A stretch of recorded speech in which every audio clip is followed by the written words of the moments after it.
Synopsis: a movie director transmigrated as a young man named Linton in 1991 with a supernatural power system that allowed him to absorb fame and admiration to grow stronger. Becoming a star and gaining popularity could accelerate his power. Absorbing the popularity of female stars made him even stronger. With his cheat-like abilities, he had only three things in mind: making money, becoming famous, and achieving immortality. On the road to becoming an immortal, power-hungry capitalists, media giants, and Hollywood's most beautiful stars all chased after Linton. Chapter 1: Starlight Ascension. He felt intense pain all over his body, and his head felt like it was going to explode.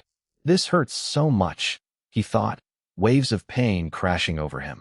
Finally, the agony subsided a bit. Linton's dazed mind began to clear up slightly. He gradually opened his eyes, and the surroundings slowly became clear. The harsh glow of the incandescent light on the ceiling seemed to drain his energy, causing him to feel dizzy, and he instinctively shut his eyes again, inhaling deeply. However, even then, his body continued to be plagued by discomfort and pain. What on earth happened? It was half an hour later when Linton finally took a deep breath, leaning against the head of the bed, surveying everything before him with overwhelming feelings of emotion and excitement. As a director of web series, he never imagined he could experience something like transmigration. Moreover, he had apparently transformed into a young man from more than 30 years ago. Before this transformation, he had just directed a massively successful web series, and to celebrate, his investors threw a grand party. In his excitement, he lost track of how much he drank and was struck by a taxi outside his apartment complex on the way home. His last memory was of blood soaking the pendant hanging around his neck, which emitted a flow of light that entered his forehead.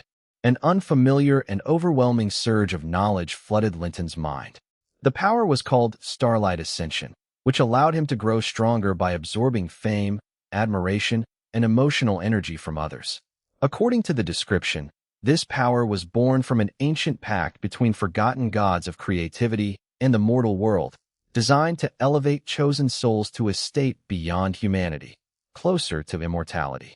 By harnessing the admiration of the masses, he could ascend to higher tiers of power, gaining superhuman charisma, influence, and vitality. The path of ascension had two approaches. The path of the idol. By captivating the public and feeding off their admiration, Linton could rapidly increase his strength. The more people who adored him, the faster his power grew. The path of the muse.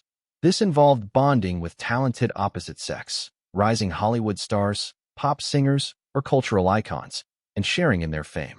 Their rising popularity directly boosted his power, while his influence subtly enhanced their careers and slowed their aging.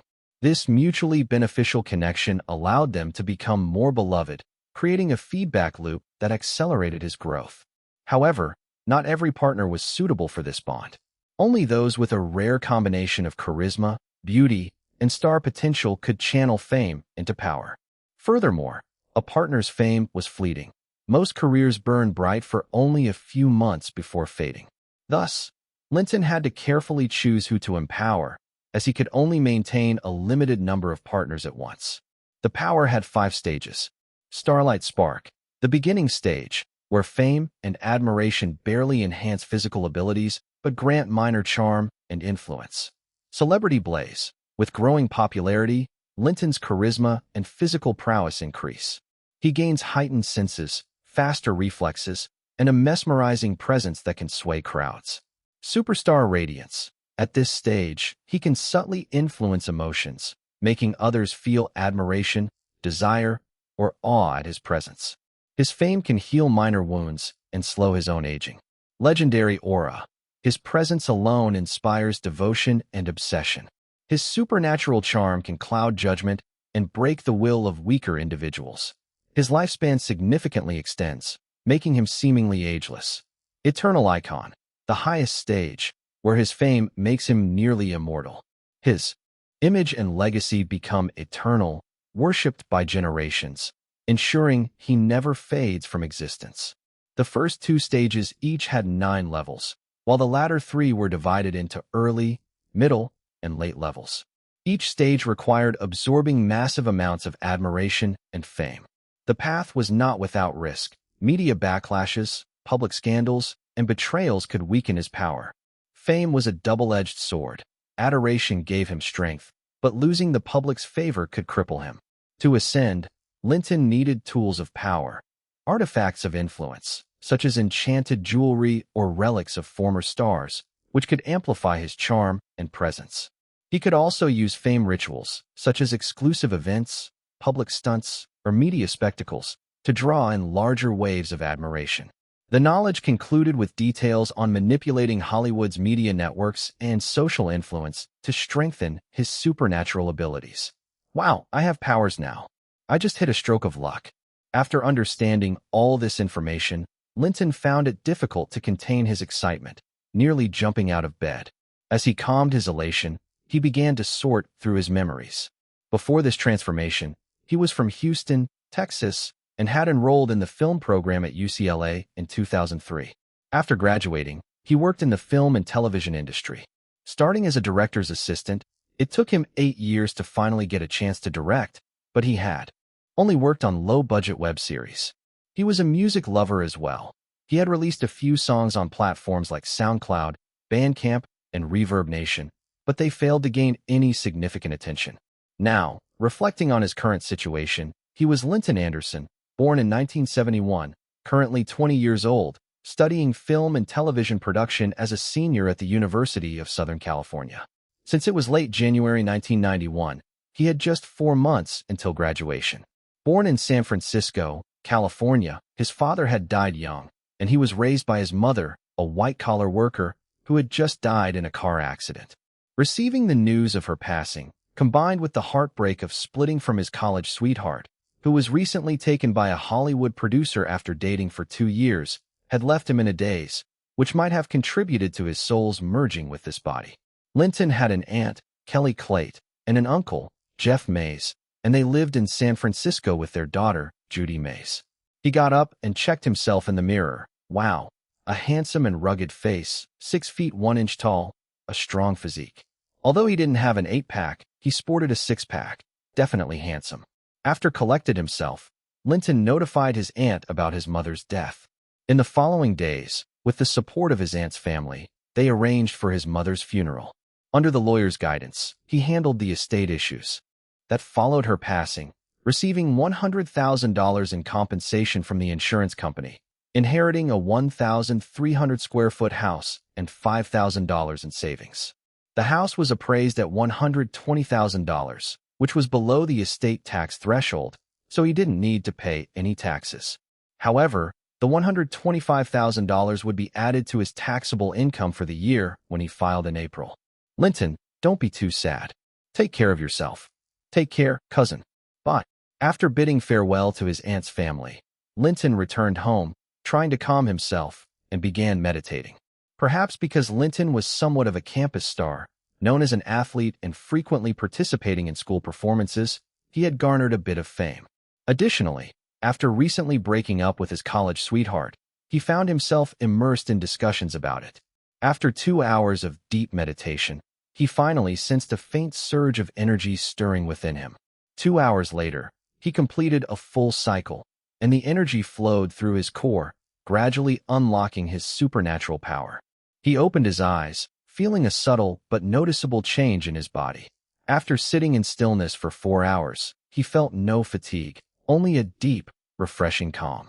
His mind was clearer, his senses sharper, and a faint warmth lingered in his chest, a sign that his power had begun to awaken. Linton could barely contain his excitement. He had finally unlocked his supernatural power, putting to rest his worries. Based on the technique's description, he believed he had reached the first stage of Starlight Spark, the initial level of his power. After meditating at home for 2 days, he quickly realized how slow and difficult his progress was.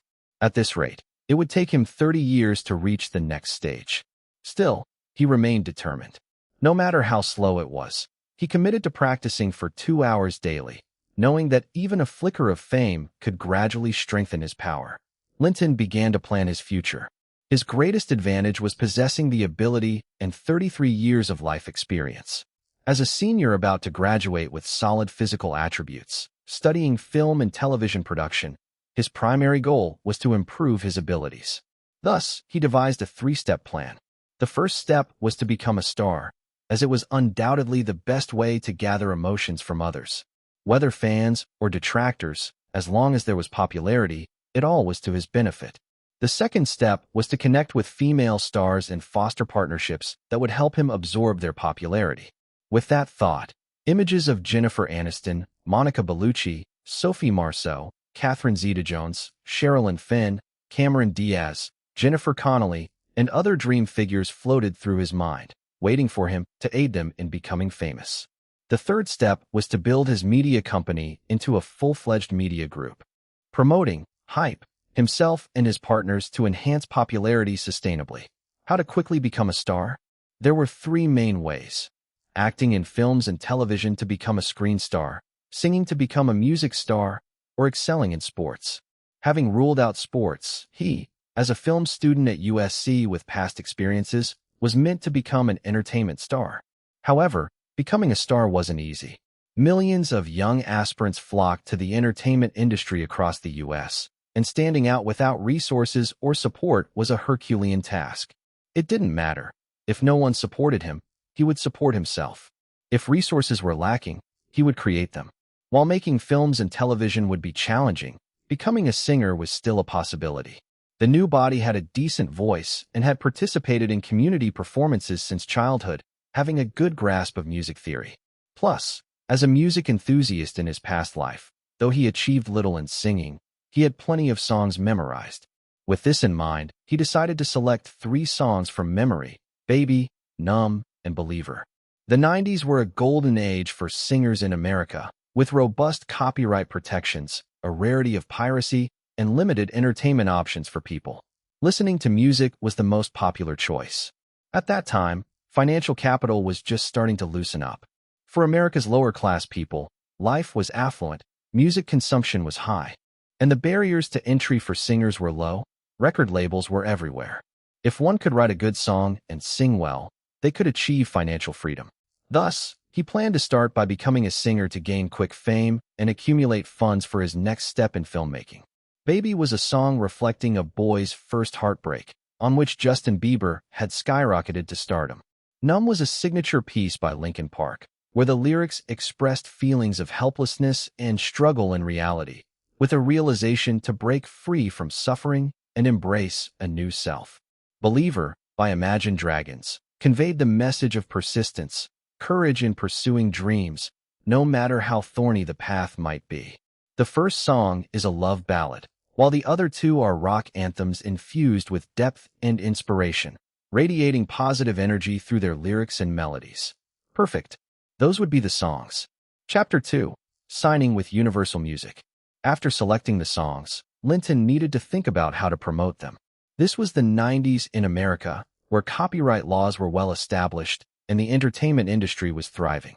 Major record labels included Universal, Warner, Sony Columbia, Motown, Polygram, and Bertelsmann, with countless subsidiaries under them. The ability to promote songs, artist revenue shares, and bargaining power varied significantly across different labels.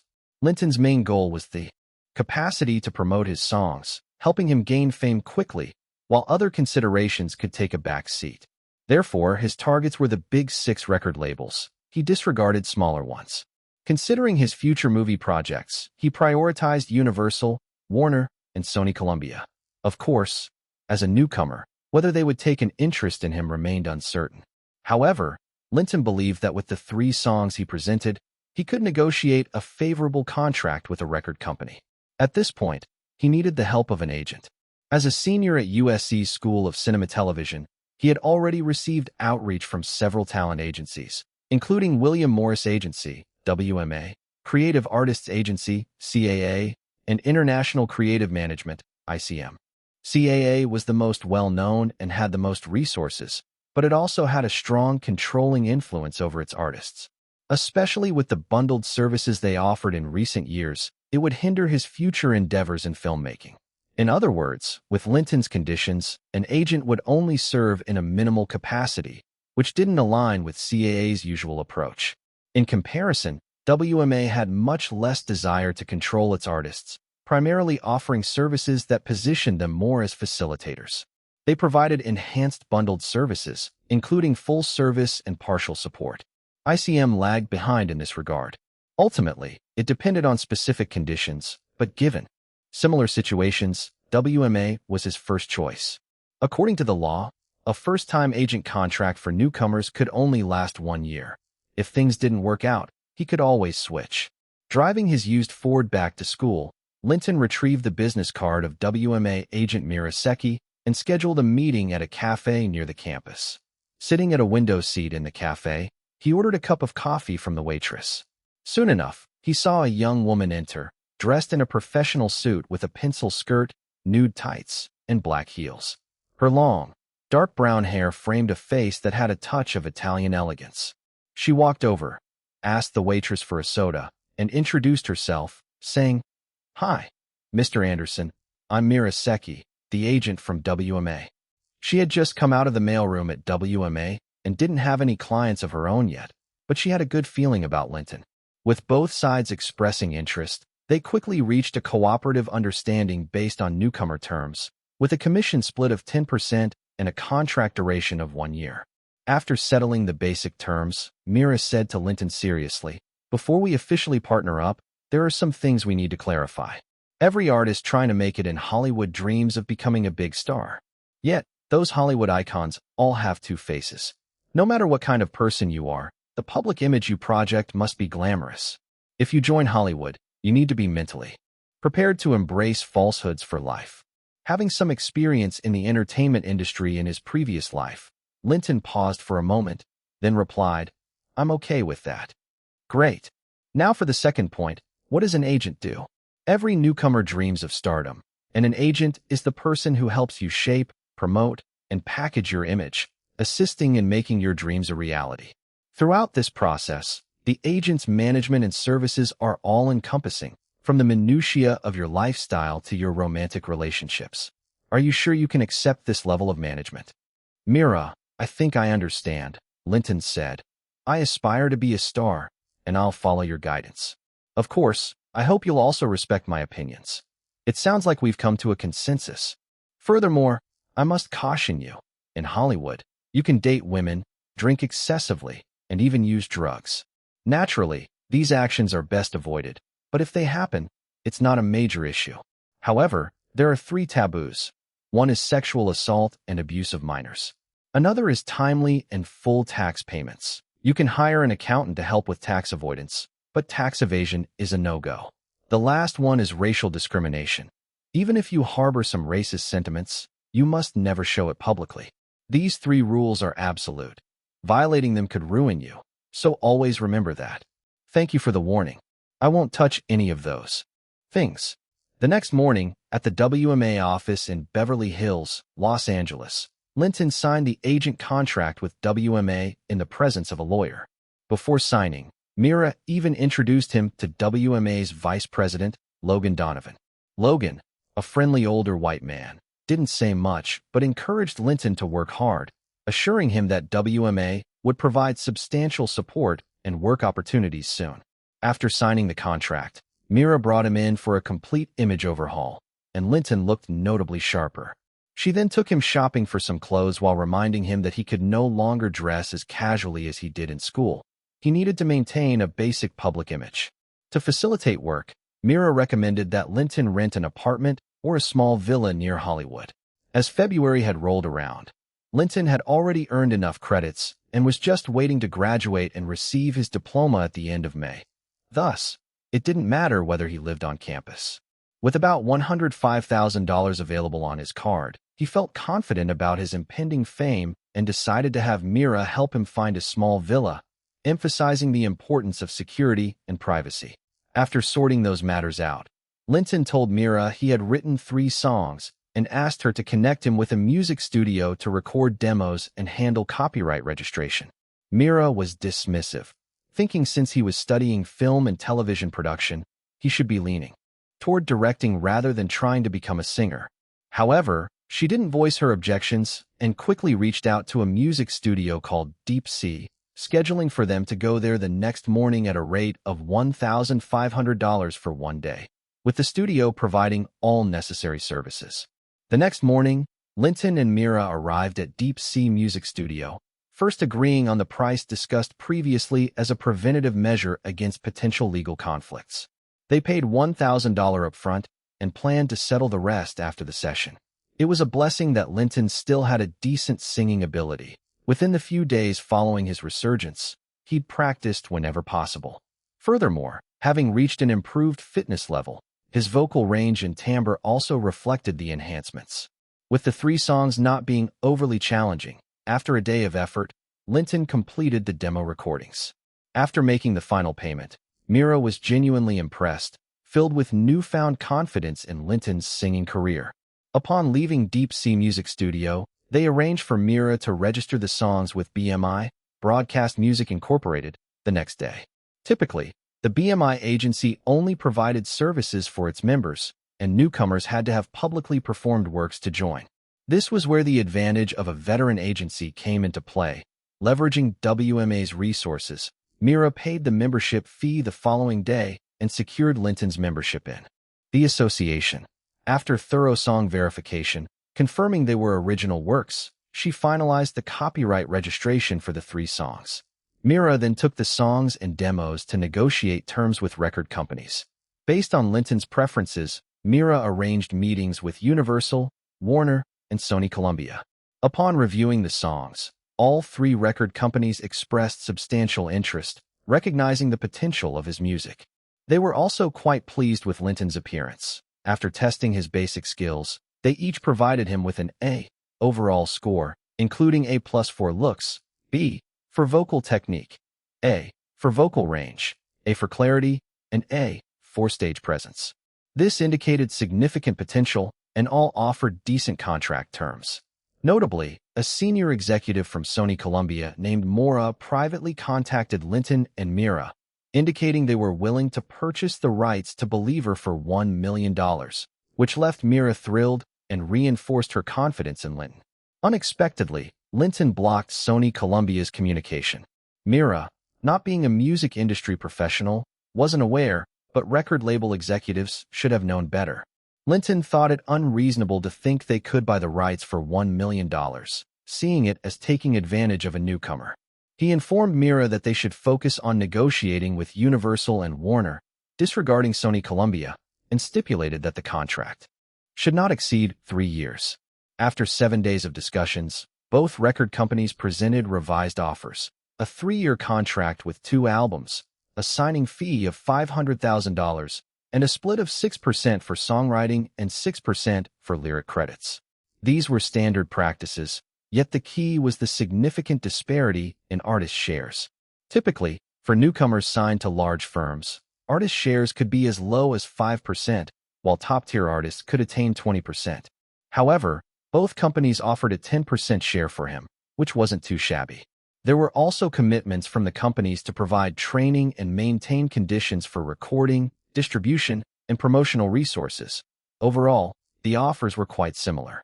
The early termination penalty was steep too, with both companies asking for up to $30 million in the event of a breach. Interestingly, the contract didn't specify restrictions on Linton writing songs for other artists, but considering Warner's tendency to meddle in film productions, he ultimately opted for Universal. Of course, choosing Universal for a music contract didn't imply that he would exclusively collaborate with them for future films. It was merely a primary option at this juncture. Choosing Universal also stemmed from the fact that, strictly speaking, Universal Records was still somewhat behind Warner Music at this time, especially concerning top talent and song rights. Despite not having any true superstars, their marketing and distribution capabilities were solid. This suited Linton, as it meant that as long as he demonstrated his talent and worth, he could secure more resources, unlike in Warner where top resources would undoubtedly go to Madonna, Cher, and other leading artists. The following day, with Mira and a lawyer present, Linton officially signed the recording contract with Universal Music, and after the signing, they arranged for the transfer of the $500,000 signing fee to Linton. Chapter 3: Crash Course Training and Song Recording. At Universal Music, the Vice President Daniel Luman was handling Linton's business. He was very optimistic about Linton and was confident about the 3 songs, believing they all had the potential to hit the Billboard charts. After signing the contract, he advised Linton that the company should arrange for the production team to finish the arrangements for the 3 songs as soon as possible and to prepare adequately for recording. Given Linton's relatively weaker singing skills, they decided to set up a 10-day intensive training with a professional coach to help improve his pitch, phrasing, pronunciation, and transition between head voice and chest voice. It was February 19th, and the plan was to record the 3 songs in March, releasing 1 single each month to maintain maximum momentum and improve sales, while also minimizing conflicts during the Billboard chart competition. Linton took the professional's advice seriously and noted that a music video for Baby still needed to be filmed before the official release. The release schedule suggested by the distribution department was Baby in April, Numb in May, and Believer in June. This arrangement was necessary because once the singles started releasing, the artist had to promote them across major cities in America. Even though Linton originally considered himself an aspiring director, having worked diligently as a web series director before transitioning, he reconsidered whether he should take the lead role in directing the music video. After some reflection, he realized that as a newcomer, Universal wouldn't give him complete trust. Recording 3 songs in a month plus a music video was a heavy workload, especially for someone still in the early stages of their career. He decided against directing the video for now and would take it step by step with the upcoming songs. Next, Daniel introduced the producers for the 3 songs. "Come on, let me introduce you. This is Lisa, one of our senior music producers at Universal, and she will be in charge of the production for the 3 songs. Lisa, this is Linton, and the floor is yours from here." Lisa was a middle-aged white woman, attractive enough, dressed in the standard attire of a business professional. With a folder in hand, she nodded and smiled at Linton. "Hi Linton, I'm Lisa. I will be responsible for all arrangements, recording, and coordination during the single production. You'll train for a few days while I prepare things. We'll officially start recording on March 1st. From then on, Mira wouldn't be involved in the work." Linton let her go ahead and focus on finding a little villa to rent. While waiting for that, he settled into a nearby hotel next to Universal Music, leaving all the arrangements to Mira. At that moment, Mira was over the moon. The client she had just signed brought in a sudden $50,000 revenue boost, and Universal was quickly moving to set up Linton for single releases, promising a bright outlook that fueled her enthusiasm. She reassured Linton she'd do everything possible to expedite the housing arrangements. But she also reminded him not to forget about his taxes. Tax season was approaching in April. Despite the last 4 months' income being counted in the following year's taxes, if he had any payments due from last year, he must not overlook them. The vocal coach assigned to Linton from Universal was Tina Nichols from the training department. She designed a 10-day short-term improvement plan to address the areas Linton had weaknesses in. After reviewing it, Linton was surprised at how many issues he had. He agreed with the training plan, and, following 10 days of intensive instruction, he felt a significant boost in his singing abilities. Tina was also pleased and told him to keep practicing. They both believed he could become a top-tier artist. On March 1st, Linton met with Lisa, who presented a document.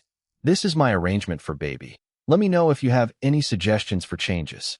After reviewing it, Linton found that Lisa really was a professional producer. The arrangement met all his expectations and matched exactly with what he had remembered. He informed Lisa that they should proceed with her version. Lisa then took Linton to the recording studio. "This is Al." At the mixing board sat a young white man with a rock star vibe, swinging his long hair as he approached Linton with an unfazed expression, reaching out his hand. "Hi there." Linton smiled and shook his hand. Inside is the keyboardist Dick. In the recording booth, a white man wearing headphones was playing the instrumental accompaniment for Baby, giving Linton a friendly smile. It was a big studio equipped with an impressive sound setup, an assortment of top-of-the-line equipment filling one side of the room. "You know you love me. Yo, I know you care. Uh-huh. Just shout whenever. Yo. And I'll be there, uh-huh." It didn't take long for Linton to acknowledge his shortcomings. His vocal potential was solid, but he had not practiced singing consistently over the years.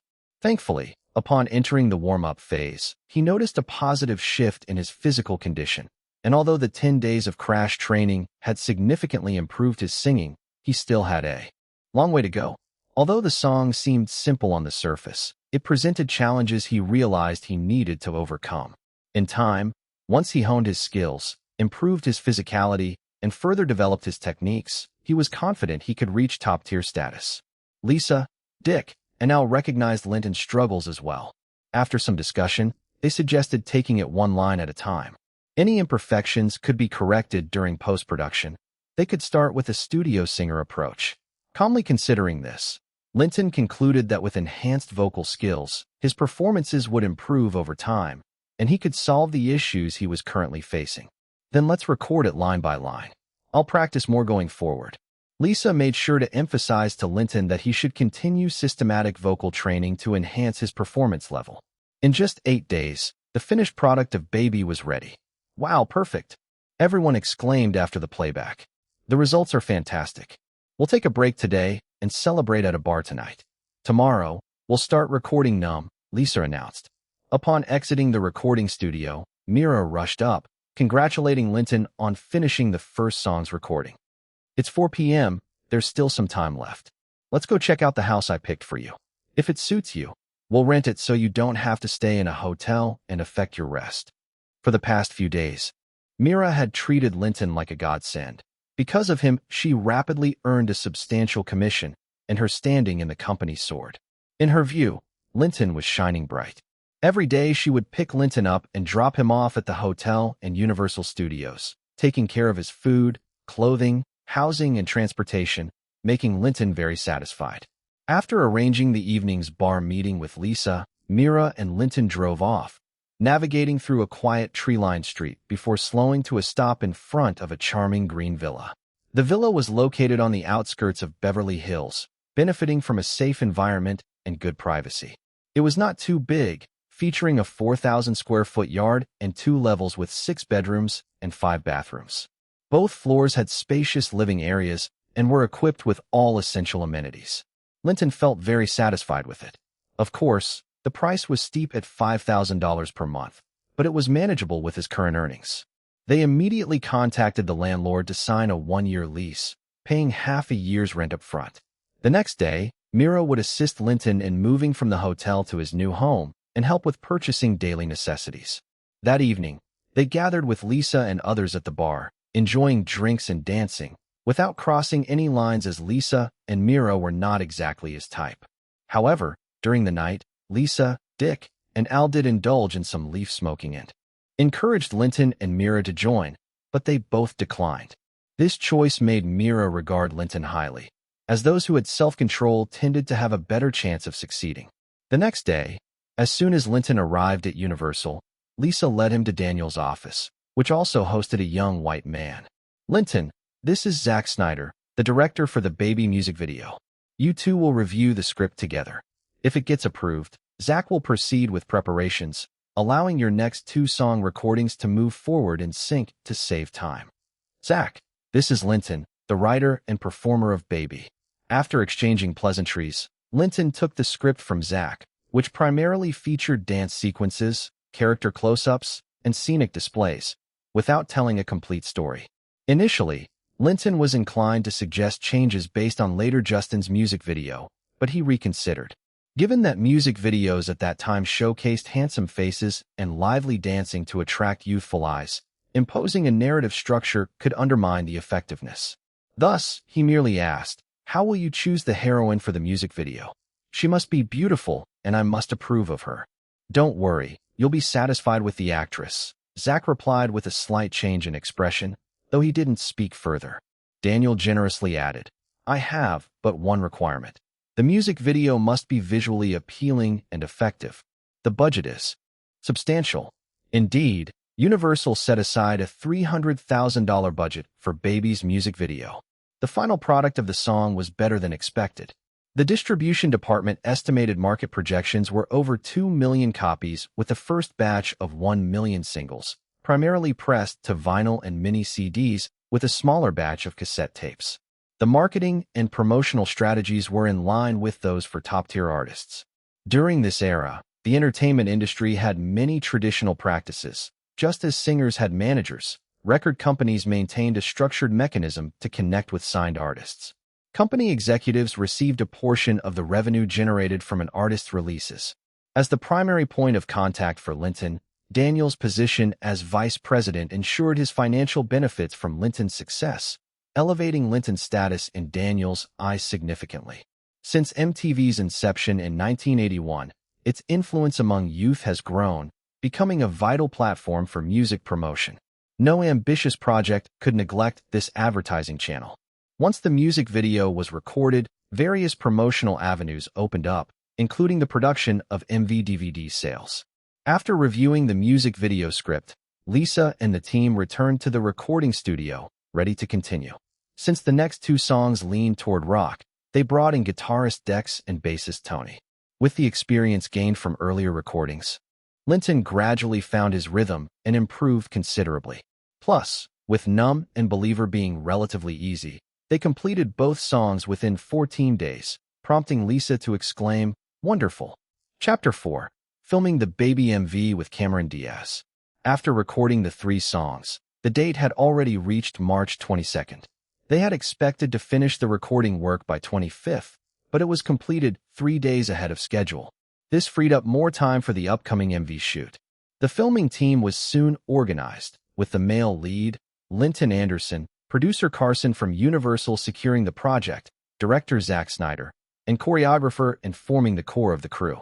Today's task was to cast the female lead.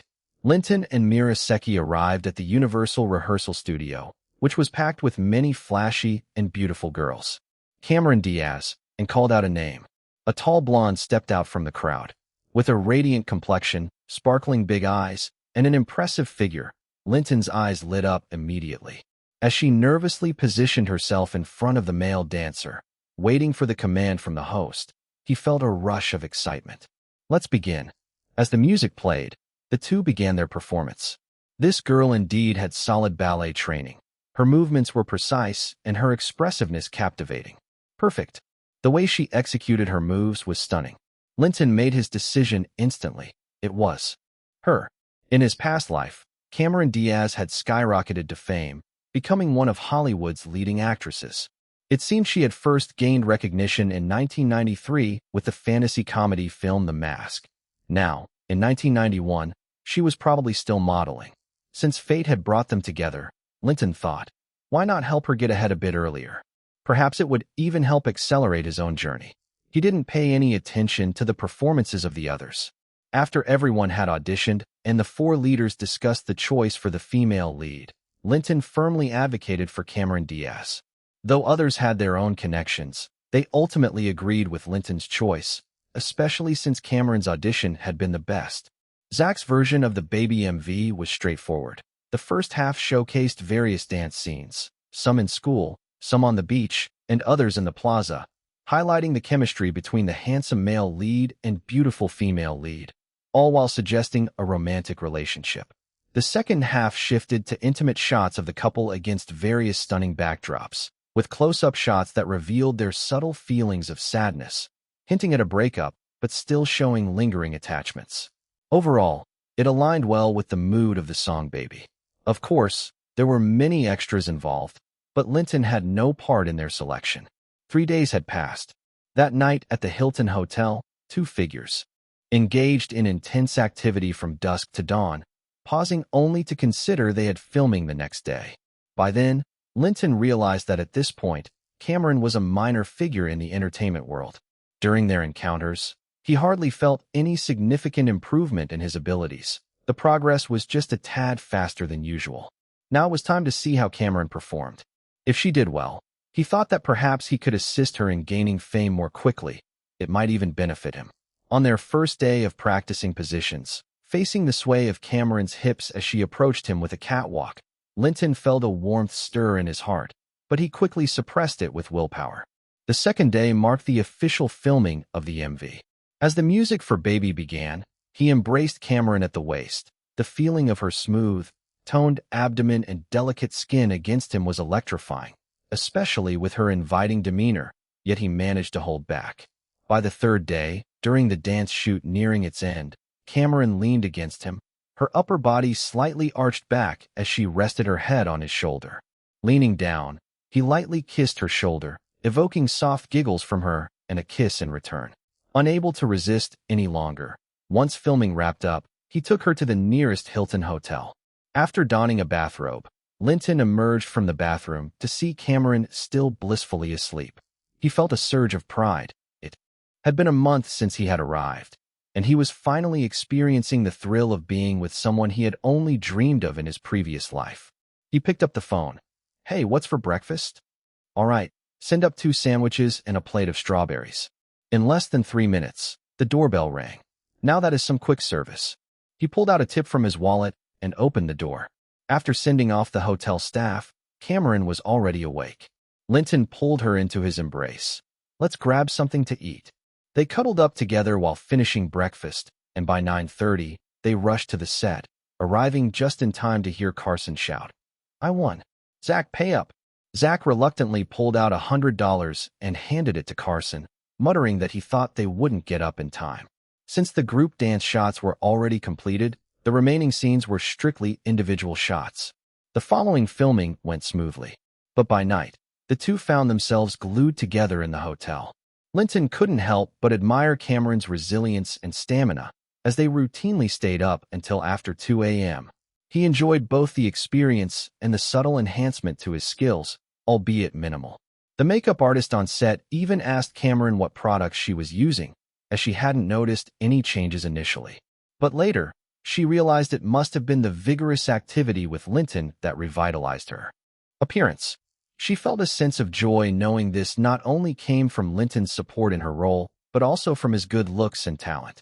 She thought their bond should be sustained over time. Given how much Universal valued Linton, it was likely he would rise to stardom quickly. Although their paths were different, Linton pursuing music and she aiming for film. Who could say what the future would hold? She realized Linton was someone worth investing her time in.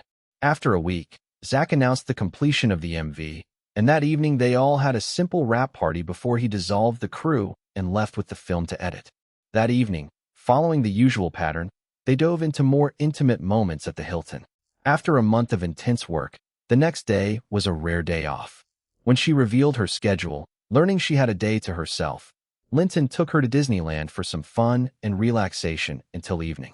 Fortunately, as they were both newcomers in the entertainment world, they weren't swarmed by reporters, avoiding any rumors.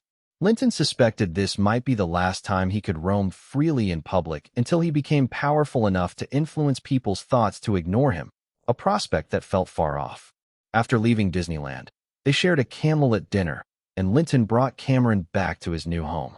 Upon entering the small villa, Linton showed her around his house, and after that, they were intertwined again. This time, their interaction was even more passionate, likely due to the realization of impending separation, which ignited Cameron's enthusiasm. They didn't rest at all, continuing until dawn. Only getting a few hours of sleep, Linton was the first up, quickly preparing breakfast. After eating, it was time for Cameron to leave. Her agent had arranged an audition opportunity for her.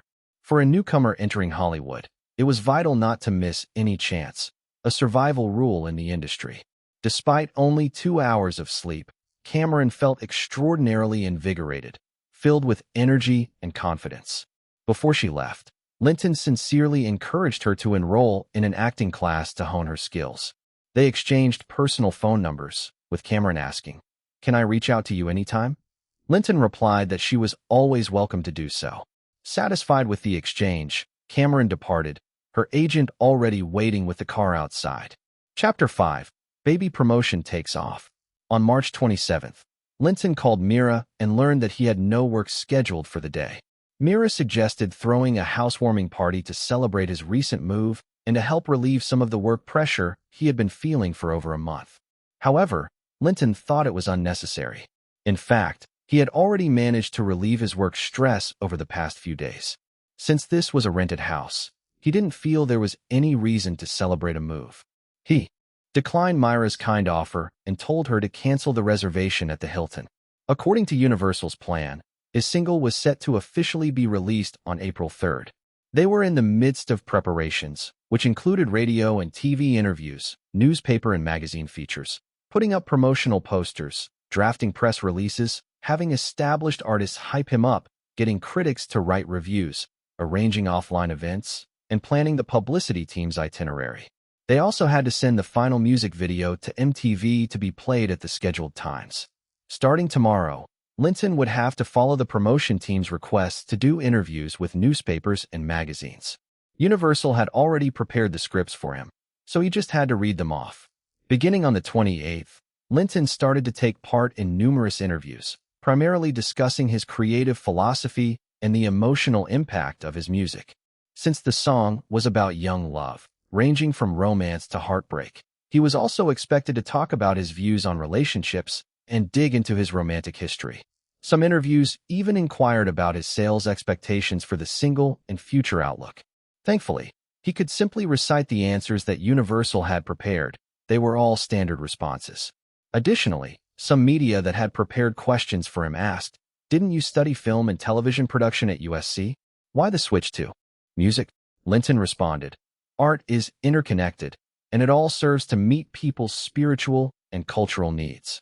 Right now, I'm writing and singing songs, hoping to bring some warmth and emotion to everyone. Who knows, maybe next year I'll be making movies and bringing joy through films instead." The reporters chuckled, amused by his confident remarks. The headlines were set: newcomer debuts with dual talents in singing and filmmaking. Are you a superhuman? Over the next 6 days, he had 8 to 10 interviews daily. Some required filming promotional photos, leaving him no time to rest. He even had to time his meals, making it far more exhausting than recording songs. The promotion staff reminded him that this was just the beginning. After the single launched, his schedule would become even more hectic with a month-long tour across major North American cities. He would essentially spend every day on a plane or in a car, with interviews on TV and radio, fan meet and greets, and signing events, all while managing to eat and sleep in transit. But for someone like Linton, with his resilience, it felt like a breeze. As long as it boosted his fame, it was all worth it. To him, the sales numbers were just a side effect of his success. On April 2nd, at 5:30 p.m. New York time, the renowned DJ Philip on New Blue Radio was chatting with the host about gossip surrounding Steven Spielberg and Julia Roberts. During the busy evening rush hour, their radio show had a high audience rating, filled with lighthearted gossip that listeners loved. "Did you hear? Julia Roberts got into a spat with Spielberg while filming Hook," the host asked. "Of course. I have a buddy working on set for Hook," Philip replied with calm confidence. The host pressed for details. "What exactly happened?" "Well, it turns out Julia has a bit of a leaf addiction.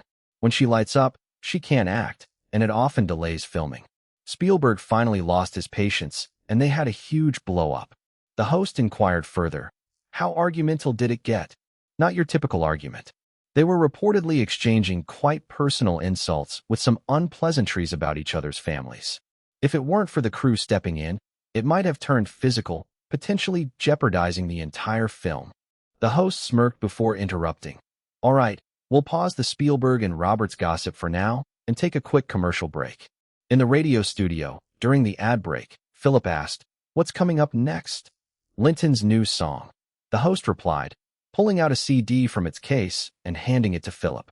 "Make sure to say good things about it. You know what I mean." He tapped the CD box. "Who's this Linton guy? I've never heard of him, and he's a white guy," Philip commented. "Universal's behind this one. It's a big company with big investments."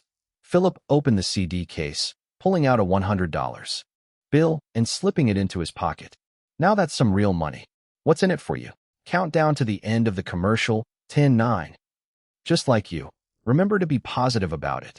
"Don't worry," Philip assured him, patting his pocket. "You know I take care of my business." As the show resumed, the host said, "Welcome back, everyone. Now let's dive into the song from newcomer Linton. Here's Baby." Linton's new single Baby was written and performed by him, receiving high praise from New York music critics. The song will hit major music stores tomorrow, so listeners who want it can. With that, the beautiful melody began to play, prompting the host to go silent. As the 3-minute song played, it quickly wrapped up. "Philip, what do you think? How would you rate this song?" the host asked. "Linton is incredible. This song is fantastic," Philip replied with professional enthusiasm. Meanwhile, at 5:30 p.m. Pacific Time on the same day in Los Angeles, DJ Glass was indulging in gossip about Madonna and NBA stars Pippen and Jordan. As you all know, the Bulls recently secured a 109-98 victory at home against the Hawks. Rumor has it Madonna was on-site supporting her rumored boyfriend Pippen, who had an outstanding game with points, rebounds, and assists. Madonna couldn't help herself and had her assistant prepare a hot bath in her RV outside the arena. Once the game ended, she whisked Pippen away into the RV, leaving the other Bulls players in shock. Afterward, Pippen bragged to his teammates that his prowess had wooed Madonna, igniting jealousy among them. Jordan even reportedly offered to take a shot with Madonna the next day, confident in his own abilities. But guess what? The host eagerly probed, "What happened?" Haha. She rejected him flat out, questioning his capabilities. The chatter continued until they took a commercial break. Just like the other station, Glass asked the host, "What's next?" Linton's new song, came the response, along with the same arrangement to promote the CD, generating similar excitement across major stations in North America. At 6 p.m. New York time, MTV premiered the music video for Baby. Everyone gathered at Universal to watch it and collect audience feedback. After viewing the 3-minute MV, the room erupted in cheers. The singing was mesmerizing, the dancing was enticing, and Linton looked handsome while his co-star was stunning. It was clear that the audience would love it. Most attendees were watching the complete MV for the first time and were overwhelmed with excitement, shouting, "Linton, you're going to be a superstar." Sure enough, half an hour later, MTV reported that the audience had flooded the phone lines requesting a re-airing and inquired about purchasing it. Concurrently, many radio stations also began receiving requests to play Baby. That afternoon, posters had already been plastered everywhere, and the promotional campaign had kicked off with full force.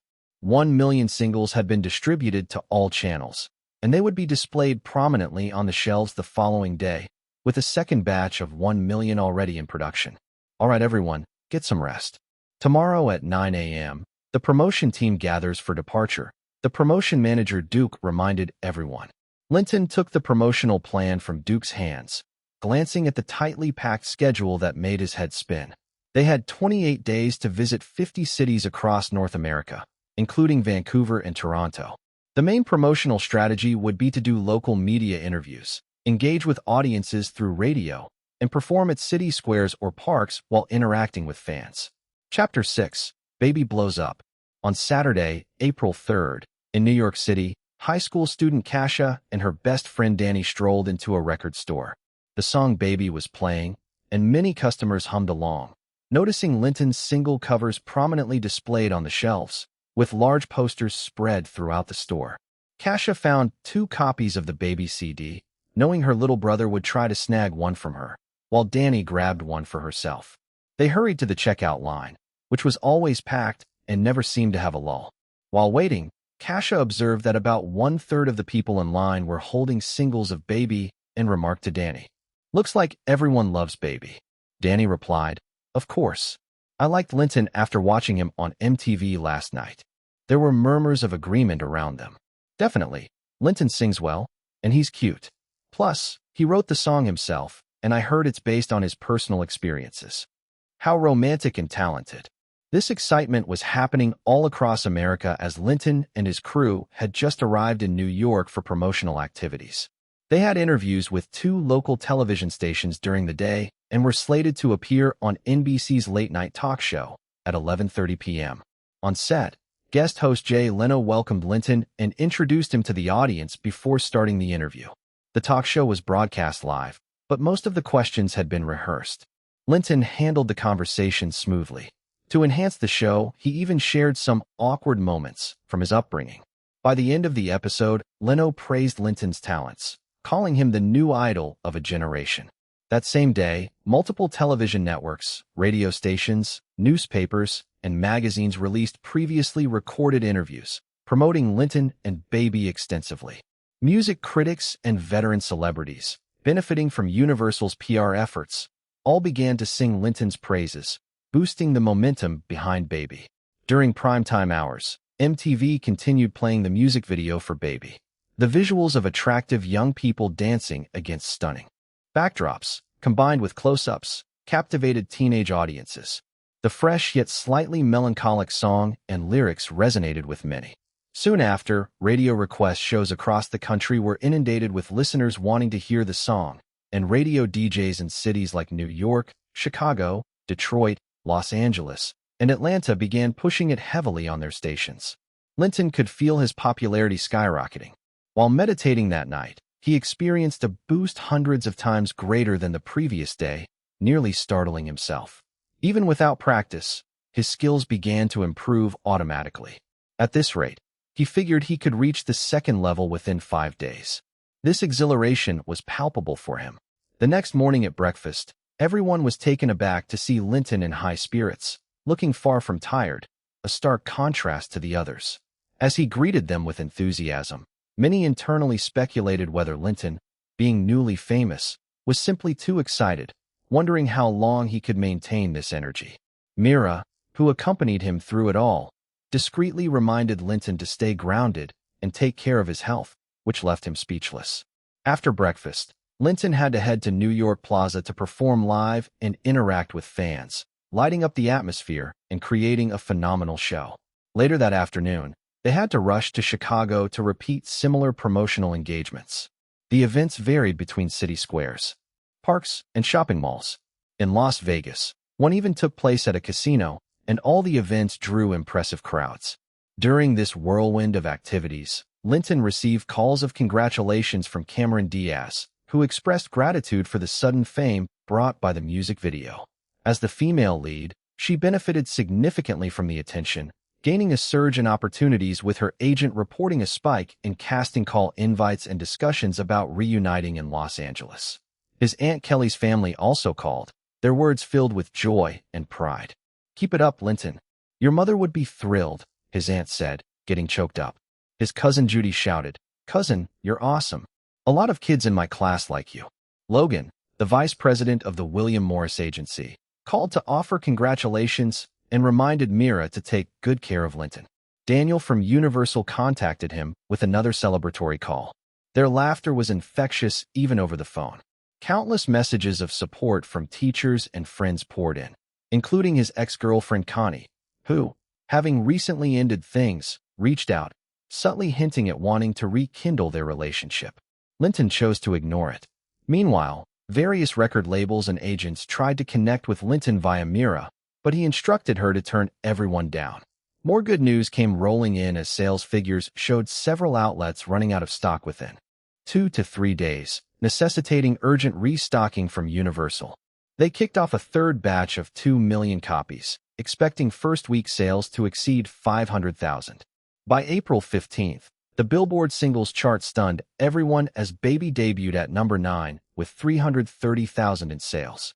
Billboard magazine supplemented it with a brief profile on Linton Anderson, detailing his time as a film student at USC. His exceptional musical talent and reflections on life culminated in the creation of Baby, earning high praise as a new force in the music industry.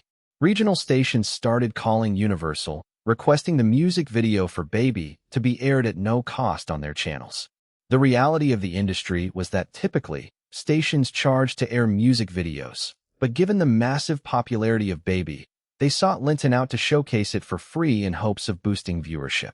When they returned to Los Angeles on April 30th, the only person still brimming with energy was Linton. Everyone else seemed drained. However, the results were impressive.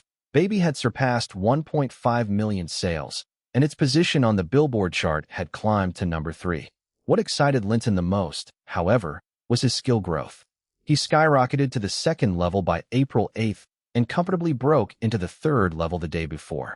With promotions coming to a temporary halt, the team disbanded to return home. While everyone else was heading back, Linton wasn't off the hook. Daniel urgently sought him to discuss music video shoots for the next 2 songs. They had a miscalculation. Numb was set to release on May 7th. Initially, they planned to drop the song first and follow up with the music video, but that had been a big mistake. They needed to act quickly. Last week, they had already arranged for Carson, Zach, and to prepare for filming the Numb music video, and everything was set, awaiting Linton's return to start shooting. Chapter 7. Filming MV for Numb with Naomi Watts.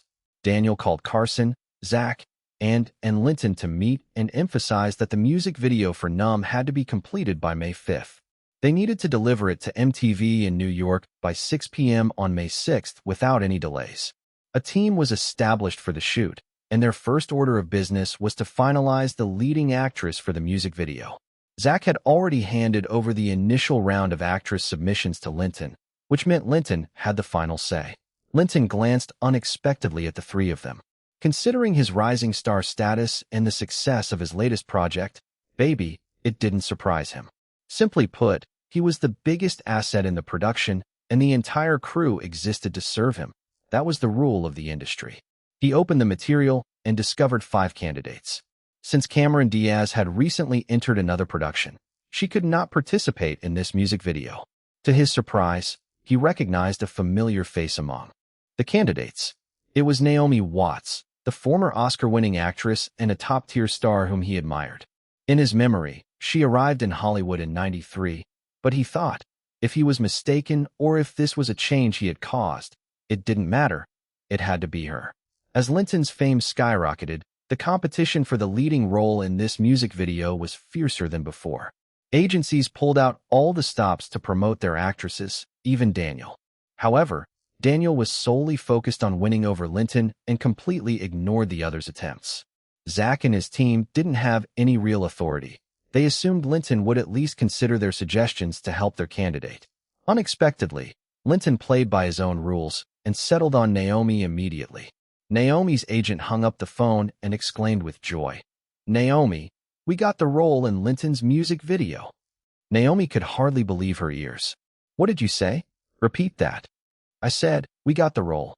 "Oh my gosh, that's amazing. God finally gave us a break." Her agent crossed herself.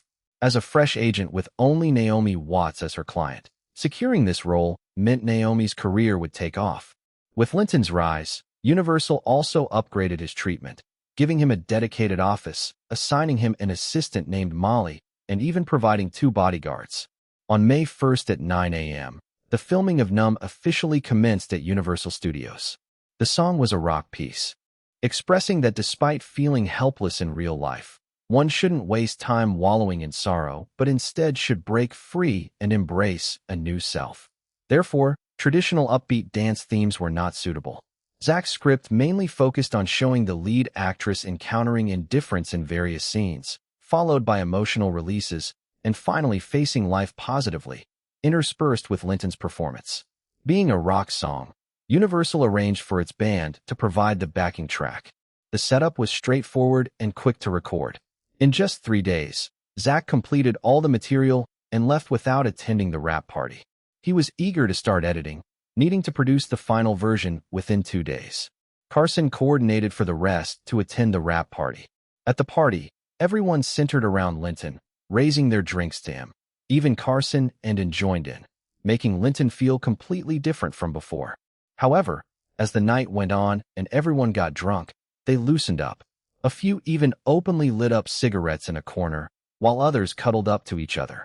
Linton brushed it off. This was just typical Hollywood life. He ended up enjoying a pleasant conversation with Naomi. To clarify, during the 3 days of shooting, nothing happened between them. Time was too tight, and the shoot required minimal physical contact. Besides, Naomi wasn't as forward as Cameron. Yet Linton found himself quite impressed with her. Naomi's performance captured the essence of the song remarkably well. Her acting was much better than Cameron's. Her striking looks were definitely Linton's type, and Naomi tried to get closer to him, naturally leading them to have a space of their own at the party. After a while, the two of them left early. Noticing the need to avoid driving under the influence, Mira had volunteered to be the designated driver. Linton had Mira take Naomi back to her apartment first.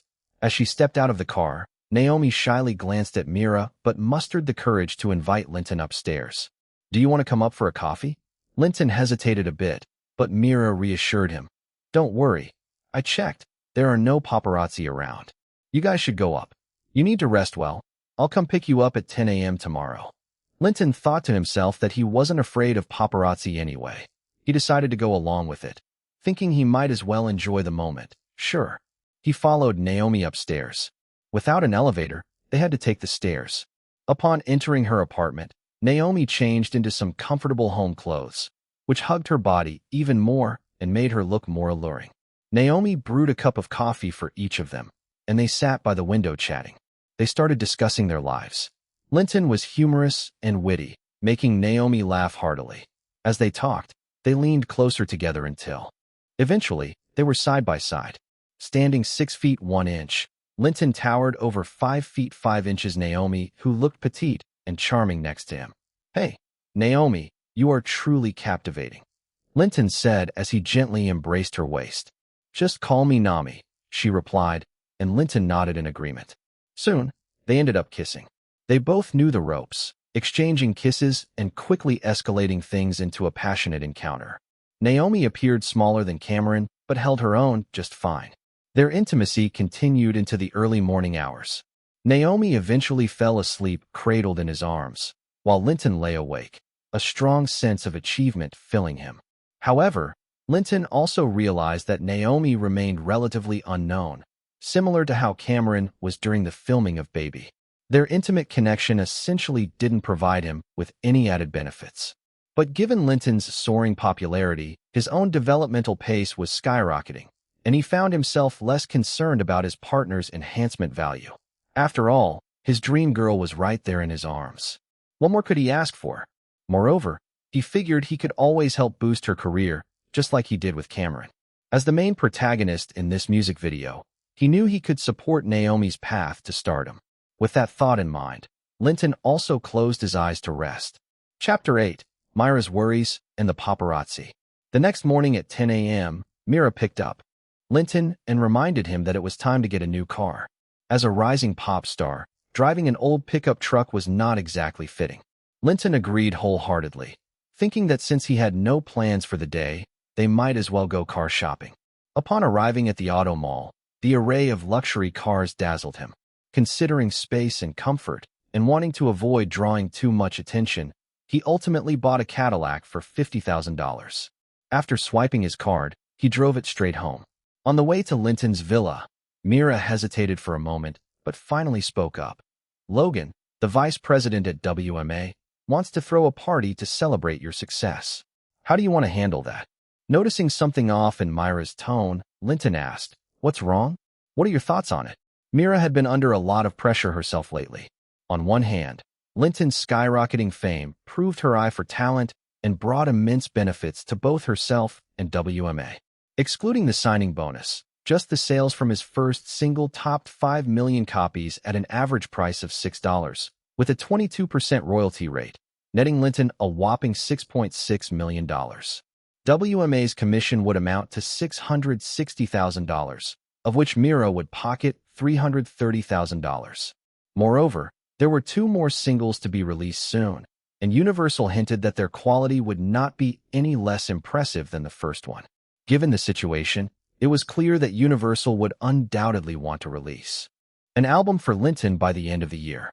A quick calculation made it evident just how lucrative Linton's contract was, and that didn't even account for potential overseas markets. Everyone trusted Universal's international promotional abilities. They had a real cash cow on their hands.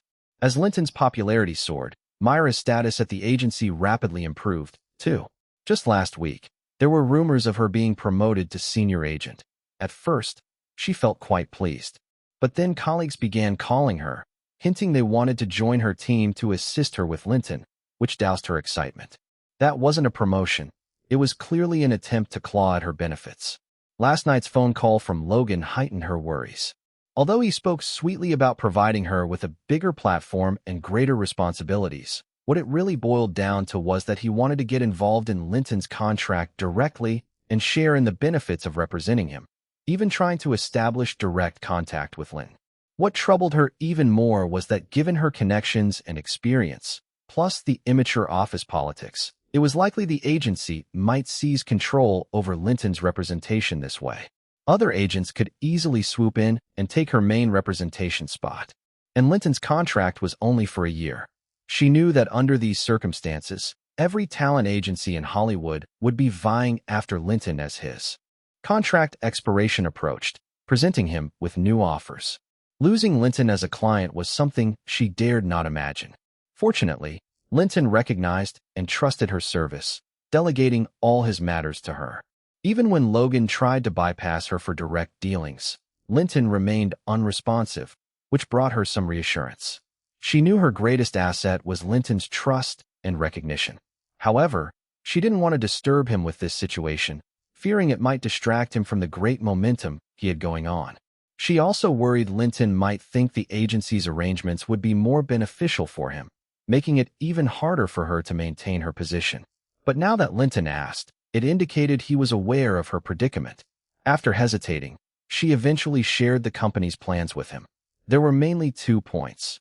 First, the higher-ups wanted to establish direct communication with Linton to have some influence or intervention in matters concerning him, such as casting for music video leads.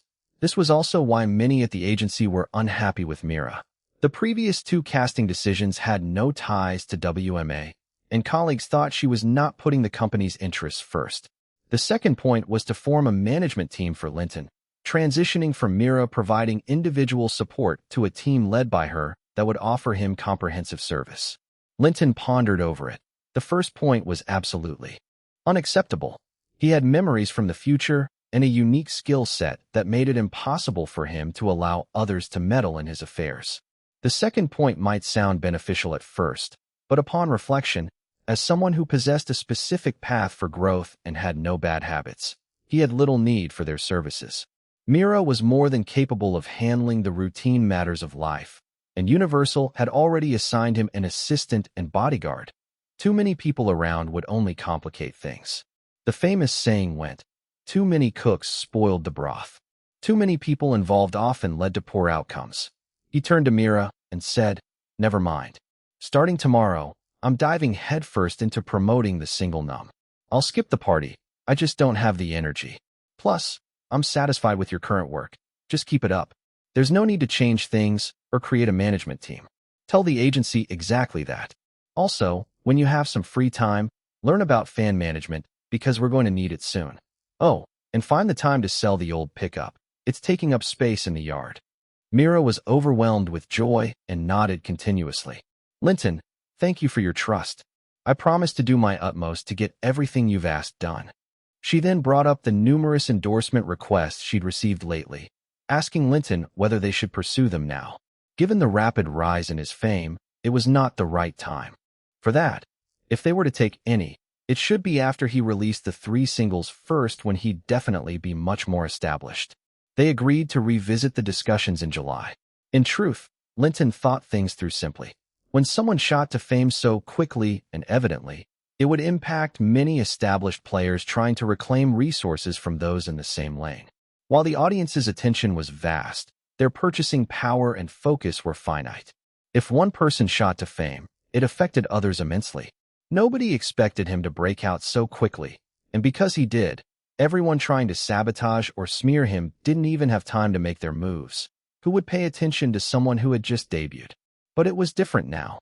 He was becoming well-known and was about to release a second single. Competitors and peers would undoubtedly strike back. Various slanders, rumors, and negative reviews were bound to surface. In this sense, strengthening the management team became necessary. Linton was not on the path of a gangster rapper. However, even if Linton considered these points, he probably wouldn't change his mind, as his core goals differed from everyone else's. While many aimed for fame and fortune, boosting sales, increasing prominence, and cultivating a good public image, regardless of personal chaos, to secure more and better gigs, Linton's core objective was much simpler. He sought to level up his abilities and, ultimately, gain immortality.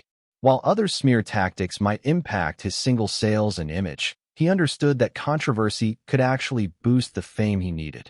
In improving his powers, he believed every ounce of attention only aided his pursuits. In the face of his aspirations, all else was secondary. He couldn't misalign his priorities. Additionally, given his current earning potential, would Universal simply stand by? They'd probably be even more anxious than he was. Mira left happy, and Linton enjoyed a rare evening at home. To his surprise, he received a call from Cameron Diaz that evening. She asked if he was free to join her for dinner, clearly relishing the connection. Linton was certainly obliged. Earlier, He had worried about the paparazzi but then thought, whatever. If they want to spread rumors, let them. It might even help my reputation and raise Cameron's profile. It's a win-win situation for me. He drove his newly purchased Cadillac to the restaurant, and during dinner, there wasn't much worth discussing. However, upon exiting, they spotted a few paparazzi snapping away. They were unabashedly taking pictures. Afterward, one approached and asked, "Mr. Anderson, Miss Diaz, are you two dating?" Both just smiled and didn't answer, hopped in the car, and headed straight to the villa. Click, click. The paparazzi were thrilled. Dining together and departing in the same car, they would hastily follow to see where they went. They trailed them all the way to the entrance of the community, and once Linton and Cameron drove inside, their spirits soared. Click, click, more snapshots. The headline would read, "Hot new star and new model actresses possibly living together." What a great scoop. They planned to sell it for a high price. The reality was that Linton had achieved fame too rapidly. He had been tied up recording and shooting music videos, leading up to promotional releases. There hadn't been any juicy gossip to work with, and the media and audiences were feeling quite parched for tidbits. Ideally, they hoped Linton and Cameron wouldn't come out tonight. They strategized to keep watch and decided to team up, calling partners to sell existing footage to newspapers and magazines, aiming for the morning news. Meanwhile, Linton took Cameron home. As soon as they entered the house, they became entwined, and it quickly escalated into a passionate encounter. Throughout the villa, signs of their vigorous activity were everywhere. What thrilled Linton was that Cameron's fame noticeably increased, and during their time together, he could feel its benefits. It seemed wise to pursue connections with female stars or make his partners stars. He was determined to execute his plans without fail. Chapter 9. Gossip and Promotion for Numb. Beep, beep. Even before 8 a.m., the phones of both Linton and Cameron rang at the same time. When Linton picked up, he saw it was Mira calling. "Linton, did you go on a date with Cameron yesterday and bring her home?" "Yeah, what's the matter?" "The buzz is crazy out there. You two made it to the papers, and there are pictures. It's all very clear. Is that a problem?" "Not really. Actually, it could be good for your upcoming promotion and single sales. But now that you're a star, next time you go on a date, could you try to dodge the paparazzi? If it's a public date, give me a heads up so I can prepare. If there's no problem, then we're good. Do you have any suggestions? If you want to officially start dating, use this opportunity for a public announcement. But honestly, I wouldn't recommend it. Your career is just getting started. What else? You could just not confirm or deny it and let the media whirl things up. That could work out better, but make sure you talk to Cameron and reach an agreement, and then let our agents communicate too." At that moment, Cameron finished her call. "Michelle, Cameron's nickname, also middle name. Was that your agent?" "Yeah. Was that your agent too?" "Of course. What did they say?" "My agent thinks this gossip is excellent for my career and wants you on board, but it's just, I am worried about any fallout for you. Tell me first, how do you want to cooperate? Just don't confirm or deny. Let the media hype it up. Is that okay with you?" Beep, beep. Just then, Linton's phone rang again. It was Daniel. "Hey, Daniel. Linton, have you seen the papers?" "Not yet, but I'm aware of it. Just a heads up, this gossip came just at the right time since we're starting the promotion for your second single tomorrow. The media is going to eat up the angle that you and Cameron fell for each other while filming the music video. What a fantastic topic. I had this plan set up, but didn't get a chance to share it before you started. Talk about good timing. So what's my next step? Just don't oppose it, and you're all set." Hanging up, Linton looked at Cameron. "I'm all good on my end. Let's have your agent get in touch with Mira, and then let's grab breakfast." They quickly prepared breakfast and finished eating before their agents had wrapped up their discussions. The plan was straightforward. Linton was to drop Cameron off at her apartment before hitting Universal. After finishing his promotional activities in the evening, Linton picked up Cameron and headed to the small villa. No matter how reporters pressed him, he avoided discussing anything about their relationship. Driving Cameron back to her apartment, they encountered a swarm of reporters who immediately surrounded them shouting, "Mr. Anderson, Ms. Diaz, are you dating? Mr. Anderson, Ms. Diaz, when did this start? Mr. Anderson, Ms. Diaz, do you have any plans to get married?" Following the agent's instructions, neither of them responded to any questions nor opened the windows. Finally, Security intervened to break them free, but the paparazzi were already buzzing with headlines about their relationship. Explosive news. New actor falls for rising star Linton. They are already living together. Or, in disbelief, rising star Linton and new actor fall for each other while filming, preparing to get married. After all, the picture was worth 1,000 words, and the paparazzi were satisfied with their stories. The only unhappy one was the reporter who had pulled an all-nighter, thinking he had an exclusive only to find others had gotten the scoop just as fast. As Linton dropped Cameron off at her apartment, he knew there would be photographers waiting again. Cameron stepped out of the car, and cameras started flashing. The same questions were hurled at them, but they still stayed silent. Cameron flashed a smile as she walked by her agent, while Linton drove straight to Universal. A lot of reporters awaited them at Universal, but these weren't just paparazzi. Quickly, a public relations person from Universal approached the reporters, saying, "Friends, please join us in the conference room where we will answer your questions shortly." Daniel and the PR team had been waiting for him upstairs, and they quickly discussed the promotion strategies. They agreed to increase the hype of the scandal during the promotion of the second single to create more topics. Anyway, a handsome man and a beautiful woman fell in love during the drama, which was a great topic. The media loved the hype, the audience loved to watch it, and it eventually increased sales. They agreed to a policy of neither admitting nor denying, but during these 2 days in Los Angeles, the two of them would try to appear in front of the camera together as much as possible. Then the publicity and public relations personnel accompanied Linton to the conference room. The reporters had been waiting there for a long time. The public relations personnel first introduced the achievements of Baby. The total sales volume has exceeded 2 million copies, and it was already ranked second on the Billboard singles chart last week. Then the song Numb was promoted and the MV of Numb began to play on the big screen. Zach worked overtime and finally finished it last night, telling everyone that the MV will be aired on MTV at 6 p.m. tomorrow and will be officially released on May 7th. Originally, the reporters were there to cover Linton's love life, but unexpectedly saw the release of the MV for Numb and were shocked. They have long known that Linton was very talented and popular, and everyone came here because of his fame. They didn't expect that he would release another single of such high quality in such a short time. As entertainment reporters, they still had some basic judgment. Although Numb may not surpass Baby, at least it was not too far behind. This also meant that they would soon see Linton's second song on the Billboard. This was too incredible. So, the questioning shifted to the creative process behind Numb, such as, what was the inspiration for the song? What do you want to express with the song? Etc. Linton patiently answered their queries with pre-approved responses from Universal.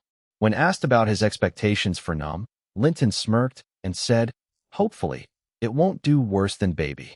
Afterward, when they pressed him again about his relationship with Cameron, Linton played it cool, saying only that Cameron was beautiful, had a great personality, and they had collaborated wonderfully during the music video shoot.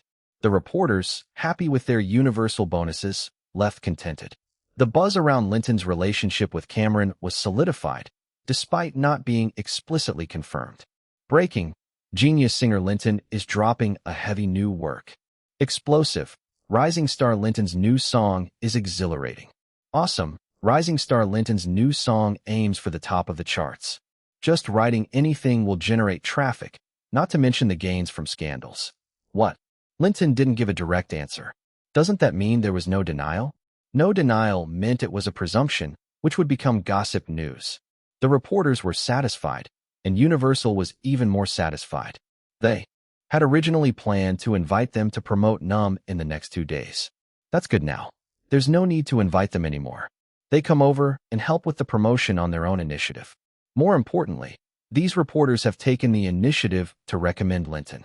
The original promotional slogan prepared by Universal before was just "rising star in the music industry," but now it became a rising star, a genius singer, and a popular idol.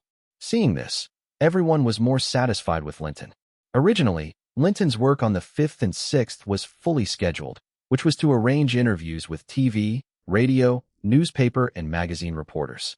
Now, everything was done in one morning, and it even exceeded Universal's publicity plan. Of course, they can't just leave it at that. Linton might as well shoot a few magazine covers to help improve his profile. Naomi Watts, just out of an audition, was handed a newspaper by her agent with a glaring headline: Rising star Linton and actor sparks romance. They are living together. Naomi was delighted, thinking that the news was talking about her. She wondered why she didn't notice the paparazzi at that time, and the timeliness of the news was too poor. But as she finished reading, her face dropped. Silently cursing the scumbag, she dialed Linton's number, but hesitated. What could she even say? She had no grounds to criticize him, given their connection had only been a brief fling. She originally wanted to maintain a long-term relationship with him, but it seems that she was overthinking it. She thought of deleting the contact number, but couldn't bear to do so. She had just arrived in Hollywood, and the road ahead was unclear. She should be more open-minded and treat him as an ordinary friend. Maybe there would be opportunities for cooperation in the future. As evening fell, Linton picked up Cameron again from her apartment. They didn't dine out, instead heading straight to the villa. Mira had prepared dinner for them, and they shared a bottle of wine. Cameron looked very excited. The scandal had greatly boosted her. She already run 3 announcements that day, and her agent said that the next week's announcements were all full, which was unimaginable before. Linton also briefly explained the situation at Universal. After their meal, feeling emboldened by the wine, she announced, "No sleep tonight. We'll party until dawn." What could Linton say? So party they did. However, although Cameron was strong, she still couldn't hold on until dawn. The two enjoyed themselves until 4 a.m. before they fell asleep in each other's arms. Linton thrilled not only by his rising popularity, but also by the noticeable improvement in his performance alongside Cameron over the weekend. With dawn breaking, Cameron lay on Linton's chest, bright-eyed and energized. She exclaimed, "Honey, it's strange. We fucked all night, didn't sleep, and yet I feel no fatigue. I've never had this kind of energy. It's like my skin is glowing. My agent keeps asking me what skincare products I'm using. Isn't it bizarre? Can our time together really have that effect?" Linton couldn't help but think, with your madness, you will be unable to move in less than 2 hours. But he certainly couldn't tell her the real reason. He simply replied, "It may be because people are in high spirits when things are going well. By the way, it's almost 7 a.m. Let's get up." By 8, they'd finished breakfast and were driving out of the neighborhood, only to find paparazzi waiting at both their places, fewer than the day before, but still enough. Arriving at Universal, they resumed their photo shoot for magazine covers. Daniel, grinning, approached Linton with several newspapers in hand. "The journalists who came in for the interview are ramping things up. TV, radio, newspapers, all promoting Numb. They're calling you a rising star, genius singer, and idol." The distribution team mentioned that orders were already pouring in ahead of the official release. They prepared for 2 million copies. "I have a feeling Numb is going to outperform Baby." At 5:30 in the afternoon, radio hosts across major North American cities began hyping Numb. By 6 p.m., with the Numb music video airing on MTV, calls flooded in from local stations requesting video and track quotas. The enthusiasm was infectious.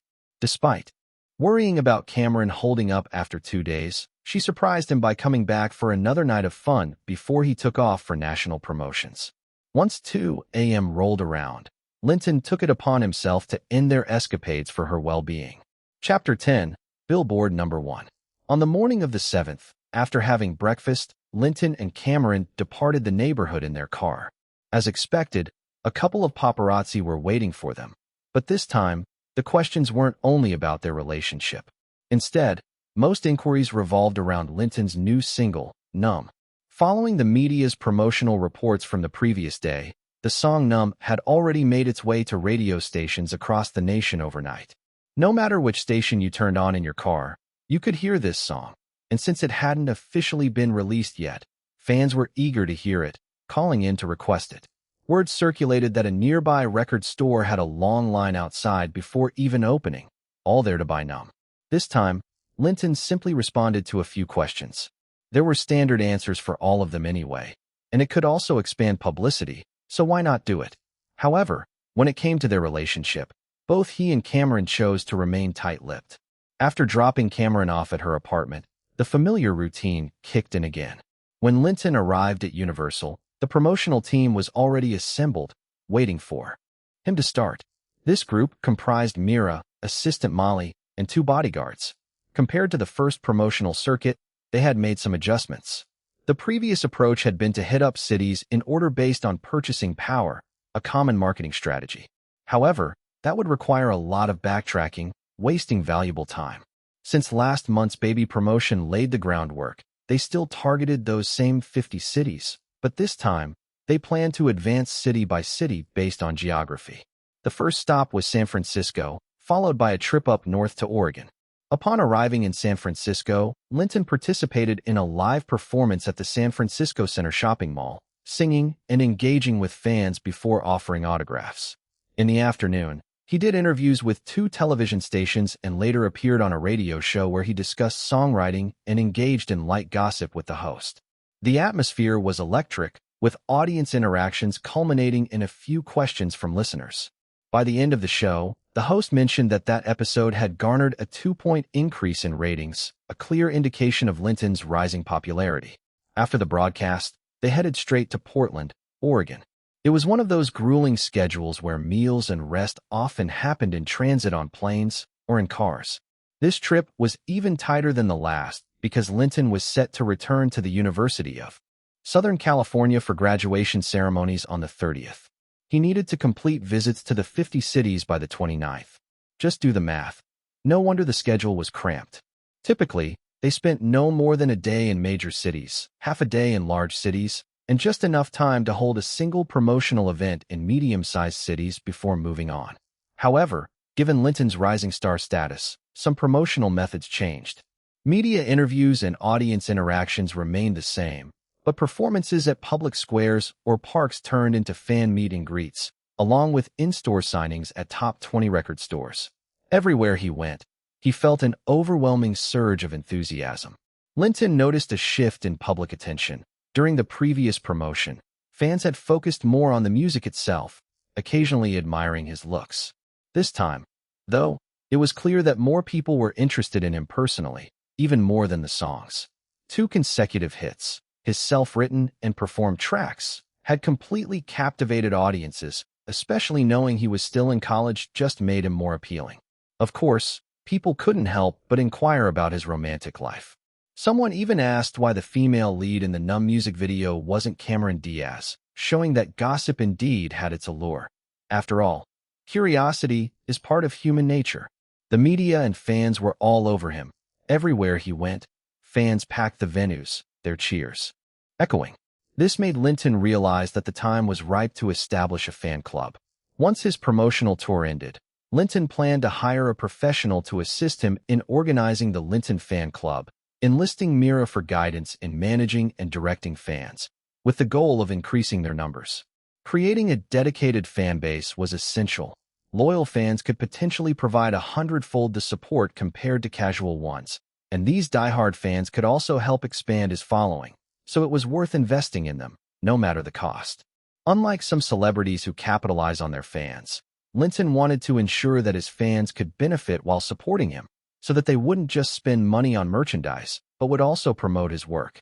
He envisioned a fan club where members genuinely liked him and his music, discussing and sharing it extensively. He planned to cover operational costs, ensuring fans didn't feel pressured to buy unnecessary merchandise, but rather focus on his albums and engage in discussions about him. Initially, he thought about asking Mira to oversee the fan club, but then he reconsidered. This management needed direct accountability, without too many ties to the agency. He resolved to hire a dedicated assistant for this role, with Mira in a support capacity, ensuring that the fan club's operation could continue unaffected even if he had to change management partnerships in the future. On May 19th, the latest Billboard singles chart came out, shocking everyone. Baby had claimed the top spot, while Numb debuted at number 4. Baby sold over 600,000 copies that week, and Numb sold over 800,000 copies. In just under 2 months since his debut, and with only 2 songs released, he had already charted both of them high on Billboard. This was an achievement usually reserved for established stars. Yet here was a newcomer making waves. It was unmistakable. He was a budding pop idol. From this moment on, both media and the public began to genuinely acknowledge Linton's status as a rising pop star. not just considering it the fuss of some media hype or fan enthusiasm. During this rapid rise, he felt a significant change while meditating. Within a single week of promotion and media buzz, his growth surpassed anything he had experienced before, doubling since May 6th. He showed a clear spike in popularity, and at this rate, he thought he'd break through the mid-level tier, reaching level 4 very soon. Linton received sweet calls from Cameron Diaz during this period, where she mentioned that her fame was also soaring, and her agent had increased her booking fees due to overwhelming demand. He reminded her to take it easy and advised her to attend acting classes to hone her craft, encouraging her that she had what it took to become a film and television star. With Linton's swift rise and the popularity of both Baby and Numb, MTV and local television stations repeatedly aired their music videos. Cameron wasn't the only one benefiting from this newfound fame. Naomi Watts was also receiving a surge in attention. Her recognition was rapidly increasing, with her agent fielding many more offers and audition requests than before. Naomi called him one night to congratulate him on his success, praising the strong sales of both his singles, then shared a bit about her situation, thanking him for the boost from the music video, and finally couldn't resist asking about his relationship with Cameron Diaz. Linton candidly explained that it was merely media hype intended to promote his new single, emphasizing it was a requirement from Universal. Upon hearing this, Naomi felt a sense of relief. It implied she could still pursue things with him and replied, "When you get back, I'll take you out for dinner." As he thought about it, he mused that dinner wouldn't be the only thing on the menu, but he also liked the idea, agreeing over the phone to meet back in Los Angeles. Aunt Kelly's family also called to share their well wishes, with Aunt Kelly cheerfully shouting, "Come on, Linton." Cousin Judy chimed in excitedly, "Cousin, you're awesome. A bunch of my classmates really like you. Next time, you have to give me tons of autographs." Linton promised he would. Similarly, Logan, the VP from WMA, called with congratulations, although he didn't mention anything about the management team, likely because Mira had already conveyed his sentiments. WMA seemed to have reached a compromise, maintaining the status quo. Daniel from Universal called daily with exciting news, laughter apparent in every conversation. He also received numerous congratulatory calls from familiar faces, and Mira reported that she had received many brand endorsement offers, which Linton insisted all be turned down as planned, with those deals to be reconsidered post-July. Chapter 11. Smear Campaign. As everyone continued to advance amidst the exhaustion and joy of publicity, their competitors finally took action.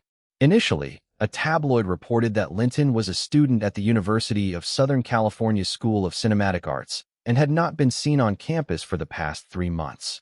The article suggested that not focusing on his studies and instead spending time singing and promoting his work was misguided, expressing concern that his talent might be overextended and that his path to stardom might be short-lived. At the end of the article, it advised him to return to school, finish his studies, and then pursue singing after graduation. Mira showed the newspaper to Linton and called together the accompanying public relations team to discuss a strategy. After reading the article, Linton remarked nonchalantly, "This is definitely a move by competitors trying to take me down. However, this article isn't a significant issue. Let Universal counter it through their own media. I have 2 points to make. First, I have already completed my credits at USC, and working now doesn't affect my graduation. You can verify this with the school. Second, in general, especially in Hollywood, talent and ability are what matter most. Formal education isn't a requirement. Take Elvis Presley and Michael Jackson, for instance. Neither had high degrees. Even Madonna dropped out of college in her sophomore year, yet that didn't stop them from becoming superstars. I've always admired them. I'll contact the company right away. This article is just a warm-up. More will follow. Everyone, stay alert," said Duke, the PR manager. Universal largely agreed with Linton's PR strategy, but suggested enhancing it to also promote Linton's musical talent. They acted quickly, and that same day, several papers under Universal published rebuttals against the article.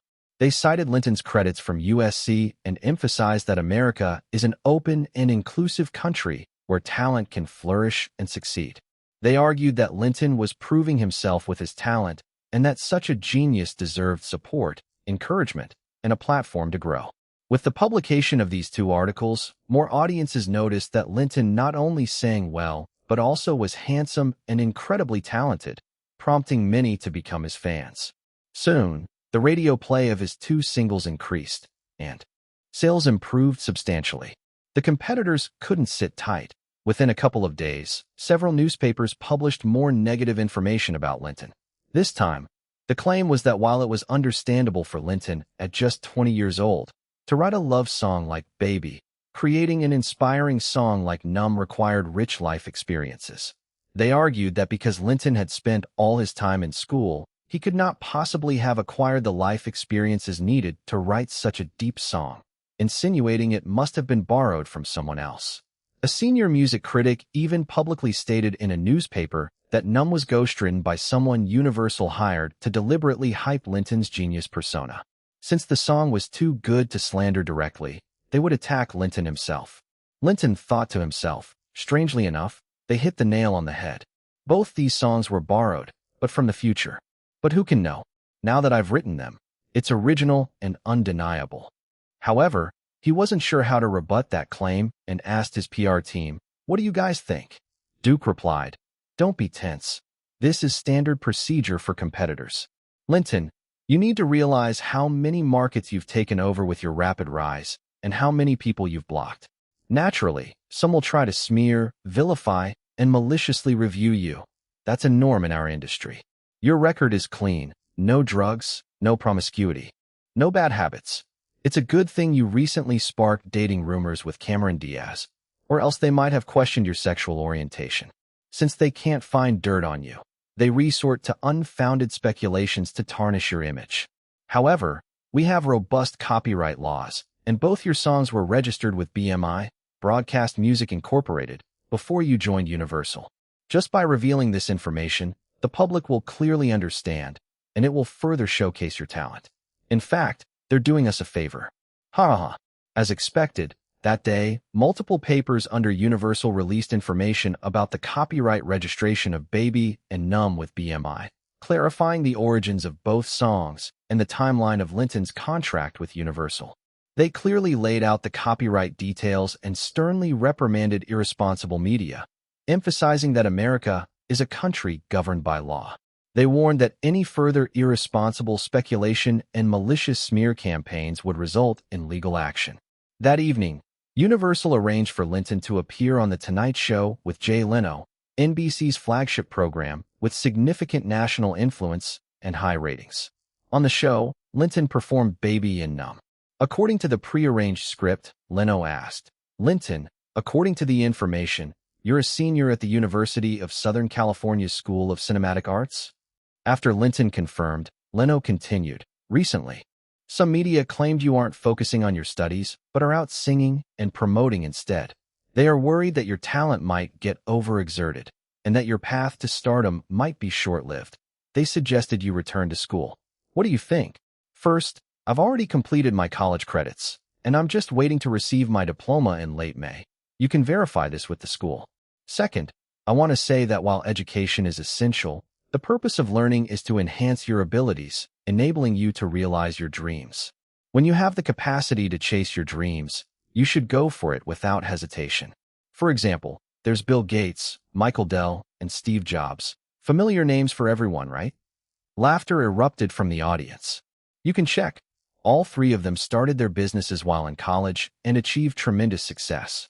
Compared to them, my journey is trivial. The audience applauded. Furthermore, particularly in the entertainment industry, talent and ability are what truly matter. Educational credentials are not a necessity. Take Elvis Presley and Michael Jackson. Both lacked extensive education. Madonna left college in her sophomore year, yet that did not hinder their rise to stardom. I've always admired them too. The audience's applause grew even more enthusiastic.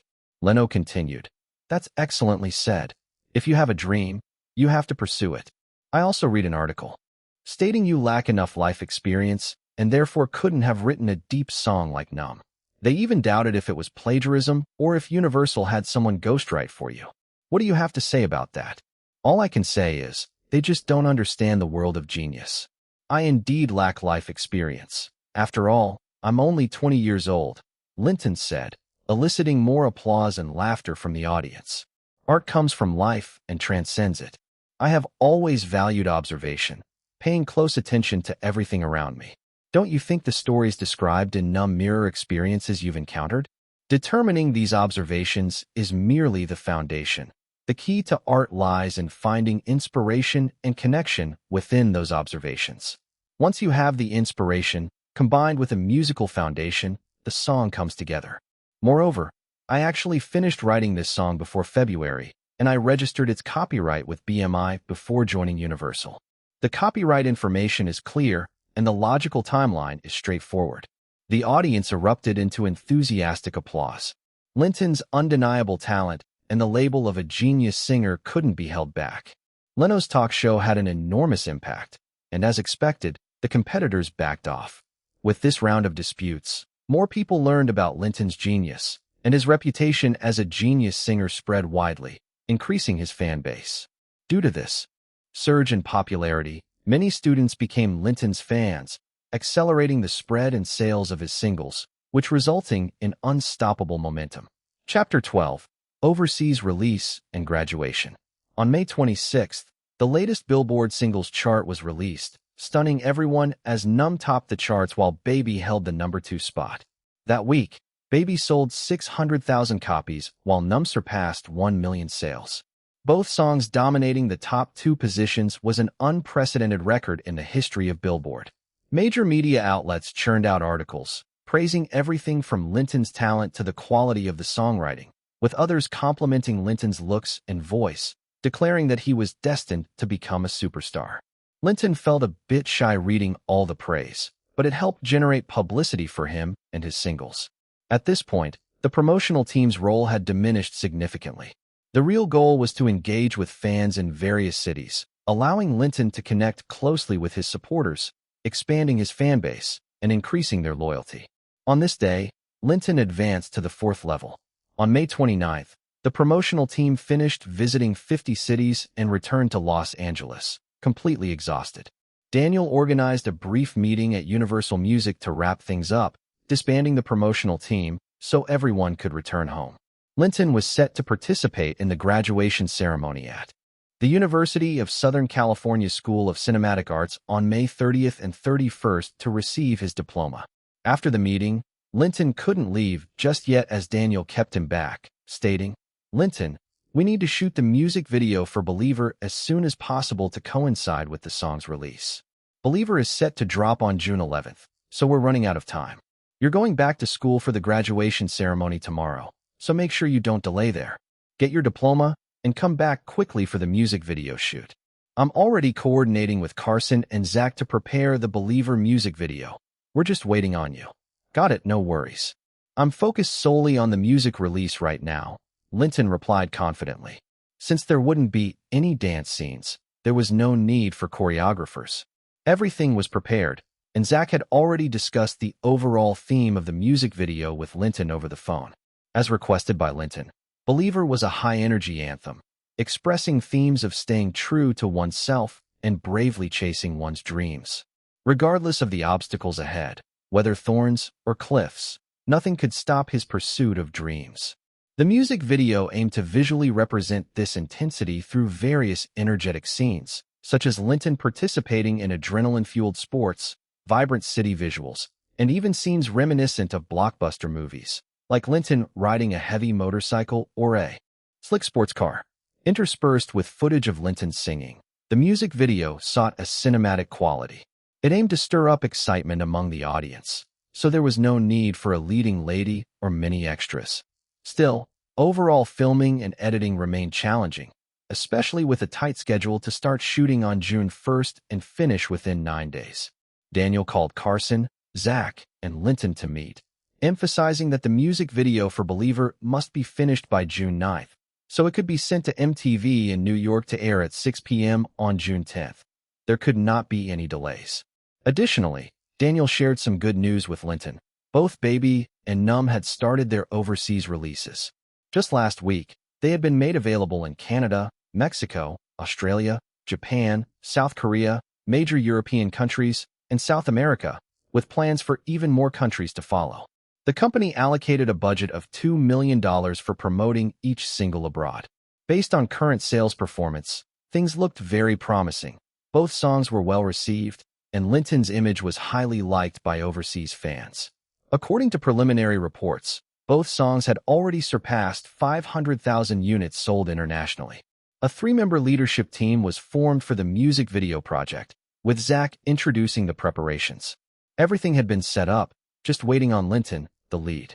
The music video was to be shot according to Linton's specification, all scheduled to take place at Universal Studio.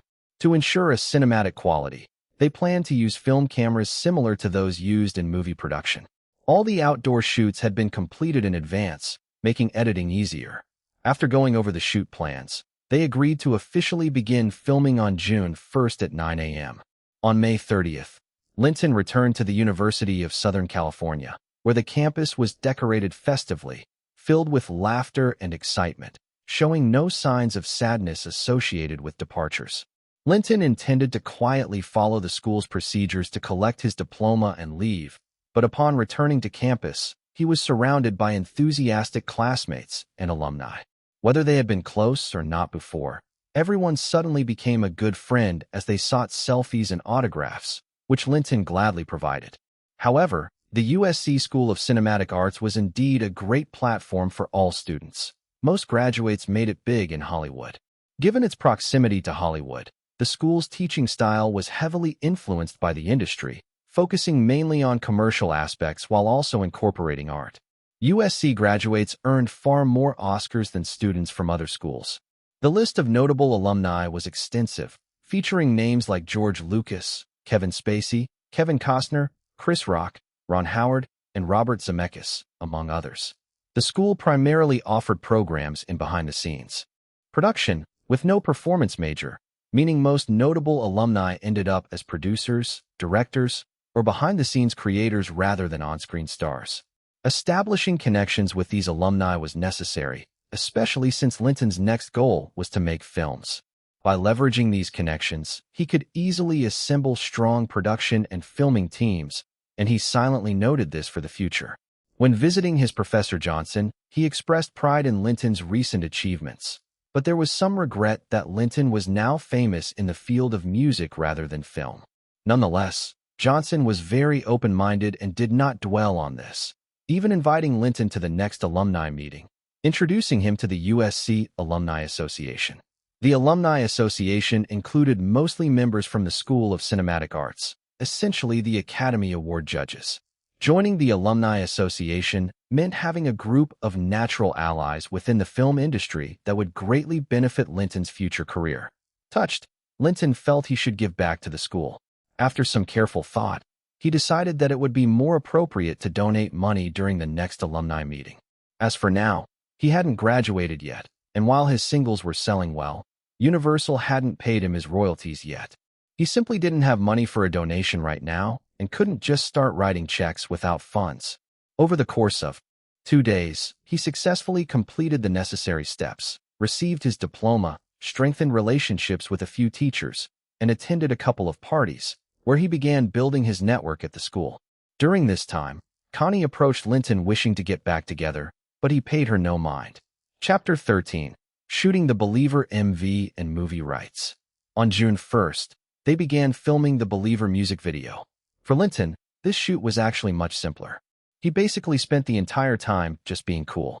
The shots of him singing had to look cool, the basketball sequences needed to be cool, the boxing scenes had to have a cool vibe, and the baseball footage also had to be cool. The movement in Linton's shots amazed the filming crew. They didn't even have to try hard to find the right angles. Anything they shot just looked cool.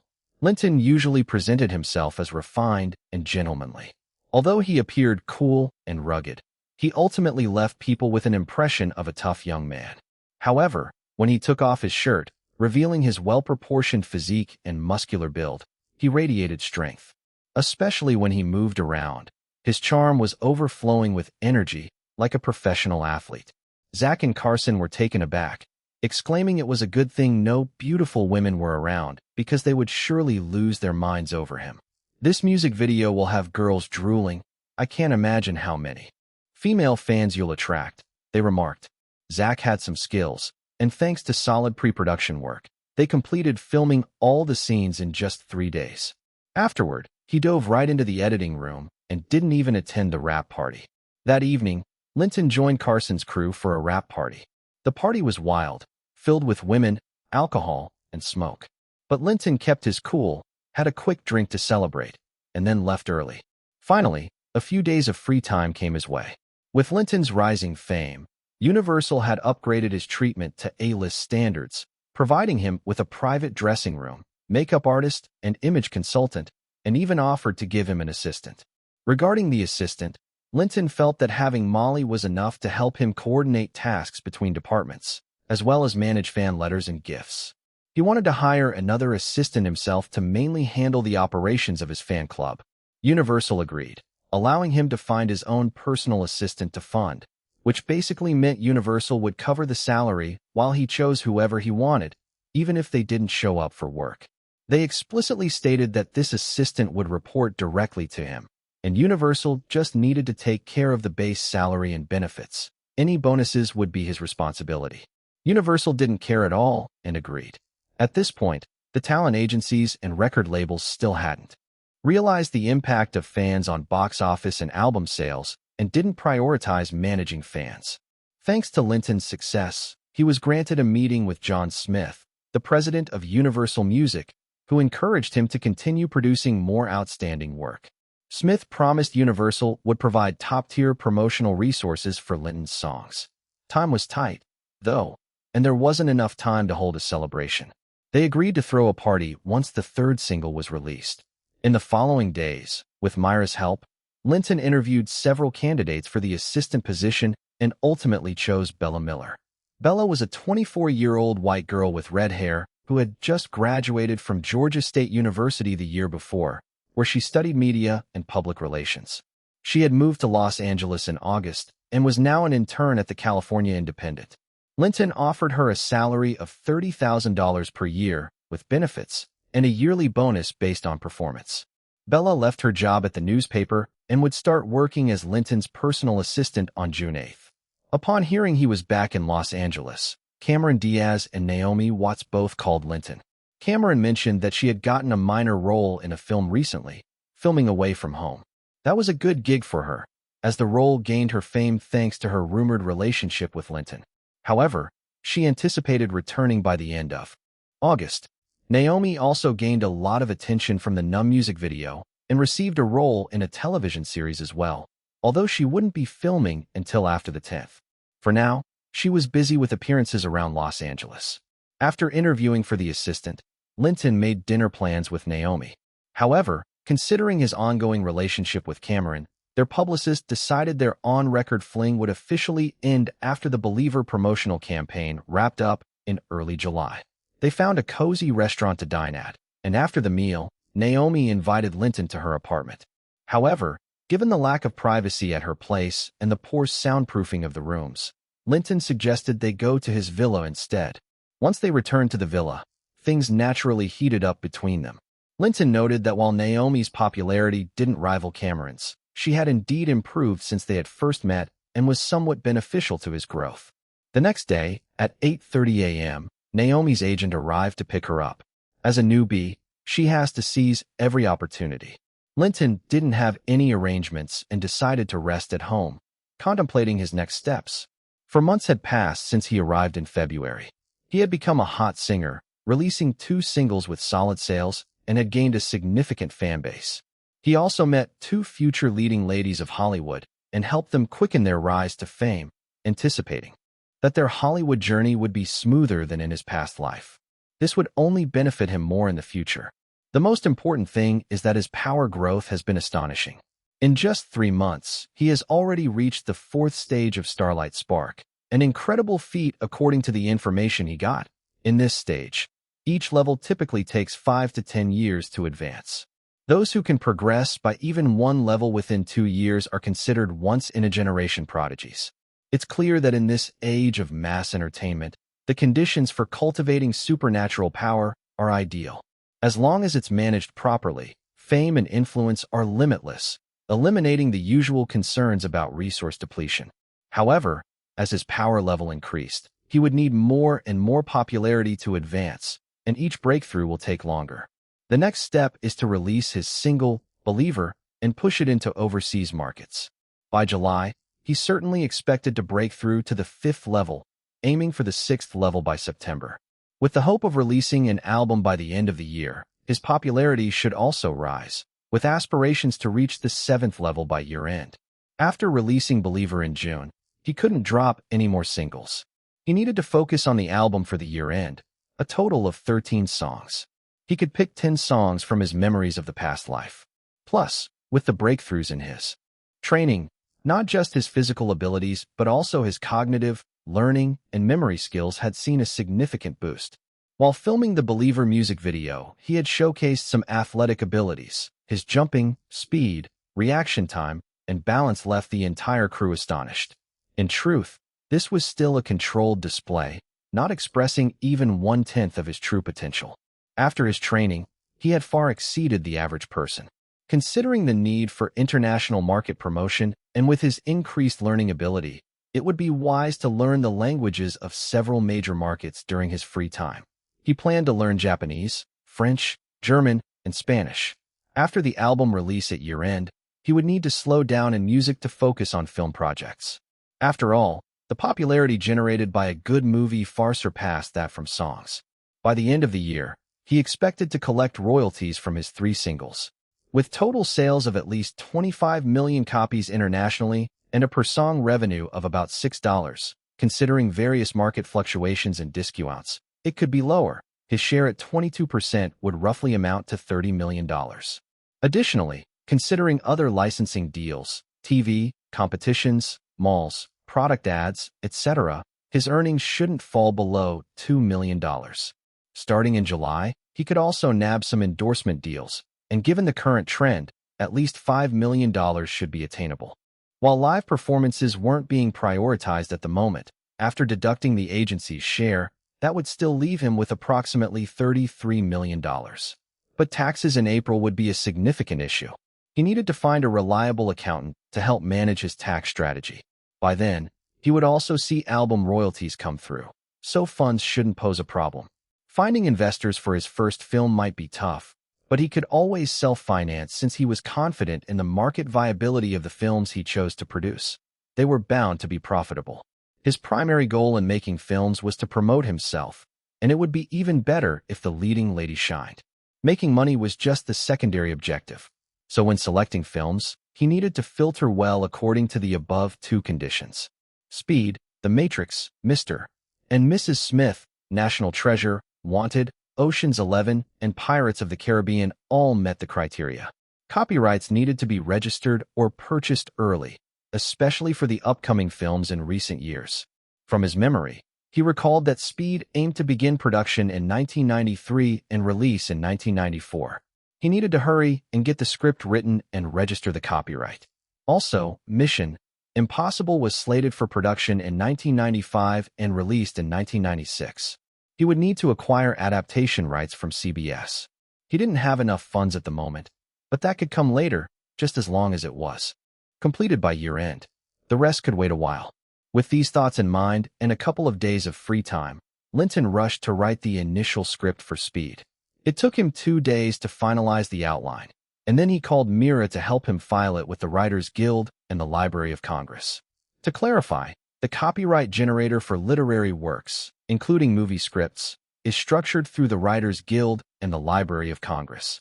Of course, if you were a member of the Writers Guild, you could also register it there. However, joining the guild required you to have a script filed with them for a produced film under your name. Thus, to protect one's rights, many preferred to pay $30 to the Writers Guild for registration, allowing others access to view it. Registration, however, required renewal every 5 years, and proving infringement after the fact meant demonstrating the other party profited. The safest route was to file with the Library of Congress, as this would become automatic evidence in case of infringement, though the processing time was longer. This was why the Library of Congress was the world's largest library. Chapter 14. Building the Fan Club. On June 8th, Bella officially started her job, first going to Universal to complete her onboarding process. She then called Mira, and the three of them discussed their next steps at the Universal office. As Linton's personal assistant, Bella's primary responsibility revolved around establishing and operating Linton's fan club, which was a new venture without any existing references, requiring them to figure it out as they went along. Before delving into work discussions, they first considered various options for Bella's office location. One option was an in-house office at Universal, where she could share an assistant's room just outside her office with Molly, who had been assigned to her by Universal but was not called in for the meeting. The other option involved renting an office nearby, since Universal was only concerned with paying her salary. Considering that setting up and operating the fan club was a new model for managing stars that required traveling across the country, handling numerous letters, and hosting fan leaders, they concluded that the best decision was to rent a nearby office as Bella's workspace. Once the fan club was off the ground, it could later upgrade to become Linton's fan club studio. Bella then shared her vision for the club. Having studied media and previously worked at an entertainment newspaper, she had some ideas about fan management. She proposed a three-step plan for the fan club's establishment. The first step involved creating fan clubs in the 10 largest cities by economy.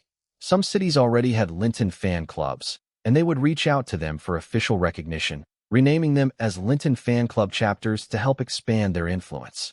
In cities without fan clubs, they intended to find passionate fans through inquiries via letters, identifying those with influence, willingness to act, and initiative to lead the creation of local fan clubs, all named as Linton fan club chapters. Additionally, she suggested that the leaders should ideally come from high school and college students, as they were the most enthusiastic and had the time, with student networks making it easier to spread the word. To ensure these leaders' enthusiasm and motivation, she mentioned that Linton should support them with action, mainly by providing signed photos, signed albums, and unique gifts. If time allowed, fan meet and greets could be organized to invite them to participate. Linton nodded frequently, signaling Bella to continue. The second step focused on assisting these 10 fan clubs in hosting fan events to expand their scale and increase engagement. They could provide materials for support, such as posters featuring Linton's image, t-shirts, or baseball caps. Ideally, Linton could sign a small number of materials for added impact. The third step revolved around using these 10 fan clubs as the ignition point, promoting and expanding outward. They could select core members from these clubs to help establish new ones in other cities, offering financial and material support. Linton felt satisfied. It looked like they had found someone capable. In an era before the internet became widespread, this plan was quite impressive.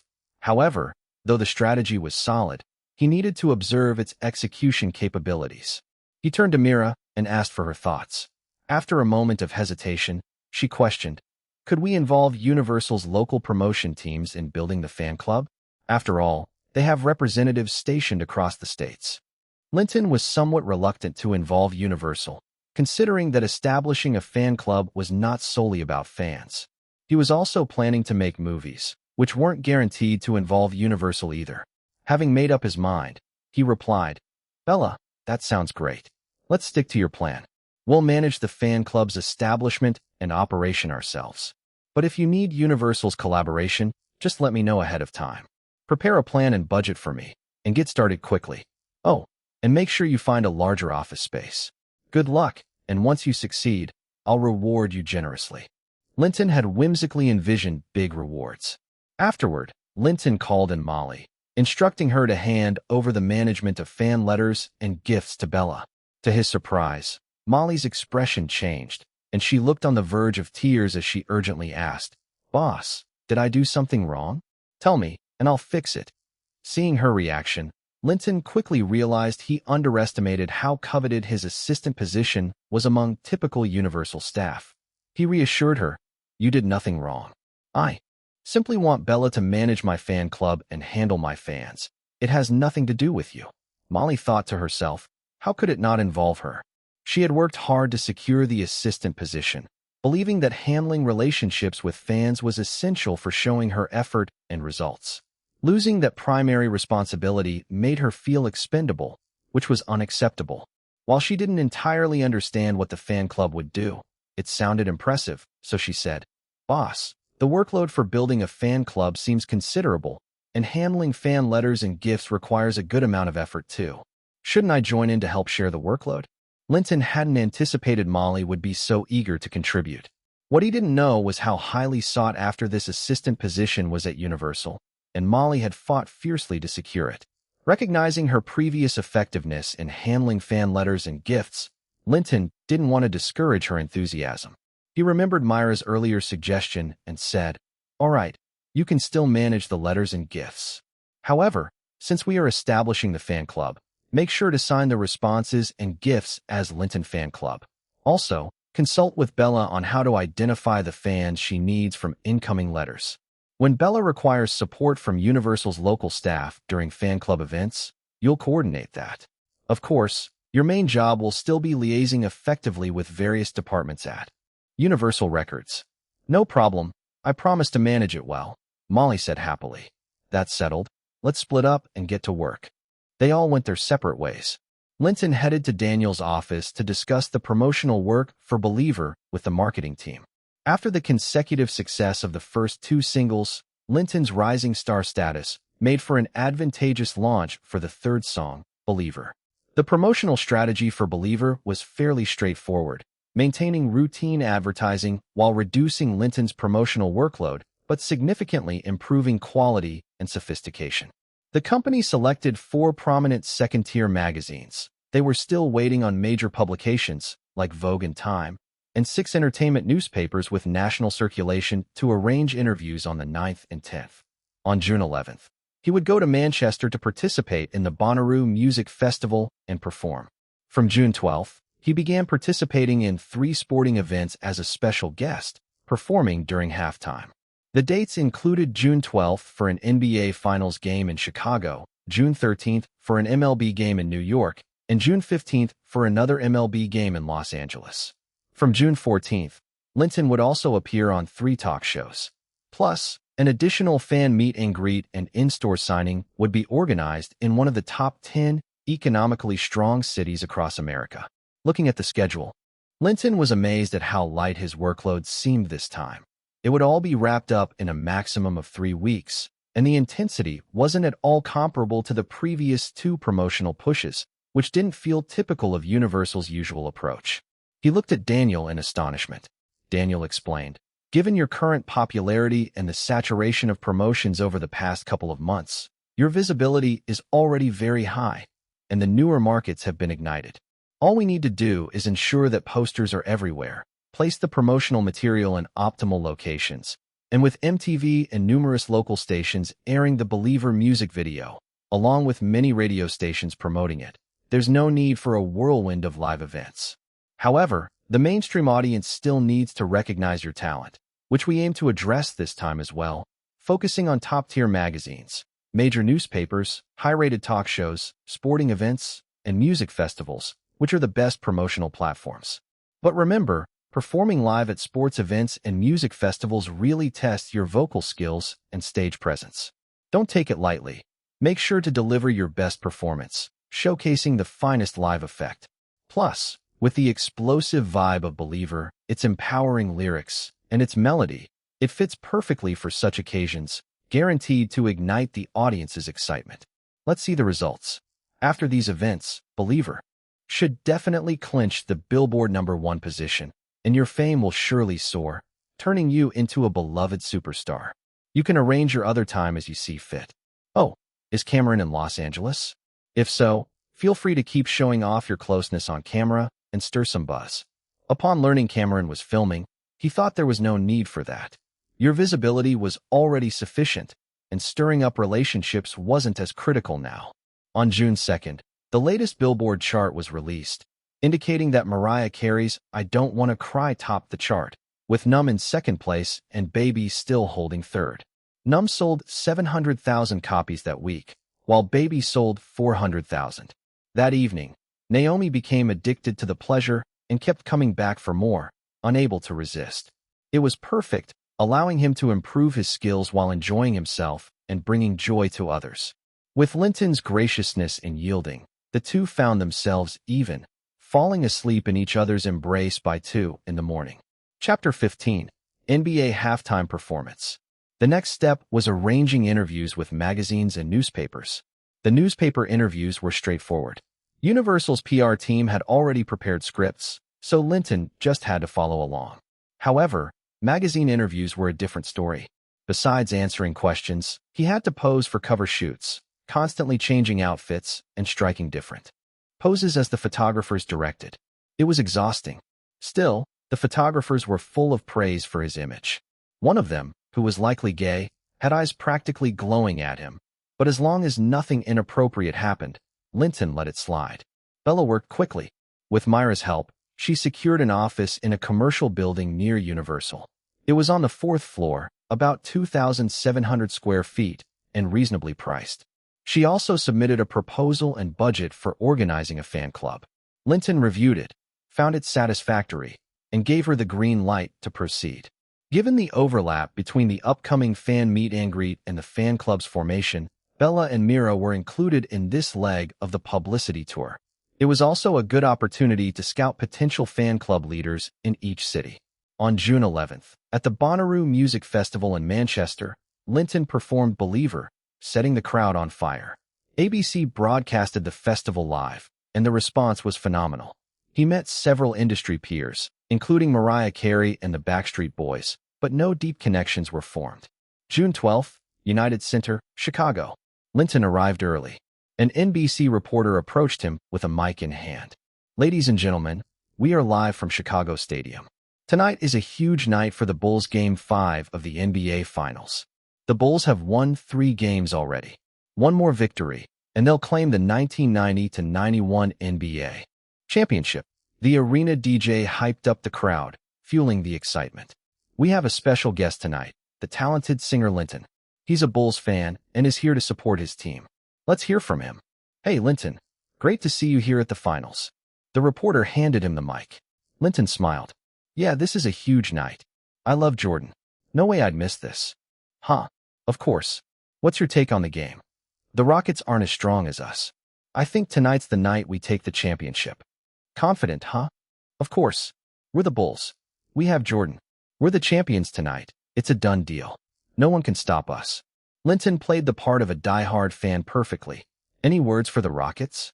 "I don't think they have a chance. This is their last game of the season." Linton grinned. "All right. Thanks for your time, Linton.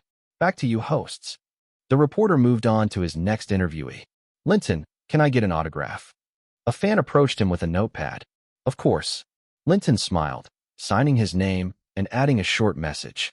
As more fans gathered, security stepped in to break up the impromptu autograph session. It was, after all, an NBA Finals game, not a meet and greet. The teams took the court for warm-ups, and Linton finally got a chance to sit down. Linton looks nervous. The arena DJ commented as cameras showed him intently watching the game. With the finals at stake, there wasn't much room for off-court chatter, and Linton was nervous. He had just confidently predicted a Bulls win. If they lost, the series would head back to Houston, and the media would tear him apart. At halftime, the arena DJ announced, "Now, let's welcome the incredible Linton to perform Believer." As the high-energy intro played, Linton's powerful voice filled the stadium. "First things first, I must say all the words inside my head. I'm fired up and tired of the way that things have been. Oh, the way that things have been, oh." The crowd went wild, standing up and dancing along. After the exhilarating performance, Linton returned to his seat. Duke, the PR manager sitting next to him, threw an arm around him. "Linton, did you see that? The whole arena was with you. That was perfect." The game resumed, and the intensity skyrocketed. The Rockets controlled most of the fourth quarter. In the final moments, Pippen sank a crucial three-pointer to tie the game. Then, with seconds left, Jordan dished an assist and hit the final free throws. The stadium erupted. The Bulls had done it, 108-106.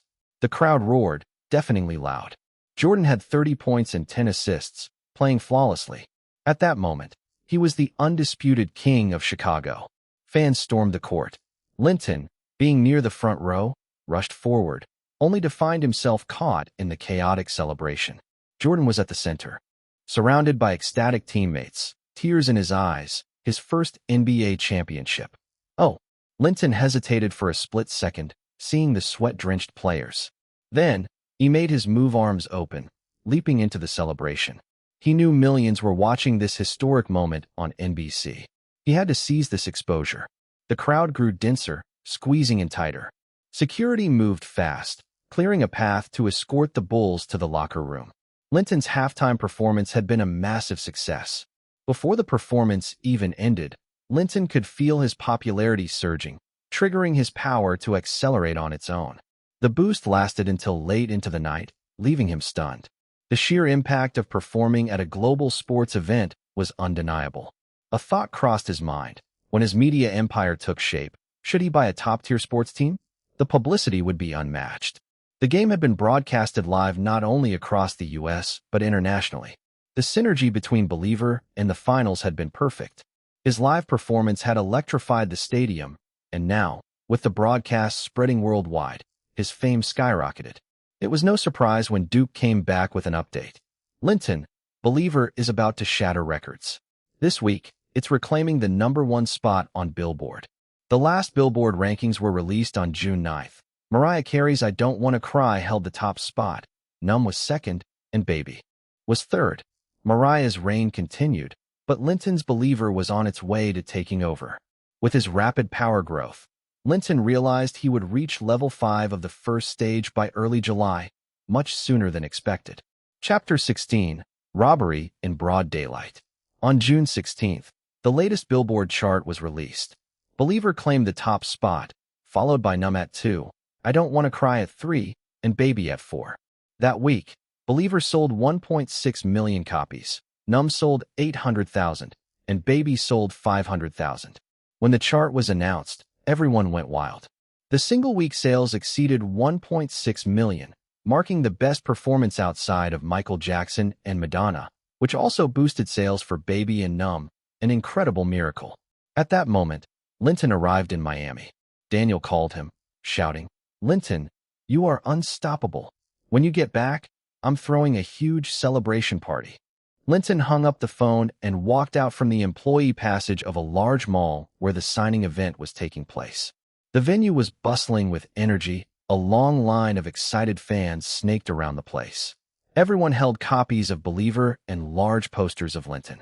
As soon as Linton appeared at the signing event, a deafening cheer erupted from the crowd, and security started to anxiously maintain order. Linton, Linton. The fans' shouts transformed from chaotic noise to a synchronized chant, proving Linton's rising popularity in Miami, thanks to the promotion of Baby, Numb, and Believer, reaching an incredible peak. Linton, my whole family loves you, especially my grandson. An elderly white lady was the first in line. She handed Linton a vinyl record from her grandson while asking for a photo. "Thank you," Linton said politely, signing his name and writing a little note for the lady's grandson. He then sat down and quickly entered signing mode, signing records at a rapid pace, signing one record every 5 seconds. "Linton, I love you." A girl seized the moment to profess her affection. "Thank you. I love you all too," he replied. "Can you sign one more on me?" After finishing a single disc, a white girl asked, pointing at her chest. Linton hesitated but quickly obliged. "Can you sign one on my back? Could you sign my face next? Can I get one on my butt?" The variety of unusual requests astonished Linton, though signing on someone's butt was simply impossible. There were also sudden hugs, strong kisses, and laughs, along with some attendees in tears. Every type of person was present. "Linton, I bought all your singles," shouted a black girl, her voice ringing out as she placed 3 discs on the table. "You know you love me. I know you care. Just shout whenever, and I'll be there." She even began to sing the songs right then and there. "Really? Thanks for the support." Linton signed the 3 discs and politely pushed them back to her. After nearly 2 hours of nonstop signing, he gestured to a nearby mall staff member to start turning away new fans. "The signing is about to end. No new fans can line up," the staff member announced at the end of the line, putting up barriers. "That's it. Linton is tired. Please cooperate. Linton, can you sign for us all too? This one, and this one." A middle-aged lady at the back of the line handed over a stack of discs. Linton looked up to find the line had thinned, and several fans waiting behind the barrier looked at him expectantly. "Sure, no problem." Linton signed the last of the discs. Photo together? The middle-aged lady produced her camera. Okay. Linton stood up, keeping a smile as Mira helped take a group photo. He signed for a few more fans still at the barrier before concluding the event, leading to cheers and jumping from the remaining fans.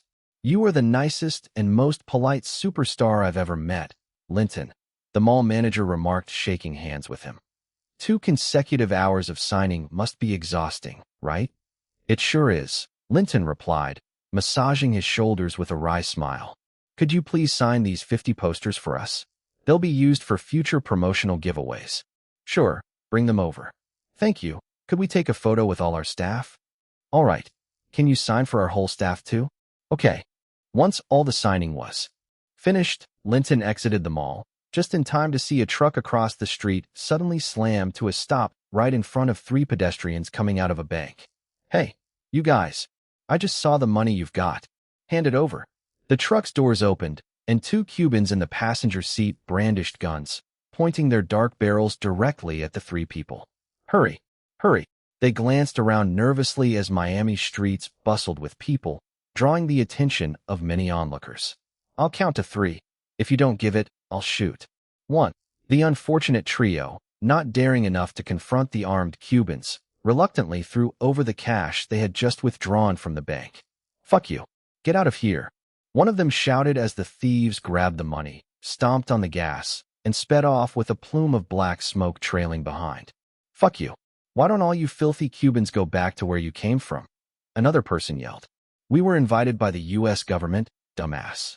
You European pirates should be the ones to go back, came the distant response from the Cubans. Don't let me see you again, or you'll be sorry. The 3 men yelled at the quickly disappearing truck. Soon, they reported the robbery, but by the time the police arrived, the Cubans had vanished without a trace. Linton and his friends watched the entire scene in disbelief, unable to comprehend that this happened in broad daylight on one of the busiest streets in the city. If this could happen here and now, one could only imagine how rampant crime would become in other places and times. Was Miami, dubbed a vacation paradise, really safe anymore? Man, America's safety is getting worse and worse, Mira complained.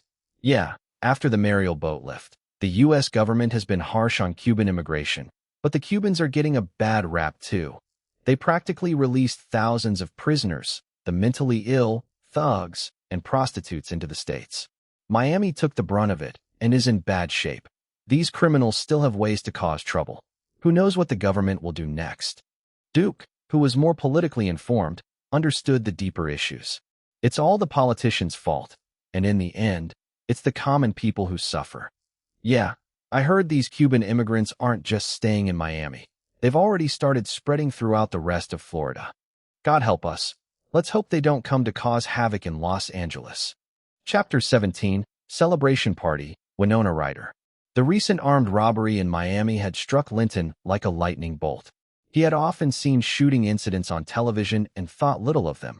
But today, it was right in front of him, shaking him to his core. He could sense that if the 3 victims had fought back, the Cuban robbers would have fired their guns without hesitation. Although he had the ability, before achieving mastery, he still faced significant threats from guns. It looked like he needed to hire a personal bodyguard, in addition to the security provided by Universal, and he mentally noted to take care of that when he returned. That night, everyone arrived in Houston. Duke, the publicity manager, received a phone call and turned on the TV. After some adjustments, he found a channel broadcasting an interview with Linton's ex-girlfriend, Connie. She was candidly discussing their relationship and bluntly describing Linton as extraordinarily virile. Linton's face darkened, while the others burst into laughter. Ever since the song Baby had become a massive hit, especially with Linton's rising fame, several so-called ex-girlfriends had emerged, all claiming they were the inspiration behind Baby, including some Linton had never met. The media loved to sensationalize such gossip, providing these women with plenty of exposure and earning them considerable appearance fees. Today, it was even worse. Connie had completely lost her sense of decency. This is outrageous. Doesn't she have any shame? She is shameless, but I still have some dignity. Duke, what are we going to do about this? Duke looked at Linton with a strange expression. Are you really that impressive? Upon hearing this, everyone laughed again. Stop joking. What are we actually going to do? Honestly, it's not that big of a deal. It could even work in your favor, giving you more publicity and drawing more people to your music. So, what I mean is, don't worry about it. But during media interviews, they'll definitely bring it up. How should I respond? It doesn't matter. As long as you don't deny it, you can answer however you like. If you really don't want to talk about it, just say no comment. In truth, Linton didn't care much. Although it was embarrassing, it didn't harm him and could even boost his popularity and speed up his gains. They were minor issues in the grand scheme of things. As expected, during subsequent promotional events, Linton became the center of attention for the media. The most pressing question from the reporters was whether what his ex-girlfriend said about him on television was true. He felt embarrassed, but remembered Duke's advice to neither confirm nor deny, deflecting the awkward questions. Although the ruthless media hype left Linton somewhat irritated, it undeniably increased his popularity. When he returned to Los Angeles on June 25th, Billboard's latest chart showed Believer at number 1, Numb at number 2, Mariah Carey's I Don't Wanna Cry at number 3, and Baby at number 4. Believer sold 1.1 million copies that week. Numb sold 600,000, and Baby sold 400,000 copies. Seeing these numbers, Universal went wild. Daniel flipped out. Lisa was ecstatic, Al and Dick were in a frenzy, and Mira from WMA was equally thrilled, as was Logan Donovan. It hadn't taken long for Baby's sales to surpass 5 million. Numb had exceeded 4 million, and Believer crossed 3 million. It was quite a profit machine for them. As Linton's manager, Daniel, alongside Lisa as the producer, Al and Dick as sound engineers and musicians, all stood to gain from the success. And the excitement for Mira and Logan was even greater. On the evening of June 26th, the Hilton was ablaze with lights. Universal's celebration party took place on the first-floor ballroom. As Mira and Linton arrived, Daniel and a few others waited outside, clearly excited. Daniel led them into the ballroom, which was packed with attendees. The upper management of Universal and their signed artists were present, along with executives from Universal Pictures.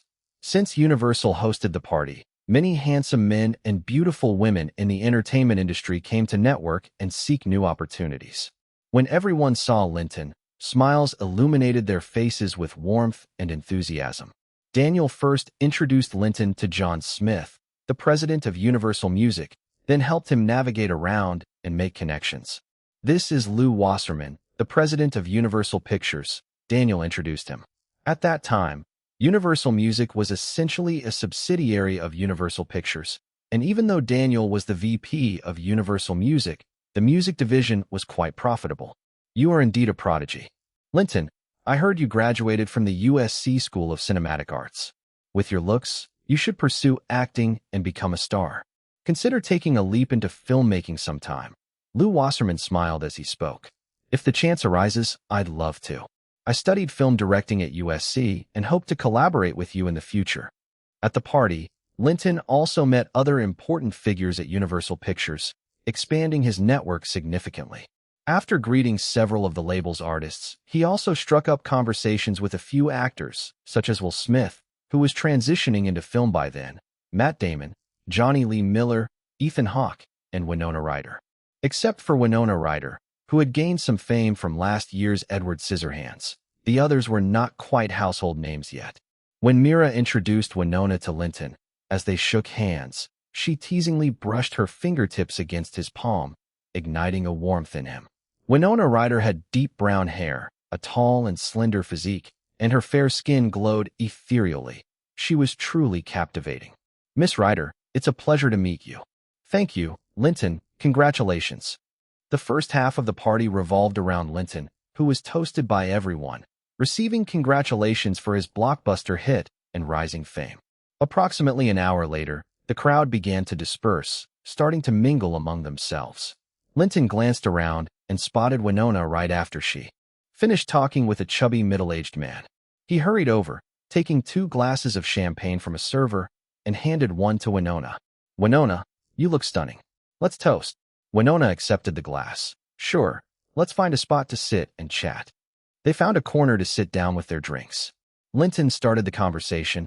I've watched you in Edward Scissorhands with Johnny Depp. Winona waved a hand dismissively. Please don't bring him up. We're no longer together. Oh, you dated Johnny Depp? That's all in the past. Let's just drink. Hey, are you really as good in bed as your ex says on TV? What's it to you? Don't believe me. Do you want to find out? Find out. Sure thing. Then let's go to the hotel room upstairs. Linton never expected Connie's big mouth would actually lead to this unexpected benefit. The two slipped away quietly, taking the elevator to the 26th floor, arriving at the room that Mira had reserved for them. Once in the room, they embraced each other, and Winona, at 5 feet 3 inches, looked tiny and incredibly delicate next to Linton's 6 feet 2 inches frame. Hey, Winona, you're truly enchanting. Linton wrapped his arms around her soft waist. Neither was inexperienced, and soon they happily lost themselves in each other's embrace, breathing heavily as they got lost in passion. That night, they candidly explored one another's worlds together. Chapter 18. Considerations for the album. After a fierce struggle, Winona Ryder lit a cigarette and started puffing away, offering it to Linton. However, Linton declined, stating he didn't smoke. He didn't smoke in his past life, and he wouldn't start now. You really are a weirdo, not even smoking. Fine, I won't smoke either, Winona said as she extinguished the cigarette, tracing circles on Linton's chest with her fingers. That's great, Linton. You're even better than what your ex-girlfriend said about you. Linton felt proud. Darling, you're incredible too. Winona seemed delighted at his compliment. How about another round? Sure. Linton was more than happy to oblige. The two of them launched into another intense and prolonged session, not stopping until 3 a.m. To Linton's surprise, that evening, his skills quietly broke through to level 5 in training. He sensed Winona's popularity was quite substantial, not too different from his own, and she had amassed significant energy. He had initially thought it would take another week to break through, but unexpectedly, one night of being together brought him to this level. It seemed that starring in excellent films brought in even more popularity than being a pop star. He decided he needed to find ways to act in movies in the future. When he woke up in the morning and saw the mess around, Linton tidied up a bit and called for room service to bring breakfast. After they washed up, they lazily enjoyed their meal together. Winona, do you have any plans for today? I have no plans. And you can't have any either. Just stay here in the hotel with me today. I'm going to fight you to the end. I want to be a warrior and defeat you, the evil overlord. Linton thought that suited him perfectly. He was already considering how to keep Winona around for more training sessions, as her popularity was really helpful for his growth. Unbeknownst to him, Winona had made the request herself. Since they were both already famous stars, without any urgent work engagements, they could easily take a day off. Unlike Cameron Diaz and Naomi Watts, whose careers were just starting and couldn't afford to waste a day. After contacting their managers to inform them they'd both be taking a day off, Linton asked Winona for her clothing sizes and instructed Mira to go to a Chanel boutique to buy 2 complete outfits to send over. So, they ended up staying hidden in the apartment all day without going out. Winona repeatedly fought but kept failing, only getting up to order food from the hotel, hardly leaving the bed. On the 3rd morning, after their morning workout and showers, Winona exclaimed in amazement, Linton, quick, help me take a look. It seems my skin is whiter and smoother than before. Darling, you're already beautiful, and now you're even more stunning. You're so sweet. Looks like having sex with you can also make me more beautiful. We definitely need to have more sex. Sure, I'm always on standby, darling. They cuddled for a while longer. To avoid being seen by the paparazzi, they separated about half an hour apart before leaving. The last 2 nights of sex training had greatly helped Linton. Winona's popularity was quite high, and she had accumulated a significant amount of energy. Not only did it help Linton break through to level 5, but it also pushed him further along in that level. Of course, Winona's energy had pretty much been exhausted. When Linton arrived at the company, his assistant, Molly, just brewed some coffee when Daniel appeared in Linton's office. Linton, things are looking quite good right now. What's your next move? What do you suggest? Your popularity is currently high. The company is working to get you covers with Vogue and Time magazines, aiming for you to be on the cover when you release your album. I suggest you take this opportunity to pick up some commercial performances and endorsement deals, but make sure to choose them wisely to align with your image. You're now an idol, a hot pop star. Any performances and endorsements should match this positioning. Pay attention to the quality and pricing. You shouldn't accept low-end endorsements. The cost should certainly not dip below your current standing.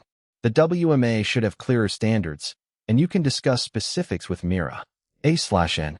Endorsements for singers usually don't have a profit-sharing arrangement with record labels.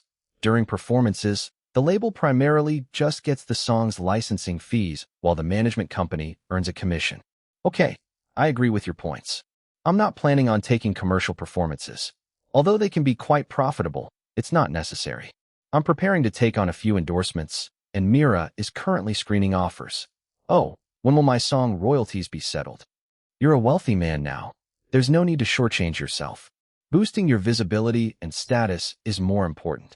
I'll try to arrange to settle your song royalties by July, but I hope you'll start thinking about your album.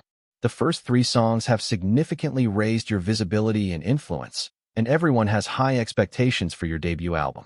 We need to take advantage of this momentum and release it as soon as possible, no later than the end of this year. So, it's best if your commercial performances and endorsements are completed by July, and in August we need to focus entirely on preparing your first album. Just a few days ago, I sent out messages through various channels to collect the remaining 10 songs for your debut album. Do you have any new songs prepared? What are your thoughts on the album? Daniel added, for the songs on my debut album, I want to write them all myself. I've already written 7 songs, which are at home. I'll ensure the last 3 are ready this month, and I plan to start recording the album in August, aiming to finish all songs within those 2 months. I'll shoot the music videos in October and promote it in November. That plan is great, but I need to remind you about 2 issues. First, you're currently on a fast upward trajectory. The first 3 songs have truly established your reputation, and people have high expectations for the other songs in your album. So, the quality of these 10 songs must be high and at least not worse than the first 3. Otherwise, I won't agree to it. I'd rather include works from other famous artists than compromise the album's quality. Of course, if the songs you create maintain basic quality, I'd suggest you write them all as it would deepen your identity as a talented singer. This will also give us better angles for promotion.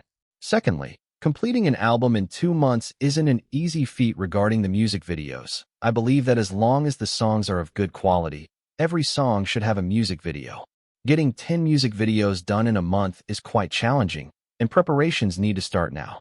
You should finalize the copyright registration for the 7 songs you have as soon as possible and submit them to the company. Once they verify the quality, we'll need to start preparing arrangements for recording.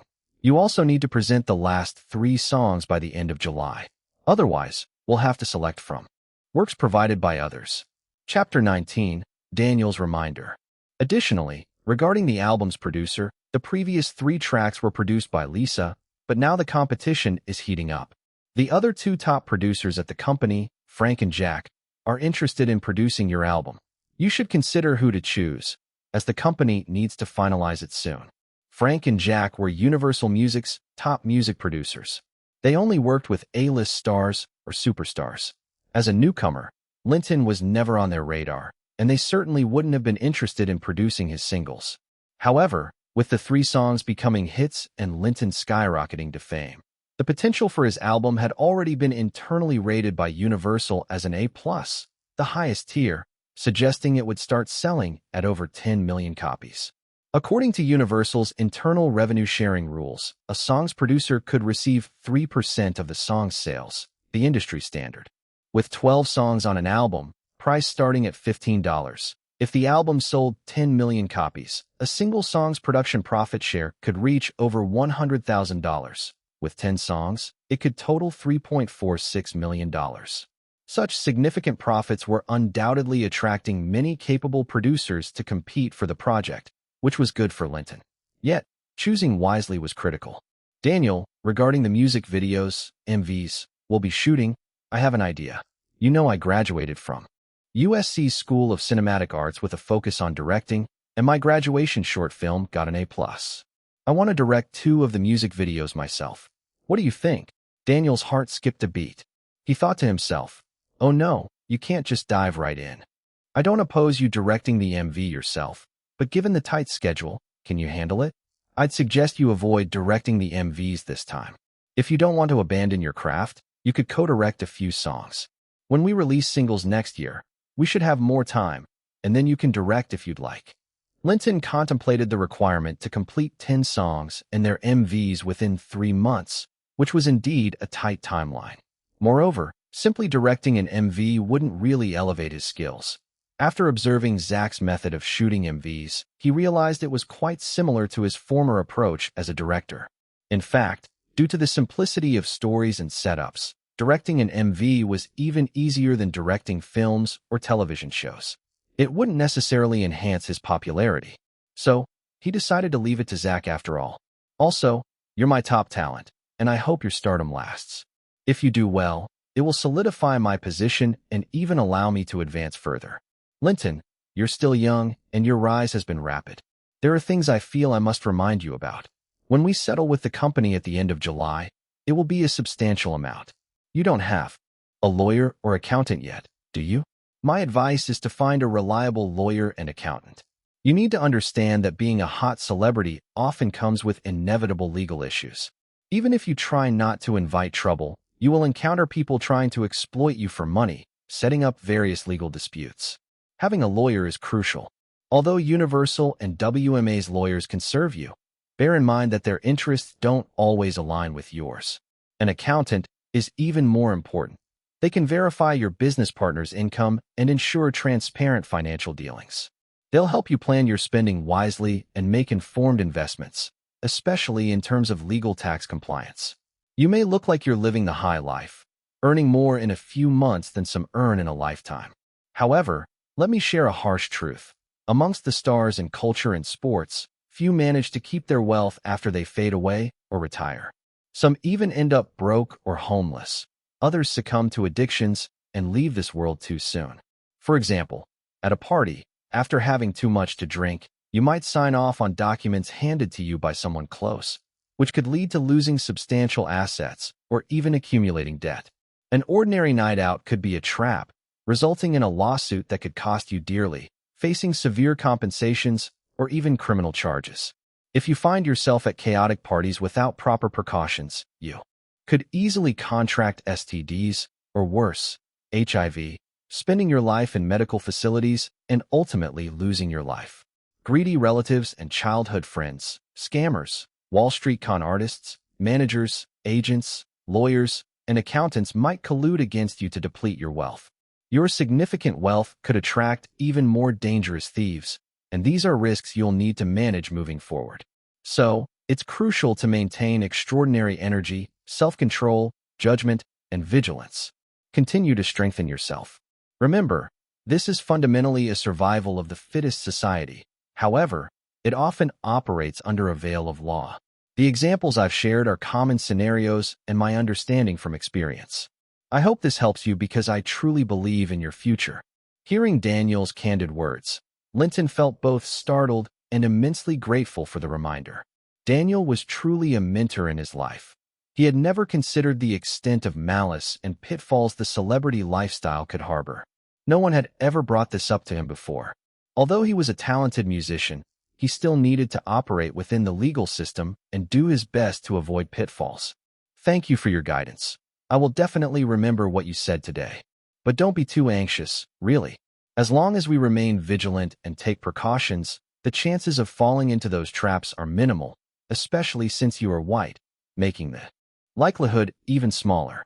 Of course, if you can gain a deep understanding of American politics and interpersonal relations, coupled with the necessary social skills and initiative, along with the ability to leverage your resources, you'll discover that this is truly a land of opportunity.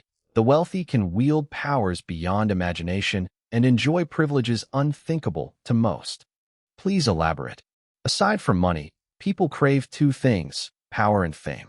Power can be a complex and challenging thing to attain. However, the most straightforward approach is to actively engage in politics, contribute to campaigns, or even run for office yourself. That is the simplest way to obtain power. Aside from politics, media holds enormous hidden power. Owning a media company allows your influence to permeate society in ways that can rival or surpass that of political figures.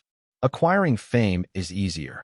For instance, having significant influence in a particular field or being a star certainly contributes to that. However, It's important that this translates into societal influence, which is often based on one's points. What are points? Points are a social concept that everyone appreciates widely. If you have enough points, you can easily exchange them for power, friendships, and connections. How do you accumulate points? There are many ways. For example, helping the government tackle tough challenges, supporting politicians in elections, assisting the less fortunate, aiding businesses in achieving success, or even helping the country gain international recognition. However, the simplest and quickest way is through charity work, which can quickly earn you points. To illustrate, some wealthy individuals are willing to spend a fortune hosting charity galas, then spend a hefty amount flying to Asia or Africa just to deliver basic supplies worth thousands of dollars, getting extensive media coverage for their generosity. They could simply buy and send more supplies, but that wouldn't earn them points. The more points you have, the greater your corresponding influence and societal reputation. With great wealth and sufficient points, you'll find that you can navigate effortlessly, becoming a true winner. Linton was enlightened. Yes, this is a society where governmental and legal frameworks serve capital the rich.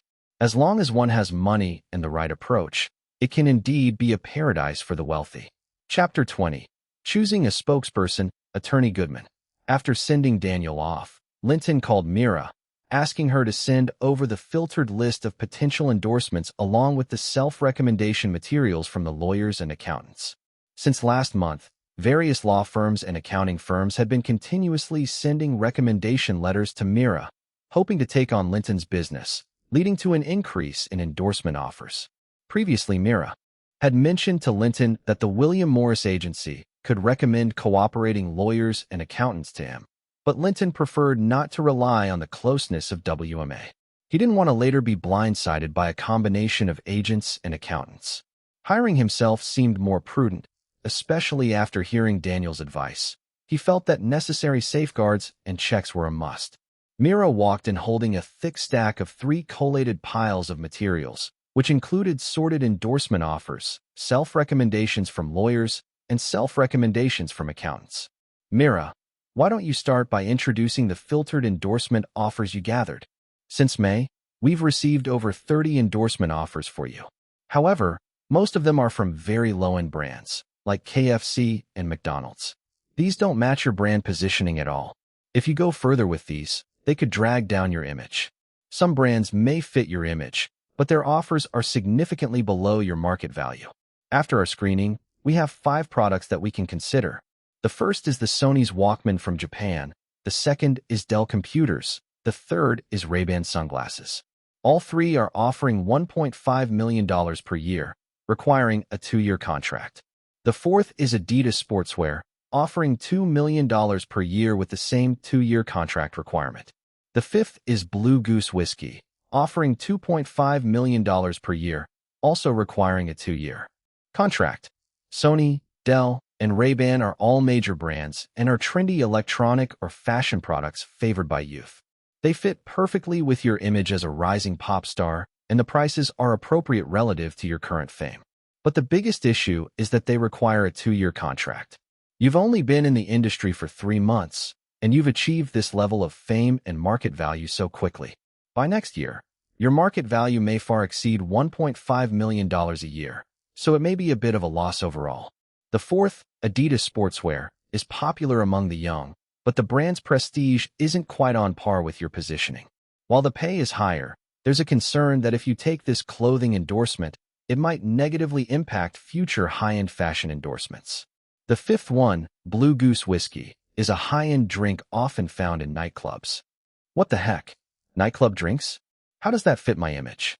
You know I don't go to nightclubs. Linton interjected. At first, I found it strange too. But after discussing it with the brand side, I learned that your songs Numb and Believer are really popular in nightclubs, and your performance in the Believer music video is a hit among nightclub women. Plus, your ex-girlfriend Connie's media antics have fueled many women's fantasies, so the brand sees your potential influence in that demographic. What? Connie's media antics had such an impact? Linton was bewildered. It had practically become an adult joke across America. So I suggest you take the first 3 endorsements and pass on the latter 2. We can look into new endorsements next year when your fame has further solidified. The brands will likely have a higher caliber, and the pricing will be more fitting then. After looking through the other endorsement offers, Linton found they were just as Mira said, mostly low-end fast food chains and snack brands in North America, or some odd brands, including various gimmicks that were hardly suitable. Was this the result of Connie's media hype too? He wasn't a rookie. He understood that very few rising stars would endorse such low-end, mostly junk food chains. One offer was for a headphone brand, but the endorsement fee was only $1 million a year, clearly far below his market value. Definitely a pass. Overall, Linton was quite satisfied with Mira's selections. It seemed that Mira was quite responsible, not overly focused on short-term benefits despite their short contract with WMA. After all, the contract was only for a year. Honestly, my dream endorsements would be Coca-Cola or Pepsi.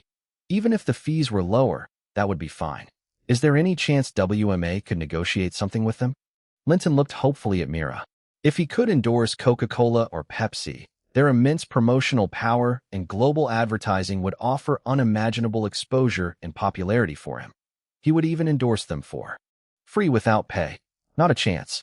Look at the endorsers Coca-Cola and Pepsi usually choose: Jordan, Michael Jackson, Madonna, Cindy Crawford, Johnny Depp. We can't reach those levels yet, but after your album breaks into the charts next year, we can revisit the possibility. Mira effectively quashed his hopes. All right, let's go with your plan. Let's move forward and negotiate with Sony, Dell, and Ray-Ban as soon as possible. Let's try to negotiate terms that are favorable to us. If that's not possible, the prices are acceptable in general. However, we should differentiate when it comes to payment. How about we offer two options during negotiations? One option is paying the same price for 2 years up front, and the other is a tiered price, meaning this year at one price, and the following year we increase it accordingly, paid annually. That's a good proposal. Your popularity is indeed rapidly rising, and the brands should recognize that. Speed up the process. Let's aim to wrap up the ad shoots by July because in August I'm going to focus solely on recording my album. Also, tomorrow morning, please accompany me to BMI to register the song copyrights. After Mira left, Linton picked up the self-recommendation materials from the lawyers and selected 3 white male lawyers from prestigious schools with 5 to 10 years of experience, scheduling interviews for the afternoon.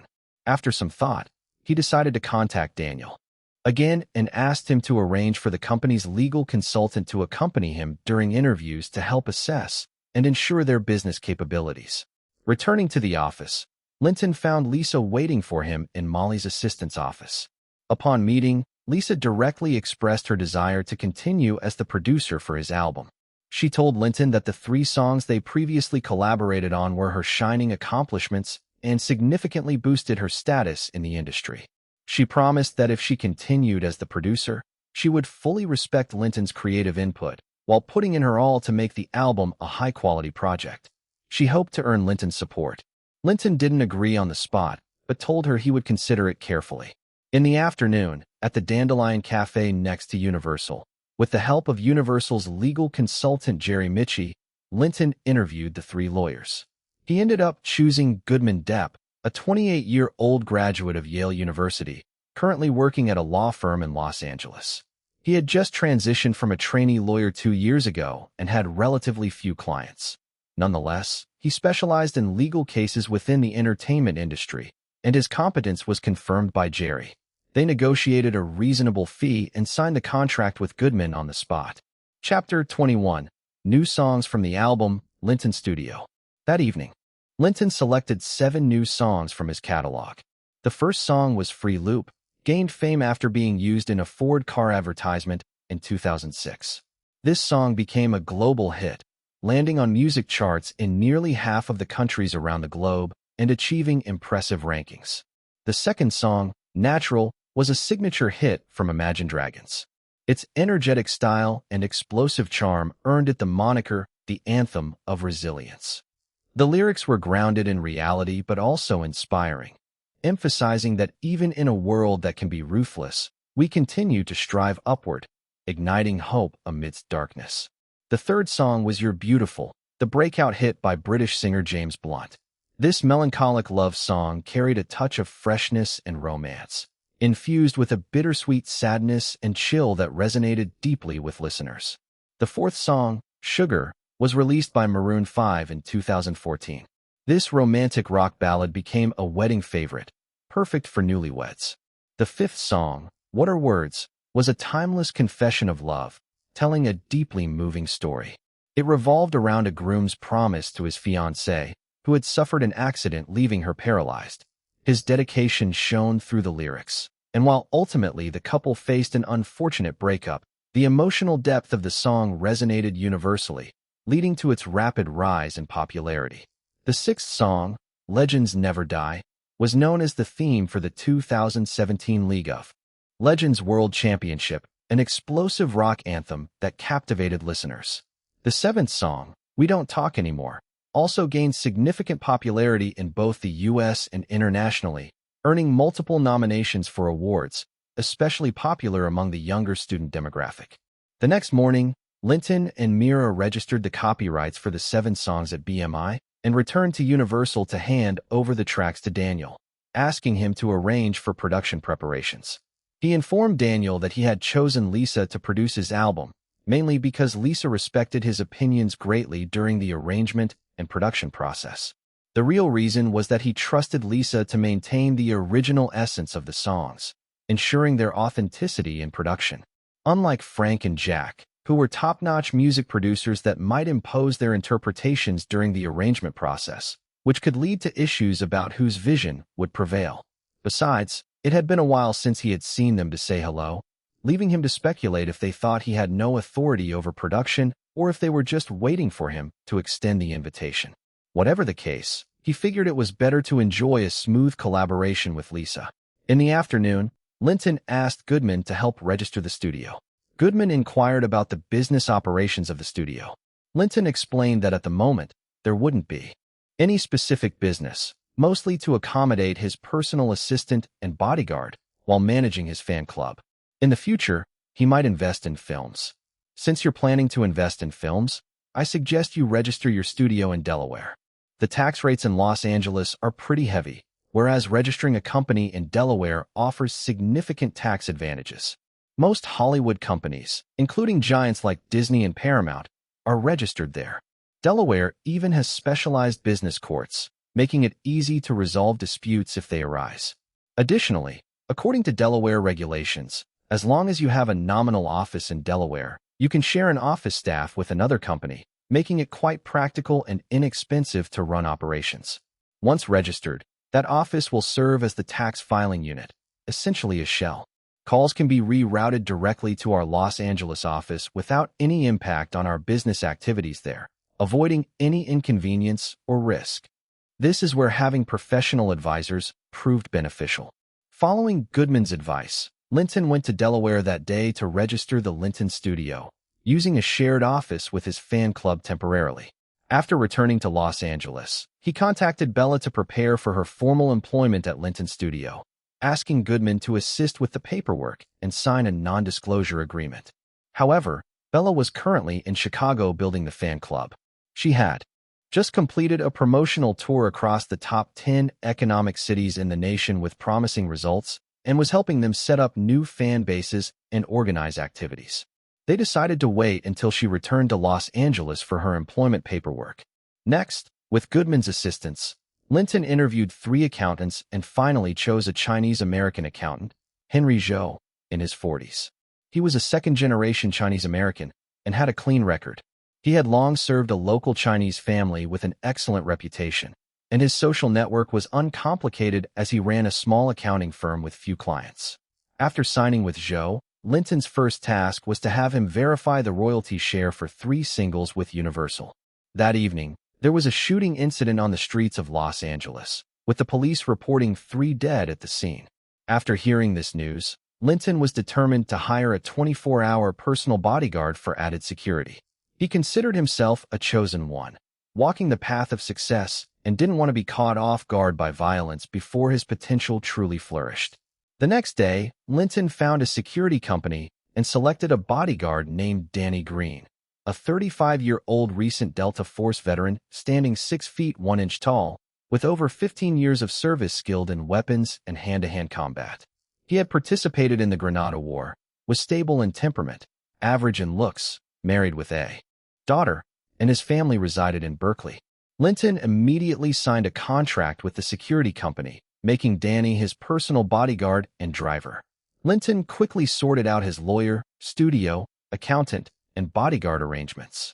Meanwhile, Mira was not idle either, quickly securing endorsement contracts with the three companies, Sony Walkman, Dell, and Ray-Ban, each worth $1.6 million per year, signing for 2 years with a one-time payment.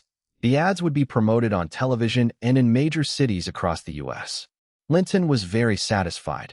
Although the endorsement fees weren't astronomical, the brand promotion was what he valued most. He signed contracts with the three brands and, within 2 weeks, completed filming for their promotional ads, including video and print campaigns, also attending the press releases requested by the brands.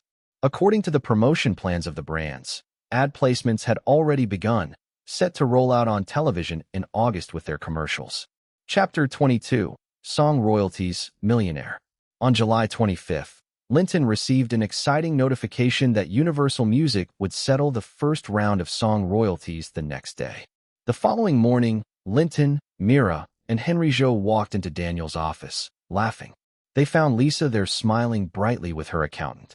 Daniel's secretary placed several thick folders in front of them. Linton flipped through the files. They contained Universal's settlement documents for the North American sales of 3 singles up to the end of June. Given the different pricing from discounts, promotions, and other sales strategies, the accounting became quite complicated.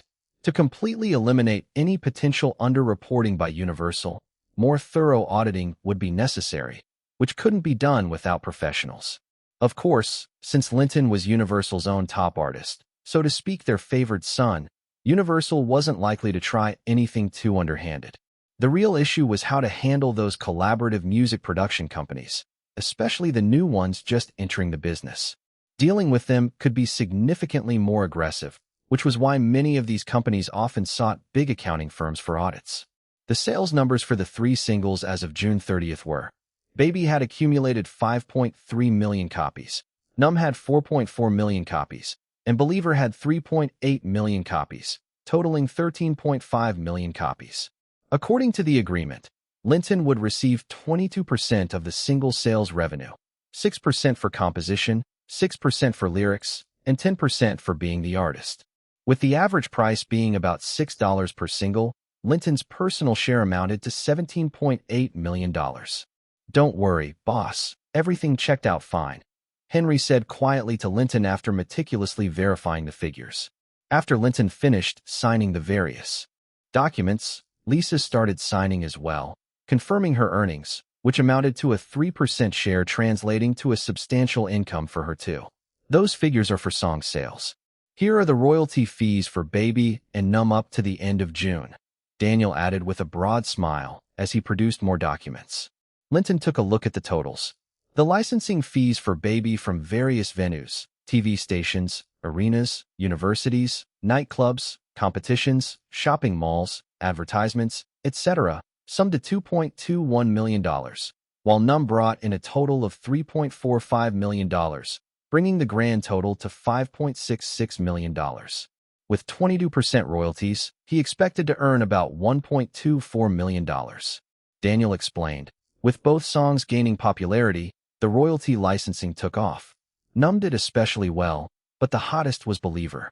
We haven't settled it yet, but I can tell you that, so far, Believer earned $4 million in licensing fees. And of course, the fees for Baby and Numb are still on the rise. Everyone felt naturally euphoric as, after confirmation, Linton and Lisa both signed their respective documents. Daniel had poured some champagne, handing it out to everyone. 2-hour collaboration. 2-hour collaboration.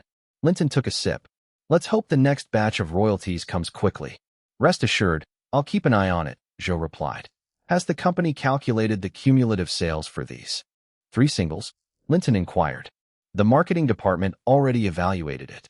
In North America, Baby is expected to surpass 6 million, Numb should reach just over 6.4 million, and Believer is likely to go over 7 million.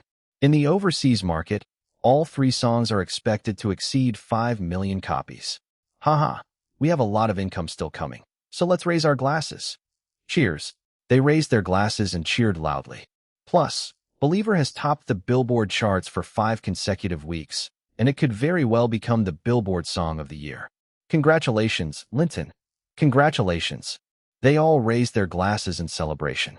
Universal benefited immensely from Linton's 3 songs, and Daniel, as Linton's manager, would certainly see a nice cut, likely more than Lisa's. He felt excited. Next, let's keep this momentum going and fully dedicate ourselves to producing Linton's album. The company will match this with the highest standards of distribution resources to aim for record-breaking sales. There are more earnings ahead. Cheers. He downed his drink in one go. Cheers. They all chimed in unison. Also, Linton, your songwriting ability is remarkable. The 7 songs you provided have been assessed by the company, and their quality is on par with the first 3 singles. Each one could completely serve as a lead track for its own album, gathered into one album. This will definitely blow up. Honestly, I almost hesitate to put them all on a single album. Many older musicians had approached me to offer songs for you to perform, but now it's clear that their quality doesn't even compare. You, Linton, are truly gifted. I'm just lucky to be in a creative peak right now, Linton humbly replied. You're really quite modest, which isn't typical for a young man. Young people should be fiery and full of personality. If you have the skill, you've got to flaunt it. Oh, Lisa, have the arrangements for the 7 songs been completed? Is everything ready for recording? Daniel turned to Lisa. The arrangements are finished, and Linton made the final confirmations. The recording prep is good to go. We just need Linton's schedule to start, Lisa responded. Linton confirmed that the arrangements were sound and mentioned that the last 3 songs were also nearly complete. He was finishing the final tweaks and planned to have copyright registration submitted by July 30th and to start recording officially on August 1st. Great. We want to shoot music videos for all 10 songs this time. Planning for the music video has already started with the same crew. When the arrangements for the last 3 songs are done, we'll promptly submit it to them and get everything prepped for shooting. They passionately discussed the album's production, all filled with confidence in Linton's upcoming release. Finally, Daniel shared one last piece of information with Linton. Universal had submitted an application for certification to the RIA, Recording Industry Association of America. Baby accumulated 5.3 million sales in North America and applied for a 5X Platinum single certification, Numb with 4.4 million for a 4X Platinum certification, and Believer with 3.8 million for a 3X Platinum certification. However, the RIA verification would take some time before the Platinum certification awards were issued. That sounds great. I'll have Molly prepare a trophy display in my office for the awards, Linton said. Not just the Platinum certification. Your next target is to push your album towards Diamond certification. Got it. Aiming for the Diamond album. Universal moved quickly. Everyone signed the royalty documents in the morning, and by afternoon the payout was credited. Linton saw more than $19 million in earnings, and after paying WMA and Henry, he was left with $17.5 million. Just like that, he became a bona fide millionaire. Chapter 23, Investment and Celebration. Boss, it's time to start thinking about your investments. Keeping money in the bank won't beat inflation, suggested Henry Zhou. What do you recommend? Linton already had some plans in mind, but decided to ask for Zhou's opinion first. The economy is booming right now, especially in the tech industry, exerting significant influence globally. It's actively expanding in markets around the world. I suggest focusing on the computer industry, and you might also consider investing in oil and Coca-Cola. For real estate, investing in property would be a good idea, too. Linton couldn't help but admire Zhou's investment insight. Having traveled from the future, Linton wasn't an expert in stocks, but he was well aware of the global economic trends, and he had some understanding of companies that profoundly impacted the world. The 1990s was a time of rapid development in personal computers. Microsoft was dominating globally, and Bill Gates had become the richest man in the world, almost impossible to overlook. Personal computers from the US were all the rage worldwide, with Dell and Compaq also being highly renowned.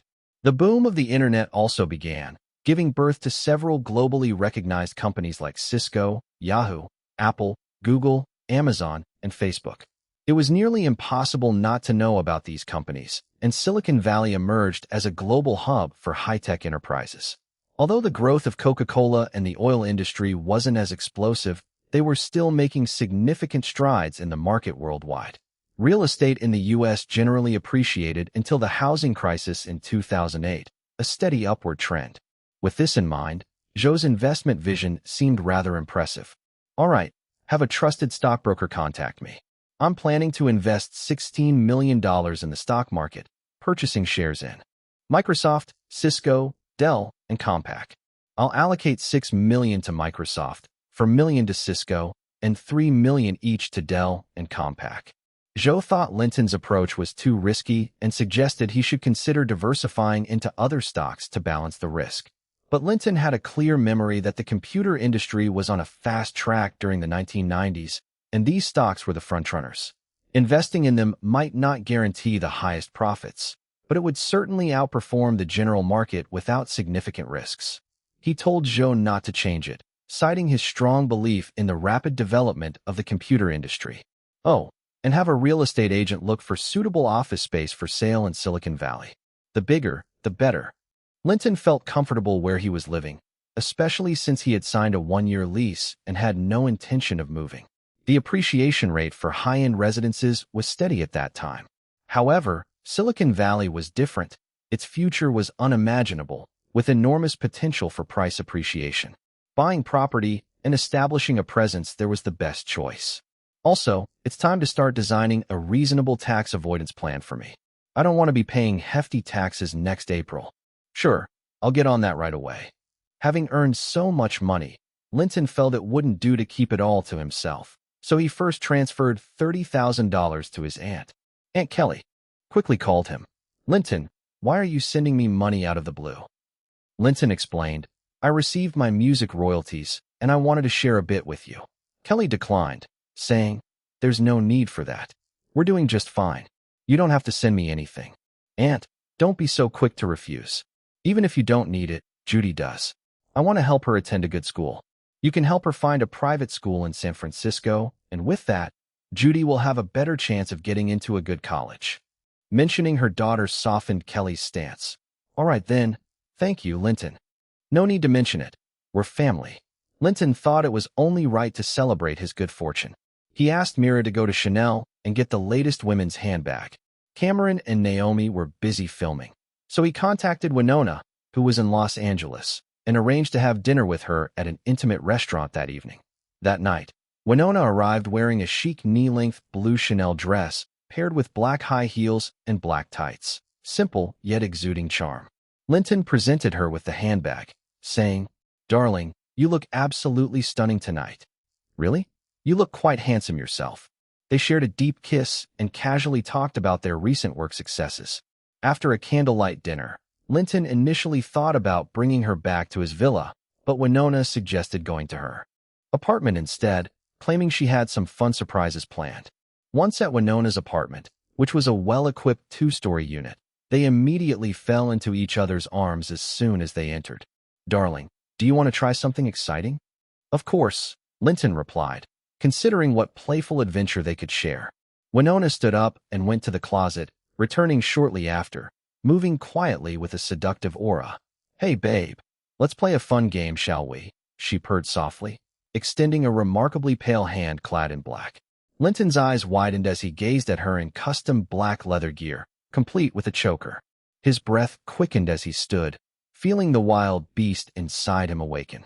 You're truly tempting, he said, gently tugging on the collar's leash and whispering in her ear. The next morning, when Linton was leaving, Winona could barely keep her eyes open. Sleepily, she mumbled, come back tonight. Realizing it was already the 27th, Linton figured he needed to hurry home and finish writing the remaining 3 songs. The first song, Reality. The second song, That's the Way Love Goes. The third song, Wanna Want Me. Naturally, that night was just as fulfilling. Besides, it could enhance his ability. Being careful to avoid the press, he didn't mind himself, but needed to consider Winona's circumstances. He had Danny drive him to her apartment and then return home alone, arranging for Danny to pick him up the following morning. The events of the night, well, those could be left to the imagination. Winona was full of surprises while Linton faced them with bravery. The next day, Linton invited Mira to BMI to finish the copyright registration for the 3 new songs. He handed them to Daniel at Universal Music. With that, all 13 songs for the album were complete. Daniel was overjoyed and immediately called Lisa to wrap up the arrangements and prepare for recording. On the 29th, Mira brought more good news. 3 of the brands he represented had already paid their endorsement fees for 2 years combined, totaling $9.6 million. After deducting the 10% commission for WMA, Linton's account credited him with $8.64 million.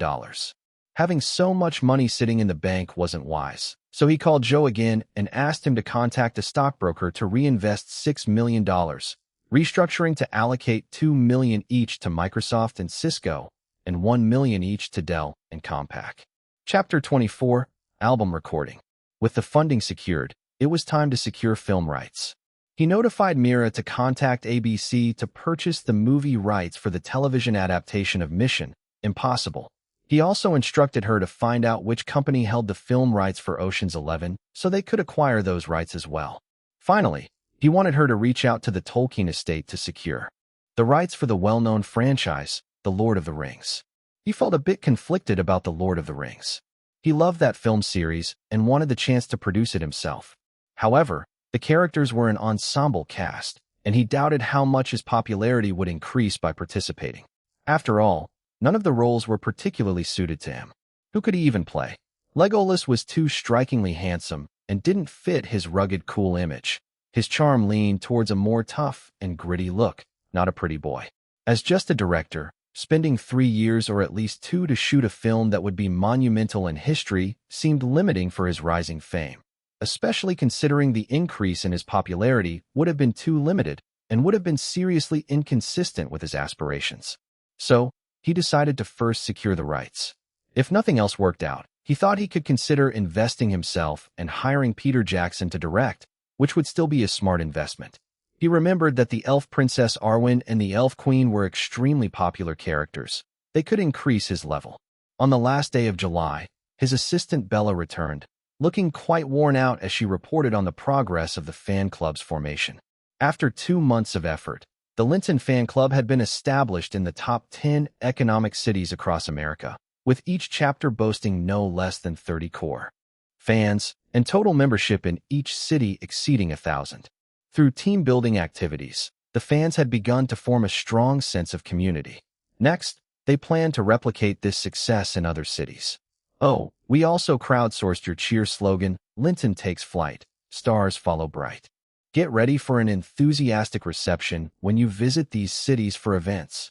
Linton was very pleased with Bella's work and instantly wrote her a check for $20,000 as a bonus. He requested her to prepare a second phase plan and budget promptly, and then called in Goodman to handle her onboarding at the studio.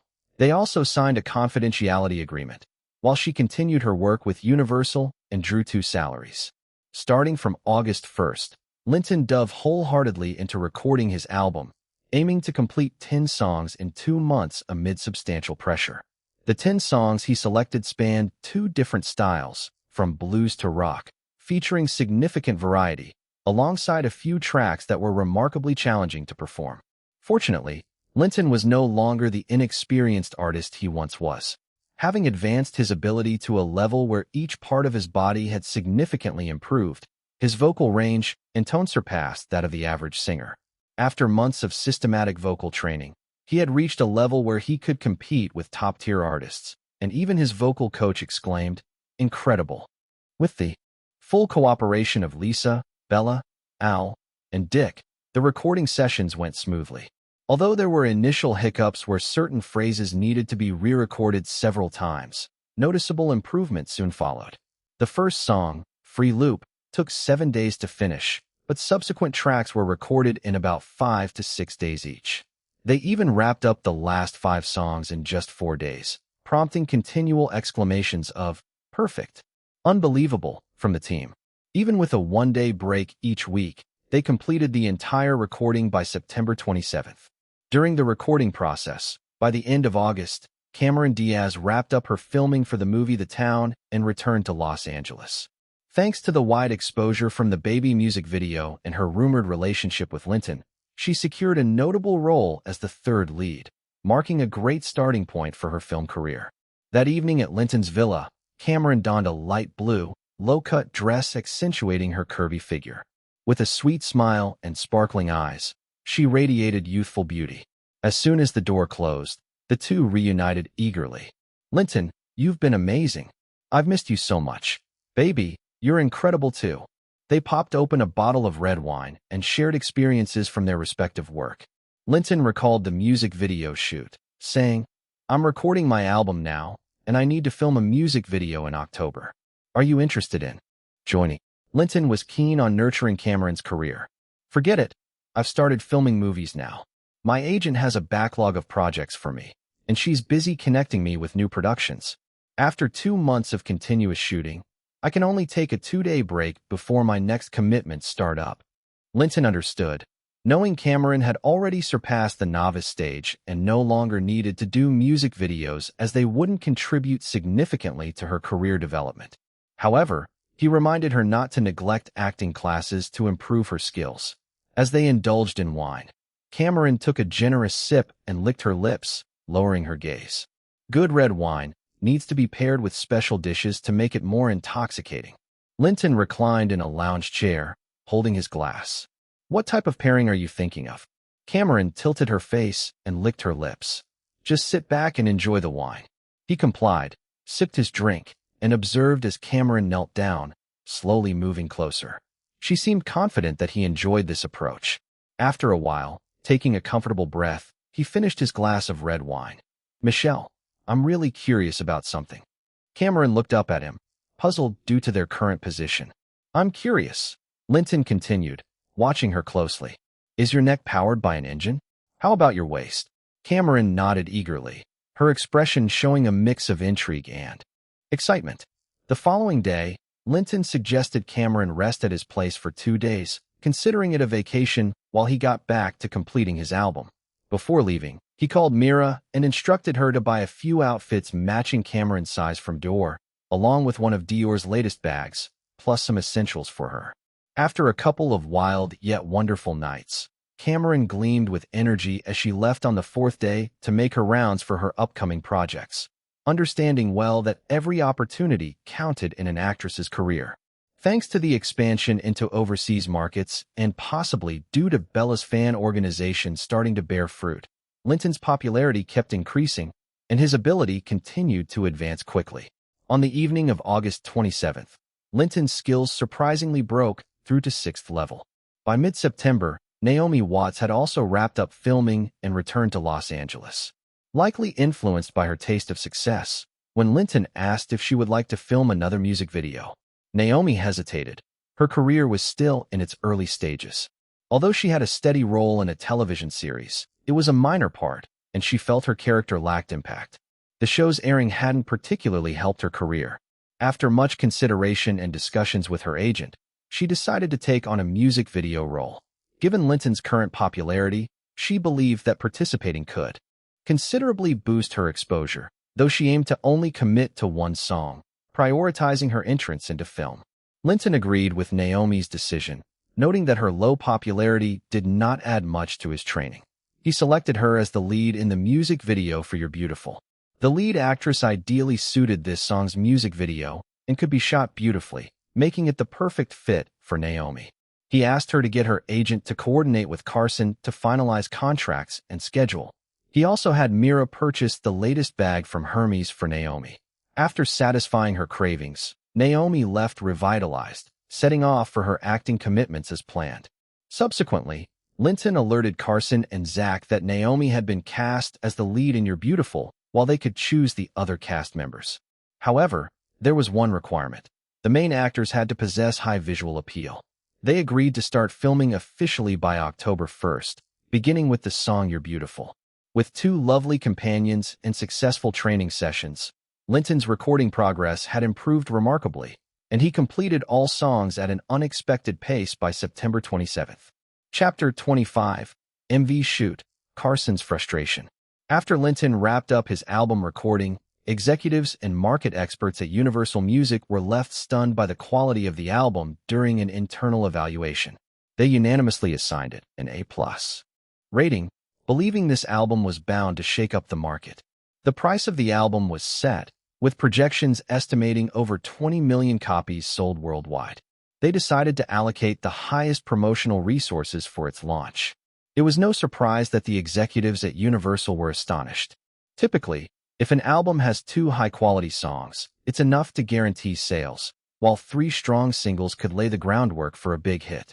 If there were 5 strong tracks, it would surely be a massive success.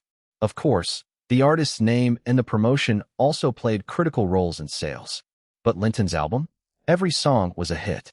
There were 13 songs on the album, and if released individually, each one had the potential to chart for the #1 spot on the Billboard. No other artist had ever done that. If any singer had so many high-quality tracks, they would base their singles on these, gather a few decent songs from other artists, and split them into 3 or more albums to maximize profit. Now, once Linton's album hit the market, it was bound to be a blockbuster. Everyone couldn't help but look at Linton like a rare species. He was so talented and diverse, adding up to the potential profits he could bring to Universal. He was practically a cash cow, a walking printing press, a gift from heaven to the record label. Linton, why don't you come up with a name for this album? Typically, an album is named after the strongest single. But since Linton's album was filled with hits, the marketing team was at a loss for names and decided to consult Linton. This album, from its creation to recording, promotion, and now its final form, represents my growth. Let's call it Grow Up. Everyone nodded in agreement. Daniel chimed in. Growth is a great choice. This is just the story of a genius star's ascent, from an unknown student to a rapidly rising superstar through hard work and talent. Isn't that a perfect representation of the American dream? Make sure the marketing department focuses on this theme.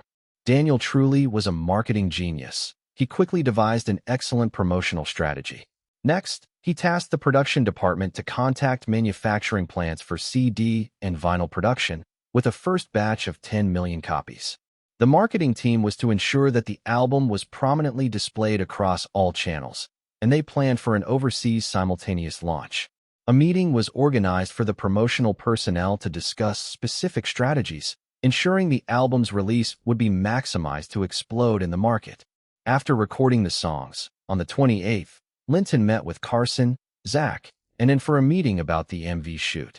They discussed the preparations, shooting plans, casting results, and what roles Linton needed to play in each song's video, along with the dance preparations required. Linton had already reviewed the scripts for 10 songs MVs and had made suggestions for adjustments.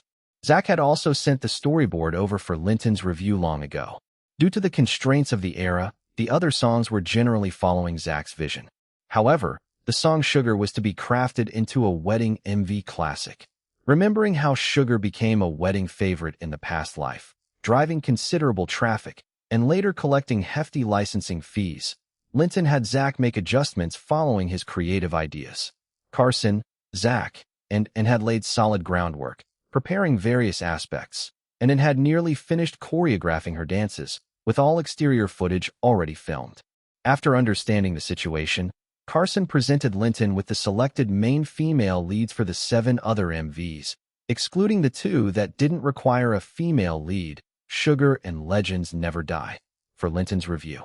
Linton had earlier given casting authority for all roles except for You're Beautiful to the trio, which made the casting competition quite fierce, bringing them several benefits. Even Mira had put in some effort, ultimately getting 3 of the 7 MVs leads from the WMA agency. However, Linton felt reasonably satisfied after reviewing the candidates. The 7 leads were all young beauties. Given that the MVs didn't require much acting skill, just looks, it was promising. Linton had initially hoped to spot a familiar name worth following up with for potential future collaborations, but seeing no names he recognized indicated that they had not been prominent in the past, so he dismissed it. In the following days, Linton practiced dancing under N's guidance in the studio. The MVs featured quite a bit of his choreography, requiring him to master it quickly. The schedule was very tight for filming, but with his skills, dancing posed no challenge. Even complicated moves were easy for him. On October 1st, the filming officially kicked off at Universal Studio, starting with You're Beautiful. There was no need to elaborate on the shooting process. Naomi treasured the time spent collaborating with Linton, frequently monopolizing his downtime after filming each day. The 3 days flew by as they worked hard during the day and partied at night. After filming the MVs, Naomi left glowing, ready to tackle her next task. Thanks to solid preparations and smooth cooperation among the team, the filming proceeded smoothly, finishing each song's MV within 3 days, with some completed in just 2. However, Zach had it tough. He worked on filming during the day and editing with the video team at night, losing quite a bit of hair along the way. By October, the plan required completing all MV productions, which indicated the sheer workload and stress for Zach. Naturally, during shoots, the 7 female leads tried their best to showcase their charms to Linton, even overtly flirting, hoping to make a good impression for future collaborations. Even if future projects didn't materialize, being with someone as handsome and famous as Linton, rumored to have great ability in bed, seemed like a worthwhile venture. Yet Linton remained indifferent. Despite their beauty, he had no interest in nurturing a new relationship from scratch. Why cultivate what he could easily access? Seeing so many options already available, it felt unnecessary. Eventually, the girls had no choice but to leave disheartened.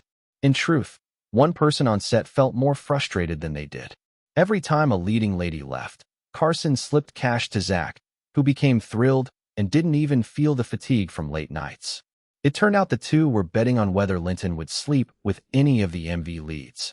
Last time, Carson had won. This time, however, he unexpectedly lost 7 times in a row. Finally, unable to hold back any longer, Carson asked Linton, "Are you dating someone?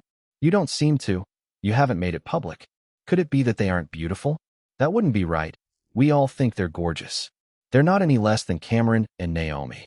Could it be you've changed your preferences and don't like women anymore?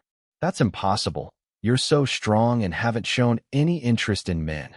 Carson unleashed a barrage of questions, contradicting himself, revealing how frustrated he felt. During this moment, the entire crew listened keenly to hear how Linton would respond.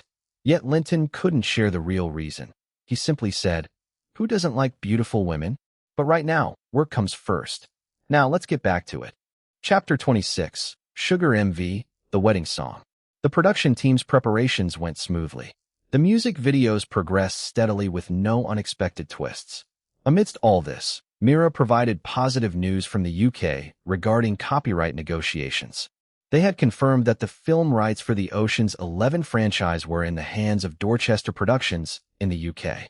Dorchester agreed to transfer the movie adaptation rights for $1 million. Linton sent Goodman to the UK to assist in securing the rights. Negotiations with CBS to acquire the movie adaptation rights for Mission Impossible were also going well. However, since this was a hot show, CBS stated that the price could not be less than $1.5 million and also required a 5% share of box office revenues. They insisted that filming had to begin within 5 years, with a budget of no less than $40 million, or else the rights would revert back. Linton agreed and successfully secured the film adaptation rights for Mission Impossible, but the rights to the adaptation for The Lord of the Rings came as a surprise. Mira called from the UK. The Lord of the Rings has already been adapted. The adaptation rights expired.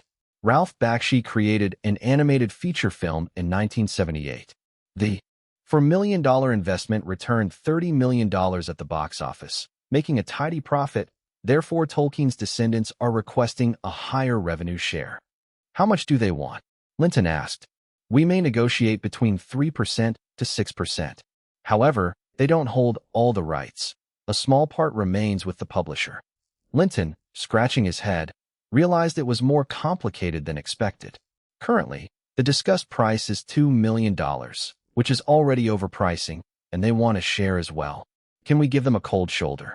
No, give them a share, but it must be box office profit sharing, not box office revenue sharing. Do you understand? The same terms apply. Expedite the acquisition of the Hobbit rights as well, but I want to buy out without any expiration terms. At this moment, all literature or IP film adaptation costs had not started to inflate yet. In 10 years, the price could multiply tenfold, making it impossible to acquire such world-renowned classics at this rate. After a moment of thought, Linton added, "Once you obtain authorization from the Tolkien estate, negotiate with the publisher to acquire the movie adaptation rights for both The Lord of the Rings and The Hobbit as soon as possible. But it's best if the publisher does not include any share clauses." Today began the shooting of Sugar. The crew contacted a wedding venue through a wedding planning company beforehand. To achieve a surprise effect at the event, the wedding performance was kept under wraps, with very few people informed of what was happening. Only the parents of the newlyweds, the wedding company, and hotel managers were in the loop. All other staff only knew there would be a surprise performance, but had no details. The biggest challenge in filming was that, to avoid leaking the MV contents early, other attendees could not take photos or videos of the performance during the process.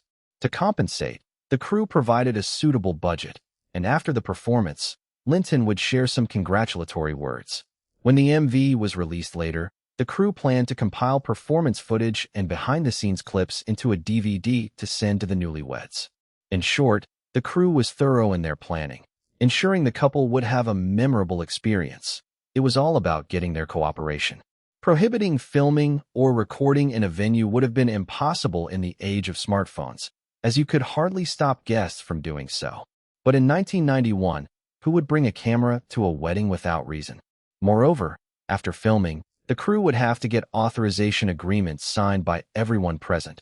Otherwise, any footage of them would be cut from the MV. At the wedding venue, just as the newlyweds began their ceremony, Linton and the crew quietly entered through the back of the hotel. As for the shots of cruising in a convertible searching for the wedding venue, those had already been completed at the studio, and additional long shots or landmark buildings would be filmed later to indicate the location. The crew planned to shoot landmark buildings from various countries around the world, conveying that Linton was sending blessings to couples globally. Upon entering through the back door, the hotel manager and the groom's father welcomed them. "Welcome, welcome. Thank you for your help." "No, I want to thank you for helping us." After some pleasantries, Linton and the band entered a designated dressing room, while others prepared to set up the performance stage. As the wedding ceremony concluded, a group of people emerged from backstage to begin setting up the performance area. The setup was simple, just a structure surrounded by fabric, then bringing in the necessary instruments and sound equipment. Thanks to excellent secrecy, the guests, including the newlyweds, were left bewildered. The bride turned to the groom, thinking it was some special performance. "Do you have anything else planned?" The groom, equally confused, replied, "I don't know. What's the wedding planning company doing?" Not only they, but the guests began to murmur among themselves. What's going on? Why are they causing confusion at such a crucial moment? Fortunately, it was not long before the crew finished setting up, and Linton was in position. The newlyweds were invited by the hotel staff to the stage. With the couple in place, Linton and the band started performing, drawing everyone's attention with the sudden music. At the same time, the fabric draped over the structure fell away, revealing what was behind. A bearded man tapped the drums softly. Beside him was a long-haired man playing the keyboard.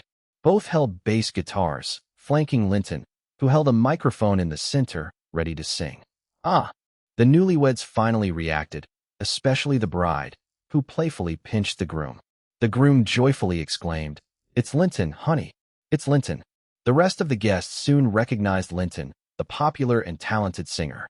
Instantly, the banquet hall erupted in screams, the atmosphere electrified. As the crowd calmed down, the band resumed playing, and Linton began to sing. "I'm hurting, baby.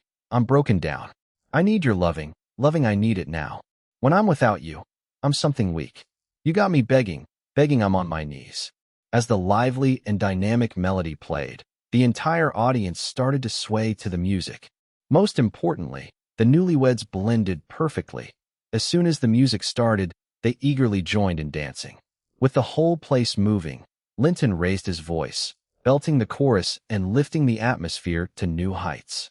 After the song ended, the music halted, and Linton smiled at the couple. "Here's a song, Sugar, for Mr. Miguel and Miss Mandy. Congratulations on your marriage, and may you grow old together." Guests applauded enthusiastically, and the newlyweds were overwhelmed with excitement. "Linton, thank you. I'm your fan. My whole family are your fans. I bought all 3 of your songs. I'm so thrilled you could come today and sing such beautiful songs for us. Thank you, I'm so happy." The newlyweds expressed their gratitude, and Linton reciprocated with his best wishes before the crew wrapped up and left after filming was complete. Chapter 27, Album Release. Thanks to the hard work of the entire crew, all the music videos had surprisingly wrapped up 3 days ahead of schedule. Of course, the last 2 music videos were still in post-production, but the finished products for the first 8 songs had already come in, and Linton felt very satisfied after watching them. Meanwhile, Mira shared some good news from the UK. She had successfully secured the film adaptation rights for The Lord of the Rings and The Hobbit from the Tolkien estate for $4 million plus a 5% share of the box office profits. Additionally, she acquired the remaining adaptation rights for $1 million from the publisher. After signing the contract, they paid a 30% down payment, with the remaining balance to be settled in 6 months. With that, Linton had secured the complete film adaptation rights for The Lord of the Rings and The Hobbit. Universal showed unprecedented emphasis on Linton's first album release, offering a promotion budget of up to $12 million. All operations were progressing smoothly, and the official release date was set for November 9th, Saturday. The 10 newly shot music videos would start airing on MTV beginning November 6th, and they had proactively contacted numerous local TV stations for free licensing to broadcast them. The first batch of 10 million records had been produced and was being shipped worldwide. Among them, 5 million records were allocated for the North American market, ensuring they would hit shelves at eye-catching locations by the evening of November 8th. All posters were ready to be put up in every corner of cities by November 6th. Promoting articles were prepared for TV, radio, newspapers, and magazines, all set to begin airing, publishing, starting November 6th. Even more exciting was the outcome of Universal's PR efforts. With Linton's rising popularity and great personal image, Vogue had agreed to feature him on the cover in November. To cooperate, Linton had taken half a day off from filming the music videos to shoot the cover for Vogue, which was published on the 10th of every month, perfectly timed for the promotion of his album. On October 28th, just 10 days before the album release, Universal arranged a plethora of exposure opportunities for Linton. His schedule included various talk shows on TV, media, interviews, magazine features, and appearances at NFL and NBA games to maximize exposure. He utilized all available resources and had been busier than ever. On November 6th, the 3 songs You're Beautiful, Natural, and Free Loop premiered on MTV, receiving an immediate and explosive response. That evening, almost all radio stations had people requesting these songs, since the album wasn't officially on sale yet, and fans had to rely on radio requests to enjoy them. On November 7th and 8th, the remaining 7 music videos aired, each garnering enthusiastic audience reactions, prompting many local TV stations to follow suit. At the same time, television and radio stations, as well as newspapers and magazines previously aligned with Universal's PR, rapidly joined in. Suddenly, news covering Linton himself and his album flooded the media, igniting fan excitement. Due to the official sales starting on November 9th, the last few days on radio had turned into a showcase for Linton's new album, whetting fans' appetites. At the meeting on the evening of the 8th, the marketing director gleefully announced, "The album hasn't even gone on sale yet, and there are already many channels requesting emergency restocks. Many stores have run out of inventory, and the initial 10 million is expected to sell out quickly. I recommend the company initiate production on the second batch of discs as soon as possible." On November 9th, during the halftime show at the Los Angeles Rams home game, Linton excitedly rubbed his hands. This was going to be the official live performance of his first album, and he had chosen the song Natural. "Check the earpiece," he instructed as they reached the player tunnel, turning to his teammates who would join him for the performance and asking, "Guys, are we good? Hey, don't worry about us." Seeing the Universal band members possessing strong nerves, Linton felt a slight sense of calm. "Remember what we discussed in the meeting? Don't be nervous, avoid unnecessary movements, and stay serious," Duke reminded loudly from the side. "Don't worry, we're all set," Linton reassured, patting his shoulder. "We might sell over 2 million copies in the first week. We're going to create a legend, Duke exclaimed excitedly. "That's my debut album," Linton replied proudly. "Get ready. 30, 20, 10, 9. The stadium lights dimmed, and a spotlight beamed down to the player tunnel exit. As the countdown reached 1, Linton stepped forward. He sensed the band trailing behind him, but didn't look back. Instead, he raised a hand and flashed a confident smile at the audience, greeting them. Upon receiving an enthusiastic response from the crowd, the spotlight stopped at the center of the field. Linton halted, lowered his head, and as natural began, he lifted his head and brought the microphone to his lips. "Will you hold the line when every one of them has given up and given in? Tell me, in this house of mine, nothing ever comes without a consequence or cost. Tell me, will the stars align? Will heaven step in? Will it save us from our sin? Will it?" The stadium erupted, with fans jumping to their feet and moving to the rhythm. After a thrilling performance, as Linton returned to his seat, Duke, the PR head sitting next to him, shouted and embraced him. "Linton, look. The entire crowd has been captivated by your voice. Today's result is simply perfect." The game continued with both teams closely matched, making for an intense battle. "Now, no one can stop you. Just wait and see the sales results," Duke said confidently. "Let's head out," Linton said as soon as the game concluded. Universal's promotion schedule was packed, leaving no time for delays, as the promo team needed to head to New York right away. While waiting at a red light downtown, Linton looked out the window and spotted a record store. His promotional posters alongside Michael Jackson, Madonna, and Mariah Carey were prominently displayed in the store, occupying the best spots. Rolling down the window, he heard that Free Loop was playing inside. A long line formed at the checkout, with most people holding his debut album Grow Up. "It's completely sold out. Universal has already kicked off the second batch of production," Duke reported excitedly after receiving a call. "What's the reaction been?" "So far," Linton casually asked. "The response is overwhelmingly positive. But brace yourself. In a few days, your rivals will start their smear campaigns. This is unavoidable. Just look at the requests on the radio since November 6th. Most of them are yours. Can you imagine how many people you have blocked? Will these people simply remain silent? Even if they don't say anything, what about the record companies and stakeholders behind them?" Duke chuckled. After the previous media battle, Linton had grown much calmer. Indeed, business could be as fierce as a battlefield, but he was ready to adapt. This North American promotional tour still covered those 50 cities, aiming to finish in a month. Next month, Universal planned for Linton to kick off overseas promotions. To maximize impact, this time promotions thought to advance one city at a time, starting with New York as the first stop. Chapter 28. The fan club begins to show results. It was worth noting that Bella worked exceptionally efficiently, having established fan clubs in most major cities across North America, including all of the top 50 cities.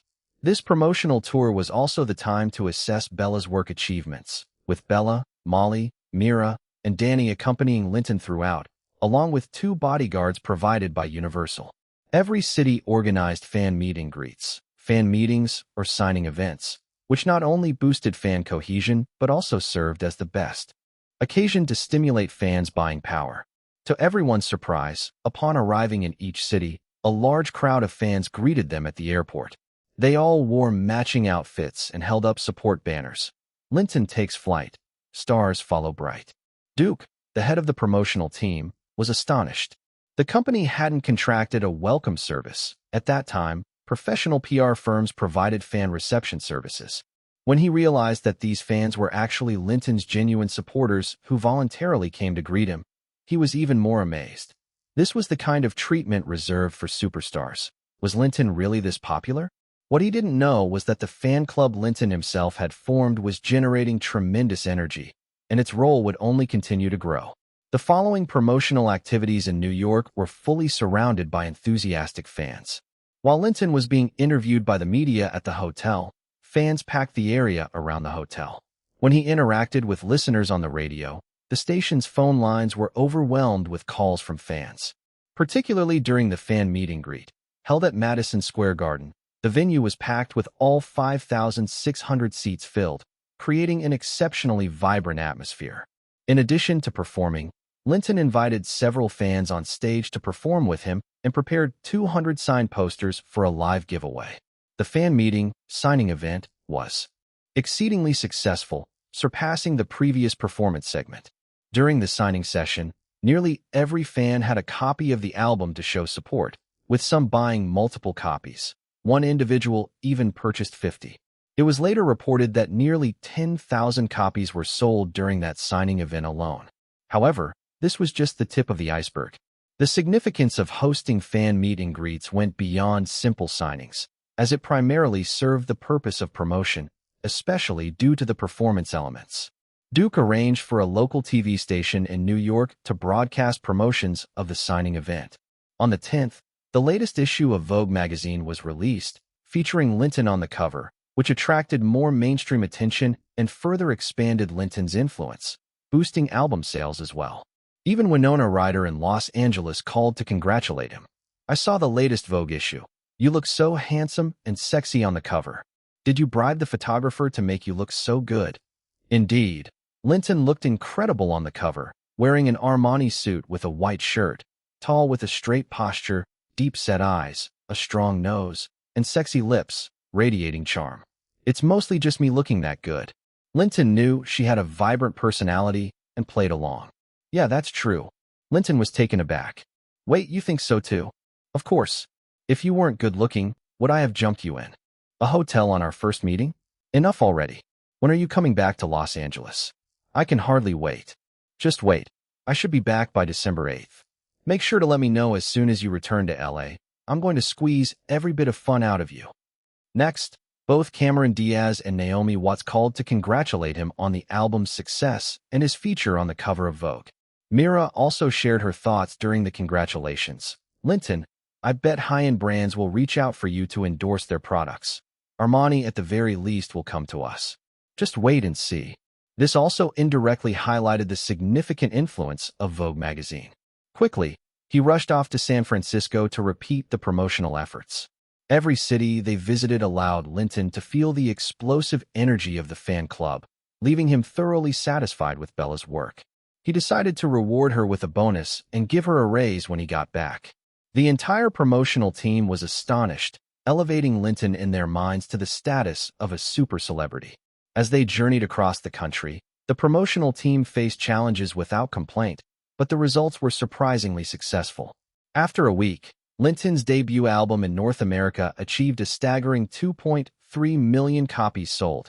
International statistics were a bit harder to track in real time, matching Madonna's record for first-week sales and second only to Michael Jackson's Sales Miracles.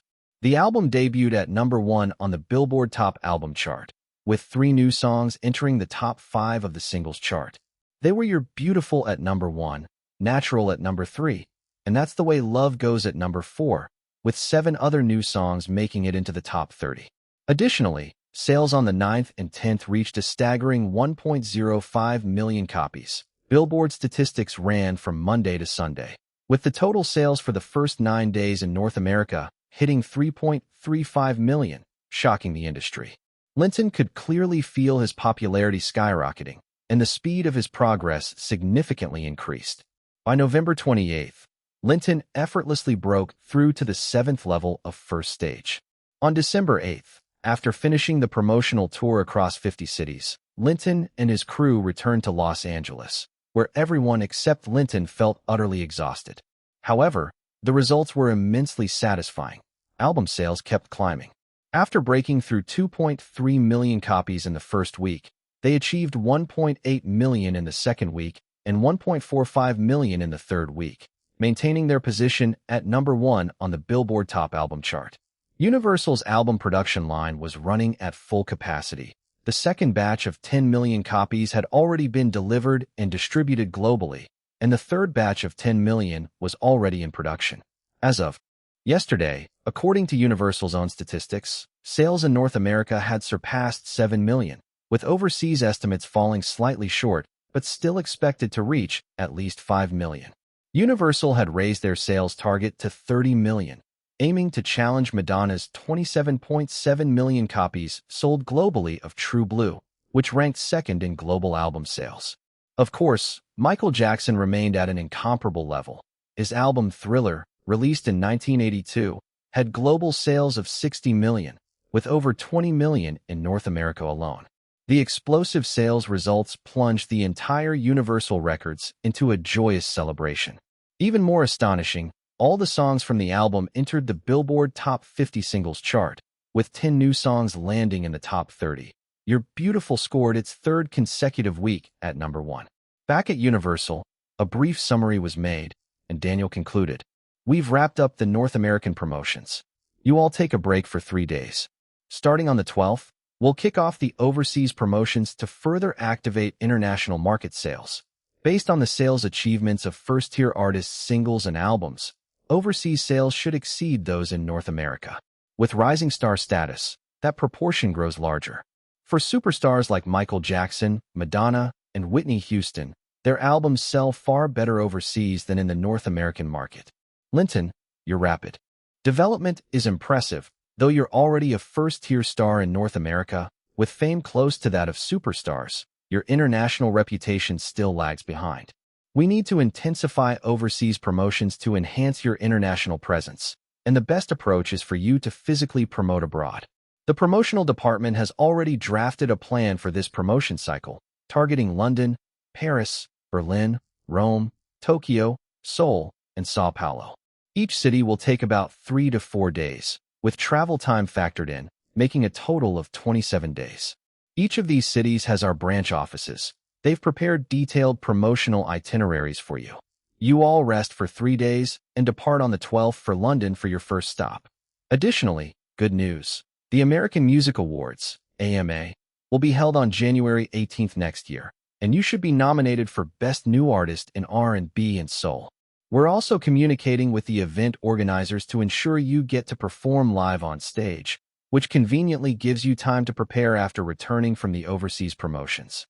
Daniel also shared that Universal was preparing to settle the second payment for 3 singles royalties, advising Linton to arrange for an accountant to follow up for auditing confirmation.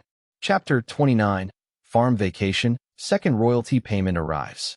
It was already evening when Linton left Universal. He borrowed a car from the studio. There was no choice. He was getting too hot right now, and the paparazzi were tracking him closely, so he carefully made his way to Winona's house. Winona had dinner and wine ready.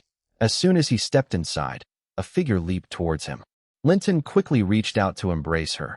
They shared a passionate kiss, and then things got heated. After things calmed down, they realized they hadn't even had dinner. "It's all your fault for being so impatient. Dinner has gone cold," Winona exclaimed. "You can't blame me entirely. Who made you so irresistible?" "All right, let's warm it up in the microwave," Linton replied. They headed back to the dining room, quickly finished the dinner, and while sipping wine, they shared tales from work. Gradually, the mood turned flirtatious again. "Darling, let's keep playing our games," Winona suggested. And so, the heat of their earlier activities resumed. Maybe they had been away from each other too long, or perhaps the atmosphere was just right, but Winona's passion was fierce. Their playful combat left the apartment scattered with traces of their exuberance, and it was only at dawn that they fell asleep in each other's arms. Winona had already taken 2 days off, having planned ahead with a phone call, and Linton happened to have 3 days off too. Together, they decided to escape to a farm near Los Angeles called Gilchrist. At the tranquil farm, free from interruptions, they fished, hunted, and harvested, relishing the pleasures of the countryside, with more time spent engaged in having sex. Winona was worthy of being a rising star in Hollywood, and she was very popular. Through their shared experiences, Linton felt his own skill level accelerating under Winona's popular aura. He sensed that he had taken a significant leap forward, and felt that he had made a big step forward in the 7th level.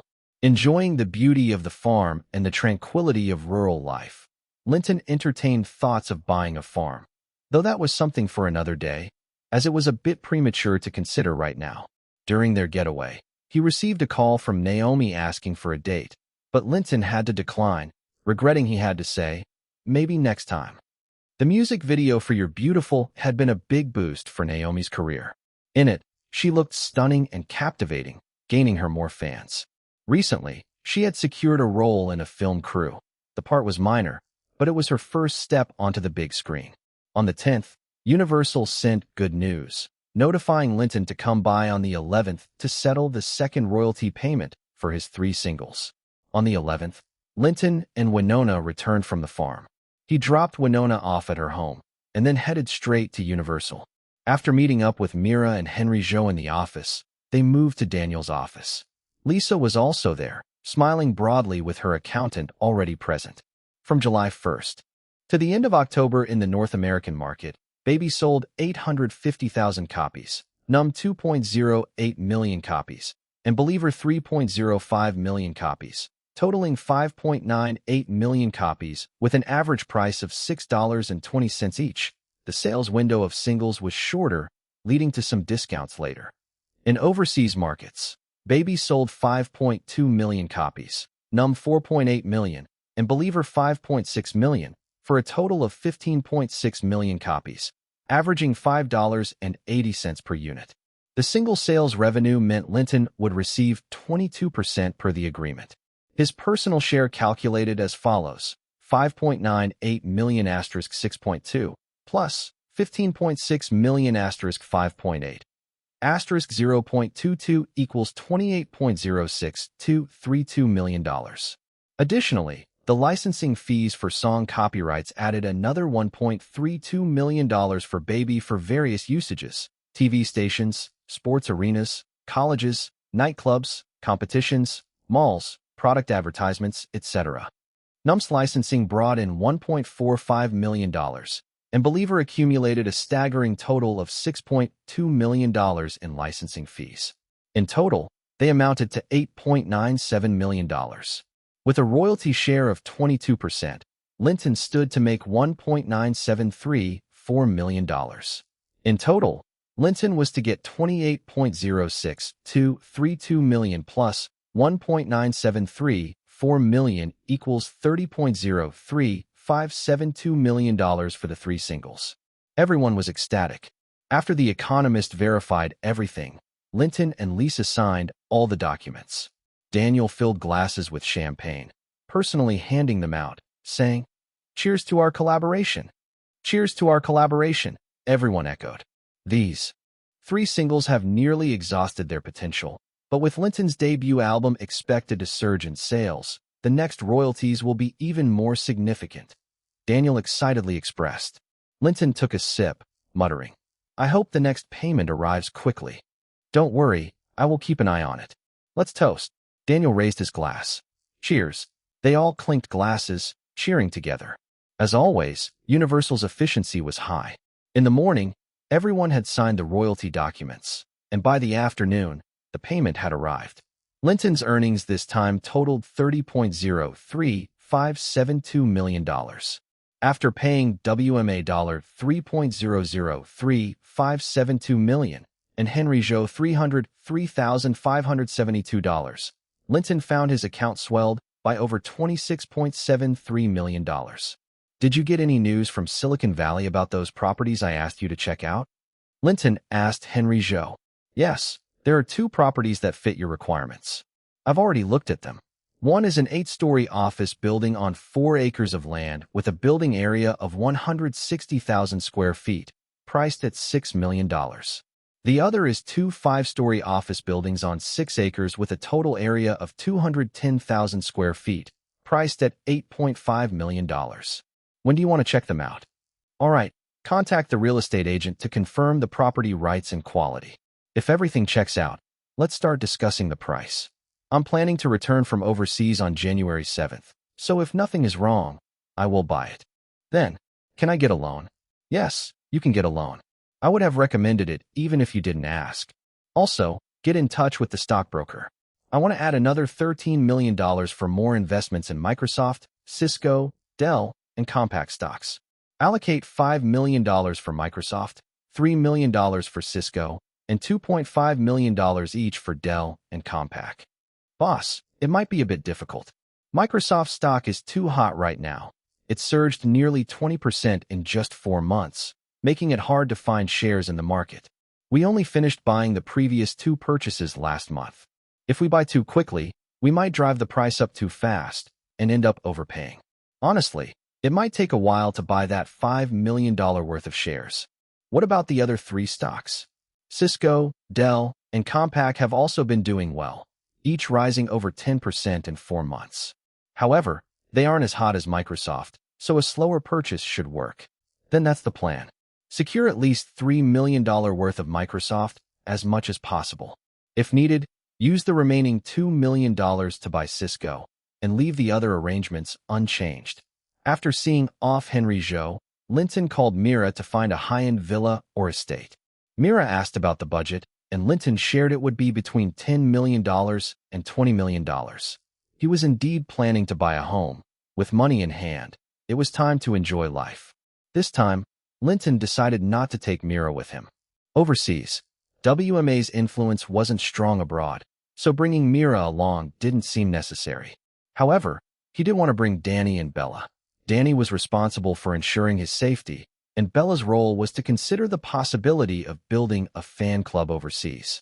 He summoned Bella, handed her a $50,000 check as a reward for establishing the fan club, informing her that her salary would increase by 20% starting this month, and to prepare for the overseas trip. Later, Linton called his aunt, telling her he would be heading abroad for promotions and would miss Christmas with them. He wished her family a Merry Christmas in advance and instructed Mira to purchase Christmas gifts to mail to his aunt's family. Chapter 30. A Trip to London. On December 12th, Linton and his crew, including Duke, assistant Bella, bodyguard Danny, and 2 bodyguards arranged by Universal, boarded a flight to London, accompanied by a UK branch executive, Stephen Shawn. When we land today, we'll head directly to the Hilton Hotel. Tomorrow morning, you'll participate in an interview on BBC Two. In the afternoon, we'll head to BBC Radio 1, and in the evening, you'll attend a music chart show at London's Fly Fish Radio. The day after tomorrow, we'll visit some famous landmarks in London in the morning, then you'll have an interview with B Magazine in the afternoon, and in the evening, you'll hold a fan meet and greet. On the following day, you'll appear on a talk show in the morning and fly to Paris in the afternoon. BBC Two will send a reporter to follow you throughout your trip in the UK, and then they will edit it into a promotional documentary, Stephen explained on the plane. Your song You're Beautiful is very popular with the Brits. It ranked second on the charts last week, while the top song, Don't Let the Sun Go Down on Me, lost momentum, so we think this is a good chance for you to claim the top spot. Then I need to seize this opportunity, Linton nodded. You're beautiful, natural, and that's the way love goes really resonate with the British audience, and your presence here for promotion is quite a draw. But while you're in the UK, be careful not to discuss any Irish issues in public. The Irish-American political influence is significant, Stephen reminded him. I know that already, Linton replied. Also, be cautious of the language traps set by the British interviewers. They can sometimes be very underhanded, trying to provoke American artists into showing a rude and uncultured side, Stephen continued. Oh, Linton acknowledged, understanding the warning. Maintaining your flamboyant personality and genius persona is fine, but don't give them any chances to mock or ridicule you. Their media influence is substantial on a global scale, and Universal's connections here aren't nearly as strong as Polygram's. Thanks for the heads up, Linton said. After disembarking, Universal's UK branch hosted a small welcome gathering at the airport, with over 30 fans in attendance, and even arranged for a little girl to present flowers to Linton. Having grown accustomed to the enthusiastic fan receptions in North America, Linton felt a significant contrast and thought to himself, it seems like I'm just getting started in the UK. Even these 30 or so fans could easily have been part of a paid service. Not lingering too long at the airport, the crew headed straight to the Hilton Hotel. Once settled in at the Hilton, they heard fans gathering below in the hotel lobby, cheering his name. What are they doing? Linton asked. They're welcoming you, Stephen said, opening the balcony door of their hotel room. Just wave to them, say hi, and blow a few kisses. Linton walked out to the balcony and spotted the same people he had seen at the airport. Realizing this was likely the UK branch had arranged a full-service welcome, he smiled and waved, blowing kisses to the fans. Just remember to stay alert during all your interviews, Stephen warned.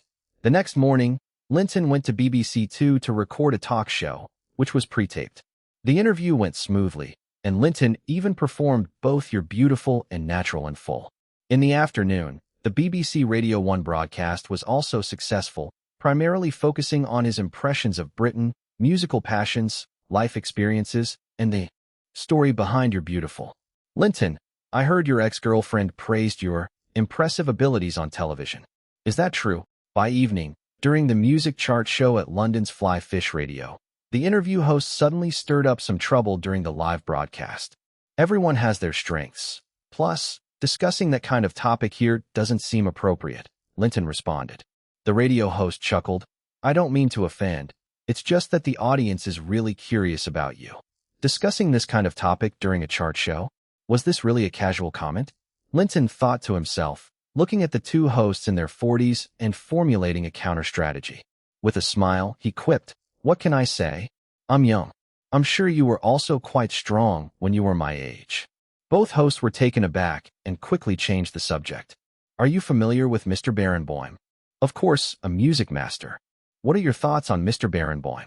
He's a music master and quite famous in America, well-respected, including by me. Do you know much about his past? I don't have much knowledge of his past. For example, in terms of relationships, hey, don't you care about my music? I didn't come here to talk gossip. The interview concluded, and their relationship felt somewhat resolved. Linton stood up, shook the host's hands casually, and left without saying a word. On the way back to the hotel, Linton told Stephen, Those hosts will do anything for ratings. They have no limits. Exactly, which is why I warned you to always stay vigilant, Stephen replied. On the third morning, Linton toured London's landmarks under the guidance of Universal's UK team to facilitate promotional documentary filming. There was one good thing about being in London, which was that there were not many fans, and he did not have to worry about being disturbed or harassed by fans. Media, however, was quite bothersome. The paparazzi here were even more irritating than in America, constantly approaching him with invasive questions. In the afternoon, B Magazine conducted the interview smoothly. All questions had been pre-approved, and both parties chatted relatively happily. That evening, Universal held a fan meet and greet at the London Alexandra Palace. Because Linton's fame in London was still budding, they only rented a venue for 2,000 people. Thankfully, the venue was completely filled with young fans, over 60% of whom were female. Just like in New York, besides performing, Linton also invited several fans to join him on stage and prepared 200 signed posters for a raffle. Overall, the fan meet and greet was deemed a success. Aside from the performances, during the autograph session, nearly every fan had a copy of the album to support him. Some fans bought multiple copies, although it couldn't compare to North America. In the end, they calculated that close to 2,300 albums were sold during this autograph session, but the main purpose of this event was to promote him. The meet and greet was broadcast live on BBC Two. After returning to the hotel, Linton asked Bella, How's the formation of the fan club coming along? We've preliminarily screened a few enthusiastic fans, and I've arranged to meet with them tomorrow for more detailed discussions. I feel hopeful about it. Let's push forward using the North American model as much as possible. If you need Universal support, just let me know. Also, we're flying to Paris tomorrow afternoon, so why not stay an extra day? I'll have Duke help with your ticket change so we can finish setting up the fan club framework here as quickly as possible. I'm currently allocating a budget of $10,000 for you. Make the most of it on-site to expedite the process. With that, he handed Bella a $10,000 check. The next morning, Linton appeared on a talk show. Thankfully, while the host was quirky, he didn't stir up any trouble. Linton, aiming for promotion, cooperated fully and even performed natural live. Chapter 31, Arriving in Paris. On the afternoon of December 15th, Linton and his team left London for Paris. Bella stayed behind to continue organizing the fan club, even skipping lunch with Linton at the hotel. Before they departed, Stephen, an executive from Universal Music's UK branch, expressed his satisfaction with the promotional results. He shared with Linton that the sales of his album had significantly increased over the past few days, assuring him that this week's chart position for You're Beautiful was solid as a #1. He also mentioned that Natural and That's the Way Love Goes were likely to break into the top 10. On their way to the airport, Linton managed to have a quick phone call with Bella. How are things going? He asked. Very smoothly. We've already chosen the president for the fan club, a junior media student at Westminster University named Kane Angar. He's a huge fan and is very enthusiastic about you. We've also selected some core fans, all young people. I'm currently training them in the operation model of the fan club. Don't worry, boss. Everything will be on track soon and we'll start making an impact, she reassured him.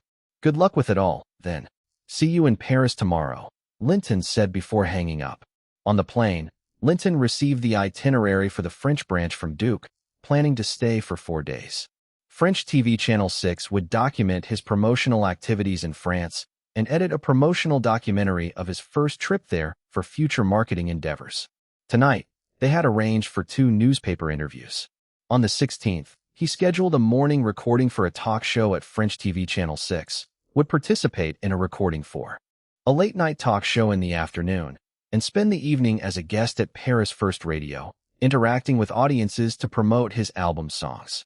The 17th included a signing event at a record store in La Défense in the morning, attending a League One soccer match at Prince Park Stadium in the afternoon to perform Natural during halftime. That evening, the French branch arranged a party, inviting local entertainment personalities. The 18th consisted of a guided tour of some famous landmarks in Paris with company representatives in the morning, filming for the short documentary, and an afternoon interview with the music magazine, French Music Monthly. In the evening, he would hold a fan meeting. On the 19th, they would fly to Rome, Italy.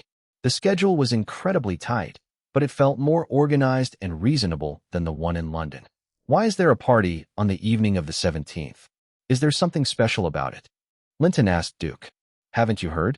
Paris is the city of romance and encounters. It's just meant to create romantic opportunities for you. Plus, we can't come to Paris without making the most of it. Duke replied with a smirk. Got it. Can I suggest some guest invitees? Linton asked. I suppose you can. Who do you have in mind?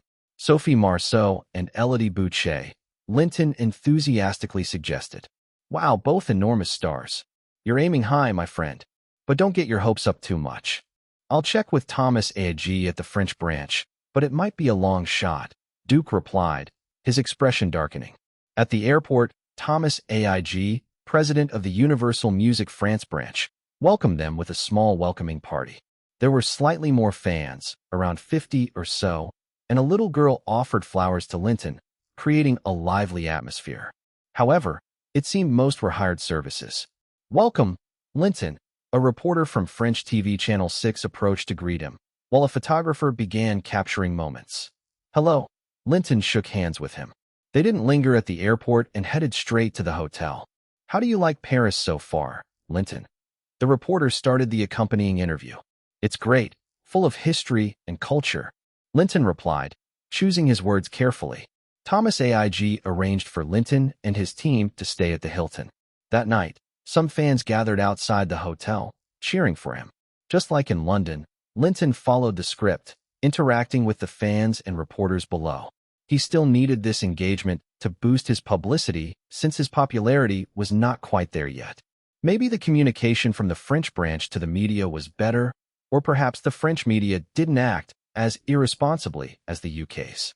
The subsequent newspaper interviews, TV interviews, late-night talk shows, and radio interactions all took place without any absurd scenarios. Linton cooperated fully, showcasing his talents, knowing that he also needed to be funny when required for promotional purposes. However, the reputation of Paris being the city of romance wasn't a joke. During a TV interview, the host jokingly asked him, "Have you encountered any pretty girls for a night of passion?" This caught Linton off guard, and he replied awkwardly, "Though Parisian girls are beautiful, I haven't met anyone special yet." The host quipped, "Haven't you heard that there is no romance without Paris? You can't just visit Paris for nothing. Do you want me to introduce a couple?"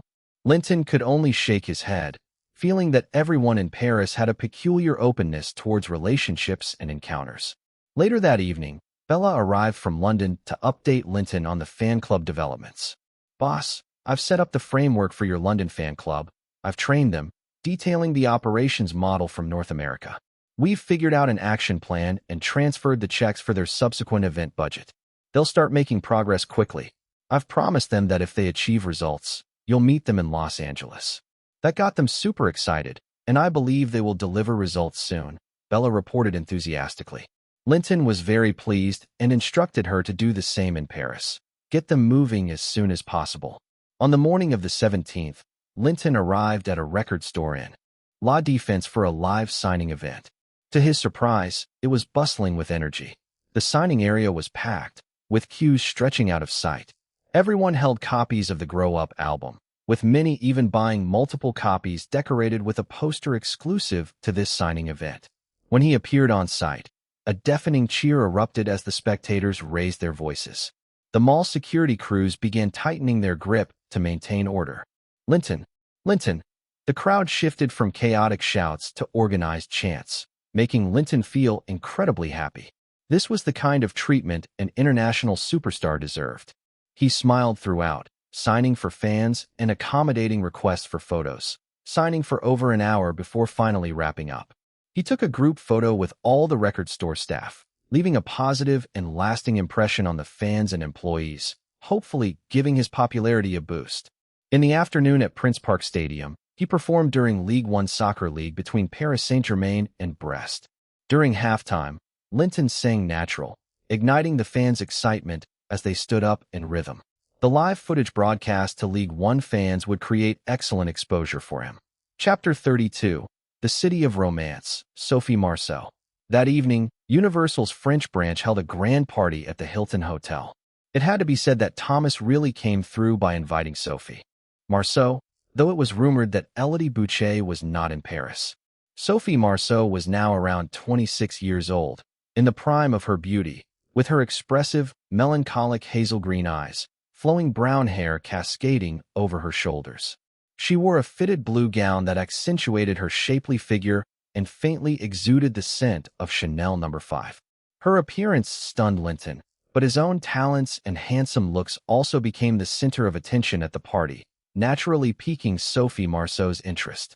As the latter half of the party began and the socializing came to an end, Linton grabbed 2 glasses of red wine from a server and approached Sophie. Ms. Marceau, want to share a drink? I heard you specially invited me to this party today. Sophie took the glass. Of course, you're my goddess. If I get a chance, I have to make my dream come true. Is that so? Your words are so sweet. You wouldn't be pulling my leg, would you? Sweet or not, you can always check for yourself. Is that so? Then I really will check. One could only say that Paris truly was a city of romance, where the air simmered with the scent of attraction. Sophie was also the type who loved passionately. Perhaps it was Linton's striking looks and unique aura that captivated her. Not long after, they left the party and went to Linton's hotel room, where they immediately kissed deeply as they entered. Hey, Sophie, you are truly enchanting. The ensuing passion naturally erupted, with music filling the room. However, Linton was pleasantly surprised that at the onset of their intimacy, his energy surged within him, executing at a speed far beyond the norm. Truly, Sophie was a global figure. Her popularity went beyond mere hype and helped Linton's growth much more than Winona Ryder ever could. 2 hours later, the passionate encounter took a breather. After the excitement, Sophie lay like a cat on Linton's chest, tracing circles on him with her finger. Linton, you're so strong. I thought I was in the heavens earlier. Darling, it's mainly because you're just so beautiful. Is that so? In fact, you're the most handsome guy I've ever seen. After saying this, she leaned in to give him a sweet kiss. Before long, they were lost in each other again, igniting an even more intense encounter. That night, Sophie made Linton feel an unparalleled passion, especially the speed of his growth captivated him, prompting him to pursue her even more fervently. They stayed awake all night, and luckily, Sophie's stamina matched his. They fought evenly until dawn when Linton recalled he had a schedule later that day and reluctantly halted their activities. Darling, I've got a full day ahead, busy until the evening. Do you have any plans? I'm dying. You kept me up all night, so I'll catch up on sleep here this morning. Also, staying awake all night won't affect your work, right? It's all good. My body is tough. How about I call room service for breakfast, and after we freshen up, I'll head to work while you rest. This night of shared intimate moments greatly benefited Linton, equating to a month's regular training, allowing him to break through to the 8th level. After a sweet breakfast together, Linton kissed Sophie goodbye and joined his staff to continue promoting as planned.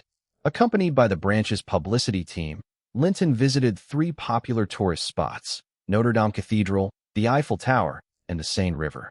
French television's Channel 6 followed him around to create a documentary for future promotion. Linton felt particularly good and chose not to complain about his impressions of the sights. Although Linton's fame in Paris wasn't huge yet, he was still recognized at each place, signing autographs and taking photos. Thankfully, it didn't lead to any crowding or traffic issues. After finishing his morning appointments, Linton hurried back to the hotel, where a well-rested Sophie looked radiant, almost glowing. He felt tempted to reignite their previous passion, but thinking of his afternoon commitments made him hold back, making Sophie giggle in delight. They quickly ate the lunch delivered by the hotel before Linton headed off for an interview with French Music Monthly. Sophie also left the hotel but promised to support him at his fan meet later in the evening, making Linton feel touched. Linton quickly instructed Duke to arrange for the Universal France branch and Sophie's management team to send an invitation for her appearance at the meet, paying the usual business fees. Duke was ecstatic, exclaiming, "Linton, you're amazing. Just imagine, the French goddess appearing at the fan meet of the hottest American star Linton. What a promotional boost that would be, sure to grab headlines from all media. It would greatly assist our promotional efforts this time." The magazine interview that afternoon went without a hitch, sticking to the promotional script. That evening at the Paris Star Pavilion, Linton's fan meet kicked off with a full house of 3,500 seats, predominantly filled with young people, over 60% of whom were women. Feeling particularly good, Linton sang 10 songs straight. Midway through, he ceremoniously invited Sophie Marceau to join him, inciting wild cheers from the audience and creating an electric atmosphere. The event also featured several fans performing on stage and a lucky draw where 100 random attendees each received a signed poster. The fan meet was a tremendous success, with over 4,000 albums sold, and it was broadcast live by French television Channel 6. When the fan meet wrapped up, Linton returned to the hotel at 11 p.m. As he was leaving for the next destination early the next day, they once again fully immersed themselves in their passion without a moment to waste. "Oh my God, are you a machine? You stayed up all night yesterday, worked a full day today, and you're still going strong. Don't you need a break?" "Darling, as long as I'm with you, I'm never tired." It wasn't until the morning, at their final agreed moment, that they ended their intense rendezvous. Sophie felt a pang of sadness at the thought of parting. "Linton, you are like an Apollo sent by the gods to me. It's such a shame we only had 2 days together before you have to fly off again. I wonder when you'll be able to come back next time." "Darling, you'll always be my goddess. Don't worry, travel is so convenient nowadays. I can come see you or you can come see me anytime. Plus, I suggest you develop your career in Hollywood next, so we can meet anytime. It's a deal. We have to keep in touch. If you have time, definitely come find me. I'll come see you when I can too." Sophie reluctantly kissed Linton goodbye. Linton felt similarly reluctant to leave, but there was no choice. The entire team and all plans had been arranged, and any rash changes would have significant consequences. Nevertheless, the benefits from this experience were tremendous. Not only did he break through to the 8th level, but he was already a third of the way through that level. Plus, he absorbed a good bit of Sophie's popularity as well. Leaving Bella to continue forming the fan club, the group boarded a plane leaving Paris for Berlin. On the way, Duke expressed his nostalgia, saying, "Paris is such a romantic place. It's a pity our time here was so short." It seemed Duke had his own fair share of experiences in Paris. Indeed, on the 19th, various French media reported on Linton's fan meeting from the night of the 18th. The highlight was the gossip about Linton and Sophie Marceau. Headlines like "French Rose captivates American singing sensation" and "American star falls under Sophie's spell" appeared everywhere. Whatever it took to catch attention, they pulled in a substantial amount of traffic for Linton's promotion, though sadly he was already gone. Chapter 33, Sakai Izumi and Sakai Noriko. The subsequent promotional tours in Berlin and Rome went smoothly, including media interviews, TV special appearances, documentary filming, talk shows, radio call-in segments, magazine interviews, fan meetings, and more. On December 24th, Christmas Eve, he even attended a New Year's Eve countdown event in Italy. Linton was busy nonstop. On the 25th, they spent Christmas together in Rome, calling family members and friends like Aunt Kelly, Cameron, Naomi, Winona, Sophie, and some colleagues to wish them a Merry Christmas. Unfortunately, there wasn't any romantic kind of scenario like with Sophie Marceau. But the promotion's effect was quite visible. Album sales soared in several regions. You're Beautiful topped the charts last week on the UK charts, France's music TV chart, and the German charts. Rome's response was quite positive. Though the latest Italian music chart data hadn't come out yet, it was very likely he'd take the top spot. Bella was also successfully establishing fan groups in several locations. On the 26th, he left Rome and flew to Japan. At the airport, he was hit with unbelievable news. The Soviet Union had dissolved. The announcement was broadcast over the airport loudspeakers, nearly causing chaos among the crowd. No one could believe it. A superpower that had opposed the West for over 40 years had disintegrated, and everyone scrambled to verify this astonishing fact. Once confirmed, everyone was ecstatic, celebrating feverishly. The promotion team was also filled with joy. Duke exclaimed, "The Soviet Union has fallen. From now on, it's our world. Our records can be sold anywhere in the world." Everyone nodded in agreement, optimistic about the future. Back in December 1990, Universal Music was acquired by Japan's Panasonic Group. So, their promotional tour in Japan felt like going back to their home base. Japan's deep admiration for American culture meant Hollywood stars and American singers were very popular there. #1 hits like Linton's 3 singles and album did very well in Japan and ranked high on the Japanese charts. Last week, What Are Words, You're Beautiful, Natural, and That's the Way Love Goes all entered the top 10, achieving remarkable results. Strangely, due to regional cultural differences, What Are Words performed the best, ranking second last week. Linton's arrival in Japan had the Universal division there very focused on him, organizing many promotional activities. On the evening of the 26th, there would be a welcoming event at the airport, followed by interviews with 2 newspapers. On the 27th, he would record a talk show on Asahi TV in the morning, then shoot a segment for a comedy show in the afternoon, and at night, interact with fans via Tokyo Broadcasting Station to promote his songs. The 28th included a commercial event with Pepsi, an interview with the music magazine Musica, and a dinner hosted by the local branch of Universal Music. On the 29th, he would be touring famous landmarks in Tokyo with the branch's help in the morning, and in the afternoon, he would be holding a fan meeting, which was usually scheduled for evening on weekdays and afternoons on weekends. On the 30th, he would fly to Seoul, South Korea. The entire trip would be filmed by Asahi TV for later promotional shorts. At 6 p.m. Tokyo time, at Tokyo International Airport, the president of the Japanese branch, Ichiro Koi, came to pick him up. Koi bowled deeply at a 90-degree angle, exchanged pleasantries, then reminded Linton that many media and fans were waiting outside. As soon as he stepped out, nearly 1,000 Japanese fans erupted into cheers. Photographers' flashes blinded him, more intense than anything he'd experienced at home. It didn't seem like Koi's standard service or arrangement. Could I really be this popular in Japan? With this question in mind, Linton asked Koi directly on the way to the hotel, "Do I really have so many fans in Tokyo?" "Yes, Anderson-san. Your image and talent are very popular among Japanese youth. Your songs and albums are hits here. You're now considered a top idol.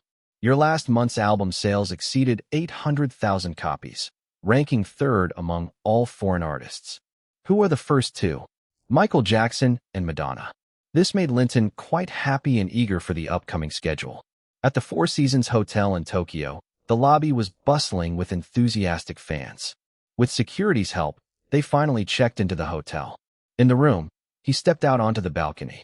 The building was not tall, and he waved and blew kisses to the fans below.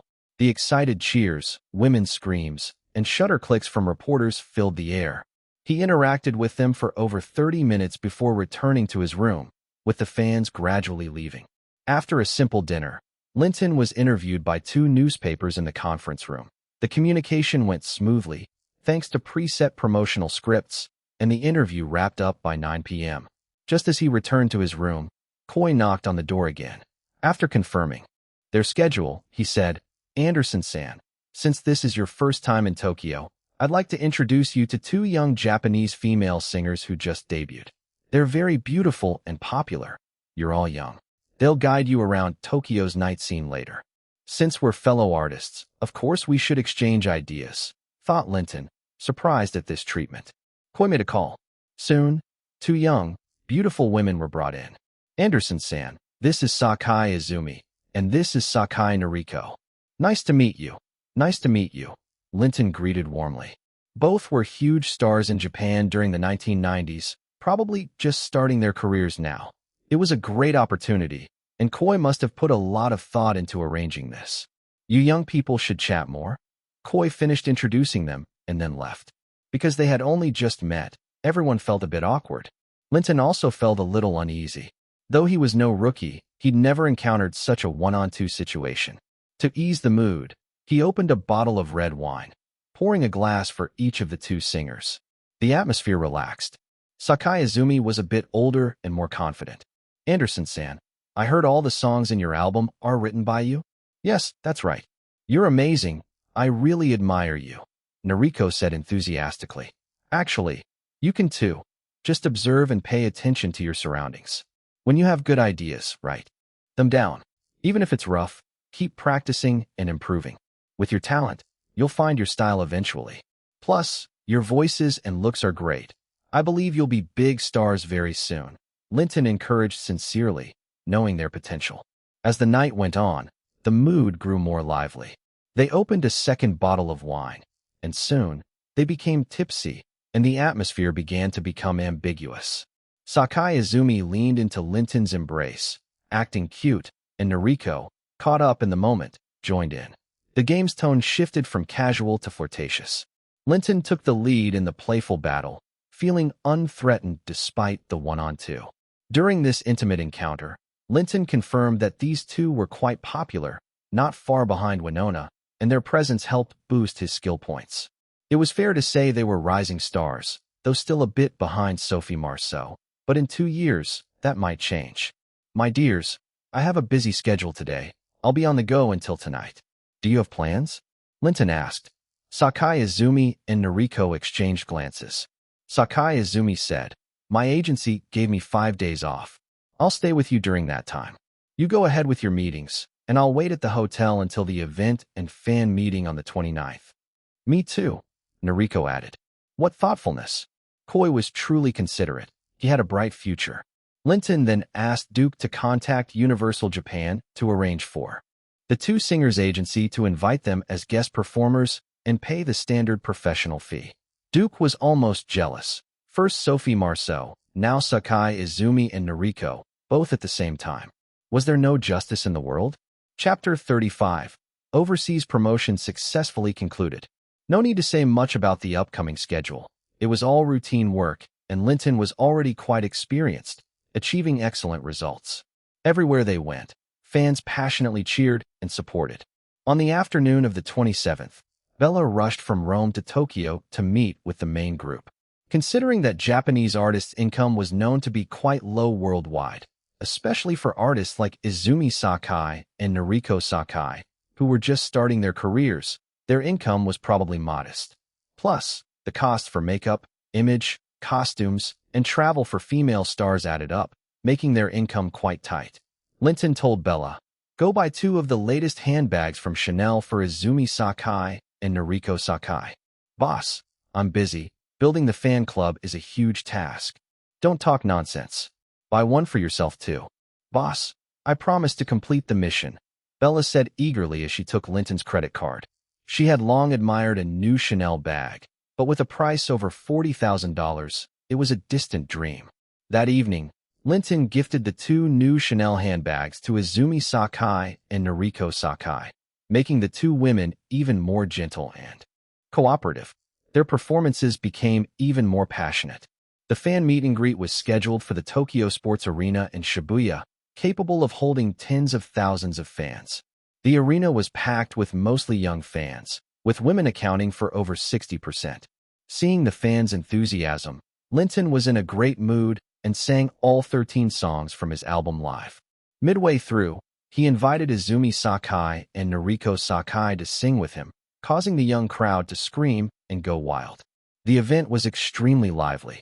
Several fans were invited on stage to perform with him, and 500 lucky spectators received signed posters. The fan meeting was a huge success, selling nearly 15,000 copies of the album on site. It was also broadcast live on Japan's Asahi Television. Under the arrangement of Universal Japan, media coverage of Linton's upcoming visit received massive exposure. On the 27th, one of Japan's top 5 newspapers, the Japan Times, prominently published photos of nearly 1,000 fans at the airport welcoming Linton, with a sensational headline, "American Superstar Linton Arrives in Nippon." Other newspapers also sensationalized headlines such as "New Generation American Star Linton Debuts in Tokyo" and "Super Idol Linton Comes to Tokyo," full of teenage bravado. However, most newspapers did not feature headlines until December 26th, when the news of the Soviet Union's dissolution dominated the front pages. Ichiro Koiven apologized to Linton, saying the events weren't handled well. Linton understood. This was a major political event affecting the global power landscape, and he wondered what right he had to compete for headlines. In the following days, Linton maintained high-profile exposure across various media outlets. To his surprise, although Izumi Sakai and Noriko Sakai were major stars, they stayed in his hotel room without media coverage, revealing the terrifying control of the Japanese corporate giants. 4 days straight, Linton enjoyed the company of both, and his skills improved rapidly. Every night, the battles were incredibly intense and exciting. Izumi Sakai and Noriko Sakai couldn't believe it. Linton was busy during the day with performances, yet every night he fought fiercely, battling one or both opponents until dawn, with no rest at all. It was even more impressive than Ultraman, completely surpassing their understanding and leaving them thoroughly conquered. He knew that Izumi Sakai and Noriko Sakai's futures weren't too bright. One died young of cancer, and the other fell into drug addiction, ending her star career. But since he was fortunate to meet them now, he vowed to help them in the future. On the morning of the 30th, Linton bid farewell to the reluctant Izumi Sakai and Noriko Sakai. The group took a flight from Tokyo to Seoul. Since Linton's fan base had already formed in Japan, Bella smoothly set up the fan club, completing it by the 29th. On the 30th, they finally boarded the main group heading to Seoul. South Korea in 1991 was rapidly developing economically, and its people were quite affluent, with strong consumption power. However, the entertainment industry was still in a barren state. Hollywood, Hong Kong, and Japanese music dominated movies and pop music, with Western English songs and similar cultural roots filling the charts. South Korea's own entertainment industry only experienced a real boom after the 1997 financial crisis, which led the government to adopt a cultural power strategy and implement supporting policies. As a result, Linton's popularity in Korea was extremely high, possibly even more than in Japan, and his album sold very well. On the plane, Linton received the Korean itinerary from Duke, which was quite similar to the previous schedule.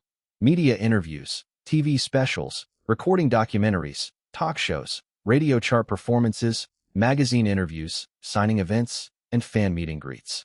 He was surprised to find that Korean fans were even more enthusiastic than in any other place. As soon as they arrived at the airport, fans swarmed around them. With security's help, they managed to leave the airport and checked into the Hilton Hotel. Unexpectedly, at the Hilton, some female fans managed to break through security and sneaked into Linton's room, wanting to have a romantic moment with their idol. But Linton would definitely not do that. He wasn't a stunning superstar or a hugely popular actress. He believed in maintaining his principles and asked the hotel manager to escort the disappointed fans out. The details of the Korean schedule were similar to Japan's, and the results were surprisingly good. Bella's fan club setup was also smooth. In early January 1992, they left Seoul for São Paulo, Brazil, to promote, and returned to Los Angeles on the 7th, concluding their overseas tour. Back in Los Angeles in the afternoon, Mira greeted them at the airport. After exchanging pleasantries with the fans, they returned to the company. They first visited Daniel's office to briefly review the advertising results. Based on the data, this overseas promotion was a huge success. After leaving London, The single You're Beautiful remained at the top of the charts for 3 consecutive weeks, with all other tracks also in the top 30. Weekly sales increased by 50%. By the end of December, album sales in the UK exceeded 1 million copies. France saw similar success. Over 1.2 million copies sold by December 31st. Germany's album sales topped 1.3 million. Italy exceeded 700,000. Japan surpassed 1.7 million. Korea sold over 700,000. And Brazil over 600,000. Overall, the overseas market had surpassed 11 million. North America's sales had already exceeded 9 million by the end of December, and as of yesterday, the company's tally was 9.2 million. Given this trend, Linton's debut album is likely to hit 30 million copies. Cheers to the huge success. Daniel handed out red wine to everyone. Cheers to the album's success. Linton thought about Daniel's incentive points and said, "Thanks to the company. Thanks to you, Daniel, for your strategic planning, and thanks to Duke for your relentless promotion. Also, thanks to the 7 overseas branches." He especially thanked Thomas Aig from the French branch and Ichiro Koi from the Japanese branch. Their work was exceedingly thorough. This overseas promotion felt most effective for France and Japan. Hearing this, Daniel and Duke smiled happily. "All right, Linton, stop being modest. Such fantastic sales results are a testament to your quality as an artist." Of course, the company's effort played a key role. Everyone's contributions will be remembered, and they'll be reflected in the celebration rewards. Finally, Daniel announced, tomorrow night at the Hilton, there'll be a celebration party for reaching 20 million album sales, and everyone must attend. With that, the promotional team disbanded, leaving Daniel to stay with Linton while everyone else went home. Chapter 36. Buying Property in Silicon Valley. Daniel called Linton to Universal Music's office. "Linton, the American Music Awards on January 18th have confirmed your nomination for Best New Artist in the Soul/R&B category. The company has also secured a slot for your halftime performance. The AMA would be broadcast on ABC, and based on past viewership, it usually attracted no less than 10 million viewers, an excellent promotional platform. Prepare well. Quickly choose your song. The company will arrange choreography and organize a band and backup dancers for rehearsals to ensure the best possible performance," Daniel instructed. A man in his 30s, a Caucasian, knocked on the door. "Linton, let me introduce you to Jimmy Otis from Universal Studios' Performance Department. Their unit mainly handles concerts and live performances for Universal's artists and major events. Your AMA halftime show planning and rehearsals are his responsibility. Since you've been nominated for Best New Artist in Soul/R&B, I suggest you go with That's the Way Love Goes. All right, I'll arrange for and to choreograph. Do you think and can handle the dance instructions? Also, confirm the band and backup dancers. Take a few days to rest. Rehearsals start on the 11th. Okay. Yes, no problem. It's almost quitting time, so I'll take my leave," Linton replied. Linton and Mira arrived at the office. Mira informed him about contacting real estate agents for viewings. Through agents, she had already arranged 3 high-end properties. Mira had checked all 3, no issues with quality or ownership. The first was a villa on the hillside of Beverly Hills, priced at $12 million. The second was a luxury house on Malibu Beach, costing $16 million. The third was an estate on top of Beverly Hills, but it was over budget at $24 million. Linton was satisfied and asked Mira to contact the agent to set up a viewing for the day after tomorrow. Excitedly, Mira also told him that, following his Vogue magazine feature and his recent album sales, she had received numerous endorsement offers. Several luxury brands had extended high quotes, generally over $3.5 million annually. "Do you want to take a few?" Mira asked. "Yes, start filtering. Focus on brands matching my current status and business value. Aim for high-end brands. A few days later, after I finish rehearsals, we'll discuss specifics," Linton replied. Cameron Diaz was in Los Angeles. After arriving from Brazil, Linton had promised to spend the evening together. It had been over 4 months since they last saw each other, back in late August. After leaving Universal, they went to the restaurant prepared earlier, where Cameron was already waiting. Today, Cameron was dressed meticulously, wearing a red low-cut dress with black heels, Her face lit up with a sweet smile, extremely sexy and radiant. Upon seeing each other, they shared a deep French kiss to ease their longing. Linton presented Cameron with a gift bought in France, a Gucci handbag, and she responded by giving him a passionate kiss. They talked about their careers over dinner. Cameron had been doing well, landing her latest movie After the Town, then filming a new project called Sunshine Journey as the second lead, just finished. In her past life, Cameron's first film was in 1993 when she starred in The Mask. Before that, she was primarily a model. It seemed his appearance had completely changed her career trajectory, significantly accelerating her path to Hollywood stardom. However, Linton reminded her not to miss her first big break in The Mask. As they sat at the table, Linton was enjoying a large steak while Cameron had only a light salad. He couldn't help but marvel. Good figure truly came from discipline. You're eating too little, Michelle. Try some vegetarian bacon. It's low in calories, he suggested. Seeing that she only ate half of the vegetable salad and put down the cutlery in her hand, Linton couldn't help but say something. I am finished. I calculate daily calorie intake, which is enough for my body to consume. She watched him devour his steak, feeling the urge to indulge, but restrained herself to keep her figure. Are you sure you're going to have enough energy tonight? She asked. No worries. I'm in top shape, he assured her with a shrug. After finishing their meal, they returned to Linton's small villa. Fortunately, while Linton was away, Mira had arranged for a housekeeping service to keep everything spotless. As the saying goes, a small home feels like new marriage. As soon as they entered, the fireworks began. Perhaps it had been too long, because Cameron was unusually passionate and uninhibited, trying all sorts of positions. A wild, no-holds-barred experience. During their intimacy, Linton confirmed that Cameron's popularity was higher than last time, though she still lagged behind Winona. Early the next morning, Cameron had to rush to a shoot. Before she left, Linton asked her to be his date to tonight's celebration party, a great opportunity to boost her contacts. He arranged for Danny to drive Cameron back to her apartment, where her manager would pick her up. Later, they went to Linton's studio. Henry Zhou was already waiting, updating him on the stock purchases. Microsoft with $3 million, Cisco with $5 million, Dell and Compaq with $2.5 million each. Any progress on the Silicon Valley office buildings? Almost done. Both buildings checked out. No issues with ownership or structure. Both are under a real estate broker's name. The prices are pretty much settled. One is an 8-story office building, covering 4 acres, 160,000 square feet, with an asking price of $6 million, now negotiated down to $5.7 million.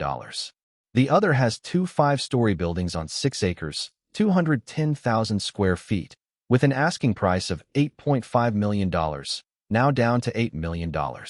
Boss, want to see the site? Henry asked. Sure, let's go. Contact the agent. If everything looks good, let's buy it today, Linton responded. Once in Silicon Valley, Linton was surprised to find the area just a short drive from Apple's headquarters. The buildings were nearby, and he was quite satisfied. It was currently on the outskirts, but in a few years, this would be central Silicon Valley. The area was poised to expand rapidly. He carefully examined the buildings. They were new and well-suited for tech companies, mostly related to the computer industry. There was ample parking, good green spaces, and extremely low density, covering only about 20,000 square feet on 4 acres and about 40,000 square feet on 6 acres for the 2 buildings. Seeing this, Linton decided to go ahead with the purchase. No need to wait. Investing in Silicon Valley commercial real estate was a low-risk, high-return strategy, especially at this low point in property prices. Prices here were much cheaper than in downtown San Francisco. With the rapid growth of the internet, Silicon Valley was destined to create wealth legends. Property values would skyrocket, rents would go up naturally, and the investment would only become more lucrative.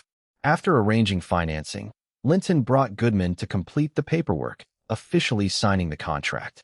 The total was about $13.7 million, with a 30% down payment of $4.11 million. The remaining amount would be paid over 10 years, easily covered by rental income, leaving no financial strain. From now on, this 8-story office building will be called Linton Tower, and the 2 5-story buildings will be known as Linton Tech Park, Linton decided. He finalized the naming, firmly branding the properties to strengthen his presence in the area. Chapter 37. House Hunting. After buying the office building, Linton Anderson felt great. His assets had grown once again.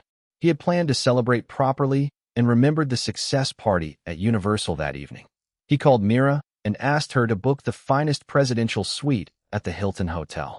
In the evening, Linton took Cameron Michelle Diaz to the Hilton to attend the celebration. The event was especially grand. Top executives from Universal Music and Universal Pictures had all arrived. Many media outlets were invited, and the main purpose of the celebration was to promote the upcoming album. First, Daniel announced loudly that Linton's new album Grow Up had sold over 20 million copies worldwide, prompting hearty applause, and he then invited Linton to lead the first dance. As the music started, Linton took Cameron's hand and danced gracefully in the center of the hall. Cameron was so excited she felt weak. Tomorrow's headlines would definitely feature her. Later, at the celebration, Linton networked with many contacts, especially deepening his relationship with executives at Universal Studios. Cameron also used the opportunity to meet numerous industry insiders. In the second half of the event, during free mingling, Linton was like a huge magnet. Managers, models, and actresses flocked around him, making him smile from ear to ear. Cameron kept a tight hold on Linton's arm, causing many newcomers to inwardly curse, "Bitch." Mira stood on Linton's other side, constantly exchanging contact information with new acquaintances.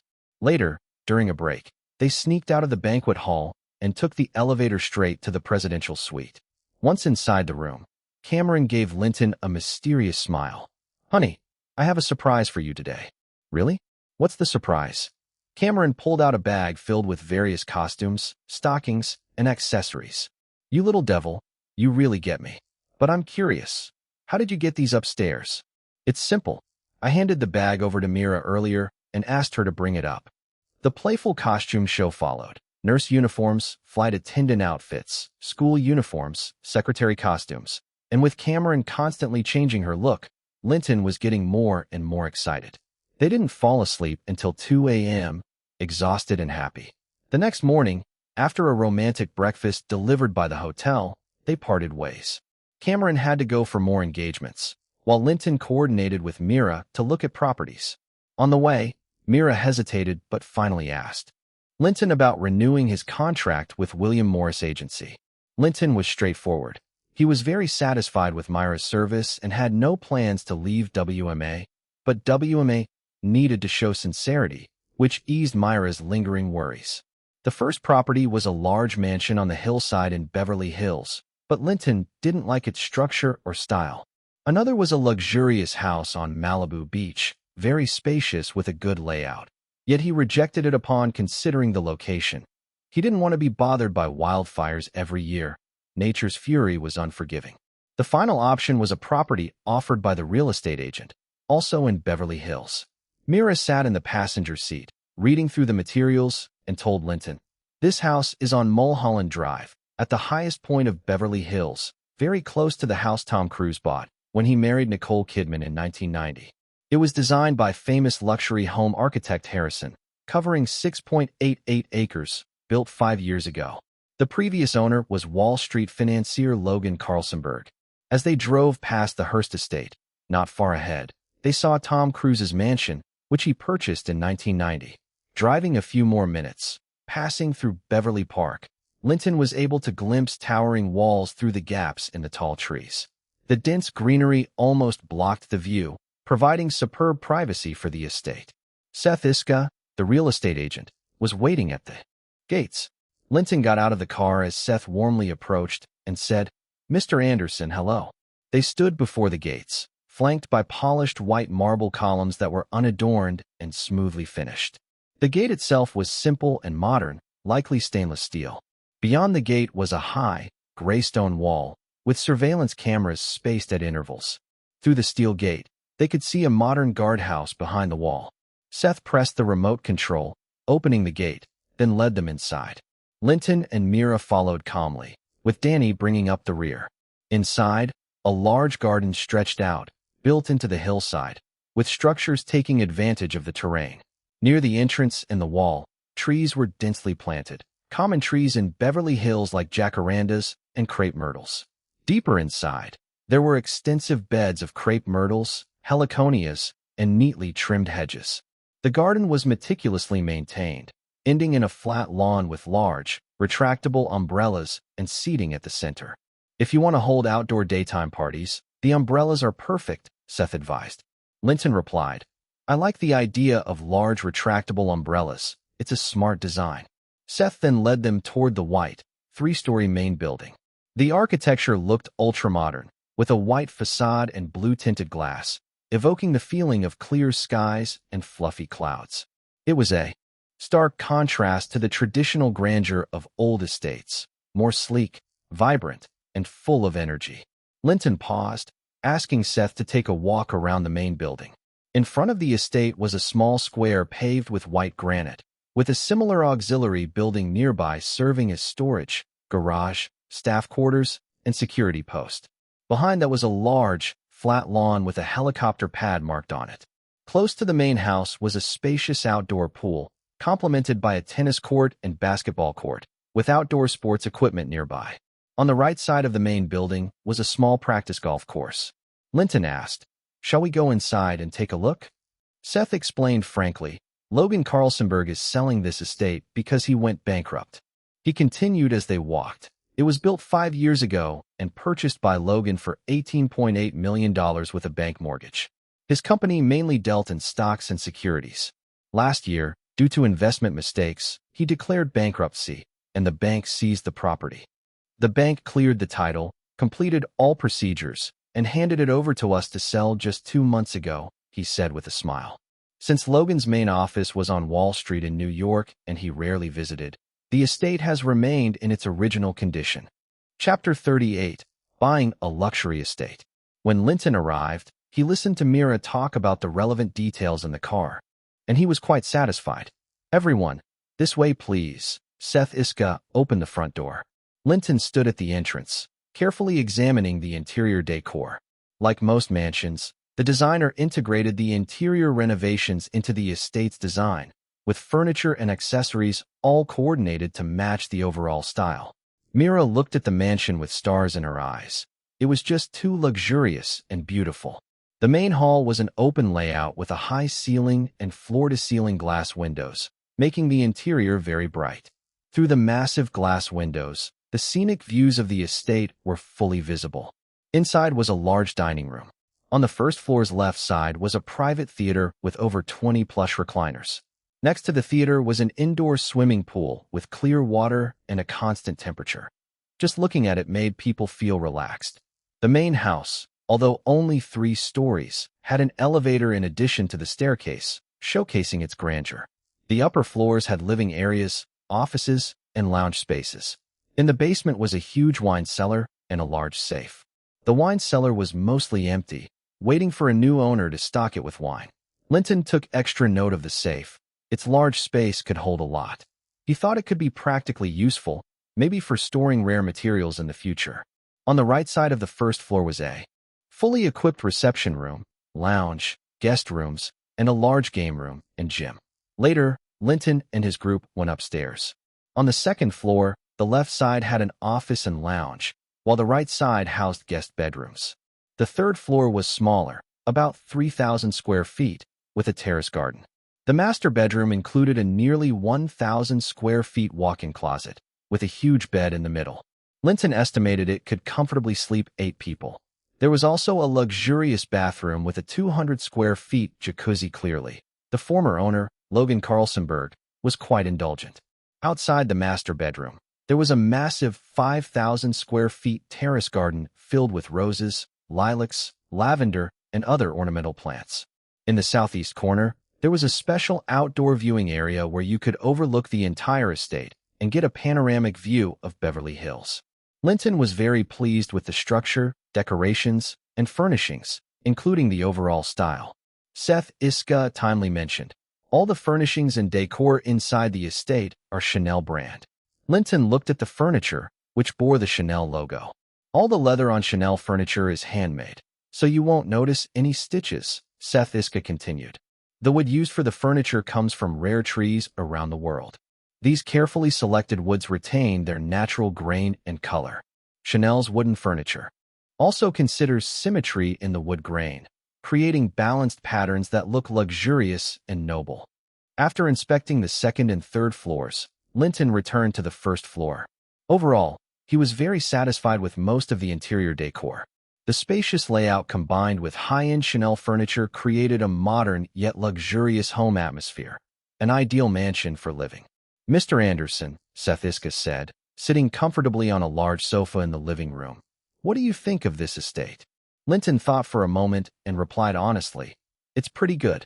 The main building alone covered 31,000 square feet, with 15 bedrooms, 17 bathrooms, all with walk-in closets. It would be more than enough even if more people moved in later. He was overall happy with the mansion, but considerations about the manager, maintenance, kitchen staff, other workers, and taxes still needed to be addressed. Fortunately, with enough money, those issues weren't really problems. Mr. Iska, Linton asked, what's the price of this estate? Seth Iska smiled and said, the bank is selling it to recover a loan, so it's priced below the current market value. If you're serious about buying, the company will offer you the lowest possible price. Hollywood stars and singers were all wealthy. Many enjoyed buying properties all over, and real estate agencies saw them as long-term valuable clients. Linton nodded with a smile and asked, give me a specific figure. Seth Iska directly quoted, 22 million US dollars. All right. Linton considered briefly and then asked, can your company assist with getting a loan? Of course, Seth Iska replied. It's very easy for high-quality clients like you to get a mortgage from the bank. Linton then took a tour of the guest house and other secondary buildings, feeling pleased with everything. He scheduled a formal signing with Seth in the afternoon and also called Goodman to oversee things. Prepare the contract, please. After signing this afternoon, I'll transfer the deposit to your account as soon as possible. I want to move in quickly, Linton said, expressing his satisfaction and readiness to sign. Also, please help me find 2 reliable housekeepers, gardeners, maintenance personnel, and a chef through your partner housekeeping companies, he added. Seth was pleasantly surprised at how smoothly everything was going, and happily agreed. No problem at all, Mr. Anderson. We'll have the contract signed this afternoon, complete the procedures tomorrow, and you could move in as early as tomorrow night. Mira, tomorrow go with Mr. Iska to handle the paperwork, Linton said. No problem, Mira replied. Mr. Anderson, Seth said, excited after settling the house deal. This road, Muirland Drive, isn't far from Tom Cruise's mansion. He's one of our clients too. I think it won't be long before you're at his level. Linton wasn't too impressed with the flattery. He knew quite well that the other was mostly flattering himself, probably just because of his money. Thank you, Mr. Iska. That's it for now. Please get the contract ready. I'll bring my lawyer this afternoon to sign at your office. Once the contract is signed, I'll transfer the initial payment, and tomorrow, you can help my agent with the formalities, Linton said. In the afternoon, Linton brought Goodman, Mira, and Henry Zhou to the real estate agency, where they signed the estate purchase contract for 22 million US dollars. They paid an initial deposit of 7 million US dollars, with the remaining balance to be paid over 10 years. Chapter 39, Linton Estate, 2 female guests. The next day, Mira and Seth went to handle the house title transfer, while Linton interviewed the housekeeper and estate maintenance staff recommended by the domestic service agency. They hired a housekeeper named Amy Sidney. Amy was a young British woman of Eastern European descent. She was above average in looks, not exactly stunning, but had a gentle demeanor that easily inspired trust. She had graduated from a British housekeeping school, obtaining certifications, and previously worked as a housekeeper for a female movie star in London. When the star got married and the job ended, Amy heard that English-style butlers were highly sought after by wealthy Americans with good salaries, so she moved to Los Angeles. Amy was lucky to land the housekeeper role just after arriving in LA. Linton also hired 4 maids and 4 gardeners. Amy oversaw the day-to-day estate affairs. The maids handled cleaning inside the estate and around the roads and plazas, and the gardeners took care of the plants and trees. Goodman processed employment paperwork for Amy, the maids, and gardeners, and had them sign confidentiality agreements. Linton said to Amy. From now on, this estate is yours to manage. I've renamed it Linton Estate.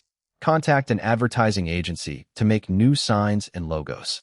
Also, please help me hire a chef. Amy, dressed sharply with golden short hair pinned back in a distinctly British style, softly replied, Understood, sir. Any specific requirements for the chef? Linton nodded. I don't care where the chef is from, as long as they're highly skilled in all major global cuisines. Further, make a list of anything else the estate needs, and have Mira accompany you shopping to decorate quickly. I want to move in soon. Then he took Amy to the game room and asked her to partition it into 2 rooms, converting one into a vocal training studio.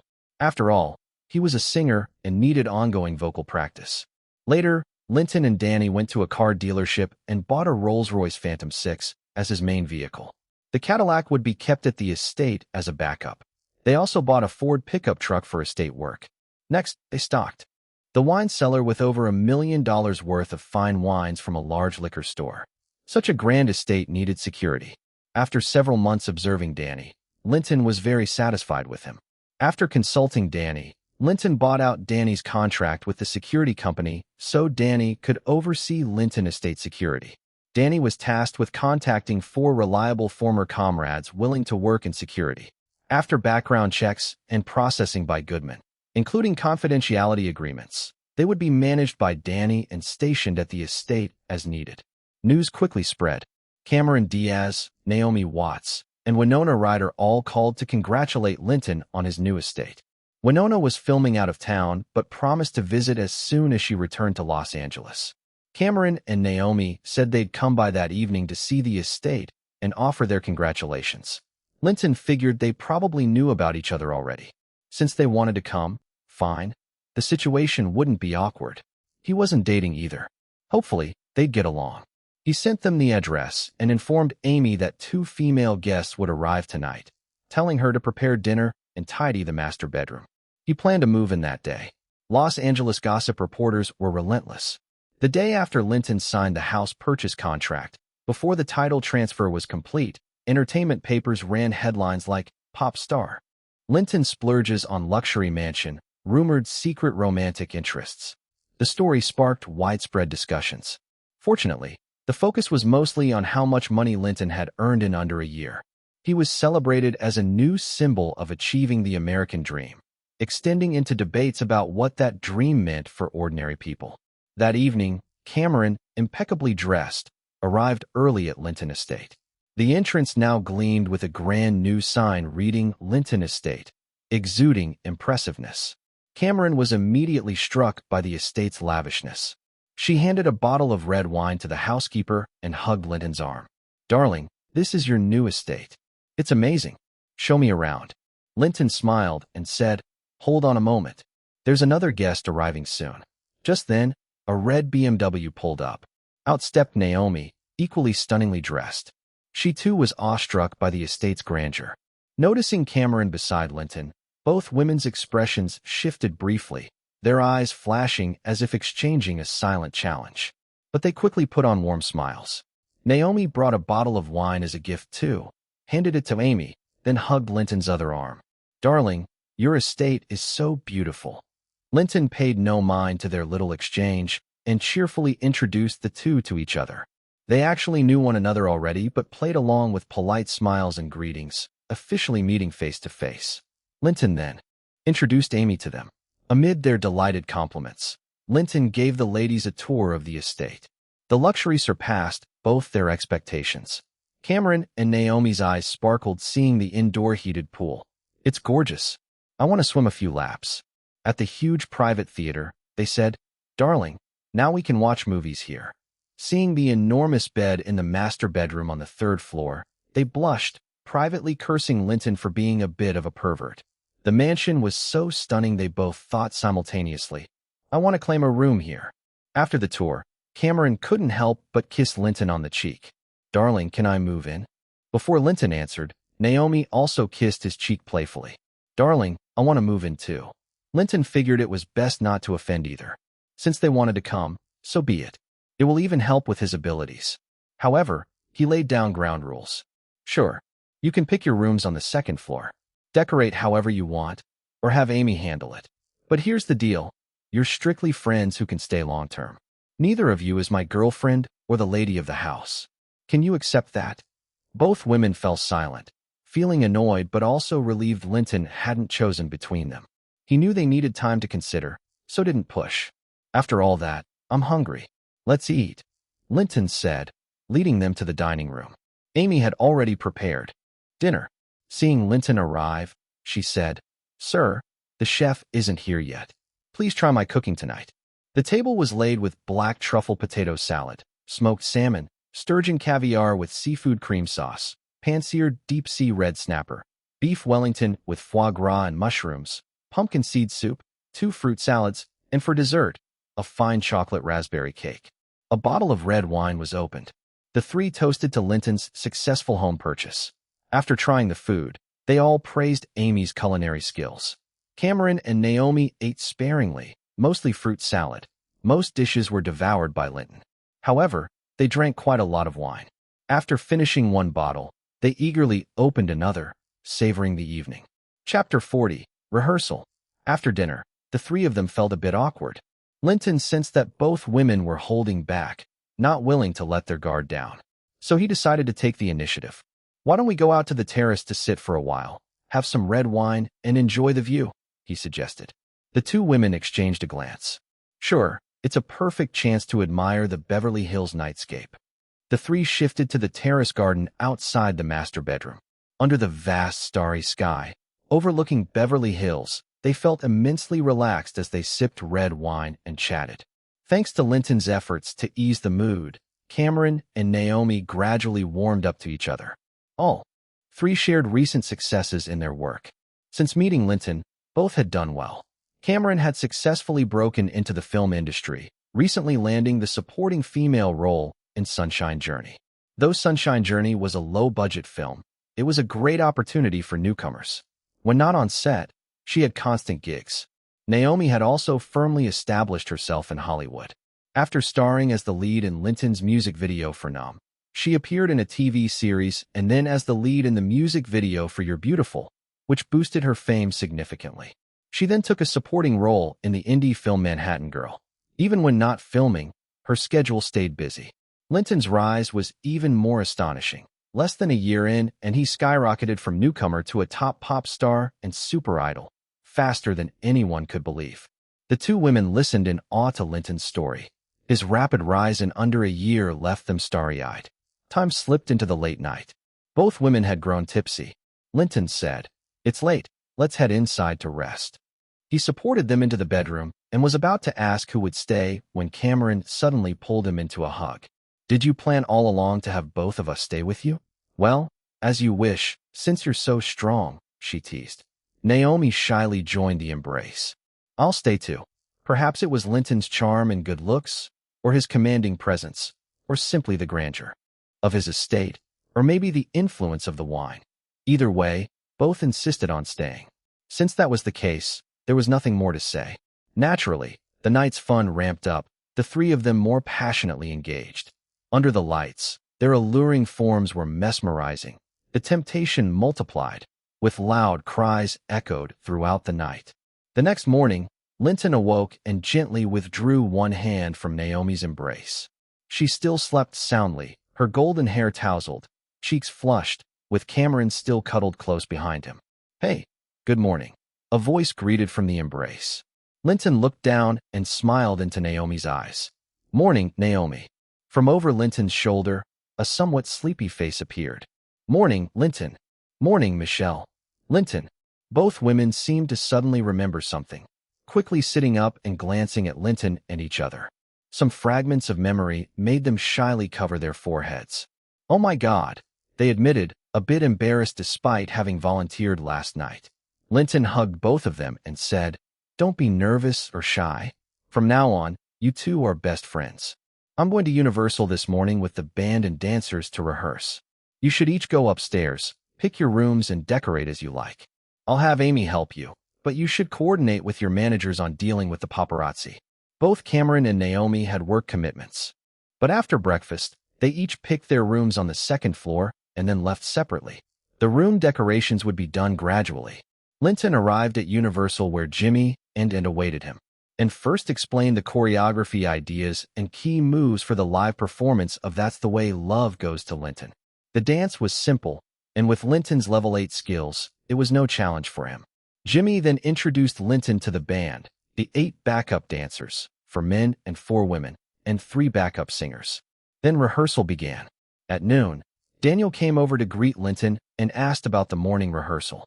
He then asked, "I heard you bought an estate. When's the celebration party?" "Yes, I just completed the paperwork yesterday. I'll definitely invite you when we host the party." Jimmy was very professional in arranging the band, dancers, and backup singers. And choreography was pleasing to watch, and rehearsals proceeded smoothly. Linton expected to reach the desired performance level in about 3 days. Returning to the estate that evening, Linton was surprised to find Cameron and Naomi already there, each decorating their chosen rooms. They asked his opinion, but Linton, not knowing much about decoration, told them, "Just do what feels right to you." Since the chef hadn't arrived yet, Amy prepared dinner again: lamb chops, salmon, truffles, seared foie gras, caviar, bacon, chestnut soup, 2 large bowls of fruit salad, dessert, and a bottle of red wine.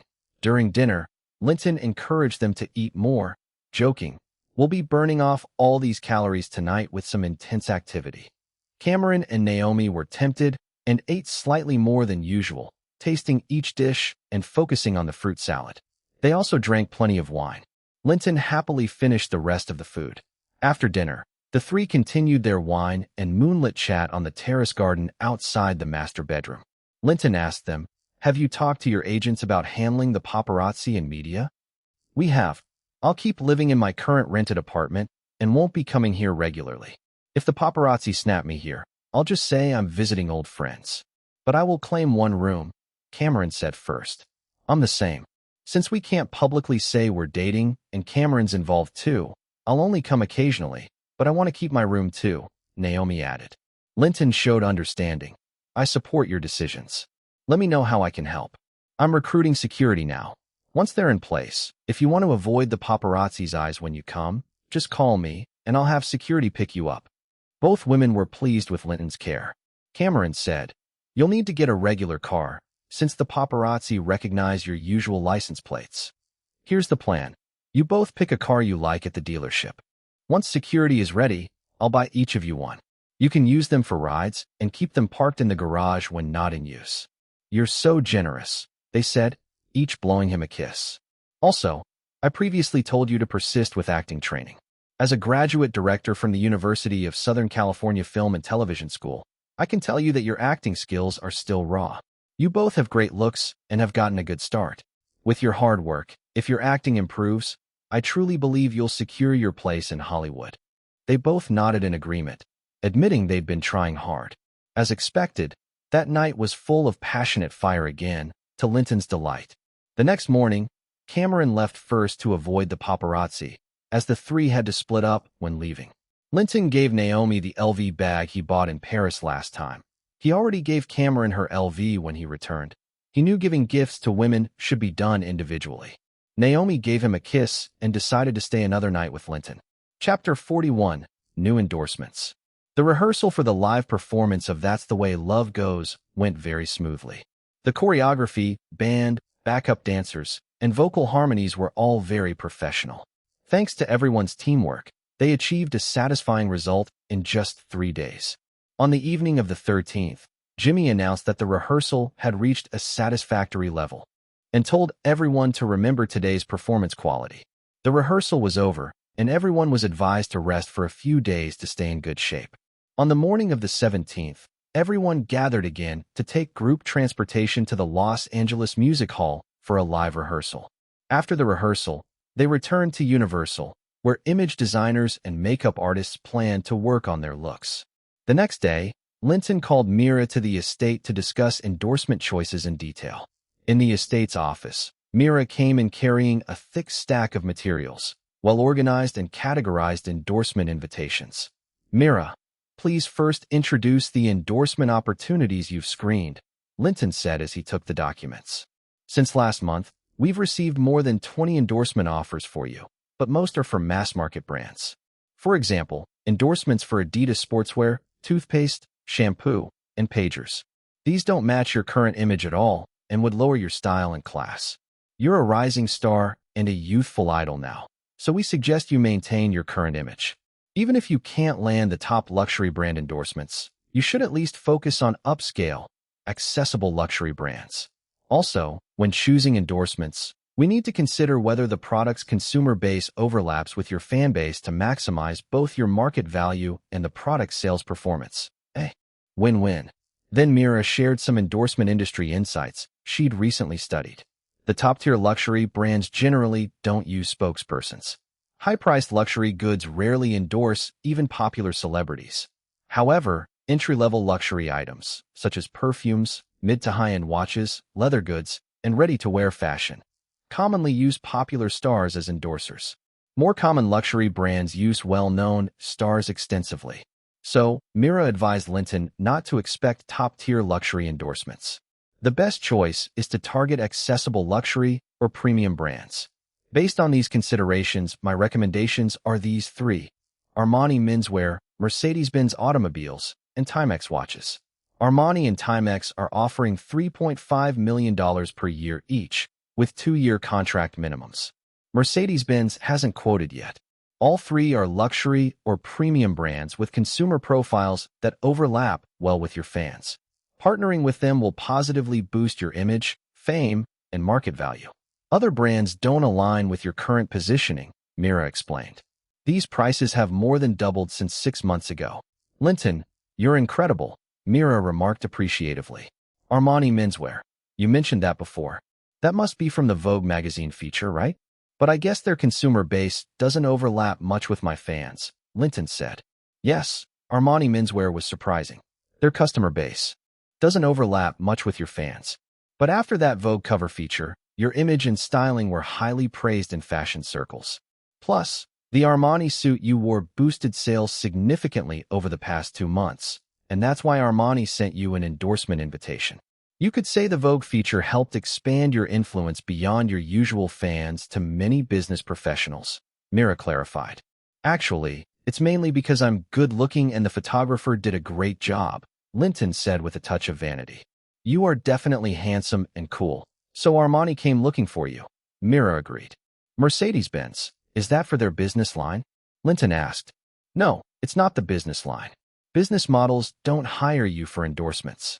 Mercedes-Benz wants you to endorse their G-Class SUV line. But this is just an initial invitation. If you're interested, they want to meet with you. If the meeting goes well, and they're satisfied, we'll start formal negotiations. She added, the Mercedes G-Class is the best resource we've accessed in automobile endorsements. Even Hollywood superstars find the Mercedes G-Class SUV endorsement a top-tier opportunity. Mercedes usually doesn't change endorsers easily unless there's a big issue. Plus, although Mercedes' brand effect isn't as huge as Coca-Cola or Pepsi, it still greatly enhances their spokesperson's fame, perfectly matching your needs. Mira pondered a moment and added, compared to Mercedes, you are a bit young now, but luckily it's their sporty G-Class line. Its shape, style, and aura suit you very well. The biggest downside is that your fan base is mainly teenagers. However, your advantages stand out. The G-Class SUV is powerful, rugged-looking, and tough, which matches your handsome features and strong temperament very well. Thinking about it, Linton felt this endorsement was very important, and he really wanted to secure it. Okay, set up a meeting with Mercedes-Benz. After the AMA Awards, I'll have time. What do I need to do? Nothing special. Just perform your best at the AMA live show. Your album sales and immense popularity are our strongest bargaining chips.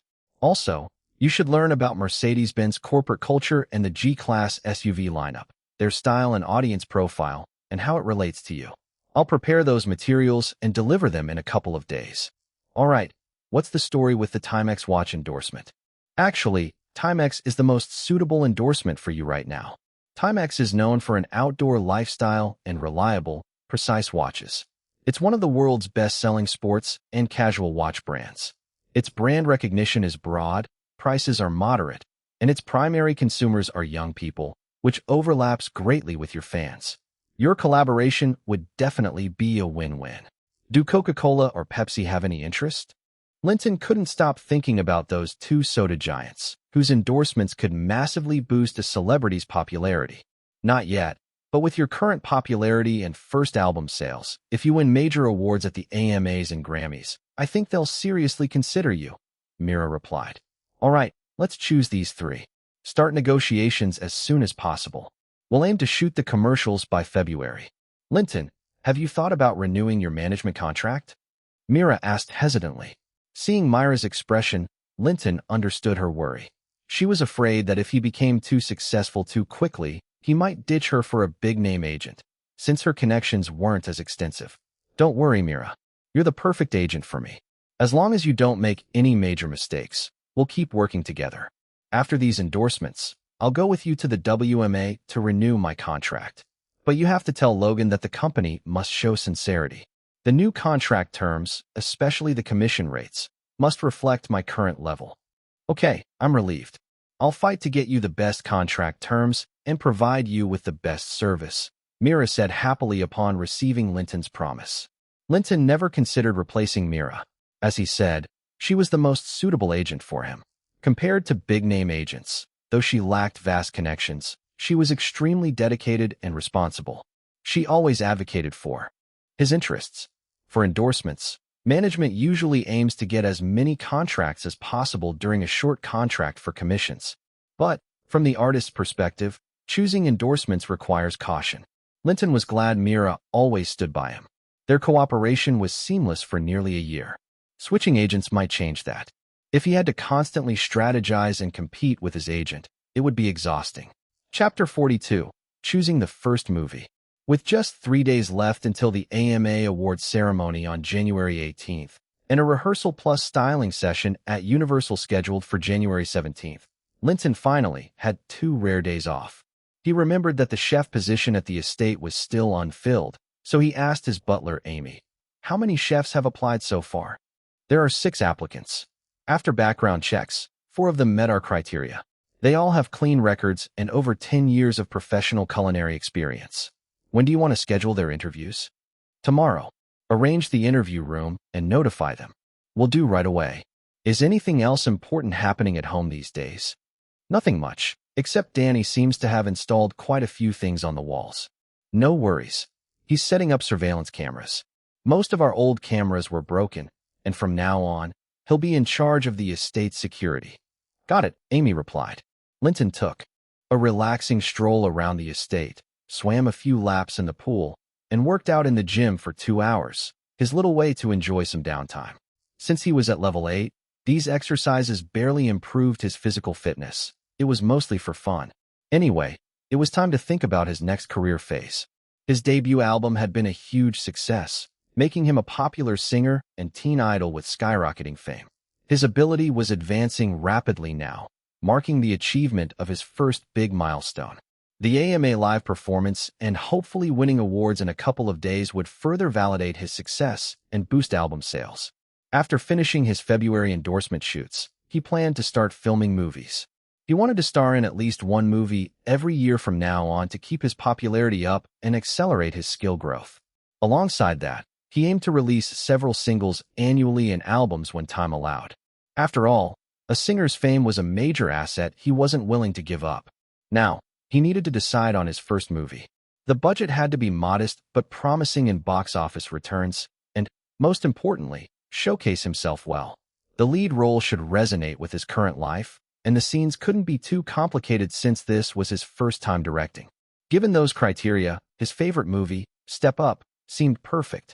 The director was also a newcomer. The film had a budget under $10 million, but grossed about $65 million in North America and $114 million worldwide.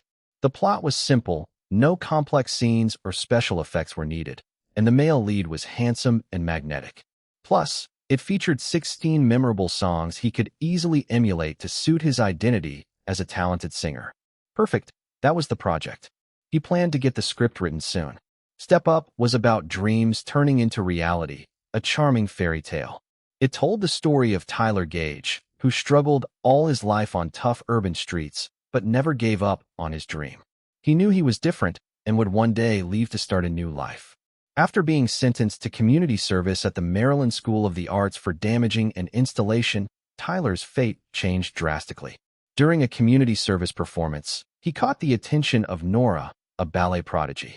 Tyler proved to himself and Nora that living life joyfully through dance was more wonderful than they ever imagined. Writing a full script would take time and effort, so he decided to focus on it exclusively. The next morning, in a restaurant reserved and paid for by Amy, Linton, Amy, and Goodman formed a hiring panel to interview the 4 remaining chefs. Each had to cook 8 dishes, prepare noodles and desserts on-site to demonstrate their skills while the panel sampled everything.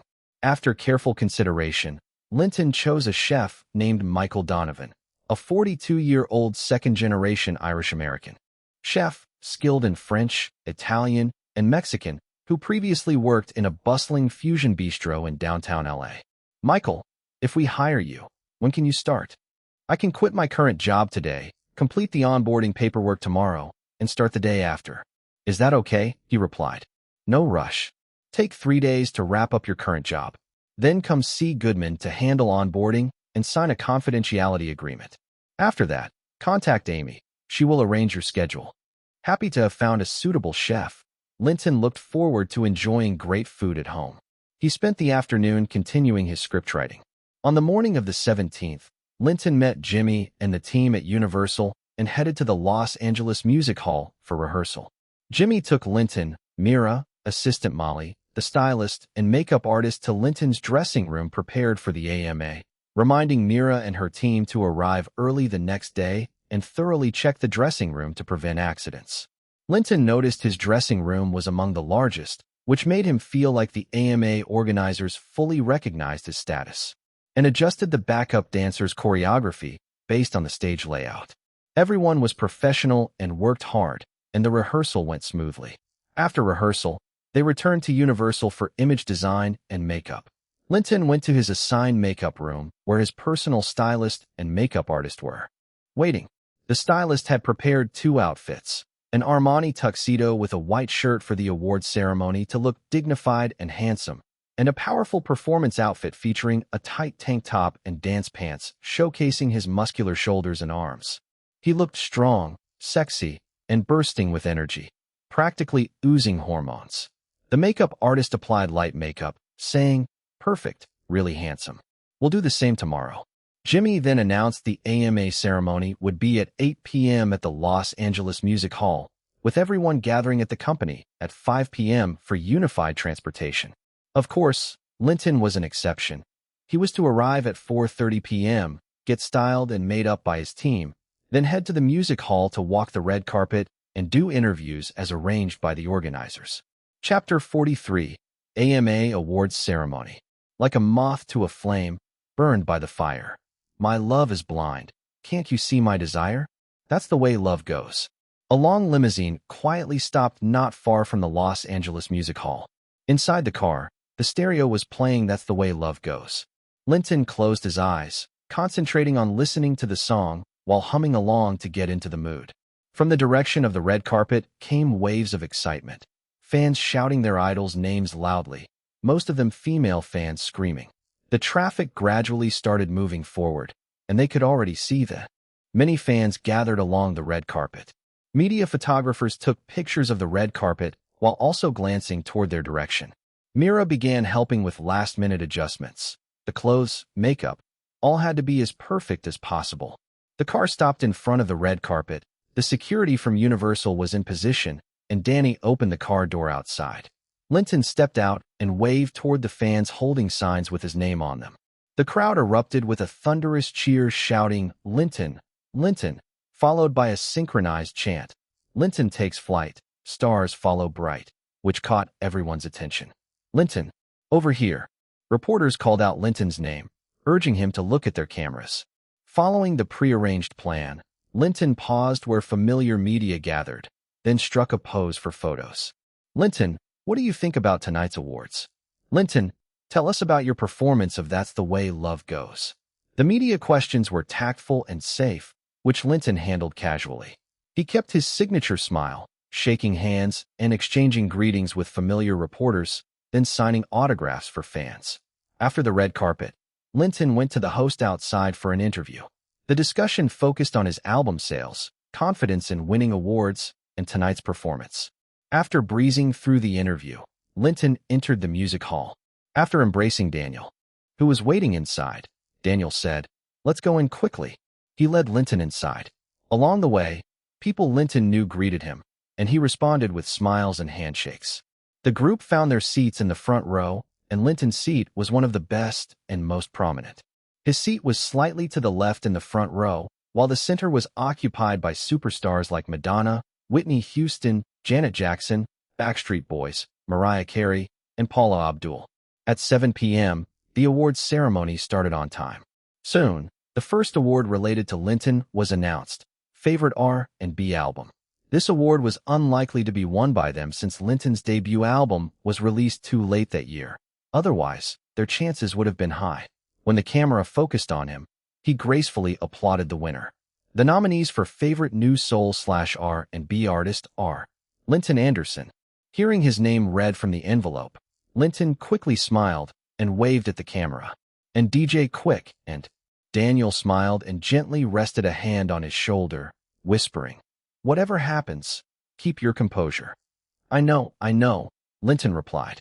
When nominated artists don't win, showing disappointment or frustration on TV damages their popularity. Most viewers consider it bad sportsmanship or petty, unable to handle a loss gracefully. Usually, only spoiled divas break this rule, or those who feel misled by organizers. For example, Michael Jackson at the 1988 Grammys was nominated 6 times, had been hinted he would win, and prepared a spectacular performance. But he didn't win any awards that night. This disappointment showed on his face, and he later cut ties with the Grammys, never attending again. The winner is Linton Anderson. Congratulations, Linton. Now there was no need to fake it. Linton enthusiastically applauded, stood up with arms wide open. Congratulations. Daniel hugged him tightly. You deserve this. Thank you, Daniel, Linton said.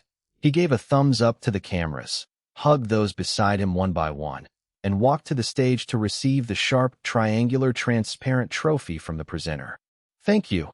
Thank you to the AMA organizers, Universal, Daniel, Lisa, Jimmy, all my fans, and everyone watching here and on TV. I love you all. Thank you. After the award, Linton returned backstage to his dressing room. Hurry. Mira and assistant Molly swiftly helped him out of his suit and into his performance outfit. The stylist and makeup artist adjusted his look and stepped back. Perfect. You're going to conquer the AMA tonight, Linton. Hope so, Linton said, pointing at his cup. Mira quickly handed it to him. He took a small sip to soothe his throat. Soon staff urged him to move. Linton walked to the edge of the stage as an award winner gave speech. When the stage lights dimmed, musicians, backup singers, and dancers took their places. Linton stepped onto the stage and stood exactly where he had memorized during rehearsal. That's the way love goes, from Linton Anderson. The host finished the announcement. Linton signaled the band, and music started. A spotlight shone on him. Hey friends, how you all doing? Linton shouted, receiving energetic cheers from the audience. Like a moth to a flame, burned by the fire. My love is blind. Can't you see my desire? That's the way love goes. Linton gave his all, singing and dancing vigorously. The band, backup vocals, and dancers were perfectly in sync, making the live performance even better than rehearsals. Especially in his sleek outfit, he exuded explosive energy, passion radiating off him. His pheromone-filled aura was almost tangible, incredibly sexy and infectious. During the performance, the crowd kept screaming nonstop. At the end, Linton playfully lifted his vest to reveal his well-toned six-pack abs, which pushed the audience's screams through the music hall's roof. After over 3 minutes of song, the entire audience stood and applauded thunderously. Daniel whistled loudly. Linton's performance tonight was amazing, bravo. After the performance, Linton rested briefly backstage, changed back into his suit, and quietly returned to his seat, receiving praise from Daniel and the others. When the Artist of the Year award was announced, the winner was Madonna. She was the reigning queen of pop at the time, bold, scandalous, and surrounded by rumors. In terms of reach, fanbase, public buzz, and commercial value, She was unmatched among female stars. Madonna wore a shimmering low-cut evening gown with a thigh-high slit, exuding immense sexiness. On her way to accept the award, she stopped by Linton, embraced him, and whispered into his ear, "Linton, you're amazing. I heard you said on TV you liked me. I'll be waiting for you tonight," she said, handing him a hotel room key card. This move sparked teasing from those nearby, who envyingly joked, "Linton, good for you. You are so lucky." Linton thought to himself, thank goodness they didn't see the card, or it would have been even more embarrassing. He never imagined that one casual comment on a talk show would get her attention like this. Chapter 44, Madonna, Radiant Core. After the awards ceremony, Linton attended the celebration banquet hosted by Universal. Universal did well at the AMA Awards this time. Besides Linton, they won several other awards. John Smith, the president of Universal Records, gave the opening speech at the banquet. In the banquet hall, everyone congratulated Linton, especially praising his live performance as a great success. They said it would surely captivate countless young fans watching on television, and his album sales would hit new highs. After mingling and socializing for a while and eating to satisfy his hunger, Linton quietly left. In the car, Linton took out the hotel room card Madonna had given him and hesitated for a moment. Madonna was almost 34 years old this year and had a very open personal life. Linton didn't have a high opinion of her, but her star power was very enticing. "Forget it. For the sake of improving my ability, I'll give it my all," he finally decided. He had Danny drive around the streets to make sure no paparazzi were tailing them, then headed to the underground parking lot of the Ritz-Carlton Hotel. He instructed Danny to book a room at the hotel and wait for his call, and to turn off his cell phone. From the underground parking lot, Linton took the elevator directly up to the penthouse, used the room card to open the door. As soon as he entered, a figure leapt into his arms. "Dear, you finally came." Before Linton could say a word, he was kissed. He didn't hold back either, lifting Madonna in a Princess Carrie and carrying her inside. Madonna definitely lived up to her status as a top-tier celebrity. Her popularity far exceeded Linton's, and even others couldn't compare. Even Sophie Marceau looked like a small fry next to her. With this surge, Linton's meditation practice quickly advanced from late level 8 to level 9, accelerating rapidly. It seemed coming tonight had been the right choice. Madonna was an exceptional vessel for development. Thinking that gave Linton full dedication to the task. The next morning, the hotel delivered a hearty breakfast by phone. "Honey, you really are strong as an ox. Super impressive. I thought your ex-girlfriend was just bragging for publicity, but now I realize I should have known you earlier. You're amazing too. Having sex with you was an awesome experience," Linton honestly replied. "Really? Later, I'll make you experience even better things. Are you all right? Who are you underestimating?" "I'm fine," Linton thought happily. Such a great development opportunity shouldn't be wasted. He needed to fully absorb her popularity and ideally use it to help successfully lay his foundation. Linton had clearly underestimated just how massive Madonna's fame really was. By dawn on the third day, he felt the energy inside him, now at the peak of level 9, surging through his body, racing along every channel like electricity. His core, the center of his power, was already full, like a tank on the verge of bursting. But as their connection deepened, the power kept coming, pressing harder and harder against the limits of his core. Then it happened. A sudden wave of mental clarity struck him, his body and mind perfectly aligned, and with a quiet, echoing boom inside him, the power began to change. It thickened, transforming from vaporous energy into something more dense and refined. His system kicked into overdrive. He had entered the radiant core stage. His body instantly responded. Muscles tightened, senses sharpened, and a strange warmth pulsed through every cell. He felt stronger, lighter, more alive than ever before, as if the very structure of his body had leveled up. His lifespan had just extended to 400 years, and he felt like he could run a marathon without breaking a sweat. Not wanting to alarm Madonna with the transformation, Linton gently tapped her neck, letting her rest peacefully as he completed the breakthrough in one go. After the change, Linton headed for the shower. When Linton looked in the mirror, he was stunned. His entire body was smooth and flawless, his skin glowing faintly with a pinkish hue, soft and delicate like that of a newborn. He felt so light and energized. It was as if he could take off into the sky at any moment. A quick test confirmed it. He could actually hover in the air for up to 3 minutes. The full extent of his flight capabilities, including how high he could go or how long he could stay aloft, would have to wait until he was back somewhere more private. Testing those limits inside a hotel was clearly out of the question. Along with the physical changes in his breakthrough, Linton discovered 2 new abilities had awakened: mind shock and soul induction.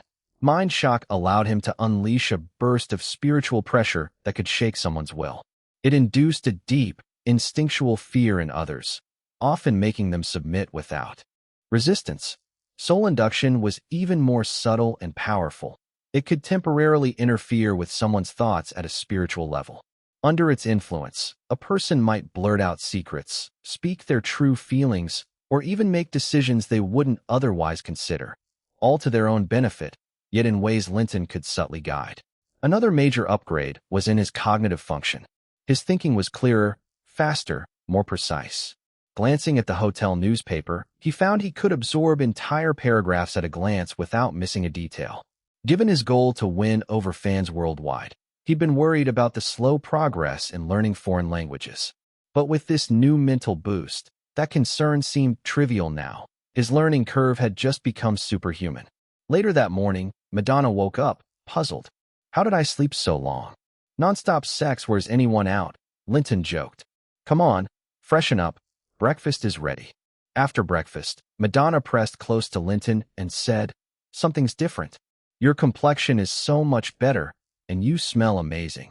Makes me want to stay close to you." "Haha, that must be the effect of having sex with you. Your complexion also looks better." Indeed, thanks to Linton's nourishment, Madonna's health visibly improved, her skin more radiant and hydrated. But her comment reminded Linton to keep his aura in check, so he wouldn't become an unwanted magnet for admirers. Hearing this, Madonna hurried to the bathroom to check her own reflection. Soon, a happy exclamation came from inside. "It's true. My complexion has really improved." "Great." Excited, Madonna came out and hugged Linton, planting a kiss on him. "Honey, since this works so well, let's not waste time. Let's keep going and boost the effect." And the sex continued. Life never stops, and grind never ends. Only by the morning of the 4th day did they finally stop, both satisfied. Linton gained tremendously from this round of dual energy transfer. His progress soared like a rocket, and he successfully crossed his first major milestone, stepping into the long-awaited 2nd stage. Of course, after 3 full days of sharing energy, he could clearly feel that most of the fame and influence Madonna had gathered had now been absorbed into his system. But with someone like Madonna, her star power never stopped growing. Whether she was performing, appearing in public, or trending across the media, her popularity kept building like a self-replenishing source. Within just 3 months, she could likely return to her previous peak, making her an unmatched energy source for Linton's journey to power. Madonna felt like she'd been dreaming. 3 days and nights of non-stop sex broke all her previous limits. She had joked before, never thinking she could have such stamina or that Linton had such extraordinary abilities. More strangely, her body didn't feel tired at all. She seemed younger, back in her 20s, her complexion soft and hydrated without makeup, and the faint wrinkles around her eyes were gone. All this made her doubt reality, but reality kept reminding her it was true. Linton was her lucky star, an angel sent by fate. She must persist in contacting Linton in the future. After breakfast, Linton called Danny and told Madonna, "Honey, I have to go. Daniel has been looking everywhere for me. If I don't show up soon, he'll probably call the cops. We'll stay in touch." "Okay, you go ahead. I'll sleep in a little more to avoid the paparazzi," Madonna said wistfully, bidding Linton farewell. Chapter 45, The Grammy Strategy. As Linton got into the car, Danny said, "Boss, you finally came out. Mira has been going crazy these past few days, looking all over for you. You better give her a call." Linton turned on his phone, and just as he was about to dial, it rang. He answered and heard Mira on the line. "Oh, my dear, you finally picked up? Where have you been these last 3 days? Where are you now? I'm coming right over to see you." Mira really wanted to shout at him. As his agent, Having her artist go missing for 3 whole days during such a critical time was a disgrace. Normally, when something like this happened, it meant the agent-artist relationship was over. These past few days were extremely stressful for Mira. Luckily, the information hadn't spread widely, but inevitably it reached Logan's ears. He had called her yesterday asking if there was a problem with their partnership, which she dodged. But she knew she had to keep her role in perspective. She was just an agent. Linton had made his own way without her crucial help, so all she could do was suppress her temper and speak softly to him on the phone.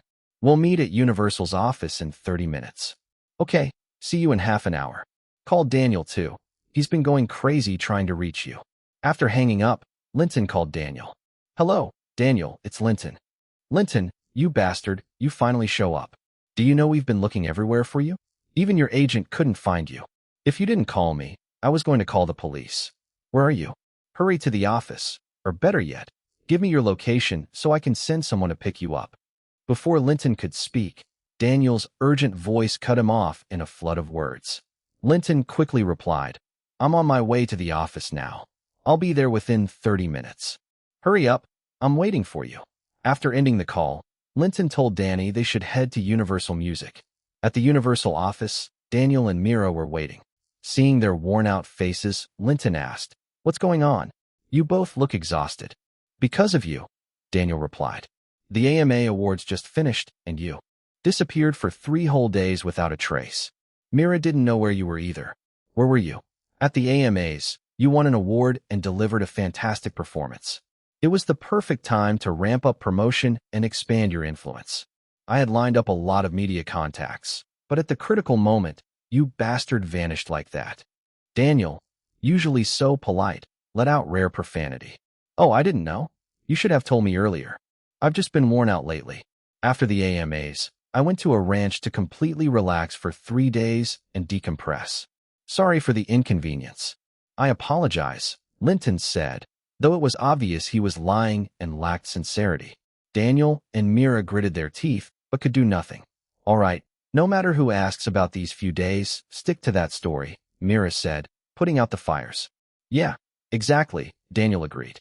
The tabloids would definitely be interested in Linton's disappearance. They couldn't afford any scandals now. Also, this is the last time. From now on, you must stay in touch with me at all times. This kind of situation can never happen again. Even if something unexpected does happen, you need to inform me immediately so I can activate crisis management." "Okay, it won't happen again," Linton agreed, realizing his mistake. After the lecture, Daniel got down to business. "Let's talk about the Grammy Award PR strategy. This year's Grammys are on March 12th, based on their rules, which consider works released from October the year before last to the end of last September. You've already secured 4 nominations through our early PR efforts. They are Best New Artist, Best Male Pop Vocal Performance, Producer of the Year, Single Artist Award, and Song of the Year, Songwriter Award. We need to fully engage in PR now. Keep in mind, AMAs are audience voted, so fans' votes get you awards there. But the Grammys have over 1,500 professional judges, so we need a solid PR plan. Don't expect to win all 4. I suggest focusing on Best New Artist.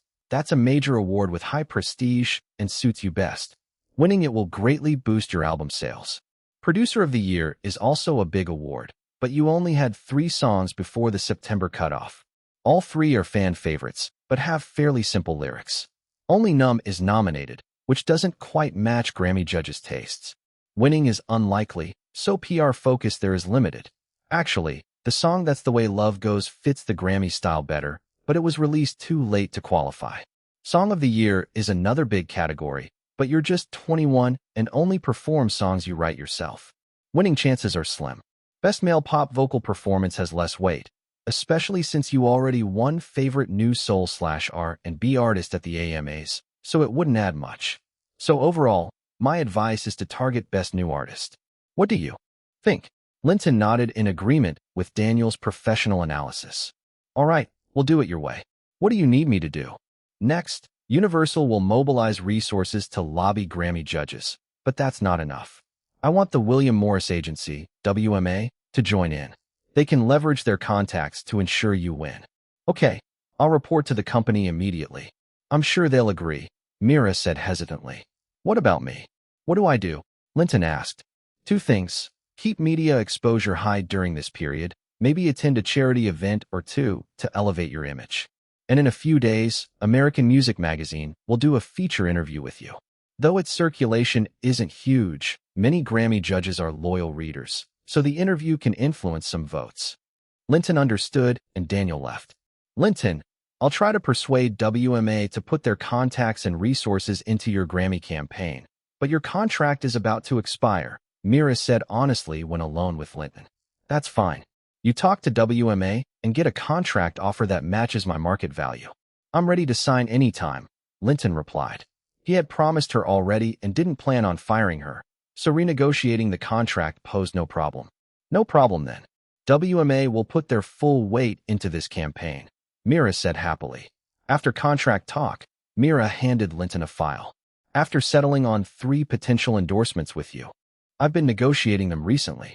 Mercedes-Benz has scheduled a meeting on the 28th. A top executive from their headquarters will come to Los Angeles for a talk. Here's the package about Mercedes-Benz corporate culture and their G-Series SUVs. Prepare well. Linton took the file and nodded. I'll prepare thoroughly. The other 2, Armani Men's Wear and Timex watches, are keen to collaborate. We're negotiating prices, so deals should finalize soon. Good. Let's follow that schedule. Also, keep an eye on upcoming Los Angeles charity events and pick one suitable for me to attend, Linton said, remembering Daniel's suggestion and the point system he'd mentioned. It made sense both to network and for tax reasons. He called Henry Zhou to calculate how much he should donate for maximum benefit. Finally, he told Mira, come with me to the estate. I wrote a new movie script. Get it registered with the Writers Guild and the U.S. Copyright Office. Chapter 46, Security. Back at the Linton estate, Linton pulled out the script outline for Step Up and handed it to Mira to register the copyright. He said, I plan to start filming this movie in the first half of this year. The script is almost done, but I still need to find 2 script doctors to help polish it, especially for some street life scenes and everyday dialogues. I want 1 white and 1 African American, okay. Oh, you're making a movie? Yeah. Didn't you forget? I majored in directing in college. If you hadn't said that, I would have forgotten. But your singing career is booming right now. Isn't it too risky to switch gears at this point? No worries. I'm not quitting singing. Making movies won't stop me from releasing albums. Plus, it's common for singers to act in films. I'm not the only one. But those who do usually invest their own money and dive into Hollywood. Most end up paying their dues with box office flops, lost investments, and media ridicule. Only a few succeed. I'm different. When they entered films, they were amateurs and easy prey to Hollywood's tricks. But I graduated from the USC School of Cinematic Arts, and when you signed me, didn't you pick me for my directing excellence? True. So do you want to direct or star in the film? My plan is to direct and star. You won't find investors. It's okay. This film's budget is under $10 million. I'll invest myself. $10 million is still decent, enough for a moderately budgeted commercial film. Many production companies would approach you for that, but then your money often gets spent on various things without quality guarantees. The movie business is way murkier than the record industry. Its backstage dealings are probably longer than the Amazon River. Even the mob gave up in the end, and Wall Street money often goes down the drain. Mira tried to warn Linton not to jump too quickly into filmmaking, hoping instead he would focus on his thriving singing career. No problem. I control my own studio and can collaborate with experienced production companies. If needed, my studio can produce the film independently. That's an even bigger risk. Your studio is just a shell now. How can it handle such a big project? A film project mainly needs funding, script, director, crew, and actors. I have funding, script, and directing lined up. I can find a capable producer from USC grads to supervise the crew. As for others on set, I know your William Morris agency offers package services. Finding actors is easier. This is Hollywood, after all. Besides the main cast, the rest can be packaged out. Distribution is even more critical. How will you handle that? Mira wasn't blinded by the package service pitch. I'll approach Universal. Remember why I prioritized working with Universal or Warner at the start of my singing career? But Universal Music has little influence over Universal Studios, right? True. I won't expect Universal Studios to support me unconditionally or sacrifice their interests. I just want a standard distribution deal from Universal. That should still be possible. Looks like you're dead set on making this movie. I won't push further. But I warn you, Hollywood is filled with money-hungry schemes. You'd better find a trustworthy producer and an accountant who understands Hollywood. Bookkeeping. All right, I won't keep you. Please help me find the 2 script doctors soon. Linton was very pleased with Myra's attitude and stance. Don't worry. I should have results this afternoon, at the latest by tomorrow. After seeing Mira off, the butler Amy and Michael Donovan reported in, asking what Linton wanted for lunch. Michael Donovan, good, you're here. Have all the formalities been completed? Thanks, boss, everything's done. What would you like for lunch? Italian food. It's been a while. Cook a few of your specialties. I'm craving it. Michael Donovan headed down first, while Amy stayed to update Linton on the estate situation. Not much had happened, but Amy worried that with no security staff at night, the large estate was vulnerable. She reminded Linton to get security in place soon. Hearing this, Linton realized that when he and Danny weren't home at night, the estate was basically defenseless. Thinking of this, he called Goodman. Goodman, did the background checks on the 4 security guys come back? They just came in yesterday, no issues. They meet your requirements, but I couldn't reach you earlier. I was out. Since the checks are clean, tell them to handle the onboarding immediately. Get them to sign NDAs and start work ASAP. Got it. I'll notify them now. They can finish paperwork today and start tomorrow. Good. Will the onboarding happen at your office? This afternoon. Let me know the time. I want to meet them before the process starts. Linton knew how important security was. To prevent any sabotage or planted spies, he planned to use his soul induction ability on them first to be safe. He also tested Amy to make sure she harbored no ill intentions. Amy had no idea she was just tested and retained no memory of it. Back in his office, Linton picked up the step-up script again, pondering the film project. The target audience was mainly teens, so the best release window would be summer, no later than August. It was already late January. Time was tight. He needed to officially launch the project and push hard or delay the release until next year. He had the script, would direct himself, and had funds. The most urgent task was to find a reliable producer. He called Professor Mike from USC School of Cinematic Arts to schedule a visit at 4:30 p.m. Checking the time, he also called Goodman, setting a 2 p.m. appointment at Goodman's office to meet the 4 incoming security staff. After the calls, Linton returned to polishing the step-up script. For lunch, Michael Donovan cooked some Italian dishes that satisfied Linton's craving. It seemed he'd picked the right chef. At 2 p.m., Danny drove Linton to Goodman's law office. Linton met Danny's 4 comrades, battle-hardened Special Forces veterans, highly skilled. 3 were white, 1 African-American, all around 35 years old, named Hayden Coleman, David Reed, Sandy Glick, and Gully Gott. They came drawn by Linton's high salary offer. Linton held individual interviews with them, using soul induction tests to check for ill intent or planted agents, and to assess any personality flaws. Satisfied, Linton asked Goodman to complete their onboarding so they could start work tomorrow under Danny's unified management. Chapter 47. The Producer. Premise of that story is the MC is reborn as an African Chinese in Chicago slums. It is somewhat similar to my other translation, Rhythm and Ray, a DJ's journey in the context of getting songs inspiration. It deals with East-West gang fights. Though there is some racism, it is minimal. Though it gets frustrating sometimes with MC simp behavior. That novel is completed with 1,524 chapters in 2021.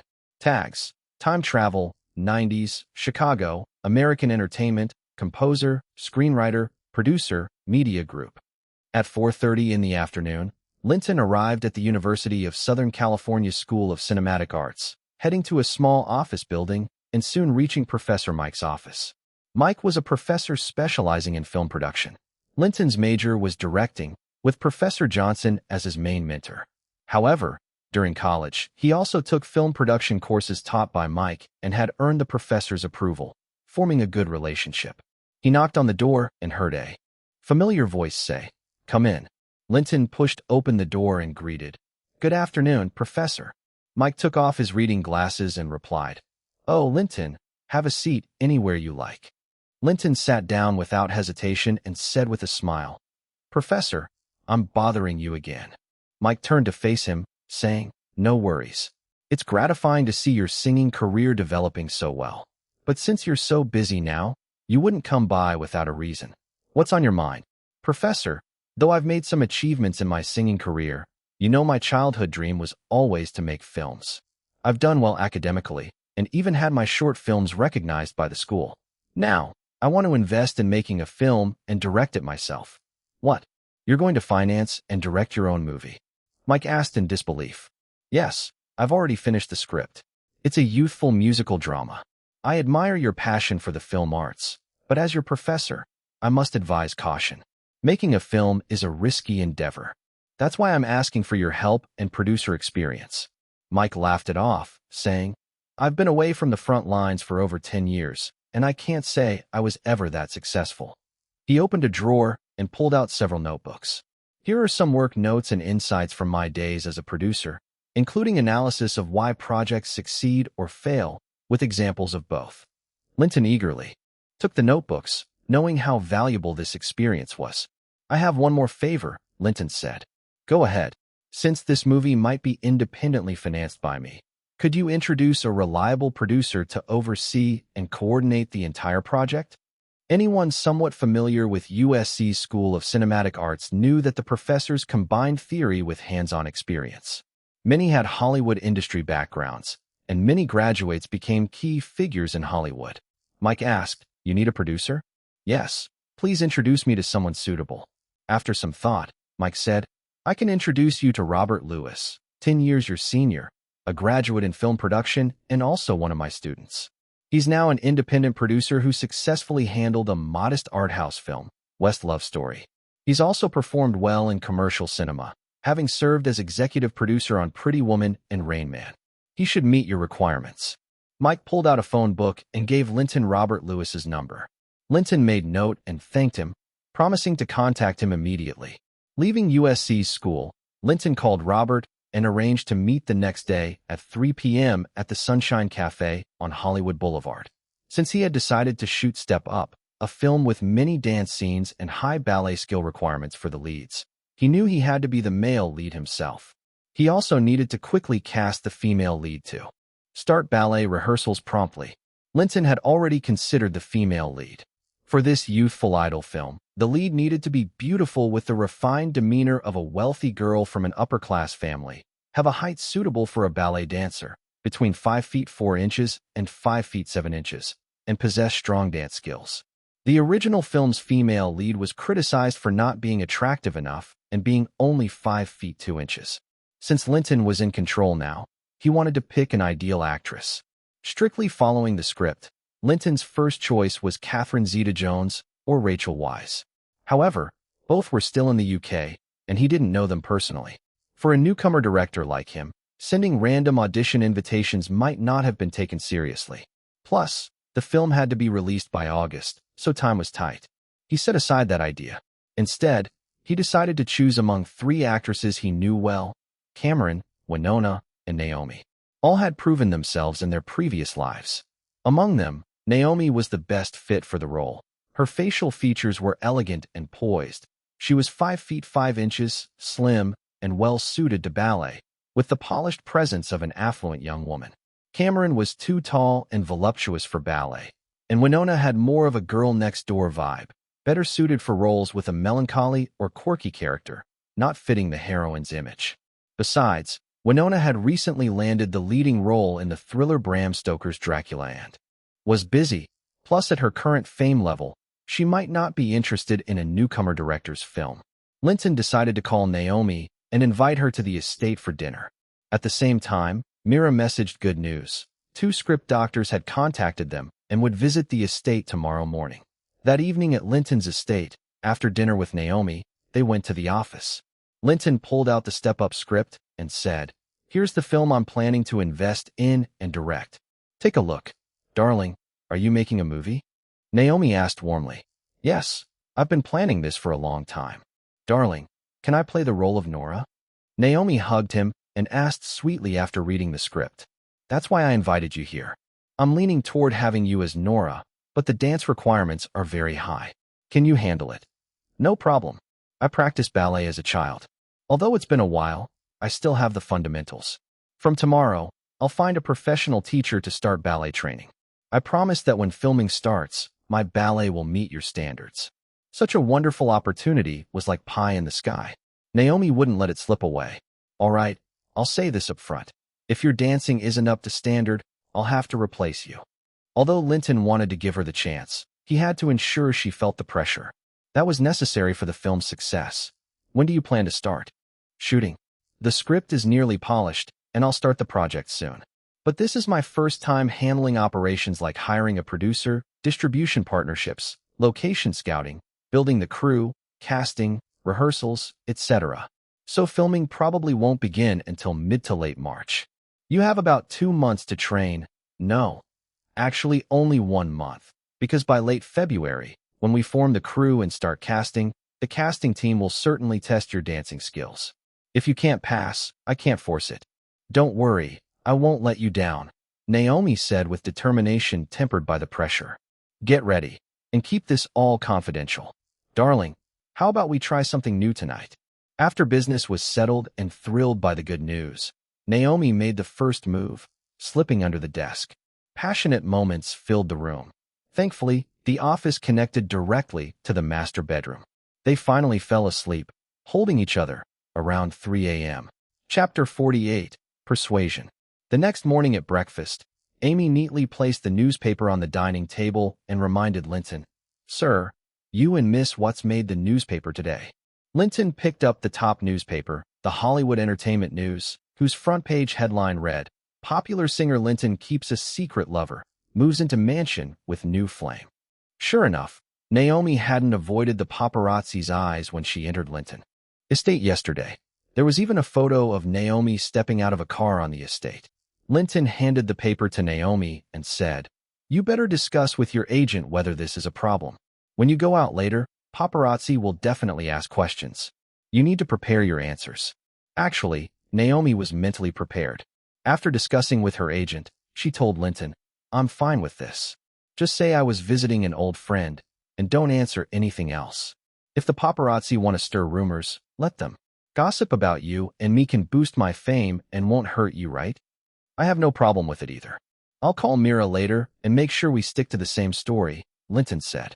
Linton was no longer bothered by gossip news. It could boost his popularity and also fulfilled Daniel's requirement for keeping media exposure. Naomi, my security team will be ready today. When you have time, you can pick your favorite car. I had one bought already. Next time, if you don't want to be disturbed by paparazzi, the security can pick you up in the new car. Naomi left after breakfast. At 9 a.m., Goodman brought in 4 new security personnel to the estate. Hayden Coleman, David Reed, Sandy Glick, and Gully Gott had completed their onboarding. Today officially marked their first day on the job. Linton handed over scheduling and duties to Danny, finally feeling relieved about security at Linton Estate. Soon after, Mira arrived with 2 script doctors, a white man in his 30s and a black man in his 40s. After signing NDA agreements, Linton handed over 2 copies of the full script. After reading, the white script doctor said, This script is already very complete. Yeah, the logic is tight, with good callbacks. It's a rare quality script, the black script doctor nodded. Myra's eyes lit up, gaining more confidence. Today I didn't bring you just to discuss the overall script. 2 things. First, I feel some dialogue lacks life and humor. Second, it's missing some street vibe.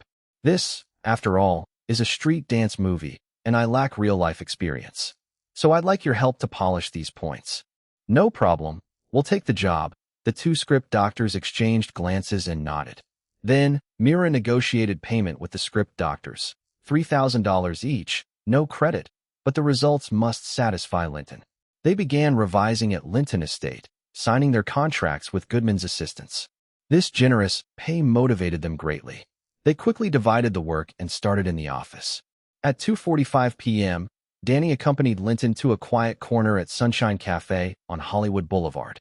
Linton ordered a coffee and quietly awaited Robert. At 3 p.m., A sturdy white man in his 30s, dressed sharply in suit and tie, approached. He carried an air of calm charm. "I'm Robert Lewis. Are you Mr. Anderson? Call me Linton, Mr. Lewis." Linton stood and shook his hand. "Want some coffee?" "Coffee sounds great. You can call me Robert. We're both students of Mr. McKay. He called me last night." After ordering coffee for Robert, Linton said, "I visited the school yesterday to see the professor. He had nothing but praise for you. It was just the professor's compliment. Compared to you, I'm nothing. You graduated less than a year ago, and you're already a superstar icon." They exchanged compliments, and the conversation warmed, gradually shifting from school to Hollywood. "Linton, I heard from the professor you want to make your own film?" "Yes. I studied directing in school. I recently wrote a script and really want to shoot it. Can you take a look?" He handed Robert the script for Step Up. "The script is well written, but have you assessed the market prospects?" Robert asked after careful reading. "I did. It's a youth musical idol film targeting teenagers. As long as the leads are good-looking and the songs and dances are captivating, it will attract young audiences to theaters. I conservatively estimate $40 million box office. That's optimistic. Ever since the 80s films Breakin' and Flashdance, musical films have been made, but their box office results were disappointing, and audiences are tired of them. I know pure musicals don't do well now, but this film isn't just a musical. It's about chasing dreams, love, and inspiration. It will connect emotionally with viewers. Frankly, Hollywood musicals lately have been old-fashioned and fail to attract viewers. I want to blend modern dance styles into the musical to please the youth audience." That makes sense. Hollywood musical films do need change. Your film does have unique selling points. Judging by the script, there are no big scenes or special effects. The highest cost is probably talent fees. If total investment is controlled, the chances of loss are low. Robert usually considered risks first. From your professional view, how much investment is needed? A rough estimate. No big scenes or effects, only top-tier choreographers and music needed. Lighting, cinematography, costumes can be mid-level. Production costs can be kept under $4.5 million. Then the director and cast fees. Hiring famous directors and stars will be costly. But this film doesn't require a famous director. With you as the male lead and a recently popular female lead, costs can be controlled under $2.5 million. However, with many extras and dancers, that will cost around $2.5 million. So overall, under $10 million.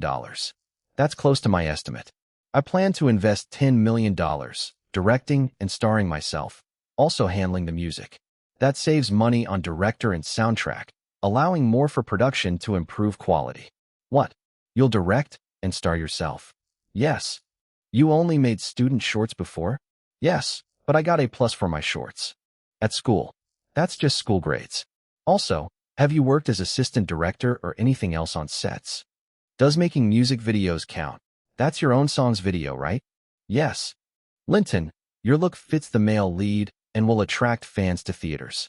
But as a director, investors won't risk such a big investment on you. No problem. If I can't find investors, I'll self-finance. I can afford $10 million. It's not about money. You've never directed before or worked in related fields. How will you ensure the crew works well and you deliver a high-quality film? I don't have a good answer, but I'm confident. You can watch the music video for Sugar. Most of the shots were directed by me. And my investment is for me to make a film. You know there's an unspoken rule in Hollywood? What? Directors never use their own money. I know, it's because of the huge risks, but I'm confident this film will succeed. Robert thought Linton was just wealthy and didn't care about losses, but couldn't say that openly. Instead, he continued cautiously. The worry is if you don't command respect on set, it'll get out of control. Costume, lighting, actors will slack off. The film will be poor quality. Distributors will lose interest. The film will flop, and your investment will be wasted. No worries. I'm confident I can manage the crew. Besides, as they say, he who pays the bills is boss. If someone disrespects me, I can just remove them. Plus, there's a producer overseeing things. Robert hesitated. Running a commercial film with over $10 million investment alone was tempting, but as a producer, his reputation and salary depended on past film successes. If this film succeeded, all would be well. But if it failed, His reputation and future projects would suffer. Based on current info, failure seemed more likely. Here's a deal, Robert. If you're the producer, I'll pay you $500,000. This stunned him. On his last film as executive producer, he was paid only $200,000. His earlier independent art house films brought less than $150,000. $500,000 was an extraordinary sum. He couldn't refuse, out of loyalty to their mentor and himself. Chapter 49, Operative Modes. Since Robert had agreed to join as the producer, he began dedicating himself to devising strategies for Linton. First, the script. The overall story is complete, and the logic checks out, but the portrayal of communities and street life lacks authenticity. Also, many dialogues are too artistic. After all, this is a commercial film. Every detail should feel real, so the audience doesn't get pulled out of the story. You're a true professional producer. I had noticed that and already hired 2 script doctors to revise and improve it.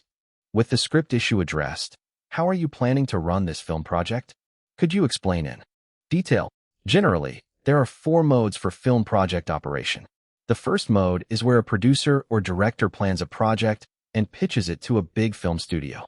After thorough evaluation, if approved, the studio invests in your project and takes the lead. They might hire you as the producer or director, collaborating under traditional Hollywood rules.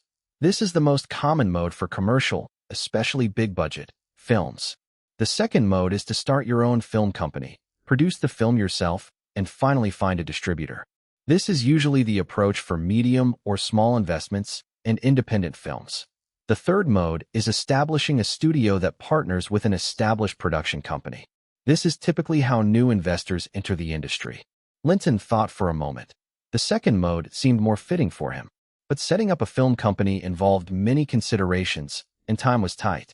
Any other modes? Yes, a newer mode emerging in recent years, but rarely used. Setting up a shell studio with just finance team, a producer, and minimal crew, sometimes only finance staff. Hiring producers externally. After launching the project, you directly purchase bundled services from agencies like CAA or William Morris Agency.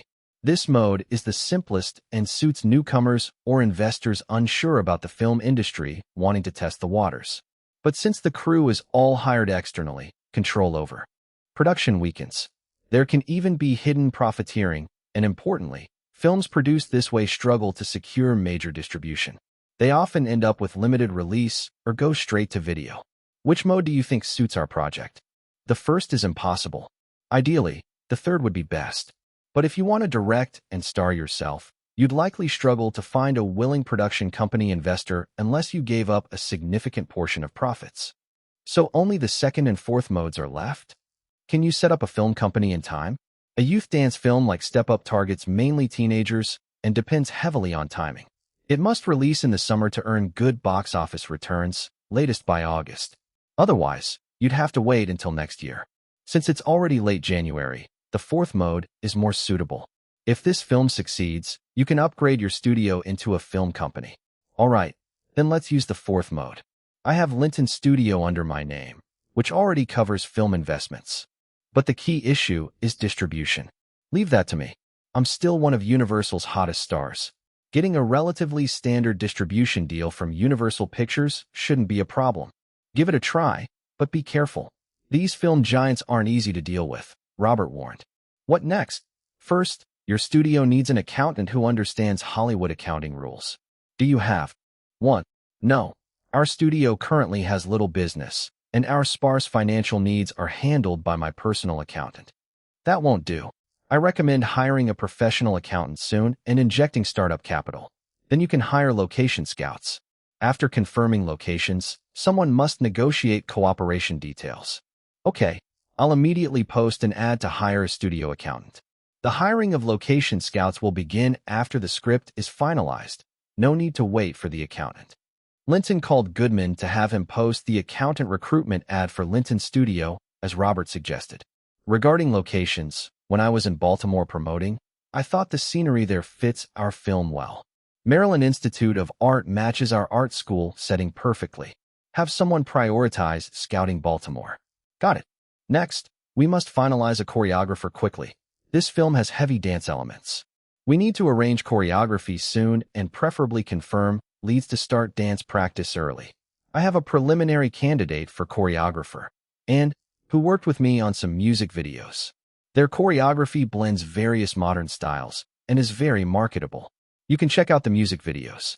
As for the female lead, I have a preliminary candidate too, Naomi Watts. She featured in 2 of my music videos, Numb and You're Beautiful. Check them out. Her look and spirit fit perfectly. Oh my God, a music video. Actress as the female lead? Did you fall under her spell? Robert said, holding his head. No, she also played second lead in Manhattan Girl. Manhattan Girl? That seems like a low-budget indie film that hasn't even premiered yet. Linton, you're dealing with a multi-million-dollar commercial production. This isn't a game. I want this film to succeed even more than you do. The key is she truly fits the role. Later at dinner, I'll have her over for an in-person audition. All right, but if she can't cut it, I'll have to vote no. Hearing this, Linton respected Robert even more. This was genuine concern for the film's success. If Robert blindly agreed to everything, Linton would have been worried instead. Okay, why don't you come to my estate for dinner? I recently hired a chef who's amazing. Linton called Amy, his housekeeper, and Naomi to notify them.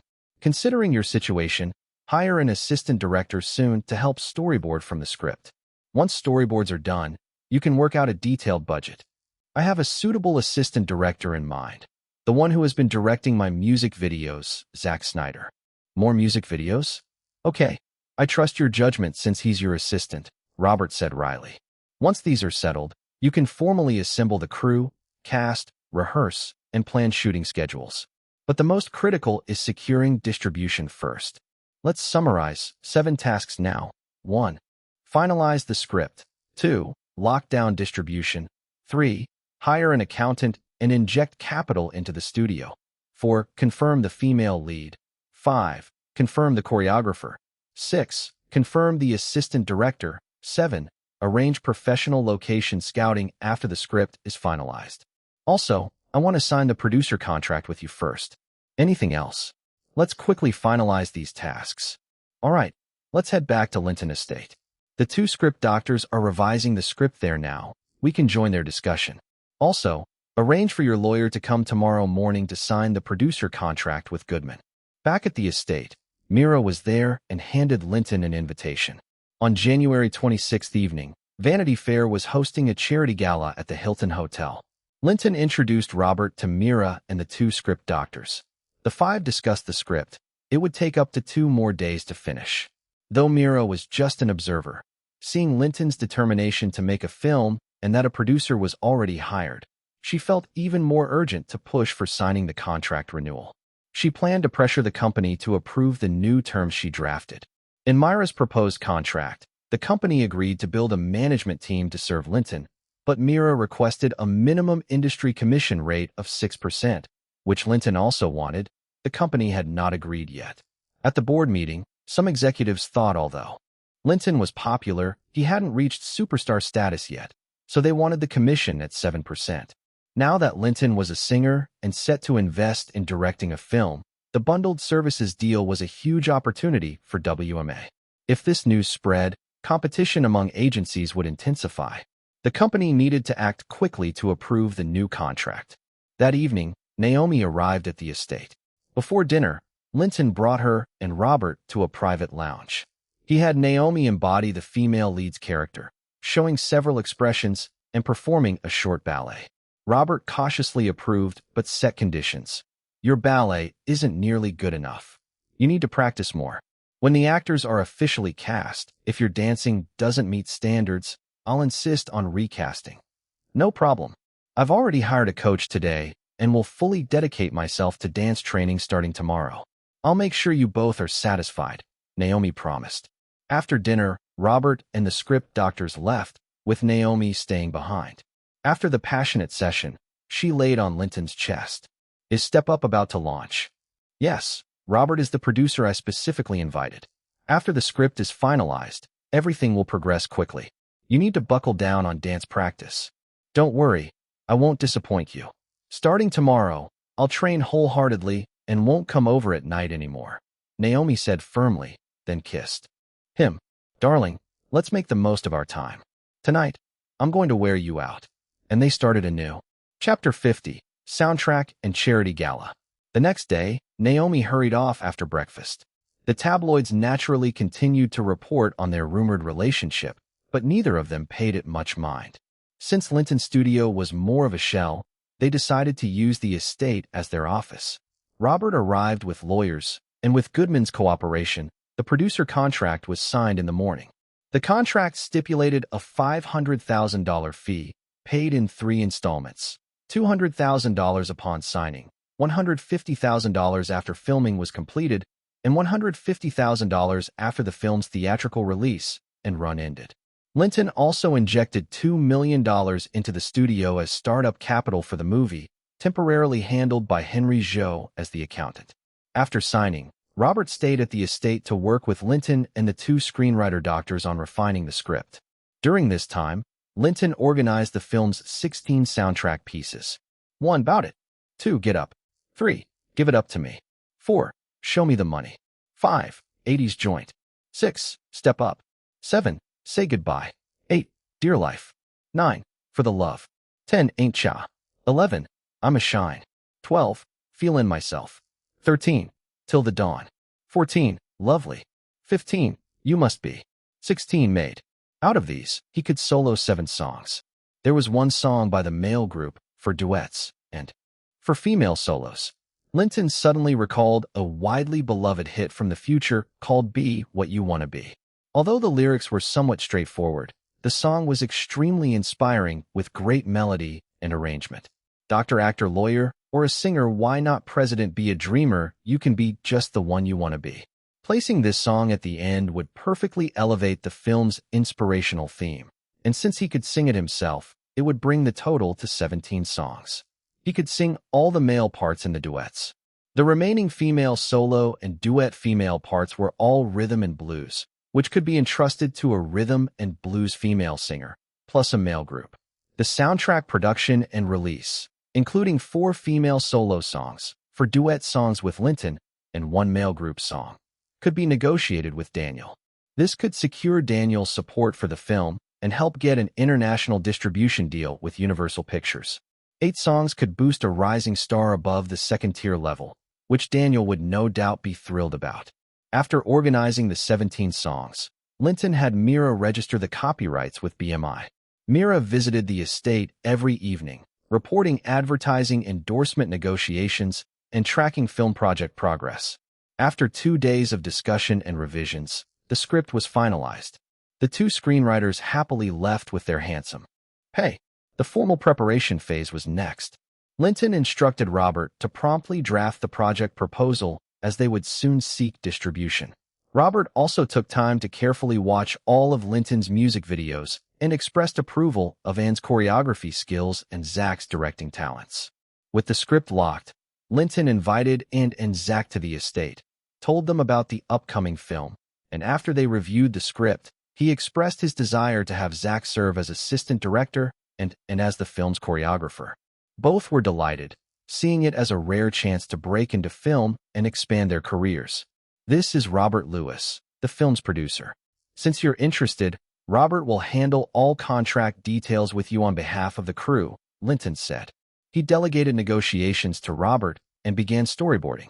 Because both sides were eager to collaborate, Robert finalized favorable $100,000 contracts for Anne and Zach within a day through their agents. For them, the opportunity mattered more than the money. In the presence of lawyers, Robert signed contracts with Zach for assistant directing and Anne for choreography.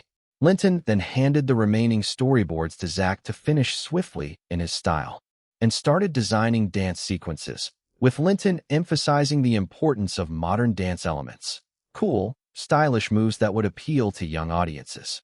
Considering that it would not be appropriate for the crew to come to his estate every time to discuss work in the future, Linton brought Robert to Linton's studio to redesign the office to better suit production meetings in the future.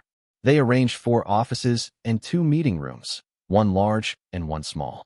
The offices were designated for management, fan club, production, and finance departments. Linton appointed himself as the manager and asked Bella to arrange renovations promptly. On the 26th at 7 p.m., the Vanity Fair charity gala was held at the Hilton Hotel. Given Vanity Fair's clout in Hollywood, it was a grand affair. Outside, numerous reporters gathered. Each arriving car was greeted with countless camera flashes. Linton handed his invitation to the receptionist, collected his auction paddle, and was led inside. At the banquet hall entrance, Vanity Fair's editor-in-chief, Tina Brown, warmly greeted guests. Upon seeing Linton, she embraced him. "Welcome, Linton," she said, personally escorting him to his reserved seat where Mira awaited. Before the event began, guests mingled, and Linton met many new entertainment industry contacts with Myra's company. A commanding middle-aged white man approached, introducing himself. "I'm Slockwit from CAA's music division. Could we find a place to talk?" He handed Linton a business card. "Of course," Linton said knowingly. It was clearly about his agent contract. Although he was very satisfied with Mira and had no plans to leave WMA, hearing offers from other agencies could put some pressure on WMA.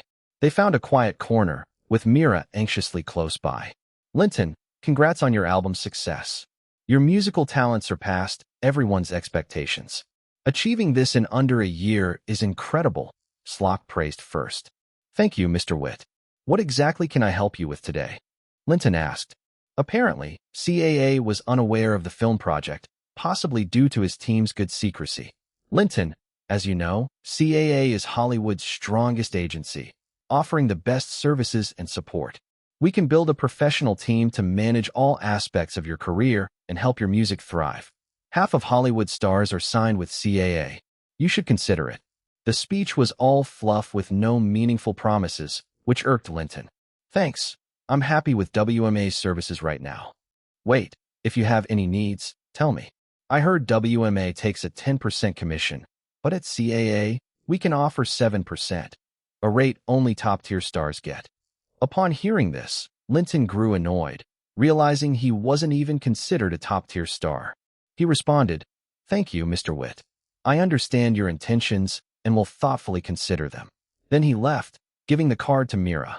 Next, ICM's agent, Colin Lee, approached with a friendlier attitude. He offered a lower industry standard 6% commission and the formation of a management team for Linton. Linton said he would seriously consider it, which made Mira nervous. The gala began with Tina Brown's heartfelt speech dedicating the event to helping starving children in Africa. When the auction started, it was less lively than expected, with modestly priced lots. Linton had already previewed the items. Before arriving, Henry Zhou informed Linton that charity tax deductions up to $3 million were allowable before April, reminding him to obtain donation receipts. Linton first spent $80,000 on an emerald necklace and $70,000 on a pair of ruby earrings. Surprisingly, a rare oil painting by Claude Monet, titled Water Lilies, appeared at the auction. It was estimated to be worth just $500,000. Linton, captivated by the tranquil colors and timeless allure, felt compelled to bid and won it for $700,000. He also spent $160,000 on an oil painting perfect for decorating his estate. At this moment, Mira nudged him. "With this kind of spending, you'll likely receive many such invitations." Linton paused, realizing he'd drawn a lot of attention. Observing others, he saw most bought only one item, few bought two. His 4-item purchase was unique. Wondering quietly, he then refrained from further bids, having spent $1.01 million, recognizing that a charity gala wasn't just a one-time event. After the auction, Tina Brown personally thanked Linton for his generosity and invited him for an exclusive interview. Chapter 51, Stars and Charity, American Music Magazine, Mercedes-Benz interview. With the help of the hotel security, Danny and Mira loaded the 4 auction items that Linton had captured onto the Rolls-Royce. Reflecting on his earlier doubts, Linton invited Mira into the car. Why were the guests so unenthusiastic at the charity auction just now? Didn't you notice? Typically, the items in charity auctions sell for at least 15% above market value, sometimes even 20%. I know, but isn't that tax deductible? It's like using tax money to buy the items. Though it's more expensive, it's still better than giving it directly to the IRS. In a way, I'm making a profit. Linton, you need to understand everyone has a limited tax deduction. Most people don't even have enough deductions for their own charitable giving, let alone splurging at others' charity events. What's the difference between doing charity yourself and participating in these auctions? There's a big difference. Oh, my bad for not telling you sooner. Remember what I said when we first met? I'll never forget it. To succeed as a Hollywood star, besides producing good work, you also have to be good at packaging yourself, creating a persona that audiences adore. For you, we're presenting you as a youthful idol with remarkable singing talent, a creative genius, handsome and rugged, and a bit of a playboy. These traits resonate well with teenagers, helping you attract more fans. Everyone knows stars make a lot of money. A movie, a TV show, an album, or even a single song can bring earnings that ordinary people could never make in a lifetime. But people aren't resentful about stars making money. They pay attention to whether stars give back to society. Simply put, the public wants stars to engage in charity. Doing charity well can hugely improve a star's image and class, increasing fan love and further boosting fame and commercial value. If a star's charity efforts are poor or non-existent, once competitors expose or slander them, sparking media storms, it can damage their reputation. At best, they lose fans and their commercial value declines. At worst, their career stalls and they fade into obscurity. For stars, charity is a critical task, linked to the success of their careers and commercial worth. You developed too fast before. We didn't have time to plan your charity work. But for new stars like you, the public won't expect much. This year, though, you're already a top-tier star, even nearing superstar status. Your charity work must start now. Every year at year-end, stars typically disclose their charity activities. You can choose not to reveal anything, but the public will assume you didn't contribute, which hurts your image. The disclosed charity must be genuine work, like donating money or goods to those in need, repairing roads in impoverished areas, building schools to improve education, and so on. Charity can be local or global. However, spending at charity dinners like today, while tax-deductible, doesn't count as your personal charity in the public's eyes. They only recognize the charity actions made by the venue or organization, like Vanity Fair, which benefits from today's funds. The event's media coverage can temporarily improve your image, though. I get it. The money I spent at today's event counts only for tax deduction, not building my own charity image, but it helps Vanity Fair's charity image. To boost my own reputation, I must personally do real charity work, right? Linton recalled the points Daniel had mentioned. Exactly. But there's more tonight. We've been trying to arrange a Vanity Fair exclusive interview with you, but hadn't succeeded before. Tina just invited you for an interview, which is a big win, Mira reassured him. So, looking at it this way, I actually gained today. I used tax deductions to buy things, got media promotion to lift my image, and landed a Vanity Fair interview. Linton comforted himself. Still, I recommend not using all your tax deductions like this. It's best to do some actual charity. Sure, I have $2 million in tax deductions left. Help me plan how to use it most effectively. Thinking ahead, Linton realized as his income grows and the importance of charity becomes clearer, it's necessary to systematically arrange his charitable work. He remembered stories from later times about many billionaires and stars donating their entire wealth to their charity foundations, sparking his curiosity to understand the intricacies. Before leaving, Mira reminded Linton not to forget the Vanity Fair magazine interview on the 27th and the promotional department executive meeting at Mercedes-Benz headquarters on the 28th. Back at the estate, Linton handed over the oil painting to the housekeeper, Amy, instructing her to have them framed and displayed in the reception room. The other antiques and jewelry were locked safely in the vault. The next day, Linton attended an interview with American Music magazine at Universal's office. The entire interview was very smooth. Editor-in-chief Singer highly praised Linton's achievements within a year, calling him the new force in American music. Linton followed the prepared script to review his work over the past year and modestly mentioned his youth and the need to learn more from music veterans. He also complimented American Music magazine for its contribution to American music. All of it was strategic PR for the Grammys, with Linton flattering the magazine excessively. After the morning interview, the magazine's photographer took him to the studio for a photo shoot. However, Linton noticed the photographer's skills were mediocre. The lighting was no different from natural light, and after a tiring afternoon, they finally got satisfactory photos. Internally, Linton thought about the magazine's poor sales. The editor asked standard questions with no breakthroughs, and the photography was so poor it was no wonder they struggled to attract readers. On January 28th at the Four Seasons Hotel in Beverly Hills, two executives from the Mercedes-Benz promotional department, Will and Jack, sat in the conference room to evaluate if Linton was a suitable spokesperson for the Mercedes-Benz G-Class. Mercedes-Benz originally preferred German stars as brand ambassadors, but within film and TV, no suitable German candidate was found. The G-Class targeted middle-class consumers worldwide, so they needed personalities with international fame and influence.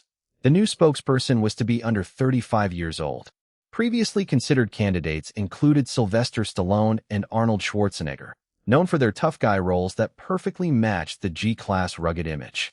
But both were 45 and 48, beyond the age limit. When Linton promoted his album in Germany, the team noticed his image fit well and nominated him as a candidate. A knock came. The assistant opened the door and said, "Linton Anderson and his agent have arrived." Will nodded lightly. "Please bring them in." Soon, the assistant led two people inside. First was a blonde woman dressed sharply in professional attire, followed by a tall, strong man who looked about 20 but exuded maturity. He appeared handsome and cool, obviously muscular, and rugged, portraying a tough and resilient aura. He also radiated a wild energy beneath his civilized appearance. His irresistible charm was both beastly yet approachable, full of masculine hormones. Their first impression was that this man truly fit the Mercedes G-Class rugged SUV image. After a brief discussion, they found that Linton and Mira had done detailed homework on the G-Class and were increasingly satisfied. The meeting ended quickly, and Linton and Mira left. Once they were gone, Will asked, "What do you think?" Jack thought for a moment. "I feel he's the better choice for the G-Class spokesperson."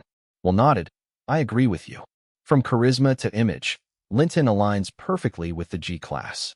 Will decided, "Let's begin the full evaluation for Linton's endorsement and aim for results by February." Linton and Mira got into the Rolls-Royce. "How do you think it went?" he asked Mira. Mira pondered. "I think they were quite satisfied with you." "I feel the same.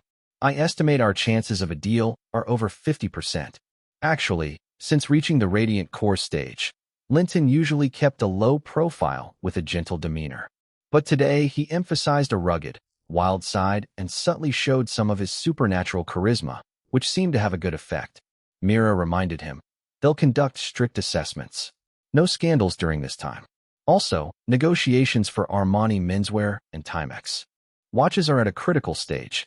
The Grammy Awards PR team is going all out. Don't worry. When have I ever had a scandal?" Linton mentally added that rumors didn't count as scandals. "Also, I suggest you buy a Mercedes G-Class soon and use it regularly to show sincerity to Mercedes-Benz." "Good idea. Let's head to the dealership now. The estate needs more vehicles anyway." The three went to the dealership and spent $130,000 on a fully loaded black Mercedes G-Class. Chapter 52. The Deal with Daniel. On the 29th, Linton arrived at Daniel's office at Universal with the screenplay for Step Up, the project proposal, and 17 original songs for the film's soundtrack. First, they chatted about the ongoing Grammy public relations campaign. The campaign was proceeding smoothly and in an orderly manner. Daniel was also very pleased with the recent buzz around Linton's rumors, the interview with American Music magazine, and his performance at the charity gala. Both were confident about the chances of winning awards. After discussing the Grammys, Linton shifted the conversation and pulled out the Step Up screenplay along with the 17 original songs. "Daniel, I'm preparing to shoot a movie," Linton said. "This is the script. It's a youthful musical with lots of singing and dancing. I've written 17 songs for the movie, 8 solo songs, one by a male group, for duets where I sing the male part, and 4 solo songs by a female singer." "Good, good, good. You wrote all these songs?" Daniel took the 17 songs eagerly.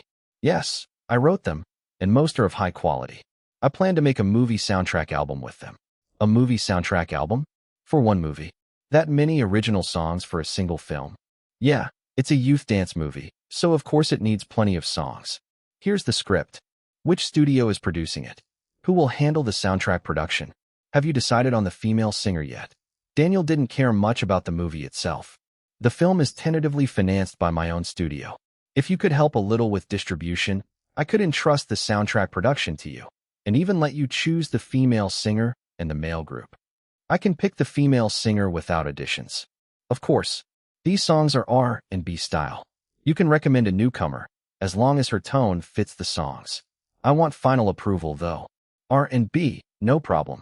I can find someone suitable within 3 days, guaranteed you'll be satisfied. But please keep this confidential. Daniel said immediately. Since Warner launched Madonna, numerous record labels had rushed to find their own female stars. Universal was no exception, and each executive had a pool of promising talents. Any good song that fit their style was fought over fiercely, especially with 4 songs right off the bat, plus 4 duets with the rising star Linton. It was a sure recipe for success. Daniel had to keep control over this opportunity. Even if his current talents didn't fit, he was confident he could find the right newcomer within 3 days. If this got out, it would cause a huge stir, attracting countless favors and connections Daniel might not be able to manage. All right, I'll wait for 3 days. But just to be clear, if the voice doesn't meet my standards, I won't agree. Linton personally didn't want public auditions. It would waste too much of his time, drag him into office politics, and potentially offend many people. Besides, he didn't own a record company. Whoever was finally chosen, he wouldn't get extra earnings. Better to trade this for Daniel's help with film distribution. So, what are your conditions? Daniel knew there was no free lunch. Like I said, my studio plans to produce the movie, and I need Universal for distribution. I hope you can help broker the deal. Your studio is investing? What kind of film, what genre? What's the budget? It's called Step Up, a youthful musical dance movie, with a budget around $10 million. I'll be the director and the male lead. Linton handed the script to Daniel. What? You're going to direct and star? Aren't you a singer? This news shocked Daniel and dampened his excitement.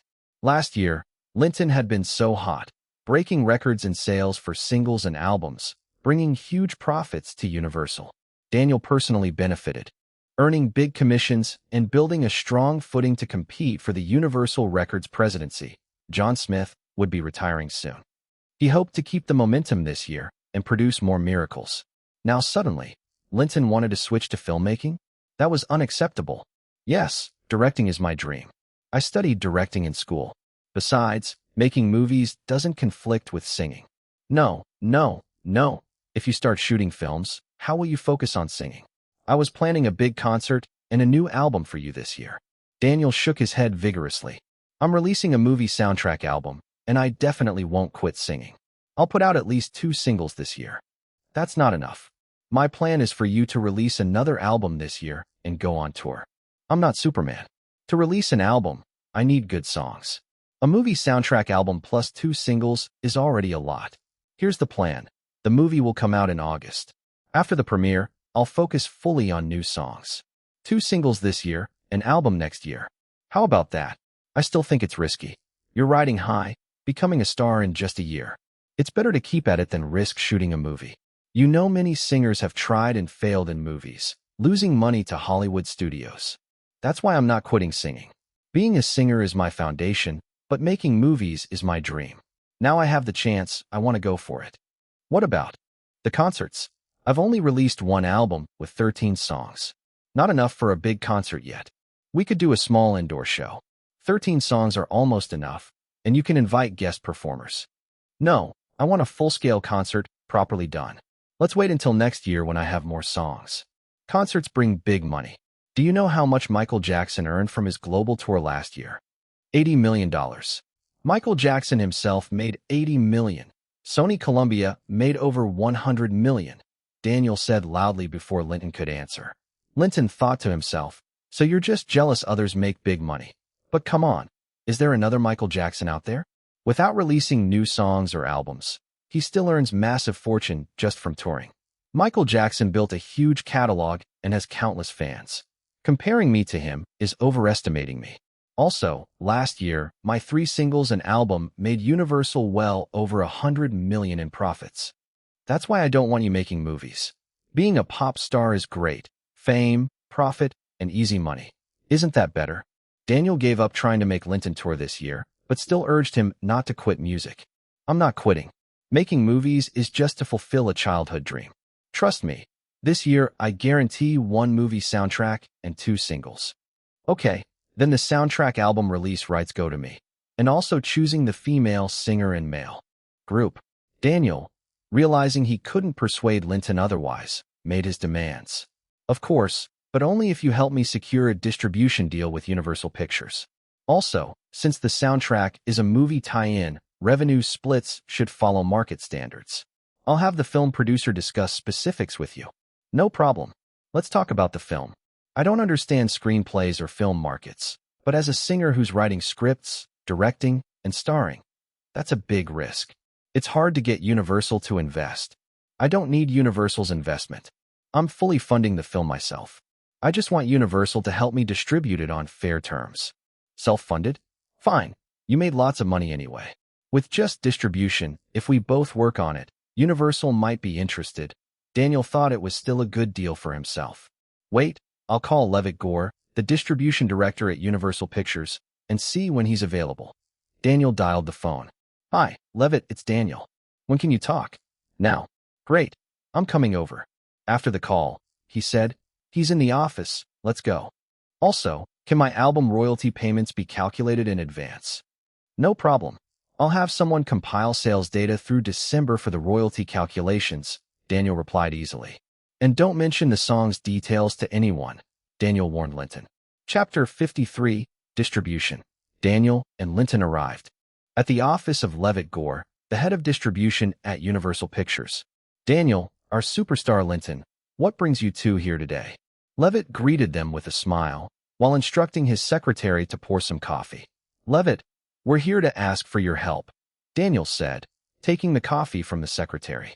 Your record label has been thriving lately, profits soaring. You're the jewel of the company. What can I do for you? Here's the thing. Linton is planning to invest in producing a movie himself. What kind of movie? Do you have a script? It's a youth musical, Linton said, handing over the script for Step Up. Levitt carefully read through it. The script is solid and complete, but musicals aren't very popular in the market these days. This is a teenage musical idol movie about chasing dreams and inspiring youth. The target audience is teenagers. As long as the lead actors are good-looking and the song's catchy with captivating dance, it will definitely draw the youth to theaters, Linton explained. Have you calculated the investment? The production has no big scenes or special effects, so it should be under $10 million. About right. Are you looking for Universal's investment? Levitt estimated silently. Can Universal invest? Linton asked tentatively. That's almost impossible. Musicals haven't done well at the box office recently, and audiences are tired of them. This genre rarely passes the company's audit committee. So if I invest myself, will Universal distribute it? If you invest yourself, do you have a concrete project plan? Linton presented the project plan to Levitt. The plan is well done and professional. The producer you hired is Robert Lewis. He's good, very capable, and has worked with Universal before. He also graduated from USC's Film and Television School. We're alumni. But directing yourself is risky, and you want to star in it too. I studied directing at school, and my graduate short film got an A+. Also, I directed some music videos in my first album.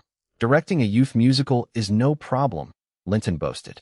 But you've never worked on any film or TV projects before, not even as an assistant director? Levitt asked pointedly. Everyone has a first time, right? But who would invest millions on your first film? That's why I'm investing fully myself. I have confidence. I see. Honestly, since Universal was acquired by Japan's Panasonic, the company's film performance has declined.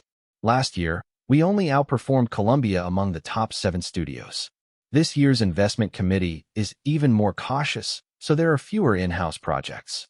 Our distribution department can handle more external films, but your movie's box office outlook isn't great, so we won't offer favorable distribution terms.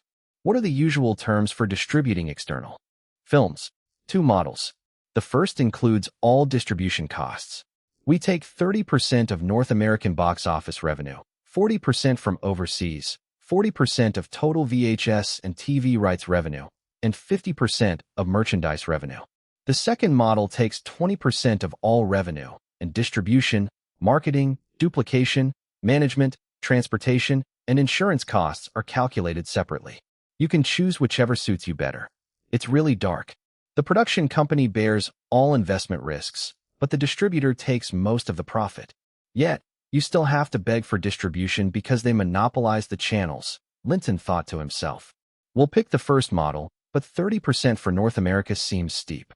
I heard some movies only pay 20% in distribution fees. Linton dared not choose the second model.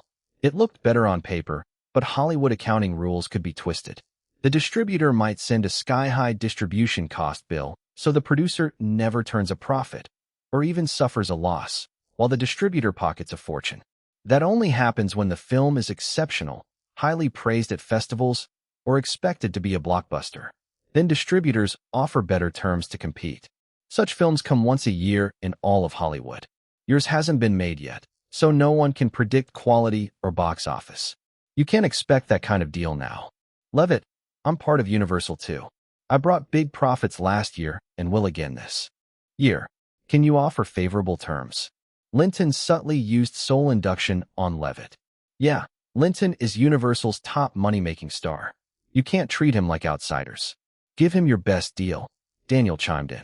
Levitt spaced out for a moment and accidentally revealed his real limits. For the first model, my maximum authorization is 25% of North American box office, 30% international box office, 20% VHS and TV rights, and 50% merchandise. But you said distribution fees could be as low as 20% in North America? That's my maximum authority. Anything lower needs board approval. Frankly, given your film's prospects, the board wouldn't approve better terms. Can I sign distribution for North America only? Universal distributes worldwide. Aren't you planning overseas release? Levitt asked. I want to release in North America first to see the box office, then decide on overseas strategy. Fine, but that delays overseas release, which hurts international box office due to piracy and weak IP protection in many countries. Okay, overseas too, Linton reasoned. Promotion is key for a good box office. How much will you put into marketing? Given your film's scale and genre, we'll invest up to $2 million for North American promotion first. If the box office exceeds expectations, we'll increase the budget, since higher box office means more revenue for us too. Overseas promotion depends on North American performance. What defines exceeding expectations? $8 million opening weekend. Beyond that, we'll boost promotion. How many theaters will you open in the first week? Depends on release date. Different times have different theater availability. Our movie targets teenagers and must release in the summer for good box office. We plan August. August is tight for production. Can you finish in time? No problem. We don't have any big scenes or effects. August is late summer, a hot period with fierce competition. We can secure between 1,500 and 2,000 theaters if the film quality is good. Linton thought it over.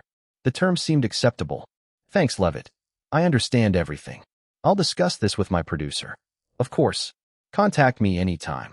After Linton and Daniel left, Levitt slapped his forehead, regretting he revealed his bottom line so easily. He blamed Daniel. He needed Daniel to provide more promotion resources for their music company the next time they released singles or albums. That was also why Linton brought Daniel along to meet Levitt. Otherwise, a single soul induction from Linton might have gotten the best terms outright. But such contracts need many procedures, and irregularities can be easily spotted. With Daniel involved, favorable terms could be attributed to Daniel's influence without crossing company limits. Since being bought by the Japanese, Universal's management had been undermining the company for personal gain, leading to performance decline. Last year, Universal Records profited greatly thanks to Linton, boosting its position within Universal Pictures. Yet, many executives like Daniel also engaged in self-serving behaviors, some colluding. Daniel's choice for the new female singer was likely not from Universal, but his own secretly controlled music production company, which operated under Universal Records and benefited from their distribution. Universal was still relatively stable, even if profits were down. Sony Columbia was worse off. After Japan's Sony bought Columbia, they struggled under Columbia's co-chairmen, Goober and Peters, who drained the company's resources. Sony paid $200 million to buy their personal companies and faced a $1 billion lawsuit verdict from Warner Brothers, causing Columbia Pictures to hemorrhage losses. Fortunately, Sony Columbia Records found a principled president, Tommy Mottola, and had moneymakers like Michael Jackson and rising star Mariah Carey. Last year, Sony Columbia Records made over $200 million in profit, helping Sony avoid a financial black hole caused by Columbia Pictures' losses. Chapter 54: Estate Security Upgrade and Distribution Contract. Daniel and Linton returned to Universal Music. After repeatedly reminding Linton to keep the new talent search for the movie's soundtrack a secret, Daniel rushed off, seemingly to arrange the auditions for the new female singer. Seeing it was nearly noon, Linton decided to head back to the estate. On the way, he briefly discussed the progress of the distribution deal with Robert over the phone and arranged for Robert to come to the estate for a detailed discussion in the afternoon. Back at the Linton estate, Linton chatted briefly with Danny and 4 security personnel, Hayden Coleman, David Reed, Sandy Glick, and Gully Gott, to get updated on the estate's security arrangements. These elite guards were well worth their high salaries. In just a few days, the estate's defenses were transformed. While not entirely impenetrable, ordinary thieves would have no chance of entering or leaving unnoticed. Linton was greatly satisfied. He then asked what else they needed. "Boss, all the equipment is in place now, but with Los Angeles getting more dangerous, we lack heavy weaponry with real deterrent power," David said after exchanging looks with the others. "You know, we all have firearms licenses and expertise in various weapons, but right now, we only have handguns. That's fine for normal situations, but in extreme cases, it might not be enough," he explained. The others agreed. "We should get some heavy weapons for emergencies. What do you suggest? But keep in mind this is an urban area, nothing too deadly," Linton responded. "No need for overly lethal battlefield weapons. 2 M16 machine guns and 2 FN-15 assault rifles will suffice." They had clearly planned this out. "All right, I approve. Danny, proceed with the purchases ASAP." These weapons were indeed suitable for estate security. Linton suddenly recalled the Los Angeles riots that shocked the world in late April 1992. It reminded him that proper security measures were necessary. With these heavy weapons and the professionalism of his elite guards, his estate would remain safe no matter how chaotic Los Angeles became. In the afternoon, Robert arrived at the estate. Linton updated him on the preliminary cooperation terms reached with Universal and asked, "This is the best Universal can offer. Do you think other companies could give us better distribution deals?" "Linton, you really are Universal's golden boy, practically their own flesh and blood. I never imagined they'd offer such great terms," Robert said excitedly. "No need to ask others. From what I know of Hollywood, no other company could match this. Let's sign the contract soon before anything changes." "Seems that executive, Levitt, is quite sincere," Linton responded, surprised by Robert's confidence.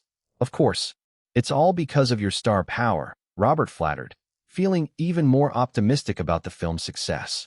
"All right, we'll sign the distribution contract tomorrow," Linton said, then called to schedule the signing with Levitt and informed Goodman. Goodman also told Linton over the phone that the studio accountant position had received 4 applicants meeting the basic criteria. Linton and Robert decided to have Goodman notify the candidates for interviews the next afternoon to quickly finalize the accountant position and push the project forward fast. After settling distribution matters, Linton was in a great mood. He and Robert went to check the progress of the studio's office renovation. Bella was responsible, and the remodeling was moving rapidly. It was expected to be completed in 3 days. She had already ordered office furniture, which would be delivered within 5 days to meet the crew's work needs. After parting ways with Robert, Linton suddenly thought of Naomi. He wondered how her dance practice was going. He had heard over the phone she was training daily in the dance studio, so he decided to drop by to check on her. Near Universal City Square, on the 2nd floor of an office building, was the Cahill Dance Studio, a private ballet rehearsal space. Coach Cahill had retired from the New York Ballet a few years ago and opened this studio in Los Angeles. Linton arrived at the studio door to see Naomi practicing intensely, drenched in sweat, while a middle-aged female teacher observed and occasionally corrected her. It was clear Naomi was training very hard and had made significant progress recently. Linton did not disturb her much. During Naomi's break, he greeted her briefly, explaining he just happened to pass by and remembered she practiced here, so he came to see her before leaving. Before leaving, Naomi whispered in his ear that she'd be coming to the estate at 10 p.m. Back at the estate after dinner, Mira called to report the latest progress regarding his new contract with WMA. Since Mira reported to Vice President Logan about the high-level executives from CAA and ICM throwing offers and conditions at Linton during the charity auction on the 27th, WMA's top management attitude had changed. Logan and CEO Abe Lastfogel personally coordinated with senior partners and reached a basic consensus. The board meeting slated for the next day was expected to approve Linton's request for a 6% commission rate. Linton was slightly annoyed with WMA. Last year, WMA didn't invest any money in him at all, and he helped them make so much money. Now, with contract renewal dragging on, the decision-making efficiency was frustrating. No wonder they couldn't match CAA's prowess. Still, he appreciated Myra's efforts and informed her over the phone that distribution cooperation with Universal was nearly finalized.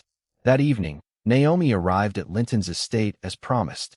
They first had an intense and passionate encounter. Then Naomi shared her progress in dance training. Since Linton promised to cast her as the lead in Step Up, Naomi and her agent had turned down all other work. She hired Cahill as her ballet instructor and fully committed herself to dance training, practicing 12 hours daily. The results were impressive and rapid. Linton noticed she had blisters on her feet, but no complaints. He admired her determination. No wonder she'd succeeded, rising from waiting tables to top star all on her own, fueled by talent and relentless drive. He updated her on the film project. The script was finalized, choreographer, and was working on the dance sequences, distribution deals were in place, and the project would soon be fully underway. The good news excited Naomi. Her movie dream was finally taking flight. Feeling fired up, she embraced the role of a female knight, initiating passion anew and unlocking new moves, embodying the fail and try again spirit. They had sex until 3 a.m. before finally resting. After Naomi fell asleep, Linton tenderly used his spiritual energy to help disperse bruises under her feet and heal the fatigue from her rigorous practice.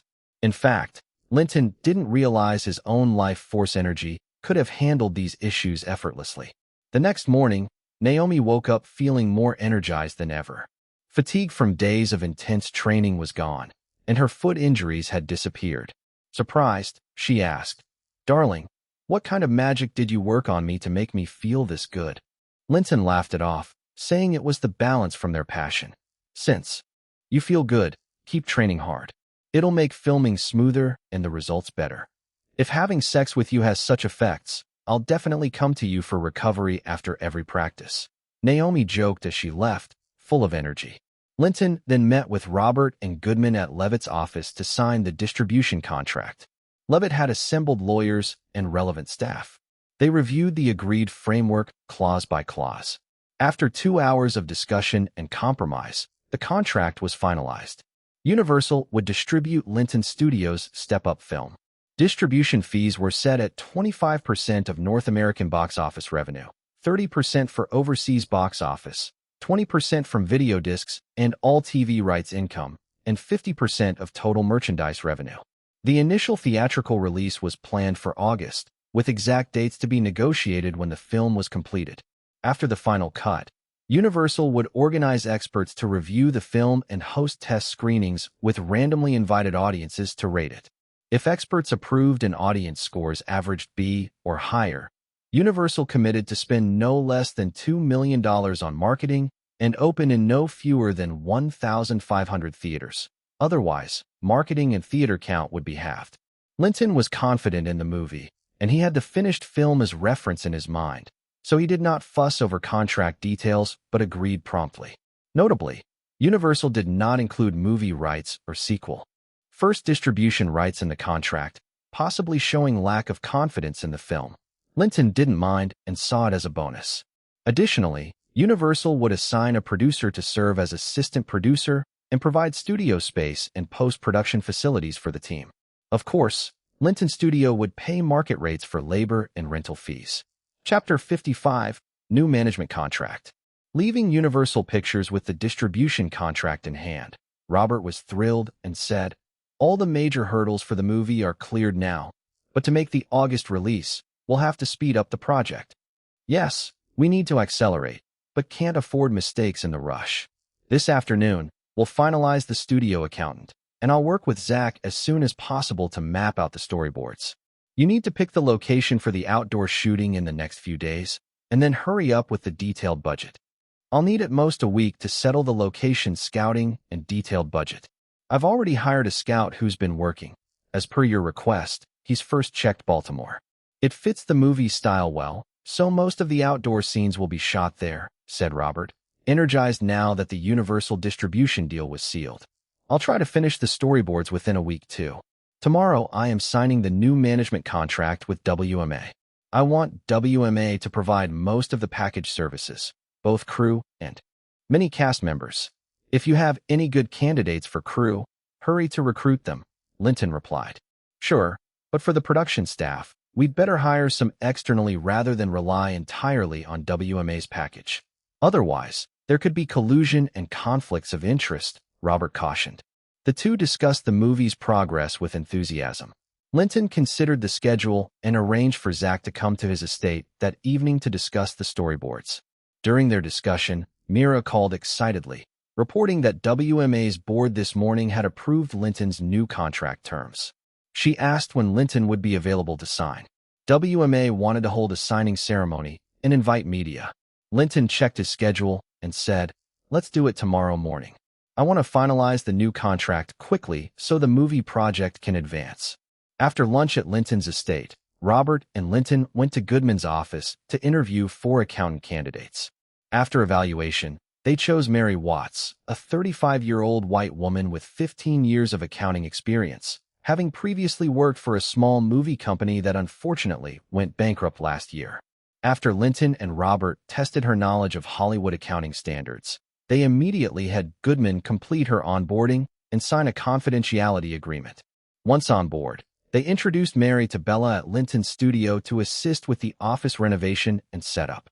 They also brought in Henry Jo to meet her and handle the studio's financial handover. At night, Zach arrived at Linton's estate looking exhausted. Linton noticed his severe lack of sleep and asked, "Zach, what's going on? Are you having trouble sleeping lately?" Nothing. It's just this movie. I want to get the storyboards done early, so I've been pulling late nights. Losing sleep caused this, but a good rest should fix it," Zach replied. Linton realized he had underestimated how much filmmaking excited Zach, who had been working mainly on music videos. Even though Hollywood produced hundreds of films each year, it rarely gave newcomers chances. Being assistant director on Step Up was Zach's rare break into feature films, so he was fully committed. "Don't forget to balance work and rest. I don't want you burned out before shooting begins," Linton warned. "Don't worry, I'm young and can handle it. Here are the storyboards I drew these days," Zach said, pulling out a thick stack and handing them over. Linton was impressed. About 2/3 of the storyboard was done in just a few days. It explained Zach's exhaustion. He really hadn't slept well. But the quality was surprisingly high and matched Linton's original style. "Good work. Keep the same style. Here's some good news. We've signed the distribution deal with Universal Music. Once the storyboards are confirmed, we'll start forming the crew soon," Linton said. "Great. The storyboards should be done within 3 days. Also, can my 2 assistants from the music video days, Tony and Minnie, join the crew?" "Of course, they're both capable. Have them join as assistant directors," Linton agreed. Zach thanked him happily and went back to working through the night. The next day, Linton and Goodman, accompanied by Mira, visited WMA. This time, the reception was different. CEO Abe Lastfogel and Vice President Logan personally greeted them at the entrance, with many media reporters invited. After pleasantries, they moved to the conference room where lawyers and related officials awaited. Both sides reviewed the new contract terms. Though negotiated earlier, final confirmation happened in the presence of lawyers. There were 3 major changes. First, the management commission rate was reduced from 10% to 6%. Second, WMA promoted Linton to A-level client. WMA ranks artists in 6 tiers. A-level is the highest. Previously, Linton was at the lowest F level. As an A-level client, He received premium services with access to WMA's vast resources. Third, WMA would establish a co-management team led by Mira to serve Linton. Mira would be the main agent responsible for film production and music business. Two other co-agents would handle media communications/lifestyle support and literary writing, respectively. To show goodwill, WMA left it to Linton to select the other two agents from among interested agents. In front of the media, Linton signed the new contract with WMA. During interviews, both praised the partnership as mutually beneficial. Linton revealed plans to invest in and direct a film. Reporters erupted in excitement, expecting a routine interview, but instead hearing major news just then. Linton, how much are you investing in this movie? Is it a commercial film? What genre exactly? As a singer, do you really have what it takes to direct a movie? Are you switching to film because you feel unfairly treated as a pop star? Questions flew at Linton from all sides, some normal, others skeptical, some even conspiratorial. Linton shared that the movie, titled Step Up, would be a youthful musical dance film with a $10 million budget.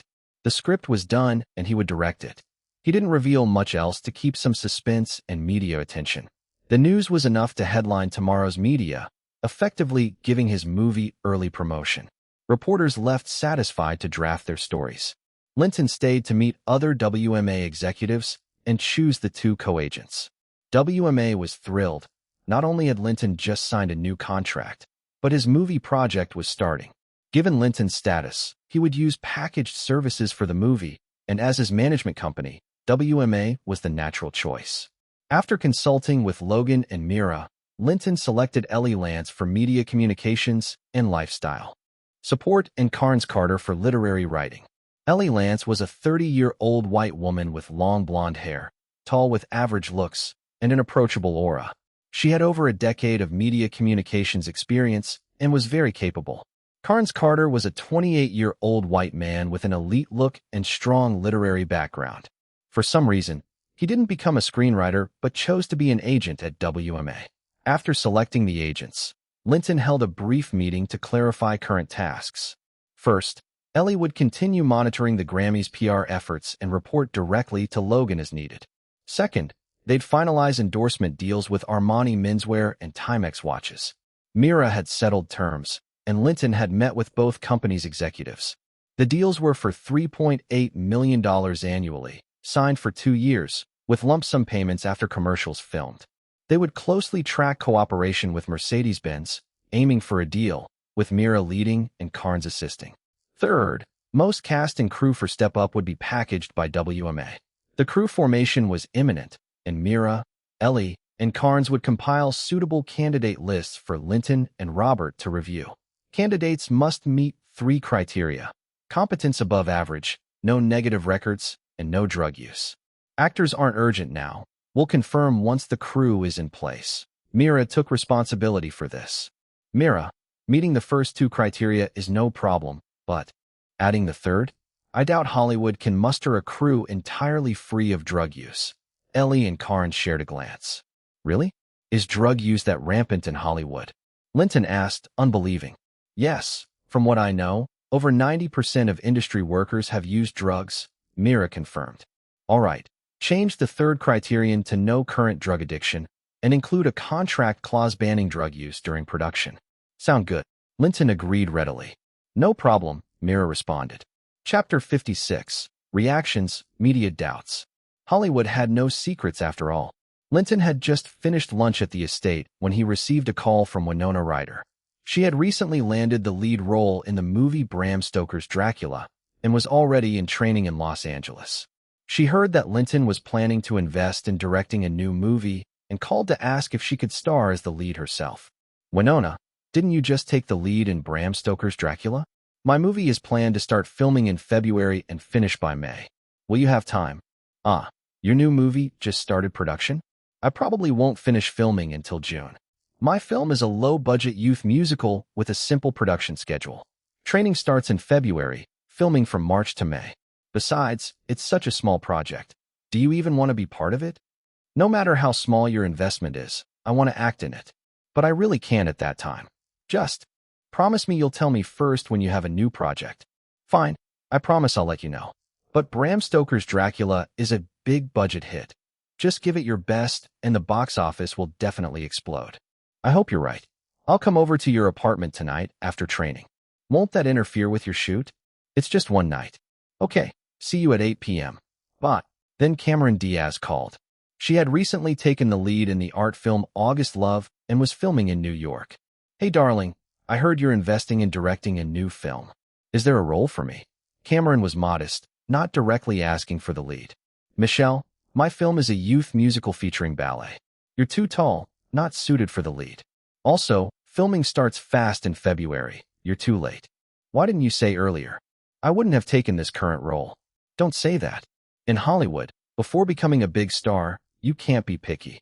You have to seize every opportunity. This project just started recently, and production is moving fast because it's going smoothly. Sweetheart, next time you have a project, tell me first, okay? Okay, no problem.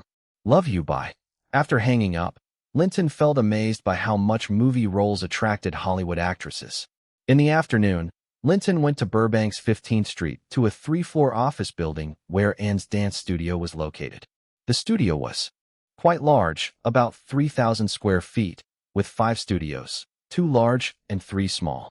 Except for one small studio, all were occupied. Entering Anne's office, she was choreographing, constantly moving through dance steps, then stopping to jot notes and sketches. Seeing Linton, Anne first sent him coffee, then shared her understanding of dance for the film's script. She believed the success of the movie depended on cool, eye-catching dance moves that could inspire teens to follow, and the key was the dance skills of the male and female leads and 2 large dance sequences. According to the script, the male lead was primarily a street dancer, and showed many street dance moves designed for Linton to start practicing immediately. She led him to a small studio and started dancing, demonstrating the choreography. Watching her, Linton realized she was an expert. In just a few days, the street dance routines already had a solid form, fused with modern elements. Very cool and not much different from the original film. Changing into dance attire, Linton practiced under Anne's guidance. Thanks to his exceptional physical abilities, moves that took others significant practice came effortlessly to him, surprising Anne. She happily said, "You have great talent and physique. I can increase the difficulty to make the dances even cooler. Practice today's moves. I'll keep refining the choreography. What about the female lead's dance? Have you planned?" "Ah," Linton asked. "The female lead mainly dances ballet, and I've started designing those moves. For now, have Naomi start basic ballet training to perfect her posture. That's crucial for attracting the audience." And already knew Linton intended Naomi Watts to be the female lead. "You need to speed up here. The film crew will formally assemble within a week to start casting. Training finishes by February. I plan to start shooting in March. Don't worry, we're all set." Everyone seemed hardworking and dedicated. Linton felt pleased and went back with Anne's dance tasks. He asked his housekeeper Amy to section off part of the gym as a dance studio. The gym was large with plenty of space. At dinner, Amy brought several evening newspapers. "Sir, the papers are talking about your movie investment." "Oh, what do they say?" Amy hesitated. "They're not optimistic. They say you are getting too big for your job. You're a good singer, but now you're trying to direct movies. No one believes you'll succeed." She handed Linton the papers. "And there are paparazzi outside the estate waiting to interview you. Ignore them. I saw them when I came back this afternoon," Linton said, taking the papers. "Los Angeles Evening News, pop star turned director. Who gave you confidence?" Hollywood Evening News, fantasy gone wild. Can a singer succeed directing films? Hollywood Entertainment, inflated Linton. Switches to directing, what's funnier than that? Hollywood Gossip, hit pop star spends millions on film. Is it to promote his girlfriend?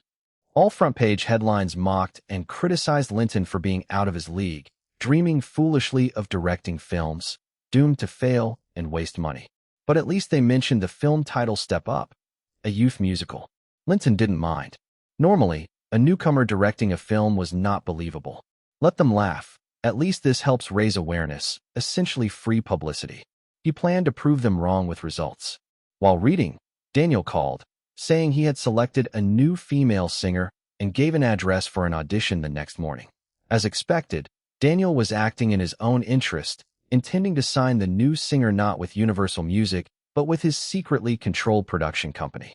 At 8 p.m., Linton had Danny drive around the city to ditch the paparazzi, then went to Winona's apartment as promised. The moment he entered, a soft body embraced him. After over 2 months apart, both felt passionate and quickly entered battle mode. The living room, sofa, kitchen, balcony, and bed all bore witness to the battle. After a while, resting, Winona lay atop Linton and said, "It's all your fault. You're so impatient. I already opened a bottle of red wine, but couldn't even take a sip. No worries, it's not too late now. Plus, you haven't seen the gift I brought." He went to the living room and took out the LV bag he had bought in Paris. "Darling, this is for you from my last trip abroad." She joyfully returned his kiss. He then brought wine and glasses to the bedroom. Over wine, they shared their past 2 months' work and life. Linton also briefly introduced the Step Up project. Hearing how fast the movie progressed in just half a month, Winona was amazed at Linton's drive. She had never heard of such efficient filmmaking and curiously asked, "How could your project advance so fast? I heard film projects usually take at least 3 months from planning to approval. This case is different. Typically, the hardest part is securing investors who want risk assessments and market surveys before investing. But I'm fully financing the film myself, so I skipped all those steps. Naturally, it moved quickly." "I see. But you're reckless to invest millions just to fulfill your dream. Did you do any market research? If you fail, it's not just money lost. You'll be mocked by all of Hollywood, making future films even harder." "It's okay. I've evaluated this as a youth musical idol film aimed at teenagers. As long as the leads are good-looking, songs catchy, and dances captivating, teens will go to theaters. I'm conservatively predicting $40 million at the box office. It won't fail. With your looks, the film will surely attract lots of girls. Plus your fans. $40 million is doable." Linton thought, "She really is a fan." "Of course. But promise me next time you make a movie, tell me first so I can see if I get the lead." "All right, no problem," Linton agreed reluctantly. When talking about his Beverly Hills estate, she complained, "There have been rumors about your new place. I've never been there. You've always been busy. Whenever you have time, it's open. Promise me that after this film, I'll visit. Maybe I can vacation there a few days." "Darling, I'll be waiting anytime. You're such a sweet talker. Let me taste how sweet you really are." She kissed him after sipping wine. The passion resumed until dawn. Linton remembered that Winona Ryder once suffered mild depression and shoplifting problems exposed by media, which hurt her image and career. Since they were now together, he wanted to help her, subtly using his soul induction ability. He mentally encouraged her to be happy, and when she felt down, to think about their time together. He reminded her stealing was illegal and disgraceful, and she must avoid it. With his current radiant core level, the soul induction wouldn't cure it all instantly, but would last about 6 months. He could repeat it later or, once stronger, help her fully recover. Chapter 57, Shania Twain. The next day, February 1st, Danny avoided the paparazzi and took Linton back to his estate, only to find even more photographers waiting at the gate. But Linton paid them no mind. Once inside, he asked the housekeeper Amy to bring the day's newspapers. Sure enough, there were multiple articles about his film project, most of them critical. However, the tabloid Hollywood Entertainment News praised Linton with the front-page headline, "Linton, from singer to director, carving a new legacy." The article highlighted Linton's remarkable achievements in music within less than a year. Each of his 3 singles had sold over 10 million copies globally, and his debut album had surpassed 20 million in sales. He wrote all his own songs, hailed as a true prodigy and embodiment of the American dream. The article also noted Linton's recent graduation from USC's School of Cinema and Television, where he had excelled academically. Now investing in his own films as a director, he was seen as someone who remained true to his roots and confident in himself. They expressed confidence he would succeed in the film industry, looking forward to Step Up becoming a major box office hit. Despite the praise, Linton felt a bit embarrassed. Seeing Amy's curious look, he asked, "Any questions?" Amy, a bit shy, asked, "Sir, how much did we pay Hollywood Entertainment News? Why are they so nice to us?" "Believe it or not, I didn't pay them a cent. Maybe they want to stand out and attract attention, Linton replied. Amy seemed skeptical, but Linton didn't mind. Whether good or bad, publicity helped increase his fame and promote his work. Besides, Step Up was getting free promotion. At 9:30, following Daniel's directions, Linton arrived at a music company called Sunshine Music. It was quiet because it was the weekend, and for confidentiality, only a few staff were present. Daniel took Linton directly to the recording studio, equipped with top-tier gear. Inside, only a tuner and keyboard player were present along with a white woman around 5 feet 3 inches dressed like a country singer, plain shirt and jeans. She looked older than Linton and didn't quite look like a novice. Daniel introduced her.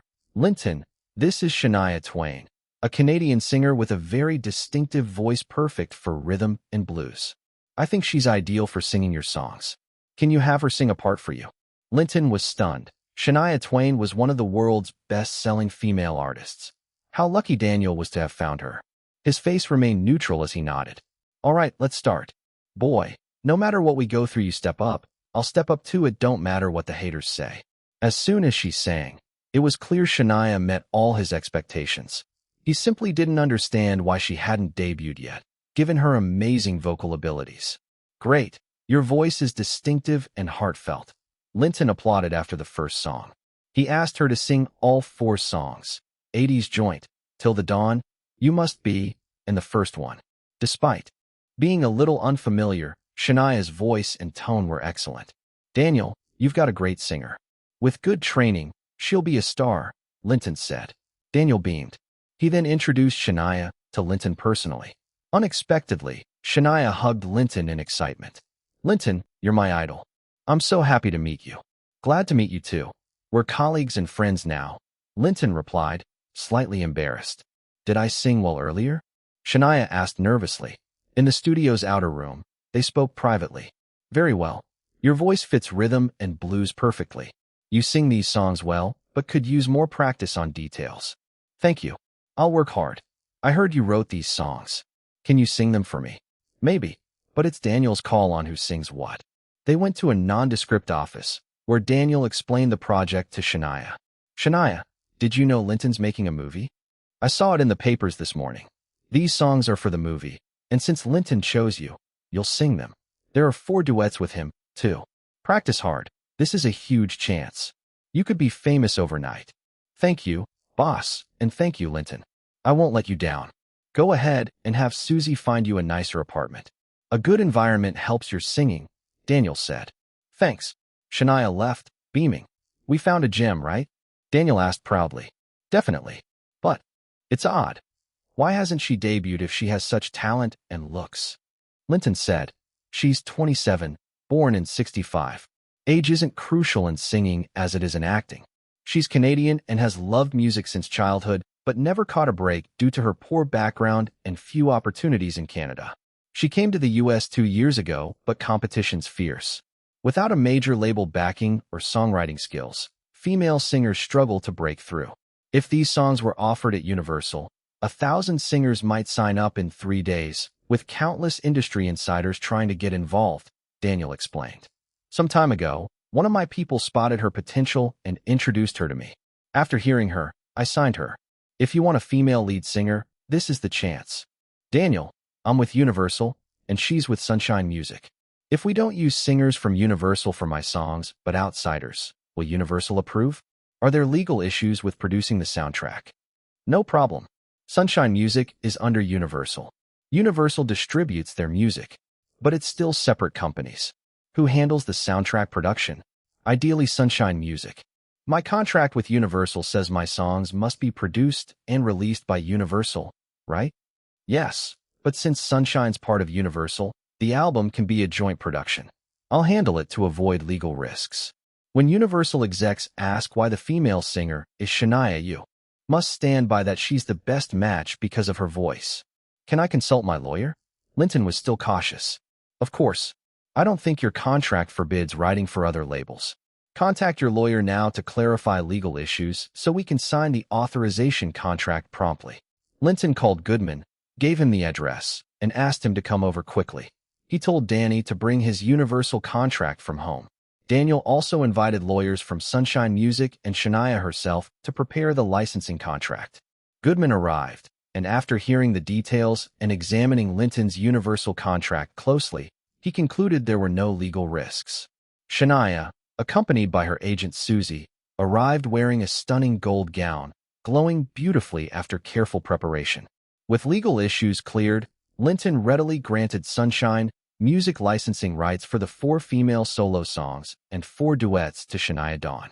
They signed the contract, with the standard industry split, his composer and lyrics receiving 6% each, totaling 12%. However, for Ain't Cha, performed by the male group, Linton and Daniel felt it better to keep it under Universal, not wanting to overreach, especially since the song was average. By the time everything wrapped up, it was already 4 p.m. They had just grabbed a quick lunch in the office. After signing, Shania hugged Susie excitedly, singing and dancing before hugging and kissing Linton on the cheek. "Thank you so much. I promise to give it my all." Daniel popped open champagne to celebrate. "Cheers. Cheers to a great partnership." Linton reminded Daniel to settle the first batch of album revenues soon. The film was about to launch fully, and his cash flow was low. Daniel saw Linton as his closest partner and most solid ally. He agreed to have everything settled by February 10th at the latest and asked Linton to have his accountant audit the books soon. Declining Daniel's club invitation that night, Linton needed to practice singing and dancing. Time was tight. Before leaving, Daniel suggested that to speed up the recording, Shania and Linton should rehearse together. Linton wanted to refuse, knowing nothing underhanded would happen and that Shania, still a rookie, wouldn't aid his growth. But with Daniel's enthusiasm and Shania's eagerness, he reluctantly let her into his Rolls-Royce. Might as well consider it an investment in cultivating a star. Chapter 58, Armani and Timex endorsement signing. On the way back to the estate, Shania seemed to have calmed down from her excitement. Since she wasn't very familiar with Linton yet, she grew a bit shy and fell into a quiet mood. Linton took the initiative to start a conversation, asking her what her dream was. Unexpectedly, Shania said her dream was to make money through music to help her younger siblings attend good universities, receive better education, and have a brighter future. She shared that her parents had passed away early, and as the eldest sibling, she took on the responsibility of raising her brothers and sisters at a young age. Linton was deeply moved. He never expected Shania to be so loving and responsible. Despite her small frame carrying such heavy burdens, she maintained her passion and persistence for music. No wonder she was destined to soar beyond limits in the future. Now with Daniel and himself supporting her, she would definitely achieve better results than before. He believed she would become an outstanding artist. He took her hand and said, "Your dream will come true soon. Sing these songs well, and you will become popular quickly. You'll earn a lot of money. Everything will get better." Yeah, it all feels like a dream. A few days ago, I was still wandering around, looking for opportunities. I never thought I'd get to collaborate with a superstar like you. It feels like God is watching over me. Opportunities and luck are important, but your own talent matters even more. You have an amazing voice and musical gift. Work hard, and you'll definitely succeed. That heartfelt encouragement deeply touched Shania, and she threw herself into Linton's arms. "Linton, thank you. You're the first person to believe in and encourage me like this. I'll work hard, learn from you, and let my voice be heard all across America and the world, loved by everyone." When they approached the estate, Mira called, happily reporting, "Linton, we finalized all terms with Armani men's wear and Timex watches today. We're ready to sign the contracts tomorrow. Carnes and I will pick you up at 8:30 a.m. and take you to the Armani Los Angeles branch." "Okay, I'll wait for you guys." Ignoring the paparazzi waiting at the gate, Danny drove straight into the estate. The luxury of the estate astonished Shania. It was beyond all her imagination and gave her a clear goal to strive for. After dinner, they practiced singing duets seriously in the studio. Linton realized that Shania's voice, range, and singing skills were superb, fully qualifying her as a top-tier singer. Though she started late and was a bit older than usual, that wasn't a problem for a singer. He couldn't help admiring Daniel's eye for talent and incredible luck. They had truly found a gold mine. After practice, Linton took her to the terrace garden outside the master bedroom on the 3rd floor. They opened a bottle of red wine. Under the starry sky, savoring fine wine and admiring the Beverly Hills night view, they talked about their musical insights and dreams. Gradually, their figures grew closer until they embraced. "Not here. Take me inside the room," she said. Then their passionate encounter began. Although Shania wasn't very famous yet and couldn't help Linton's training directly, her skill was impressive. Always attentive, using various moves and positions, her melodious cries lasted for a long time. The next morning, Linton pressed the call button by the bed. The housekeeper Amy brought in 2 bags and left. Each bag contained a brand new Dior outfit, including lingerie and suits. Shania asked in surprise, "I was worried about clothes, but you considered everything so thoughtfully. How did Amy know my size?" "When you arrived last night, I instructed Amy. She's an experienced housekeeper, very accurate with sizes. She notified the Dior store to send 2 sets tailored to your measurements." Her smooth and professional approach convinced Shania that the rumors about Linton being a playboy had some truth. She now understood him better. After years of hardships, Shania deeply recognized the importance of seizing opportunities and support from influential people. That's why she had cast aside her pride to get into Linton's car the previous day.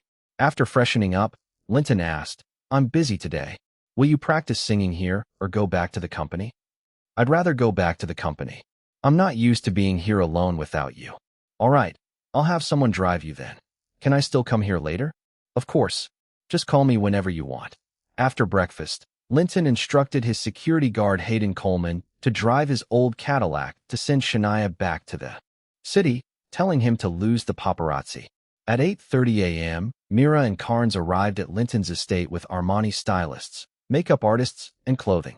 With their help, Linton changed into the latest Armani suit, looking even more handsome, strong, and extraordinary.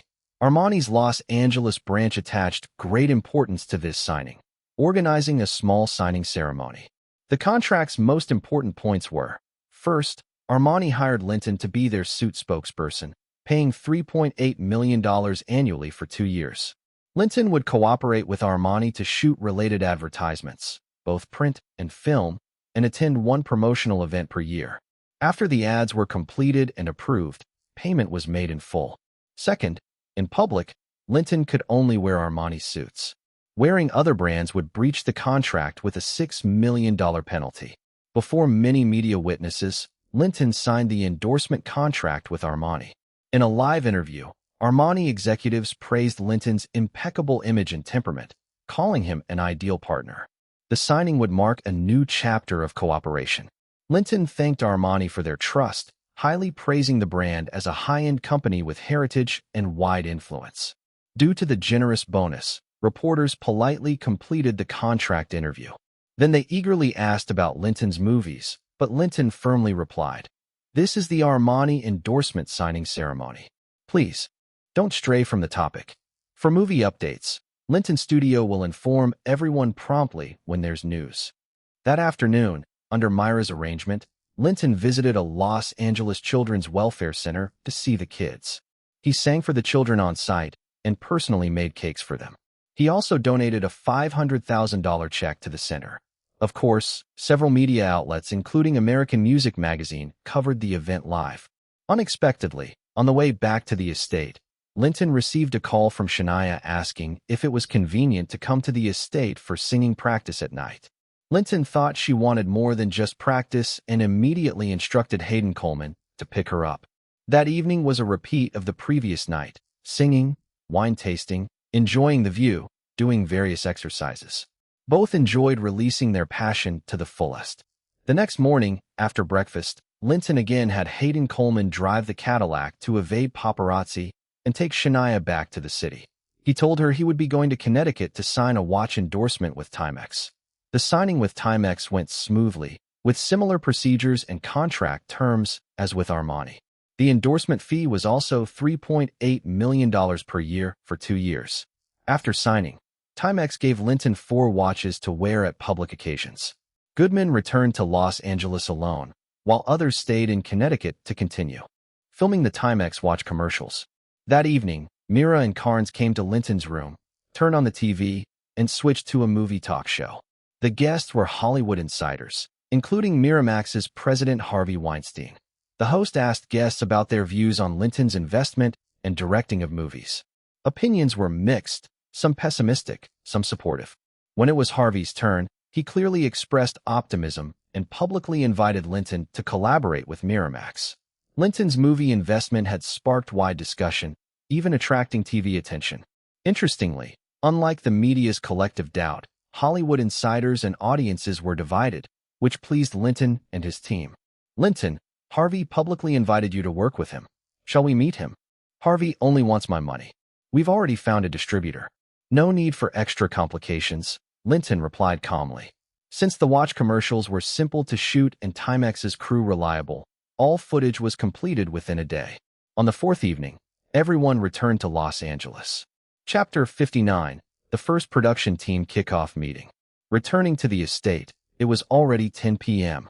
After calling Bella, it was confirmed that the office space had been fully renovated, with all the office furniture in place, allowing the crew to start working normally.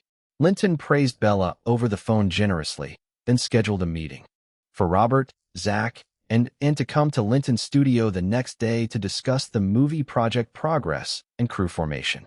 The next morning, Linton arrived at the studio, where Bella and Mary were already present along with Robert and Zach. Maybe because the storyboards were finished, Zach finally got plenty of sleep and looked much better than the last time they met. The studio had transformed dramatically. It now had a reception desk at the entrance for offices and 2 conference rooms, one large and one small. The office doors bore signs labeled General Manager's Office, Production Department, Finance Department, and Fan Club Office. Each office was fully equipped. Finally, it looked like a legitimate company. It seemed they still lacked a receptionist, so Linton planned to have Goodman help recruit one. After a brief tour, Linton announced that this studio would officially serve as the headquarters for the Step Up movie production. Bella was instructed to issue office keys to Robert, Zach, and Anne. They then moved into the small conference room to start discussing project progress, marking the first official production team meeting. Mary and Bella sat in to listen and assist. Since the fan club had stabilized and Bella wasn't too busy recently, Linton invited her to join the film crew as his assistant during filming. First, they reviewed Zach's storyboards. Zach's understanding of the script was spot on, and his style aligned perfectly with Linton's vision. The storyboard breakdown was methodical and comprehensive, free from any music video vibes, and everyone agreed with it. Next, Robert gave a detailed presentation on location scouting. After the final script draft, I hired a professional location scouting team. Following Linton's directions, they first visited Baltimore. They found that Baltimore's street scenes and the Maryland Institute of Art matched the script's needs perfectly. We also found suitable docks at the Baltimore harbor. Robert showed a pile of photos from Baltimore. Everyone compared the photos with the script and storyboard, agreeing Baltimore was an ideal setting for the film's outdoor scenes. Robert then picked a few interior shots from the photos. Obviously, we can't shoot inside the entire Art Institute. It'd disrupt classes. So, we plan to split the scenes. Hallways, staircases, and classrooms will be recreated on Universal's sound stages. The school theater scenes can be replaced with a small theater rental in Los Angeles, and the dance studio scenes will also be built on set. Through editing, these scenes will appear seamless. Everyone nodded in agreement. Is this the most cost-effective plan? Linton asked. Yes, it offers the highest value, Robert replied. Since everyone agrees, let's finalize the outdoor locations. Robert, please prepare a detailed budget based on the locations and storyboards as soon as possible. Zach will assist you. Got it. Actually, I already have a rough estimate. The film's total budget won't exceed $9.5 million. With the storyboards and locations finalized, we can provide a detailed budget within 2 days. After discussing locations and shared the choreography breakdown for 3 dance scenes, the big group dance at the party, the duet between the lead couple at the seaside dock, and the showcase performance at the female lead's graduation, to enhance understanding, and played recordings of her demonstrations and performed live with Linton. Although their practice was brief and not yet perfect, the choreography captivated everyone. The dances blended modern dance elements, looking extremely cool and thoroughly enjoyable. Everyone felt like joining in. Linton was very pleased with Anne's choreography and encouraged her to continue refining it along the same lines. Great work, everyone. Our preparations have been productive. Next, we'll start assembling the crew. I've asked Mira to select suitable crew members from William Morris Agency's talent pool. The preliminary list should be ready within a couple of days. Once the list is out, Robert and Zach will perform initial screenings. First, to ensure they meet our professional standards. If any are unfamiliar, you can seek references. Second, no one with a bad record will be allowed. Third, no drug users. We'll include clauses in their contracts forbidding drug use during production.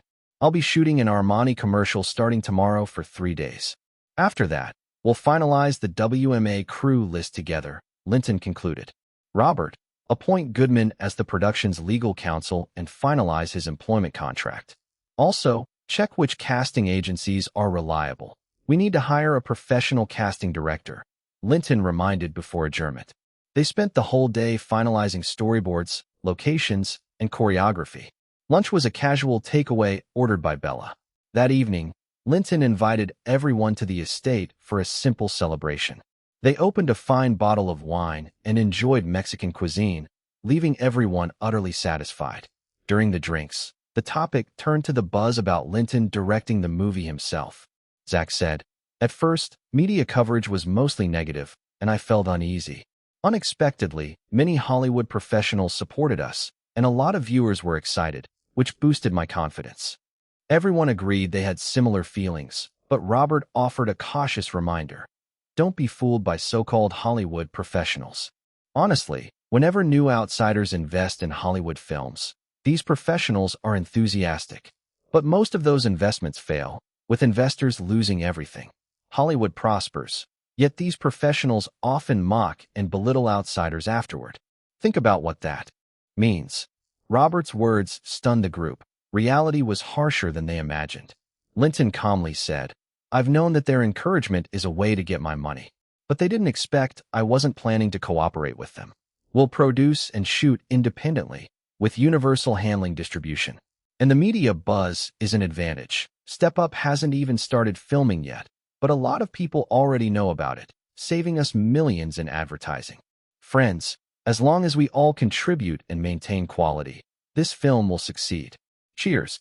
Here's to our blockbuster," they toasted together. The next morning, accompanied by Carnes, Linton arrived at Universal Studios to film the Armani suit commercial. The shoot took 3 days to complete. During filming, they received good news from Daniel. Universal would settle album royalty shares on February 10th. Chapter 60, The Charitable Foundation.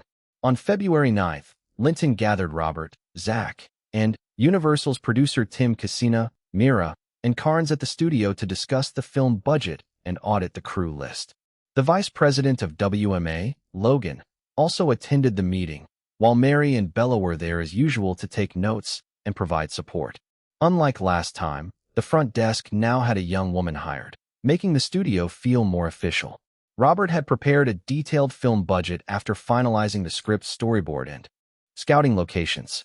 The production expenses, including crew salaries, locations, props, costumes, hotel accommodation, and meals, were estimated at $4.5 million. Director and main cast salaries were set at $2 million, supporting actors and extras at $800,000, dance troupe $1.2 million, insurance at $300,000, and post-production $600,000, totaling $9.4 million. Why is the insurance cost $300,000? We don't need full insurance for the film, and there aren't any stunt or dangerous scenes requiring such a high fee. Step Up essentially relies heavily on a large number of dancers. Since dancers are prone to injuries, insurance is essential to cover any potential accidents during filming, Robert explained, with and agreeing nearby. Linton, as a top-tier star, shouldn't the director and lead actors be paid accordingly? Isn't the $2 million cap too low? Mira advocated for herself. My top-tier status is for singing. As a director and lead actor, I'm still a newcomer. A modest salary is fine. Let's allocate more to production, Linton replied, causing others to laugh. Any other comments? Everyone shook their heads. All right, I'll have the accountant transfer $7.4 million to the studio tomorrow. Mary, manage the crew's finances well. Next, Let's move on to auditing the crew list, Linton said. They reviewed the list WMA had provided and that Robert's team had pre-screened. Linton mainly examined resumes of the cinematographer, lighting technician, stylist, and costume designer. Carnes presented video reels of 4 notable past works, 2 films from each, playing extensive clips. Though these were low-budget films, the individuals fulfilled their roles well, showing they could handle Step Up. After confirming none had criminal records or substance abuse issues, they were approved. Other positions were simply checked for clean background and approved unanimously. With the crew nearly finalized, Logan, Mira, and Carnes visibly relaxed. Robert, Tim, contact Goodman to cooperate and quickly finalize crew contract signings. But I want to emphasize, no drug use is allowed on Step Up. This must be written in the contracts as a breach of agreement with penalties and immediate dismissal, Linton stressed. Logan, that's fine, right? He asked. No problem. WMA fully supports your decision. Logan responded promptly. Robert, have you found a casting director? Linton asked. 2 suitable candidates, Jessica Stevens from Red Glue Casting and John Musk from Lucky Casting. Both are reputable and experienced in the industry, Robert said, presenting materials. Linton looked over their records, seeing both had extensive casting experience with mostly B or above ratings from film companies. Any bad reputations or habits? None. I've checked thoroughly. Your opinion? Who's better? Linton inquired. Jessica Stevens. They're quite similar, but her commission is about 10% less, Robert answered. All right, Jessica it is. Let's sign the contract soon, Linton decided. It was already 4:30 p.m. Any additions? Everyone shook their heads. Then it settled. You have 1 day to complete contract signings. The day after tomorrow, we'll hold the crew preparatory meeting for casting here. Besides those present, please invite the casting director, cinematographer, lighting technician, stylist, and costume designer. Everyone agreed. After the meeting, Linton headed back to the estate and called Henry Zhou to discuss the charitable foundation. After dinner, the two met in the office.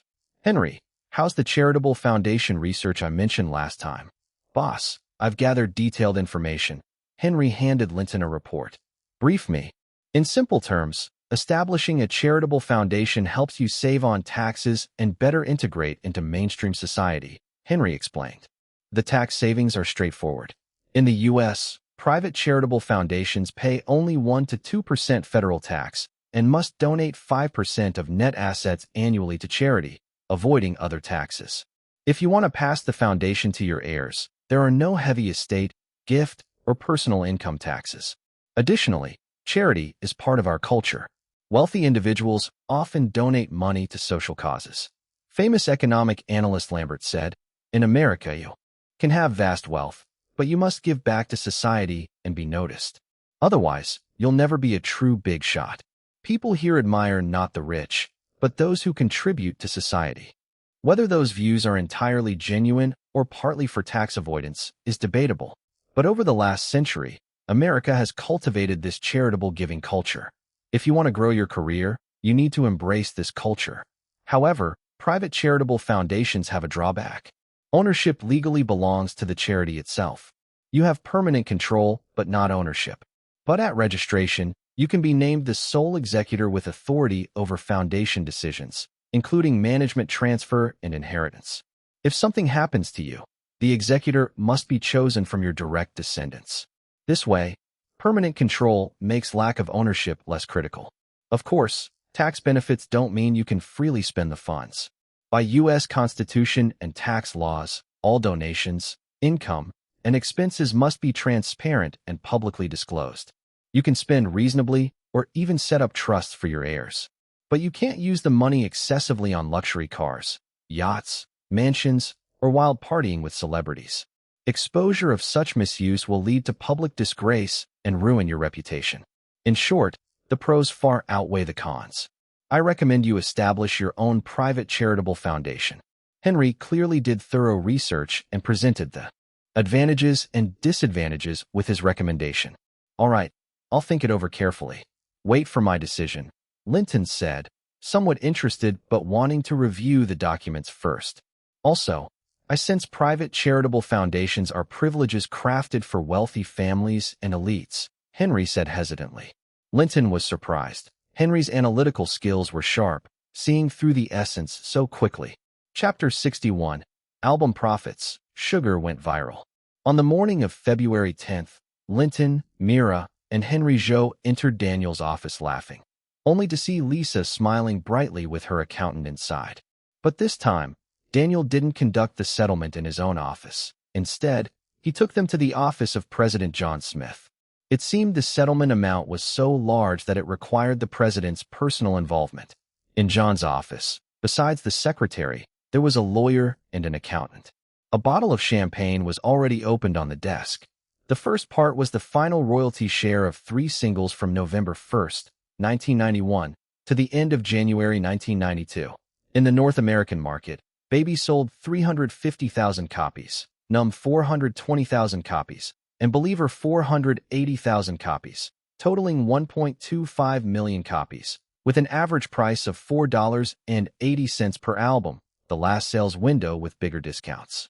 In overseas markets, Baby sold 830,000 copies, Numb 870,000 copies, and Believer 960,000 copies, totaling 2.66 million copies, averaging $4.60 per single. According to the agreement, Linton was entitled to 22% royalty, which amounted to $4,011,920. The second part was the first royalty share from Linton's debut album up to the end of January. The album sold 11.26 million copies in North America, at an average price of $15.80. Overseas sales reached 15.87 million copies, with an average price of $15.20. According to the agreement, Linton's share was 22%, amounting to $92,209,040. The third part was licensing fees for the 13 songs on the album, which had strong performance. The standout was Sugar, which brought in $8.32 million from various licensing deals, far exceeding expectations. Other songs generated a combined $19.45 million in new licensing fees, totaling $27.77 million. With a 22% royalty rate, Linton could receive $6,109,400. Adding all 3 parts, Linton's total income was $102,330,360. He paid 10%, $10,233,036 to WMA, based on the previous commission standard for 1991 revenues. Paid Henry Joe 1%, $1,023,303.60, leaving himself $91,074,020.40. Seeing such massive numbers, everyone was naturally overjoyed, their breaths quickening with excitement. After the accountant verified the amounts, Linton and Lisa signed the documents. Daniel poured several glasses of champagne, and John personally handed them around, saying, "Pleasure working with you. Pleasure working with you. Cheers." Everyone raised their glasses and cheered loudly. John looked at Linton with a complicated expression. Last year, Universal made huge profits thanks to Linton's 3 singles and album, achieving unprecedented success, and John himself received a hefty bonus.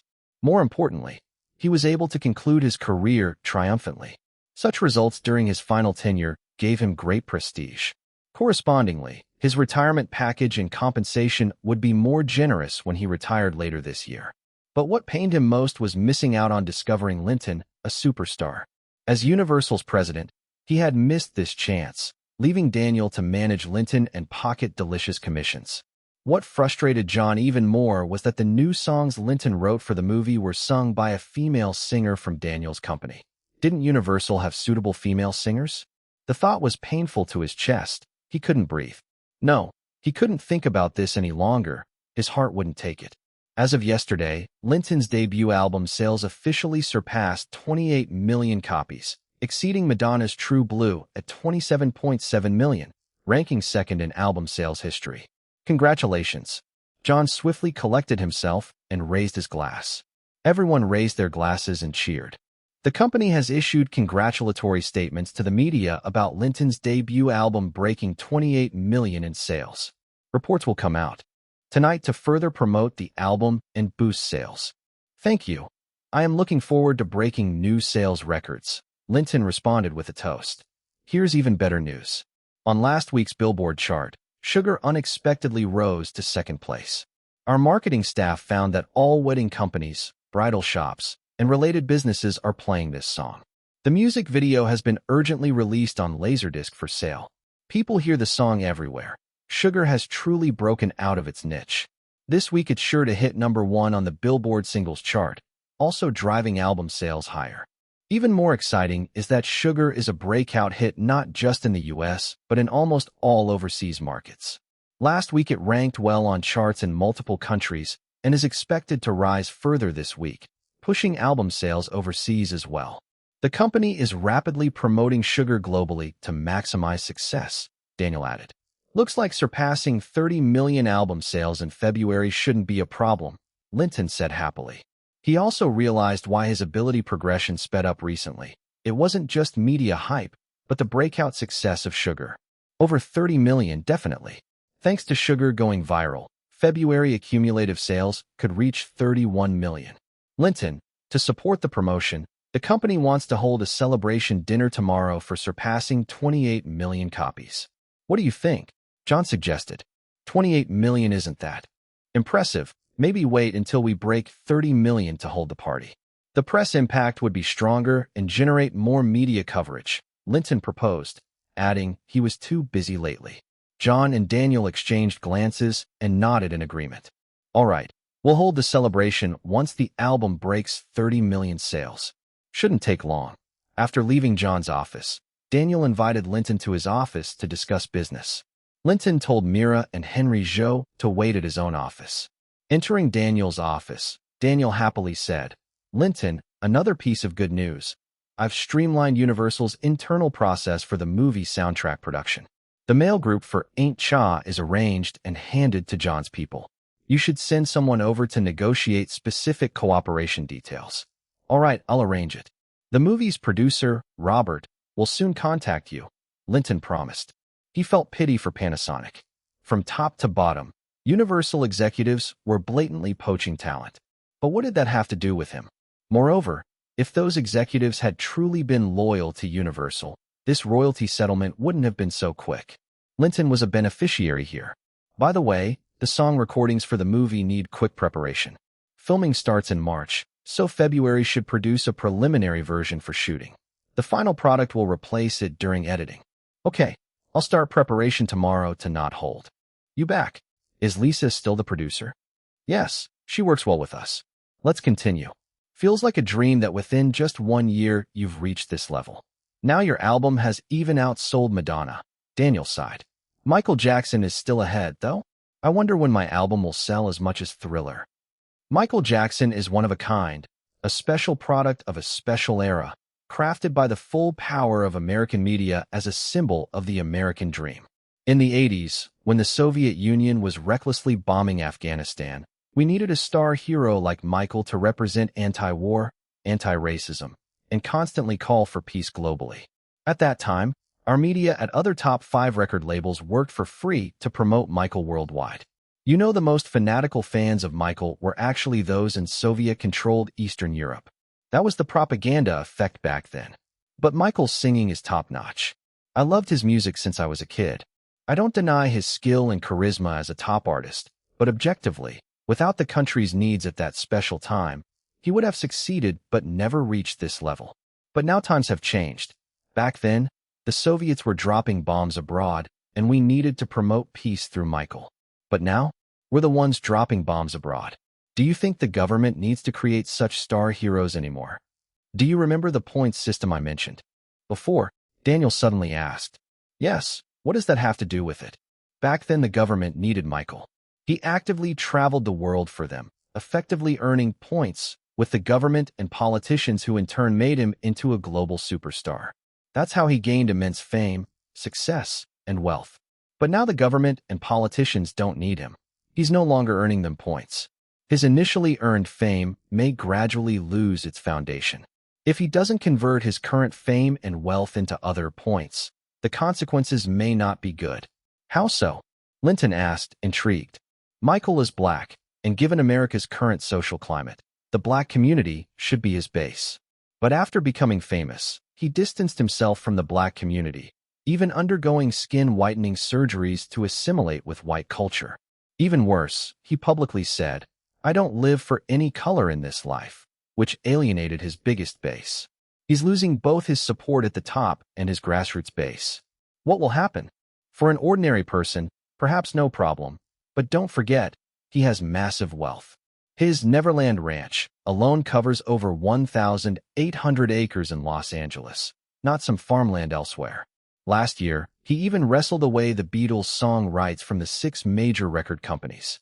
With such wealth, but no protection, what do you think the consequences are? What could happen? You tell me. Didn't I tell you before that this is fundamentally a survival of the fittest society, just with a layer of legal dress to cover it? Wait and see. I don't know if Michael even realizes it himself. Even if he doesn't, surely his lawyers, agents, and accountants warn him. Here's a truth. Never put your hope in others. His agents, lawyers, and accountants may already be allied with others or bought off, scheming how to profit from him.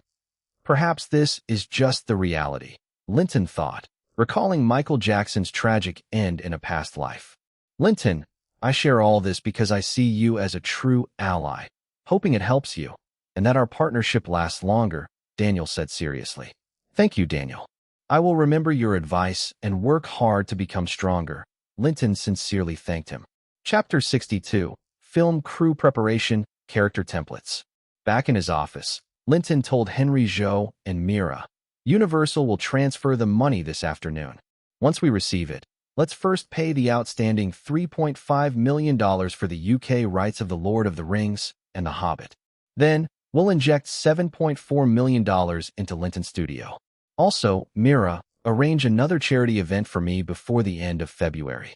The budget for this charity is $1.5 million, which will use up all the tax deductions from last year. Got it, both replied in unison. Mira, you can go now. Keep an eye on the progress of the film crew, Linton said. After Mira left, Linton said to Henry Zhou, I carefully reviewed the charity fund information you gave me last night, and after careful consideration, I think it's necessary to establish a private charity foundation for myself. Let's name it Linton Charity Foundation. When registering, make it clear that I am the sole executive of the foundation, with full authority over all decisions including management transfer and inheritance. If something were to happen to me, the executive must be selected from my direct descendants. The foundation's donations will focus on medical aid, poverty-stricken areas, and education. Donating food and medicine to poor areas, helping improve transportation, building schools, providing scholarships for colleges, and student exchange programs for underprivileged students. Boss, how much are you thinking of putting into the initial phase of the charity foundation? Let's start with $75 million in cash. Also, can I donate stocks I bought earlier, or can it be only cash donations? You can transfer the stock account directly to the Linton Charity Foundation without selling the stocks into cash. But I don't recommend doing that. Why not? I see you plan to hold these computer stocks long-term, right? Yes, definitely not selling within at least 5 years. Here's the thing. The money you used to buy these stocks was from last year's income. So even if we transfer them to the charity foundation now, last year's tax base can't be reduced. According to tax law, long-term held stocks do not incur taxes on appreciation until sold. If you hold these stocks for over 5 years, we don't need to consider taxes on this asset during this period. However, if you transfer them to the charity foundation now, these stocks count as part of your charity net assets, increasing the charity base by 5% annually, which adds up to a significant expense over 5 years. The best approach would be to sell the stocks first, then donate to the foundation in the same year. Of course, this advice is from a tax perspective. Good. Go ahead and start the registration process. We'll finalize the donations after the foundation is set up. Linton thought to himself, it definitely pays to have professionals overseeing this. Will do. The paperwork should be done within a week, Henry replied. That afternoon and evening, Linton took rare time in his estate to practice dancing and singing. Thanks to entering the second stage, his body was fully enhanced. Although his choreographed dance routines were stylish and intense, usually requiring long, grueling training for an average person to master, Linton picked them up quickly after an afternoon and night of practice. He could already perform them well. With a bit more practice, he would become a street dance expert, ready for film shooting.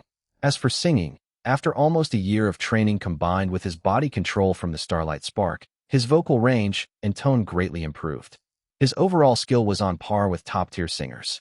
In a few days, he would be ready to record the 12 songs in the studio for the film. The next day, Linton summoned the film crew's main creative members for the second crew preparation meeting. Attending were producer Robert, Universal's deputy producer Tim, assistant director Zack Snyder, art director and casting director Jessica Stevens, cinematographer Carter, lighting technician Roblin, stylist Kate, costume designer Simon, and crew coordinator Francis. Also present were Bella, Logan, Mira, and Carnes. Today's meeting is to finalize the character templates. Everyone's reviewed the script storyboard, right? Zack pulled out a whiteboard with character relationship charts. The male lead. His assistant posted a large photo of Linton under the male lead, Tyler's name. The female lead is a blonde white girl with excellent ballet and modern dance skills. The character is 21 years old. The actress shouldn't be older than 25. She needs chemistry with Linton's character. Linton has already picked Naomi Watts for this role. His assistant stuck a full-body photo of Naomi Watts beneath the character Nora's name. There was some surprise and quiet dissatisfaction among the attendees. Low. Whispers spread. She's pretty and has a great figure, but she's a bit short. Linton, you're so tall. The female lead should be taller, preferably over 5 feet 7 inches, Tim said. Let's not discuss the heroine anymore. Naomi Watts is 5 feet 5 inches, which is standard for ballet dancers, Linton said. Tim and casting director Jessica exchanged a worried glance. Both leads are newcomers, and none were selected through auditions. I'm concerned the media will doubt us. Haven't you followed recent news? The media has been doubting me and this movie all along. What more can they say? Don't worry. We'll prove them wrong with box office numbers, Linton said with a fearless grin, making everyone laugh. For the male second lead, Marcus, we want a black athlete, a great basketball player, roughly Linton's height or taller, Zack said. His assistant attached a photo of a basketball player, listed at around 6 feet 3 inches.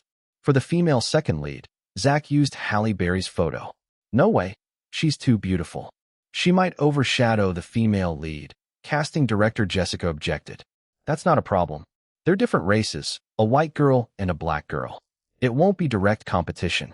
Also, having two top beautiful actresses will boost box office since this is a youth musical, Zack explained. For the male second lead's younger brother, Zack used the photo of the rising black singer Tevin Campbell. This kid is very popular now. Having him would attract African-American audiences. I think we should invite him to audition, Robert agreed. The gang member's girlfriend dancing with Linton at the film's start was modeled with black supermodel Tyra Banks' photo. Does this role have to be beautiful? Zack asked. Everyone agreed it was necessary. The gang member PJ's template was based on El Chapo's photo. The female principal's photo was Meryl Streep, showing a corporate elite vibe. The female second lead's boyfriend was a black musician, cast from rapper Snoop Dogg's photo.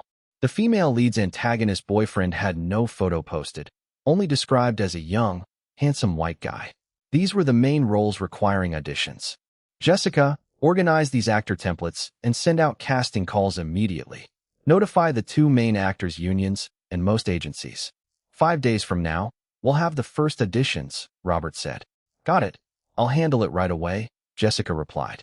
For smaller roles and extras, let the William Morris agency provide the bulk, but the producer team must review and confirm the list. For group dances, the crew can select dancers from major troupes. Let's run all these tasks in parallel. By the end of auditions, the main actors and dancers should be finalized, Linton added. No problem, Robert answered. Also, the script and storyboard are finalized, and both leads are set. The production team can start seeking advertisement sponsorships. We should look for brands willing to place ads. I have a few suggestions. High-end fashion brands for the female lead's outerwear, 2 soda companies for drinks, and fast food chains such as Burger King, KFC, and McDonald's. Since you're the biggest star, wouldn't your clothes attract more brand sponsorship? Tim asked. I can't wear those brands in the film. My character is a poor kid from the bottom rung of society. No way I'd wear designer labels, Linton explained. All right, the production will set up an advertising department, but don't expect too much. The director and leads are all newcomers, so businesses may doubt box office success. That ends the first phase of today's meeting. Robert, Tim, Zach, and Carter, Roblin, Kate, Simon, and Francis stay behind for further discussions on the shooting schedule, cinematography, and art direction. The rest are dismissed. Chapter 63, Media Frenzy and a Wave of Backlash. Next, Linton and the team discussed the cinematography and art style. They finally agreed that the entire movie should have a strong contrast between light and dark tones. Ballet scenes were to appear bright and clear, while street dance scenes needed cooler, darker tones. For costumes, the female lead's dance outfit had to be high-end and sexy to showcase her figure to the fullest. The other dancers would wear darker colors to keep the audience's focus squarely on the leads. They drafted a preliminary shooting schedule starting March 15th and aimed to finish in 65 days. Linton asked Zach, Robert, Carter, and to quickly finalize the detailed timeline for his review. After that, and suggested that since the leads were cast and filming was close, starting the next day, they should dive fully into dance training. She asked Linton and Naomi to come to her dance studio for assessment and to create a training plan.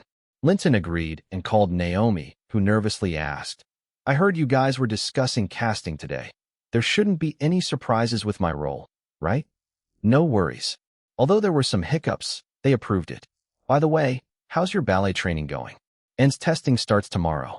"Don't worry, it's going great. After all this practice, my teacher said I'm ready for a ballet performance. Come over to the estate tonight. Let's celebrate." Just as Linton was about to hang up, Naomi surprised him with an invitation. "Okay, I'll have David pick you up. We should keep things low-key at this hour." Universal's media team was absolutely on point. That evening, Butler Amy brought in a pile of newspapers to congratulate Linton. "Sir, congrats on your album sales breaking 28 million copies, surpassing Madonna.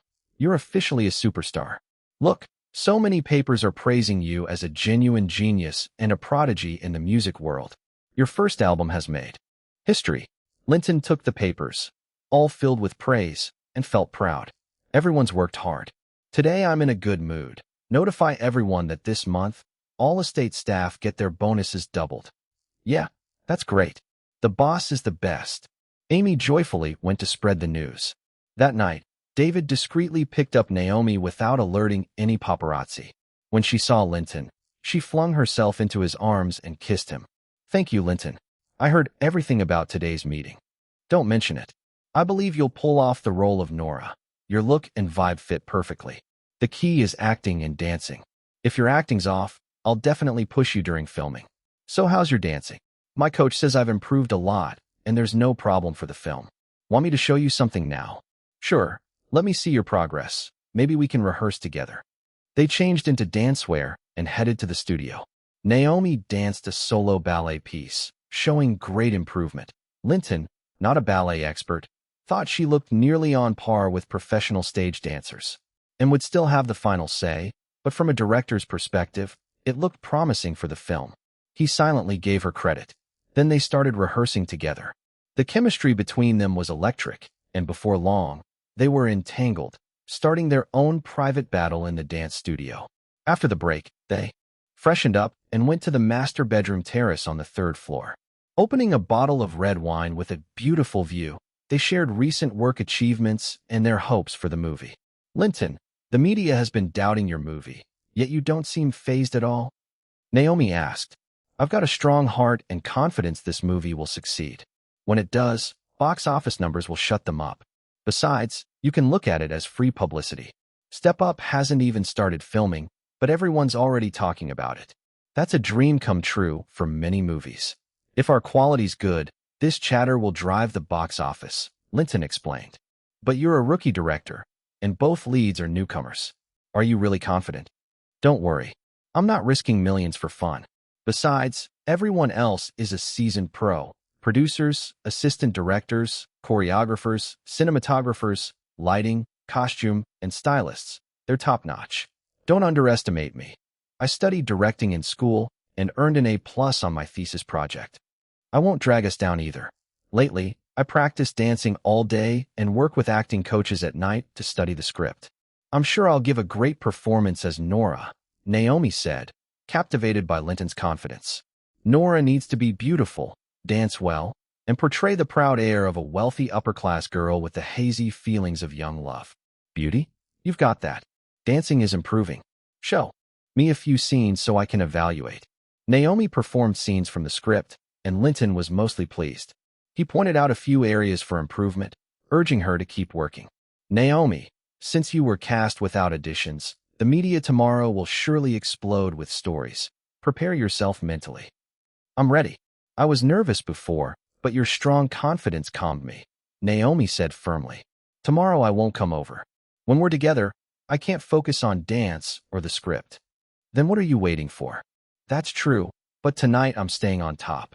Naomi finished her wine and, like a knight, charged at Linton. Meanwhile, in the Miramax headquarters, Harvey Weinstein received a report that Linton's movie was going to be independently produced, no studio partnership. Is this confirmed? Yes. Linton's studio is investing $10 million. Aside from lead roles, the crew and cast are mainly provided as a package by the William Morris Agency. Linton is the male lead, and Naomi Watts is the female lead, handpicked by Linton himself. Naomi Watts, the woman who starred in 2 of Linton's music videos? Has she done any films? Yes. Besides music videos, she only played the second lead in an indie film Manhattan Girl, which hasn't even been released. This Linton is so ungrateful. I've promoted him in the media, offered a hand of friendship, hoping he'd spend his dumb money with me. And now he dares to go solo? It's an insult to Hollywood. Alert our friendly media. We need to hammer him hard, especially exposing the scandal that he cast a newcomer with no film credits, without audition. At the same time, multiple Hollywood studios and many rising young actresses jumped on the same bandwagon. The next morning at breakfast, Butler Amy brought a stack of newspapers and glanced uneasily at Naomi. What's wrong? Linton asked. All the papers are criticizing you and Ms. Watts. There are tons of paparazzi outside. It's not a big deal. I'm used to it. Bring them here. Let me see. Los Angeles Times. Rising pop star destined for a box office flop. The Hollywood Reporter. A rookie director and 2 rookie leads. Will anyone watch this movie? Entertainment Weekly. Shocking. Linton's $1 million movie is just to promote his girlfriend. Hollywood Gossip. What kind of woman made Linton blow millions? Even the usual media supporters of Linton were suddenly critical, calling him reckless and lost in love. The media frenzy was intense. Although Linton was the headline, most of the criticism focused on Naomi, exposing her past and painting the picture that a foreign newcomer with no works, starring in 2 MVs, was handpicked as the female lead in a multi-million-dollar production. This glaring favoritism was rumored to be due to leveraging personal favors. Behind the scenes, the negative campaign was orchestrated and quickly went viral. Chapter 64. The Hidden Hand. Pep Talk. Naomi, are you okay? Linton asked, noticing Naomi's pale face and feeling a bit worried. I'm fine. I just didn't expect so many people to criticize me, Naomi replied with a weak smile. You have to stay strong, especially at times like this. Think about why so many people are attacking you. Is it really for the sake of art? Honestly, no. Some are just jumping on the bandwagon. But more importantly, there are people pushing behind the scenes. They want to pressure the crew or knock you down, hoping you can't handle the stress and quit. That's when they think they'll have a chance. Do you understand? You mean my rivals are trying to smear me? Strictly speaking, they aren't true rivals. They just think they can be, so you have to stay strong and don't give them the chance. All right, I will be strong, and I will definitely give a great performance. As you said, we'll use perfect acting and box office success to shut them up. That's the spirit. As long as the movie succeeds in the end, all of this will be just stepping stones. The paparazzi might follow me closely today. If we leave together again, the media will spin crazy stories. So I'll go first to draw their attention away, and later David can drive you to Ann's dance troupe. After breakfast, Danny drove Linton away. Just as expected, a crowd of paparazzi surrounded the estate gate. Linton ignored them and didn't lower the window. Danny struggled to break through the paparazzi blockade and asked if they should head straight to Ann's dance troupe. No, we'll go to the studio first, then to Ann's. On the way, Linton received a call from Ellie. We've initially identified two forces pushing the media to smear and trash Step Up.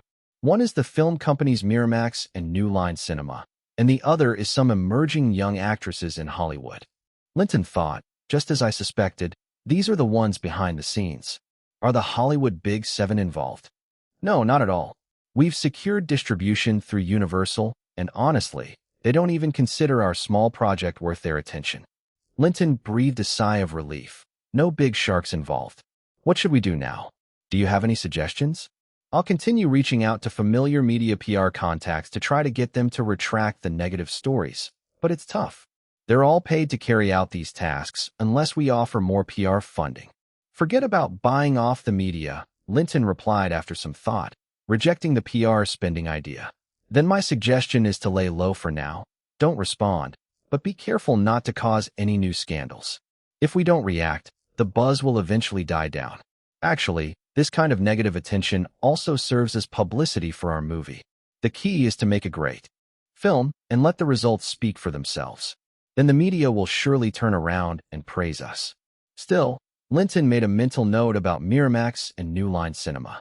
He had never provoked them, and although they hadn't caused tangible damage yet, since they had made a move on him, he wouldn't forget it. He was not the type to forgive easily. A payback was sure to come.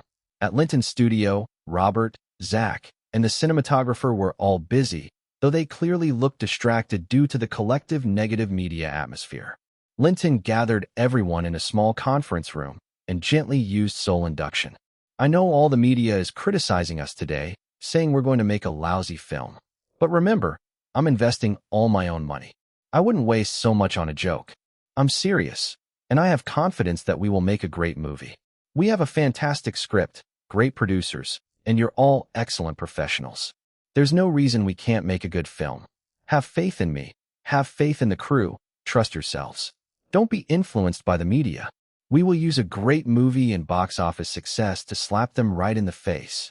Inspired by his pep talk and soul induction, everyone felt energized and regained their confidence immediately. We will use our great work and box office success to slap them in the face. Once everyone calmed down, Linton asked Robert, with the media so negative, do you think it will affect actors coming for auditions? No need to worry. You know how fierce Hollywood competition is. There are never more than 20,000 named roles available annually, but there are at least 500,000 dreamers. They won't miss a single chance, especially for a $10 million commercial film like ours. That's a relief. You guys keep working. I'm going to Anne's dance troupe to practice. Leaving the studio, the paparazzi relentlessly awaited outside, but with security's help, Linton paid them no mind and let Danny drive to Anne's. Naomi had already arrived at the studio. Thankfully, with Linton drawing the paparazzi attention, Naomi came in without any disturbance. And first tested Naomi's ballet fundamentals and approved her dance skills, then began teaching her the choreography for the movie, and had completed the basic dance choreography for the film. After showing it to both of them, Linton felt very satisfied. It was almost identical to the original movie, and because of Linton's dance ability, and even increased the difficulty of some moves, making the effect cooler and flashier. After testing Linton's dance progress, and was surprised by his rapid improvement. Within a few days, he basically met her requirements, and then taught him all the new dance moves and told him once he grasped the basics, he didn't need to come to the studio anymore. He could practice at home. But Naomi wasn't the same. She needed to train under Anne's guidance diligently for a while. Linton arranged for the production team to rent a small dance studio at Anne's troupe for Naomi's training. Once the cast and ensemble were assembled, they would move to a troupe studio rented by the production. In the following days, besides practicing dance at home and planning filming with Zach and the team, Linton also went to Universal to check on the preparation of the film's soundtrack recording by Lisa and practiced a duet all day with Shania. Robert had also negotiated the soundtrack profit distribution with Daniel. The production and distribution of the soundtrack were fully entrusted to Universal. Linton's studio would earn a 20% sales commission from the soundtrack sales and hold 20% of the copyrights. This contract did not affect Linton's rights and royalties as a singer and songwriter. Midway, good news came. On the very day Linton practiced at Anne's troupe, Mira informed him that the Mercedes-Benz team had contacted her to formally begin talks about Linton's endorsement contract. The negotiation was to take place in Los Angeles, with the final signing in Germany. Soon after, Mira, Carnes, Goodman, and Mercedes-Benz representatives entered formal negotiations. The talks lasted 2 days, and both sides reached an agreement. Chapter 65. Mercedes Signing and Audition Chaos. On February 17th, Linton didn't attend the first round of auditions with the crew, instead entrusting Robert and his team to handle it. He also planned not to participate in the second round, only to join the final third round for the ultimate decision. Accompanied by Mira, Ellie, Carnes, Danny, and Goodman, he traveled to the Mercedes-Benz headquarters in Stuttgart, Germany, to attend a press release for a signing event called by Mercedes-Benz. The signing with Mercedes went smoothly. After investigation, Mercedes-Benz signed Linton as the spokesperson for their G-Class SUV series with a 3-year contract. Being a global corporation, Mercedes didn't settle for a flat rate for the whole term, but set a tiered base endorsement fee of $3.5 million for $0.5 million and $5.5 million per year, paid quarterly. Moreover, Mercedes promised to actively sponsor films starring Linton. However, the movie Step Up wasn't suitable because the lead male character, Tyler, wouldn't realistically afford a Mercedes. Obligations stated in the contract required Linton to always drive a Mercedes G-Class when behind the wheel. For special occasions, he must communicate with Mercedes in advance. During negotiations in Los Angeles, Mercedes had already provided him with 2 G-Class SUVs, one black and one white. Before July this year, Linton had to cooperate in shooting a commercial promotional film for Mercedes. During the contract, he had to participate in at least one commercial shoot and attend at least one business promotion event annually for the G-Series. After signing the contract and attending a business event with Mercedes, Linton, still concerned about the film production, didn't stay in Germany long. On February 19th, he and his party hurried back to Los Angeles. The next morning, Linton visited the studio and convened a meeting with the main production members to review the auditions and discuss detailed filming plans. The 8 main roles we set for auditions each had over 30 applicants after announcing the casting call. After preliminary screening, we eliminated a bunch who didn't meet the requirements. From the 17th, we rented an audition venue at Universal Studios. After 3 days of the first round, plus invitees and actors with connections, each role still had about 10 candidates moving on to the second round, scheduled to start tomorrow. Robert briefly summarized the audition status and handed Linton a thick stack of materials listing those who passed the first round and a few who went straight to the third round. Among those advancing directly to the third round were Halle Berry, Tyra Banks, and Snoop Dogg. These names matched the character templates discussed earlier, and since they agreed to the audition invitation, they were guaranteed final round participation. Did Tevin Campbell not respond? Linton asked, not finding his name on the list. Maybe he didn't like the role's character design, Robert said. If he doesn't come, that's fine. Hollywood doesn't lack actors anyway. Flipping through the list of those who passed the first round, Linton noticed Matt Damon was included. No other familiar names appeared, but since Matt was just a newcomer, Linton didn't comment much. All right, let's start the second round of auditions as soon as possible. Let's aim to finish within 2 days. Make sure the second round is strict. No more than 5 candidates per role should advance to the third round. You're not joining the second round? I'm busy. You handle it. I'll be there for the final round. Robert and the team exchanged glances, feeling Linton gave them too much freedom. They wondered if he was unaware of Hollywood's audition antics. As the final decision-maker, if he cared to, the actresses auditioning would probably be eager to win his favor. But since he was not attending, they felt freer to indulge in less ethical behaviors. Linton wasn't interested in these backstage games. Only actresses who could help his craft interested him. Besides, he had to record the movie's songs before filming, so time was tight. They reviewed the detailed filming schedule. The movie would shoot over 65 days, starting March 15th. The first 40 days in Los Angeles, mostly on Universal Studios sets, with some local exteriors. Then, 25 days shooting on location in Baltimore. Since the schedule is confirmed, please have the production team finalize. The locations for exterior shooting set building in the Universal sound stages, and handle costume, props, and equipment rental. Finally, Linton asked Robert about progress in securing sponsorships for the film. The reply was no interested businesses yet. Keep looking, Linton encouraged. During the day, Linton went to Universal Records to record songs and practice dancing at the mansion in the evenings. Thanks to his recent breakthrough, his vocal skills improved significantly, and recording progressed quickly. At this pace, within 10 days, he would complete his solo parts for 7 tracks and vocal parts for 4 duets, men and women recorded separately. On the 23rd, Universal Records brought good news.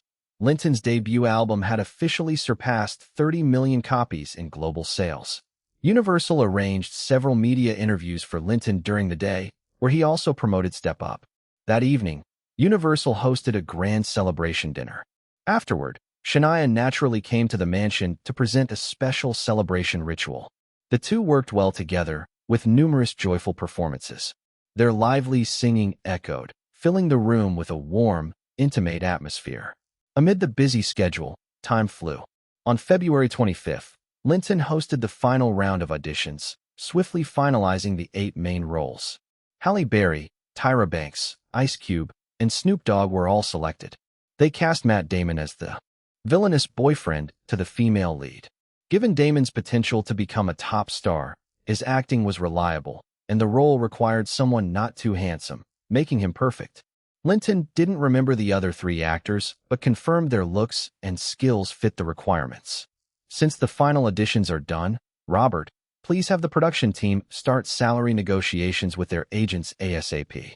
Sign contracts quickly so they can familiarize themselves with the script and partake in rehearsals. Sure, 3 days at most to finalize all contracts. Move quickly, but keep salaries under budget. I guarantee we won't exceed the budget, Robert confidently assured. Linton didn't get involved with minor roles or extras. The production team had already selected them based on a package from the William Morris Agency. Extras and dancers were chosen from major dance troupes. Due to Anne's influence, her troupe made up the majority, and all qualified members were included. During this time, Linton heard and saw a lot. Producers, casting directors, cinematographers, Zach, even his 2 assistants, all benefited.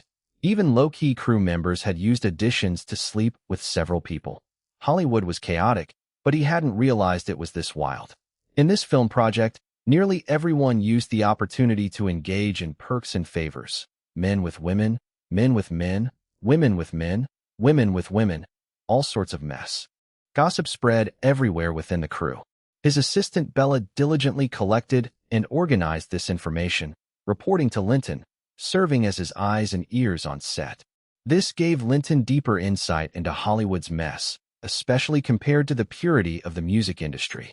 Still, Linton didn't intervene. Too much cleanliness kills the vibe. Besides, this was just part of Hollywood's rules. He merely checked that salaries stayed within budget and approved everything. Chapter 66. Brand Placement and Sponsorships, the Linton Charity Foundation. After persistent efforts, the brand placement sponsorship team secured a deal with Brown, a high-end American fashion brand, willing to sponsor all the costumes the female lead would wear in the film. Even the stage performance costumes could be designed exclusively by a renowned designer. However, Brown tied their sponsorship fee to the North American box office performance. Looks like they still don't have confidence in us. Isn't this basically a wager?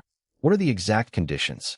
Brown is willing to sponsor $500,000 worth of clothes for the movie Step Up. If the North American box office is under $30 million, Brown won't pay extra sponsorship fees. If the box office lands between $30 million and $60 million, Brown will sponsor an additional $500,000. And if it exceeds $60 million, Brown will add another $500,000, totaling $1 million. Linton considered it. Since this project featured all fresh faces, the sponsor's hesitation was understandable. Also, the tiered structure seemed reasonable. All right, let's go with that plan. Also, can we add a tier? If the North American box office surpasses $80 million, can we ask for another $500,000 increase in sponsorship? Robert and the others exchanged looks. $80 million North American box office? That was ambitious. In their minds, $20 million in North America plus international box office and merchandise would already be profitable for a movie with new talent. $30 million was considered very successful, and $50 million was a fantasy. Linton's request for $80 million completely rewrote their expectations. Let's give it a shot. What if we make it? Linton said when they were stunned into silence. All right, we'll discuss this plan with Brown. Pepsi is also interested and proposed a similar deal. What are their conditions? For Step Up, Pepsi requests no fewer than 3 product placements. Pepsi provides a basic sponsorship fee of $200,000. If the North American box office is below $20 million, no extra sponsorship is paid. Between $20 million and $40 million, Pepsi adds $300,000. Between $40 million and $60 million, Pepsi adds $500,000. Beyond $60 million, an extra $500,000 is added, totaling $1.5 million. That sounds good. Let's stick to this plan. Also, negotiate if they can add a tier for over $80 million box office with another $500,000 increase. They should agree. Pepsi usually is flexible on such matters. What about the fast food chains I mentioned earlier? Didn't they show any interest? We approached Burger King, KFC, McDonald's, but they declined. They said your character's role, as per the story, likely involves receiving welfare, and they don't want to attract attention from social service investigations or cause trouble. How about movie merchandise for Step Up? They knew in Hollywood, merchandise sales were a vital income source, sometimes exceeding box office revenue. We discussed thoroughly. Besides the original soundtrack, only 2 t-shirt styles and caps worn by the male lead in the movie can be merchandised. The soundtrack contract has been signed with Universal Music for production and distribution. The t-shirts and caps have production suppliers lined up. According to our agreement with Universal, merchandise will be sold in Universal stores. Upon further reflection, it seemed there wasn't much else in the film to turn into merchandise. Tim, are Universal Studios facilities ready? The crew is about to move in. Already. Tomorrow, the crew can move in, including dance studios, makeup rooms, conference rooms, production offices. Everything is fully equipped. We've also reserved enough hotel rooms at the Universal Hotel for the principal staff, starting tomorrow. After the meeting, Linton stayed behind with Robert, Mira, and Goodman. He signed his contracts as director, lead actor, and screenwriter. The director's fee was $200,000, lead actor $300,000, and screenwriter $50,000. The other 2 writers' fees were personally covered by Linton, totaling $550,000, a bargain for sure. He told Robert Naomi's fee must not exceed $200,000. After Robert and Goodman left, Mira brought good news to Linton. Armani suits and Timex watches promotional ads were ready. She took out 2 videotapes from her bag and played them. Both ads included print ads and videos. Linton carefully watched and found them excellent, perfectly showcasing his charm and fully integrating the product's image. Well done. Since both endorsements passed their audits, I'm fine with them. Let's go with these 2. Also, they want to hold a press conference soon with a commercial promotion event. They asked for a specific date. Arrange it. Let's aim to finish by late February. Also, coordinate to have the venue in Los Angeles if possible. That evening, back at the estate, Henry Zhou was waiting. After dinner, the 2 went to the study. Boss, the Linton Charity Foundation is set up as you requested, Henry said, opening his briefcase to hand Linton a thick file. Thank you. Much appreciated. Linton reviewed and was very satisfied. No need to be polite. Boss, it's my duty. How much do you plan to invest in the foundation this time? Universal reported $91 million in revenue. After paying the final copyright fees for The Lord of the Rings and The Hobbit totaling $3.5 million, investing $7.4 million in Linton Studio movies, I still have over $80 million left. 2 advertising sponsorships totaling $12.6 million are coming in soon, but I'll be paying $1.5 million for charity activities, so let's invest $85 million directly. That's a lot for the foundation. One person can't manage it all, Henry said. I recommend hiring a professional investment assistant to handle the investments and ensure steady growth. Also, per U.S. private foundation regulations, we must spend at least 5% of net assets yearly on charity. If we want good outcomes, I suggest recruiting someone dedicated to managing expenditures. Henry had already earned more from Linton in 6 months than he ever dreamed. He had handed off other clients to colleagues, focusing entirely on serving Linton. However, he knew he couldn't manage such huge funds alone and assumed Linton wouldn't entrust both accounting and investments to him. We'll hire investment and charity spending staff later. For now, invest the money in stocks. Microsoft is my first choice. Boss, Microsoft's market cap has surged from under $700 million at IPO in 1986 to over $18 billion in just over 5 years, a 25-fold increase. Investing heavily now carries risks. Also, buying in the public market with your huge funds will drive prices up, making it inefficient, Henry advised. Makes sense. So, contact Bill Gates' family office. He owns over 44% of Microsoft stocks. Now that prices are so high, they might want to sell shares. See if they'd consider transferring some to me. Linton remembered a joke about Bill Gates setting up his family office with top investors who optimized the portfolio by reducing Microsoft shares and diversifying. Though this reduced risk, it also converted Gates from a trillionaire to a billionaire, dropping him from the richest to lower ranks, even though Microsoft's market cap exceeded $3 trillion. You don't have to buy all the Microsoft stock. That would be too risky, Henry insisted. No, I'm investing in Microsoft only. See what you can do. If possible, I want to acquire $100 million in shares. Linton thought Microsoft's market cap was only $18 billion now. By 1999, it would surpass $560 billion with 30 times potential growth. Selling then would yield huge profits. But no one would believe that now. We don't have that much cash, Henry protested. I can mortgage my existing real estate and stocks, right? Your estate and Silicon Valley office are already mortgaged. No further loans possible, but stocks can be.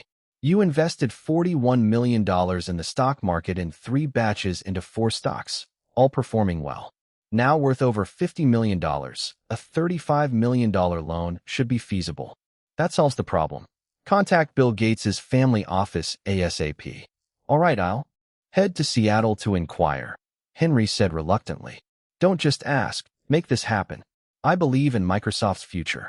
If you close this deal, I'll reward you $100,000. Linton offered the hefty incentive to ensure Henry's full commitment. Got it.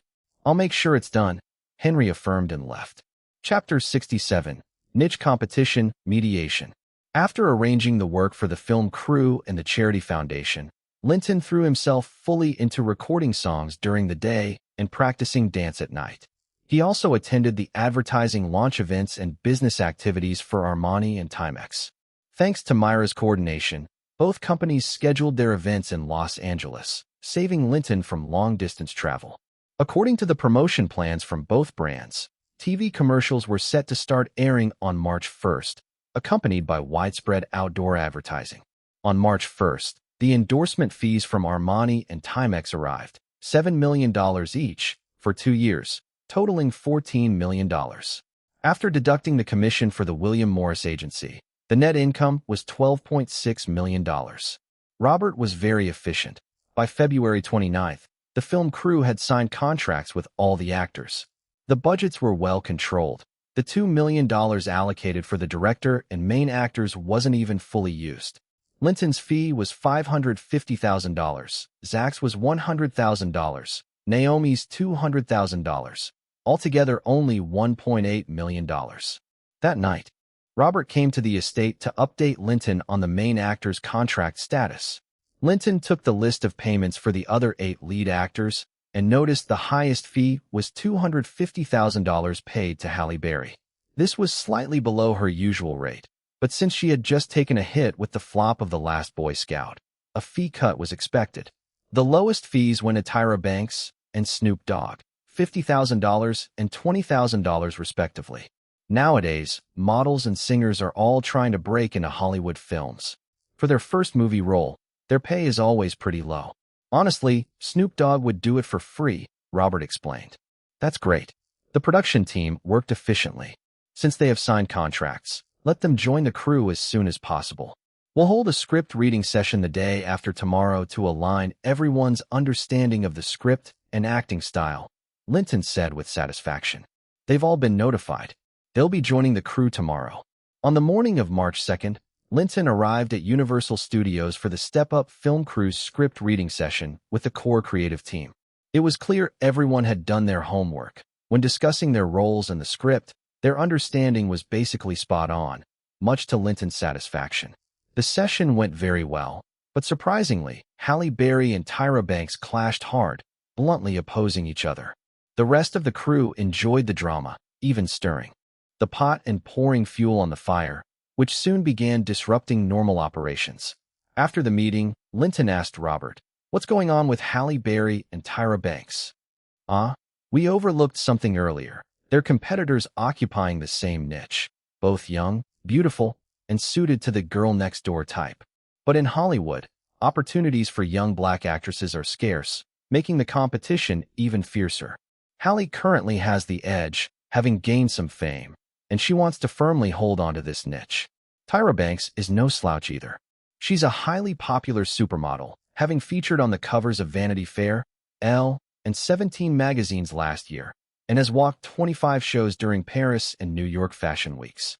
Now she's moving from modeling to Hollywood, targeting the same niche, so naturally, they're at odds. There's so much room in Hollywood. Can it support two black girl-next-door types? No. Hollywood is still largely dominated by white talent and only offers so many slots. Though Hollywood produces many films yearly, there are very few roles suited for young beauties, and even fewer for black actresses in that mold. This niche is very hard to share between two young black women. Plus, these opportunities have only recently appeared thanks to nationwide equality movements. A few years ago, they wouldn't have had a chance at all. Don't forget, even among white up-and-coming actresses, the competition is ruthless. Look at Naomi Watts. She was viciously smeared by the media recently. You think the media really cared about her movie? No. Most of it was from her direct competitors behind the scenes. I understand. It's their personal feud, but it's now affecting the crew's work. With so many people around, gossip could reach the media and ruin us. Call them in. I'll handle it. You want to confront them directly? Robert was a bit confused. Yes. Don't worry. If you can't handle it, I definitely can. Go get them. Robert hesitated, but went to summon Halle Berry and Tyra Banks to the conference room for a meeting with Linton. Both carefully adjusted their makeup and outfits. Halle intentionally lowered her neckline, revealing a deep cleavage, and confidently entered the room first. Tyra muttered an insult under her breath, but also lowered her dress at the chest and entered behind her, with Robert quickly closing the door. "Director, you called me?" Halle purred in a sugary voice, swaying in a sultry catwalk toward Linton. "Director, I'm here too," Tyra said with equal flair, approaching Linton with charm. "Stop right there."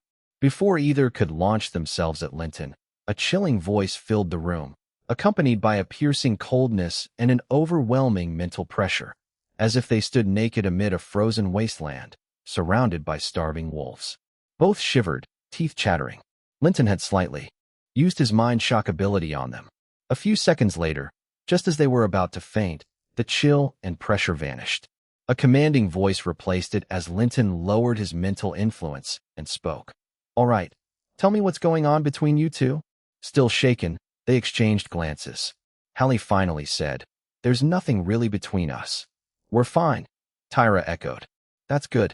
You both come from the same group, are young and beautiful, and lucky to be in this cast. You should be helping each other." Linton smiled, using his soul induction ability subtly. Suddenly, the harsh winter field lifted, replaced by a spring garden. Linton seemed like an angel, his voice enchanting, making them feel compelled to heed his words. "Yes, we should help each other." "Good. At least on this set, don't be hostile or undermine each other. Understand this. If this film succeeds, we all benefit. If it fails, no one ends well. Halle, you just had a flop. If you flop again, what do you think Hollywood will think of you? Tyra, this is your first movie. If you don't perform well, what future do you have in Hollywood? We'll do our best and follow your direction to make a great film." They both said involuntarily. "That's more like it. After the film's release, do whatever you want. But during the shoot, you're like sisters. Help each other." "We will be good sisters," they agreed. "Now, give each other a hug." They glanced at each other, The once irritating rival, now seeming approachable, and unconsciously followed Linton's order, embracing briefly. Linton withdrew the soul induction, feeling pleased. Unexpectedly, both leaned on him, kissing his cheeks as if smitten. I'll always listen to the director. I want to serve the director. What was going on? Was this a side effect of the ability? Linton quickly pushed them away. Since that's settled, your sister's here on set. Let's work hard and make a great film. Seeing they still wanted to cling to him, he continued. That's enough. Be friendly, hold hands, and head out. Tell others you've made peace. Now go practice dancing and study the script. As Linton opened the door, a crowd gathered outside, including Robert, Zach, Naomi, and some gossiping women practically falling over each other. They stared wide-eyed as Halle Berry and Tyra Banks walked out hand in hand. What are you doing? Do you want to watch a show? They've made peace and will help each other now. Break it up, everyone. Go rehearse and study the script. Linton snapped, dispersing them. Linton, you're amazing. How did you do it? In minutes, they went from enemies to best sisters. God, is today April Fool's Day? Robert came into the room, giving Linton a thumbs up. Nothing special. I just showed them the stakes. If the movie succeeds, they benefit. If it fails, no one does. There. Smart. They knew what to do, Linton said, stretching the truth. But what about those lipstick marks on your face? Robert teased. Probably just from their excitement after making peace. Linton casually wiped the marks off with some tissues. Robert didn't buy it. Those arguments had been explained to them before, but only Linton's intervention worked this well. He couldn't explain it, but silently admitted surrender. It gave him even more confidence in step-up success. Chapter 68. Microsoft Minority Shareholder, Passionate Rehearsal. After wrapping the script reading session and resolving the conflict between Halle Berry and Tyra Banks, the production team started running efficiently. Linton then threw himself into recording the songs with peace of mind. In the meantime, he received good news from Henry. After discussions with the Bill Gates family's office, the latter was indeed interested in selling part of their Microsoft shares. Both sides quickly reached an agreement, with the Gates family agreeing to transfer $100 million worth of stock. However, the price was still under negotiation. The family wanted to transfer the shares at 5% above the closing price one day before the contract signing, arguing that Microsoft stock was continuously climbing and had great growth potential. Henry proposed the opposite, asking for a 5% discount from the closing price the day before the contract, reasoning that such a large-scale divestment might cause a sharp drop in stock price if sold on the open market, which could harm Microsoft's interests. Both sides negotiated the price. Linton set his bottom line, preferably at the closing price the day before the contract signing, but if necessary, he could accept a 1% premium. This was already much better than Linton expected. Originally, he thought buying at 5% above market price would be a bargain. A pleasant surprise indeed. By March 4th, Linton had finished recording all the songs. Lisa presented the preliminary version for on-set accompaniment. However, Shania's female vocals would be further recorded to reach perfection before the final version was cut for post-production and the official soundtrack release. Linton's strong singing skills impressed Shania immensely. While she devoted herself fully to recording songs, after a whole month, she still hadn't achieved satisfaction and needed ongoing recordings. Meanwhile, Linton managed to record perfect tracks within half a month, only fitting it into his busy schedule. Shania couldn't help but be deeply captivated by him. Taking advantage of Linton's smooth completion that day, she voluntarily got into his car, suggesting they go to the estate to celebrate. Linton thought, "You're not celebrating, you're just craving more," imagining she was eager for another round. But seeing how diligently she had been practicing and recording every day, without rest in the last month, he felt she deserved a reward.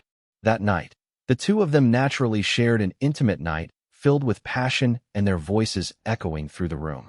The next day, arranged by Mira Secchi, Linton rushed to participate in a Los Angeles Red Cross fundraiser for African refugees food aid.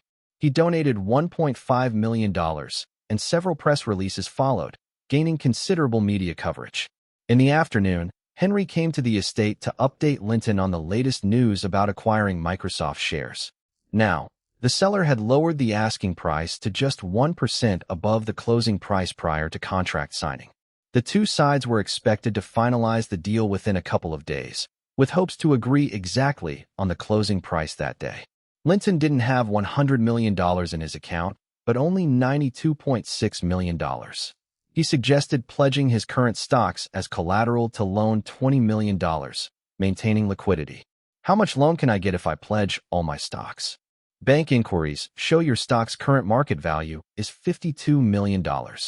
They can lend up to 75%, totaling $39 million. Then pledge everything and get the $39 million loan. What about the extra $20 million? Two choices: $10 million to continue buying office buildings in Silicon Valley, and $10 million to buy stocks in Cisco, Compaq, and Dell Computers. $5 million in Cisco, and $2.5 million each in the others. Boss, you're still investing like this? Why not diversify into other fields to manage risks? No worries, just do as I say. Okay, I'll contact the bank now and aim to complete the procedures by tomorrow afternoon. You'll need to sign on site. Fine, notify me when ready, Linton said, handing over the signed stock pledge authorization. The next afternoon, Linton, Goodman Depp, and Henry Zhou arrived at a California bank as scheduled. For a superstar like Linton, the bank's vice president, Ilan Hamas, personally greeted them. Hollywood stars were always preferred clients for banks. After signing multiple documents and considering the ample collateral and Linton's good credit rating, Ilan promised the funds would be in Linton's account no later than the next day. Good news kept arriving. On March 7th, Henry Zhou and the Bill Gates family office reached their final agreement. The Gates family office would transfer $100 million worth of Microsoft stock to Linton, priced at the closing market price on March 7th. On March 8th, Linton and Goodman flew to Seattle to meet Henry. The parties wanted to keep things low-key and completed the transaction swiftly without media disturbance. Now, Linton owned Microsoft stocks valued at $133 million. Based on Microsoft's $18.6 billion market cap that day, he held 0.715% of the company and became a minority shareholder. Unfortunately, he didn't meet Bill Gates in Seattle. After hurrying through the last matters, Linton fully committed himself to the film crew on March 9th, and had been eagerly waiting for this. If Linton weren't the investor or director, she'd probably have lost her patience, as she had been calling relentlessly. Luckily, Linton finally was on set. Robert joked, "Never seen such a crew. Filming is about to start, yet the director and lead actor haven't even joined. Good thing you invested your own money, or the crew would have dispersed by now. Isn't that thanks to you guys in production? Zach and have been really diligent and capable. Otherwise, how could I be so relaxed?" After meeting with the production, directing, lighting, wardrobe, props, and makeup teams to check progress, Linton returned to the rented dance studio and began rehearsals as per Anne's request. To control costs, the crew planned to film the largest group dance scenes early in the shoot, wrapping up most dancers' parts quickly. Though busy, Linton almost never missed nightly dance practice under Anne's guidance. Thanks to his foundation strength, his performances were impressive and mesmerizing, leaving the crew dazzled, and was especially anxious to have him rehearse with the dance group. There were 3 major dance scenes. At the movie's opening night party, he danced closely with Tyra Banks, playing the girlfriend of a gang member, to Universal's recorded track Ain't Cha. In the middle, at a school prom with lead Naomi Watts, they had a large-scale dance battle with the group. At the ending, during Naomi's recital performance on a packed theater stage, they performed to Bout It. "Tyra, how have you been these days?" "Linton, haven't seen you around." To Linton's surprise, Tyra hugged him right away. "Okay, let's get started," and the choreographer called out. They both removed their jackets and stood ready. Tyra wore a sexy camisole dress, showing off her tall, curvy figure, unlike the usual slim models. As the music started, the two began moving. Linton followed the choreography and showcased his skills. A highlight was a move where he ducked and passed between Tyra's legs, then smoothly stood behind her, pressing closely. Tyra seemed unable to resist and collapsed softly into his arms. "Ms. Banks, can you please be serious?" and sternly said amid teasing cheers. The music resumed, and the pair danced again, slowly getting into the groove. Dancing so closely with such a gorgeous woman, especially with Tyra deliberately teasing. Linton was finding it hard to keep his cool. Finally, rehearsals ended.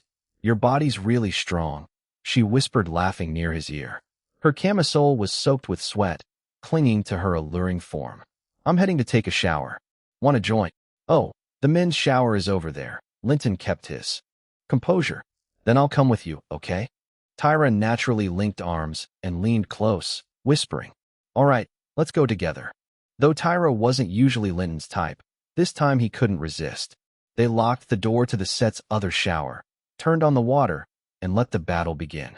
After the shower, both eager for more, they headed to Linton's private makeup room to continue. Unexpectedly, Halle Berry slipped in before the door closed. With things heating up, Linton invited her to join. It was astonishing how these two once hostile women became so close. Afterward, Linton asked Robert to prepare a rest trailer urgently.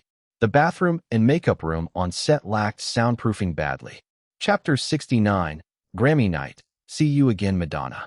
Linton spent every day on the film set, first meeting with the producers, directors, lighting crew, costume department, props, and makeup teams one by one to check and verify the progress of preparations.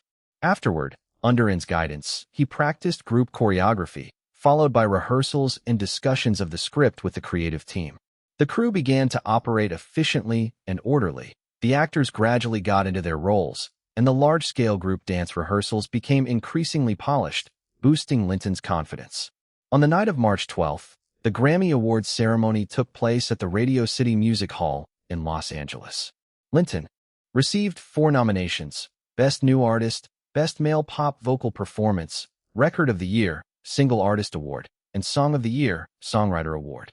Since there was no need to promote singles recently, and the album sales had entered a long-term sales phase, and with Linton busy filming, Universal didn't push for a live performance opportunity for him. Thus, Linton attended the Grammys quite relaxed, though he still looked forward to the Best New Artist Award. Daniel, to promote Shania Twain, urged Linton to attend the event with Shania as his date. Considering she needed exposure, Linton agreed. Just after noon, Mira came to the set and took Linton to Universal's exclusive dressing room. The stylist dressed him in an Armani suit prepared for him. The makeup artist applied his makeup, and everyone nodded in approval. Perfect, undeniably handsome. Shania was also done with her makeup and joined Linton, her blonde hair down over her shoulders, fiery red lips, and a sleek, tight gown that made her radiant. The car stopped in front of the red carpet. Universal's bodyguards took positions, and Danny opened the door outside. Linton stepped out, waved to fans holding signs with his name, then took Shania's hand from inside the car. The crowd erupted with roaring cheers, chanting "Linton, Linton," then synchronously shouting the fan slogan, "Linton takes flight, stars follow bright," catching everyone's attention. "Linton, over here," reporters shouted his name, trying to catch his gaze for their cameras. "Linton, is this your first time attending the Grammys?" "Linton, what do you think about tonight's awards?" "Linton, what are your expectations for your album's final sales?" "Linton, is the lady with you your girlfriend?" "Linton, when will your movie be released?" "Linton, who do you think will win Best New Artist this year?" These were standard questions, and Linton responded casually, introducing Shania as a Universal artist, which quickly ended the reporter's interest in further inquiries. He maintained his trademark smile, linked arms with Shania, and walked down the red carpet, greeting acquaintances among reporters and occasionally signing autographs for fans. After the red carpet, Linton and Shania entered the music hall. They found their reserved seats in the front row, with Linton's seat near the center. In the exact center of the first row sat the 4 top divas: Madonna Ciccone, Whitney Houston, Janet Jackson, and Mariah Carey. Sitting next to him was Mariah Carey, and Linton thought to himself that his status had almost risen to stand alongside them. He greeted each diva warmly. When he greeted Madonna, she embraced him, secretly slipped him a room card, and whispered, "Tonight, I'm waiting for you." After brief exchanges, Linton returned to his seat and chatted casually with Mariah and Shania until the Grammy ceremony officially began. As expected, Mariah Carey won Song of the Year, and Madonna took Best Female Pop Vocal Performance. The nominees for Best New Artist are Linton Anderson. Hearing his name read among the nominees, Linton quickly smiled and waved at the cameras. Mark Cohn and Boys 2 Men. The winner is Linton Anderson. Congratulations, Linton. Now he could stop pretending. Linton clapped excitedly, stood up with arms wide open. Shania hugged him tightly. You deserve this. Thank you. Thank you all, he said, giving a thumbs up to the cameras. He embraced everyone beside him, and even Madonna came over to hug and congratulate him. Linton stepped on stage to accept a small, gilded gramophone trophy from the presenter. Thank you.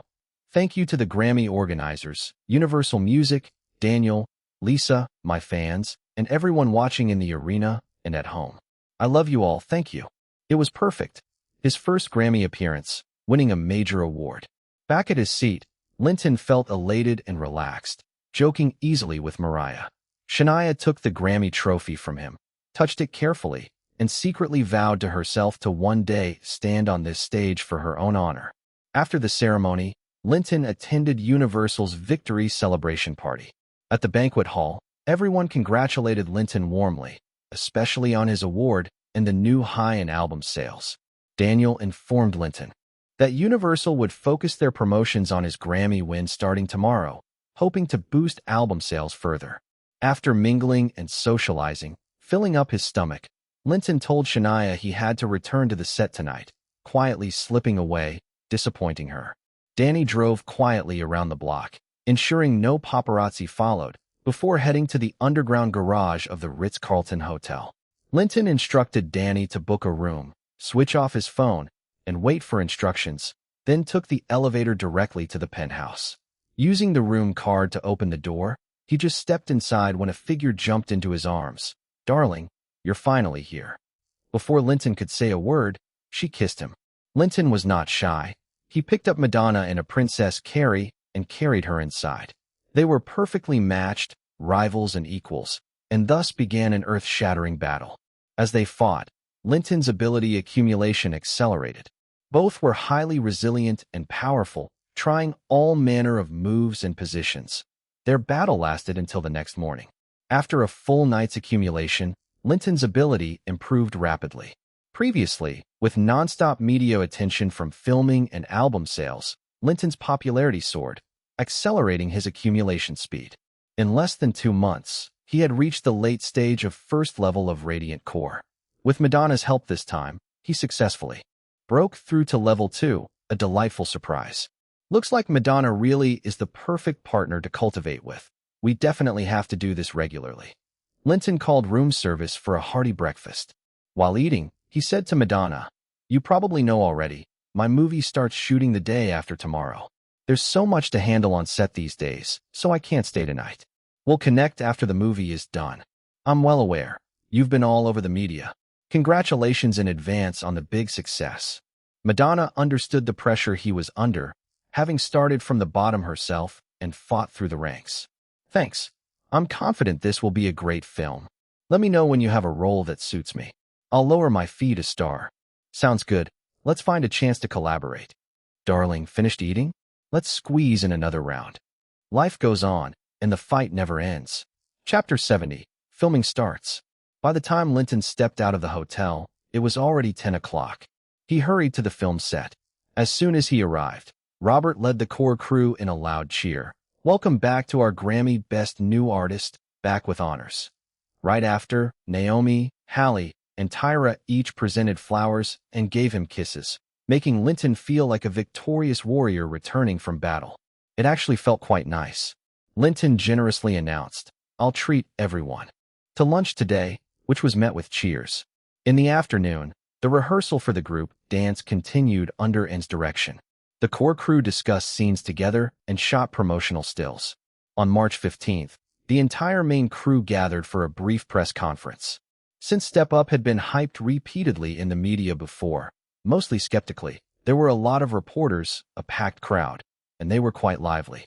Unfortunately, more than half of the questions doubted whether Linton could direct a movie well, whether Naomi could perform the lead role effectively, and some asked about Linton's recent Grammy Best New Artist win. But Linton, Naomi, and the core crew had mentally prepared for this, and they handled it quite professionally. After the interviews, Robert handed each reporter a promotional cast photo. As for payment, since these media were unlikely to speak well of the film anyway, they decided to skip it. The previously somewhat disorganized crew suddenly operated like a finely tuned machine, running very smoothly. The production schedule and the crew brought in by the William Morris Agency were professional. Everyone worked methodically, each performing their duties. Linton had expected someone to challenge his authority or slack off, so he was ready to shut them down with decisive measures. But nothing of the sort happened. After he had easily resolved the conflict between Hallie and Tyra earlier, he had earned great respect within the crew. No one dared to cause trouble again. "Follow me," the crew agent said, leading groups of extras onto the set. The costume designer, holding a notebook, and Zach checked each extra's outfit one by one. "This girl's clothing color is too bright. She needs to change. It doesn't match the shot's mood." "Is this okay?" the sound assistant shouted to the cinematographer while holding the boom mic. "Wait, a bit higher. That's better," the cinematographer said, watching through the camera's viewfinder. Nearby, Linton, wearing a baseball cap and a long t-shirt, his costume for the day, was discussing the scene with George Talley, playing the second male lead, and a fat third male lead. "Your reactions need to be quick. George, when you see the villain pull out the gun. Hey, stay calm." The first scene involved Linton being threatened with a gun by a jealous gangster, then George pulling him away to back down. "Step up. Act 1, Scene 3. Actors ready, action." Linton handed over direction to Assistant Director Zach. Zach called the orders, and Step Up officially began filming. The cameraman framed three brothers from a side-back angle. They had rehearsed before. Linton was already in character. According to the story, he had just fought Ice Cube, PJ, and though he dared not strike back, he couldn't suppress his anger, glaring fiercely at Ice Cube. George, playing the second lead, spread his arms, urging him to back down. "Hey, come on, PJ. Come on. Tyler, let's go. Skinny, let's go." "Cut." Zach called only after the scene finished. He gathered Linton, the cinematographer, and the assistants around the monitor to quietly discuss. Pointing at the screen, Zach whispered, "Linton, your acting was a bit over the top just now. Tone it down a little." "What? I think I did pretty well. This is a youth idol dance movie, so you have to keep your image in mind. Your expression was a bit too intense," Zach explained. "Okay, let's do it again. Action." The clapperboard snapped. This time, Linton toned it down. Even with a gun pointed at him, he kept a cool, suave expression. Since this was the team's first rehearsal, there were many actors and crew involved, so it was quite tricky. Various problems emerged, and it took several tries to get satisfactory results. In the end, Linton couldn't help but use his soul induction ability a bit, helping everyone focus. Finally, they completed the scene where Ice Cube, PJ, threatens him with a gun and he sneaks away. Next was a scene where Ice Cube's men remind him about Linton and Tyra Banks's increasingly suggestive dance moves. Tyra came out of the makeup room and took position, wrapping her arm around Linton. Furious, PJ rushed over, shoved Linton aside, and the two men started wrestling. In this era, action scenes were usually straightforward, with no stunt coordinators choreographing elaborate fights. Ice Cube punched Linton, then twisted his head following the punch. Linton lost balance and fell. "Stop! PJ, stop!" Tyra shouted hurriedly, pulling Ice Cube's costume to break up the fight. "Cut!" After the fight scene ended, Zach shouted, "You okay, Linton?" To simulate being beaten up by many people, Linton inevitably took a few light punches, but the extras were careful. Plus, Linton's tough physique made it feel like mere scratches. "This take is good, but we'll need one more backup take. Everyone." After discussing with Zach, Linton said, "This is the last one for today. Everyone, let's get focused." The next day's shoot went much smoother. "Everyone, prepare." The assistant called as the clapperboard snapped in front of the camera. This was a hot dance scene between Linton and Tyra, which they had practiced several times. Under In's direction, Tyra performed perfectly. Linton followed the rhythm, passing underneath Tyra and pressing close against her back. They moved their bodies in sync. "Okay, this takes good," and happily announced, and the crew cheered with joy. By now, Tyra's scenes were finished. Soaking wet and excitable, she grabbed Linton and headed toward his trailer, which soon began to shake erratically. This caused laughter from the nearby crew and made Naomi and Hallie grumble. Silently, that bitch. That night, Linton held a simple wrap party for Tyra Banks. After the party, since Tyra was about to leave, Linton had no choice but to continue the game at the hotel. Chapter 71. Universal's Stance, Tax Season. From the day the film officially started shooting, Linton moved into the hotel arranged by the Universal Studios for the cast and crew. There was no other way. He was not only the lead actor, but also the director. The entire crew operated under his direction and schedule. They filmed during the day and held meetings at night to review the day's progress and arrange the next day's plans. Commuting back and forth from the estate every day was just too time-consuming. Today, the filming location changed to inside a theater, shooting a scene depicting a performance report. Linton, Zach, and Ann gathered around Naomi, reminding her of the key points for her upcoming scene. "Here are your costumes," the stylist said. After everyone wrapped up the scene, Linton returned to his dressing room to find two outfits ready. One was a modern dance ensemble consisting of a tight tank top and baggy leggings. The other was a street dance outfit featuring a two-piece t-shirt set with a red and black baseball cap. "Fits well," Linton said. He tried on the outfits and did a few dance moves. Both looked great and would appear in many scenes throughout the movie, promising good merchandise. Potential. Dressed, Linton took to the stage and saw Naomi and Hallie positioning themselves with the dancers. Naomi wore a tight bodysuit with an elegant, flowing short skirt sponsored by the high-end fashion brand, Brown. The skirt barely covered her hips, and the upper part was minimal, perfectly showcasing her stunning figure. Unlike the original movie, all costumes for her character in this film were sponsored by Brown, designed by their chief designer Joe Bass. The classy and sophisticated outfits helped firmly establish her wealthy heiress persona. Beautiful girls in beautiful, high-end attire naturally drew more audience attention. Zach and Ann had collaborated before on many dance-focused music videos and were skilled at capturing such scenes. "All right, everyone to your positions, action." As the crew warmed up to each other, the filming ran more smoothly and progressed well each day. Linton kept the schedule steady, knowing there was enough time. Levitt Gore, director of distribution at Universal Pictures, was keeping a close eye on the filming of Step Up. Initially, he had paid little attention to this low-budget film and agreed to distribute it under favorable terms mainly because of Daniel. Of course, Daniel had later rewarded him generously. However, since the project began, media attention had been overwhelming, with daily headlines about the film, almost all of it negative. The film's buzz stemmed from many controversial points. A newly minted pop star investing heavily to produce and star in a film. A singer with no directing experience insisting on directing. Casting a female lead who had no prior acting credits. The entire directing and lead acting crew were industry newcomers. The film was independently produced by a fledgling studio without any established production partners. Each point was enough to make critics deem it a flop, and together they made the media frenzy inevitable. Moreover, Linton's bold moves annoyed many in the industry, producers, directors, actors, who likely pushed back with negative media campaigns. At first glance, failure seemed certain. Normally, the company would question a distribution contract for such a project. Since the Japanese takeover of Universal, executives were busy with internal power plays rather than focusing on corporate interests. Complaints were few and mostly whispered. Besides, Universal, as the distributor, would not lose money regardless of the film's success. Earnings would vary, but losses were unlikely.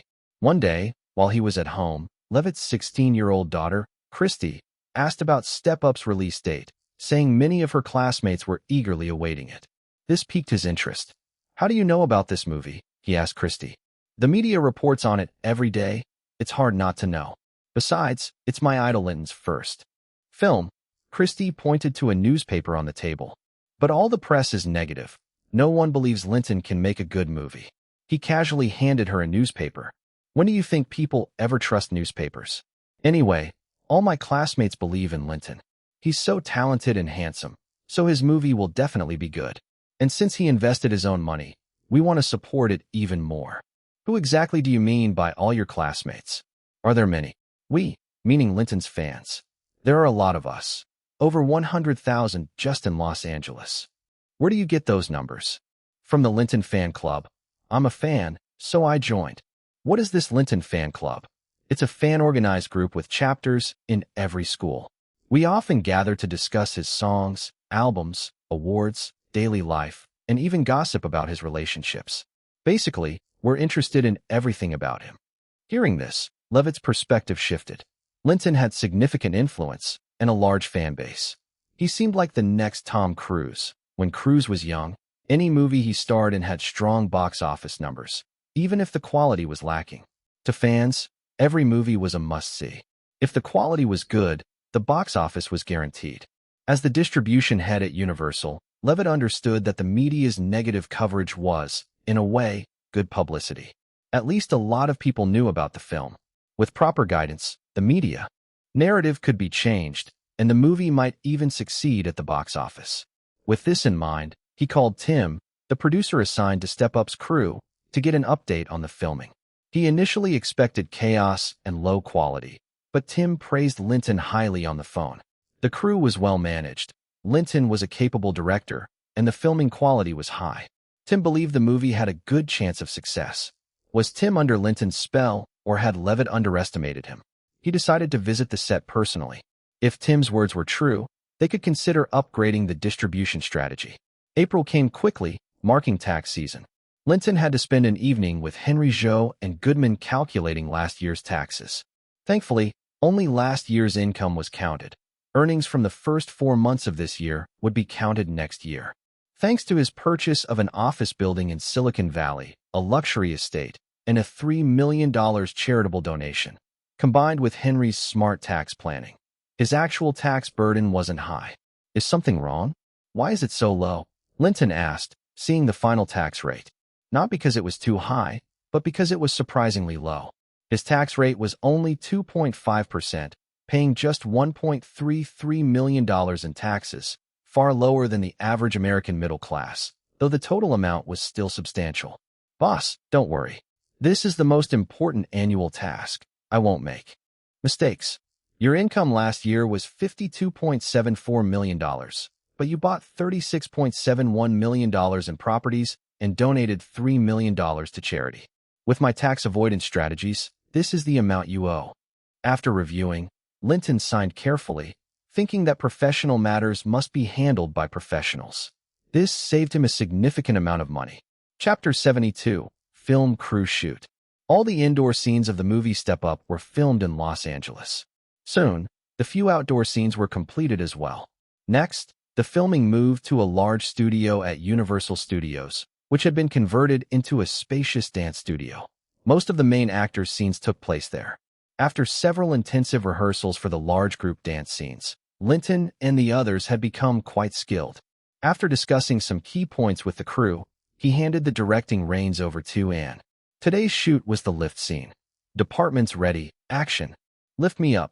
Naomi dashed forward and was caught perfectly around the waist, lifted into the air. She let out a surprised gasp, their eyes locking. Linton quickly spun around, then smoothly transitioned to a classic Princess Carrie. As filming continued, everyone grew more confident and performances improved. The shoot went increasingly smoothly. To the accompaniment of the music, Naomi danced joyfully. At the end, she turned and leaned into Linton's embrace, hooking one leg around his waist. Linton's right hand instinctively held her close, the two sharing a tender moment frozen in time. Great, that's a wrap, and said with satisfaction. Linton gazed at the beautiful figure in his arms, his breathing quickening.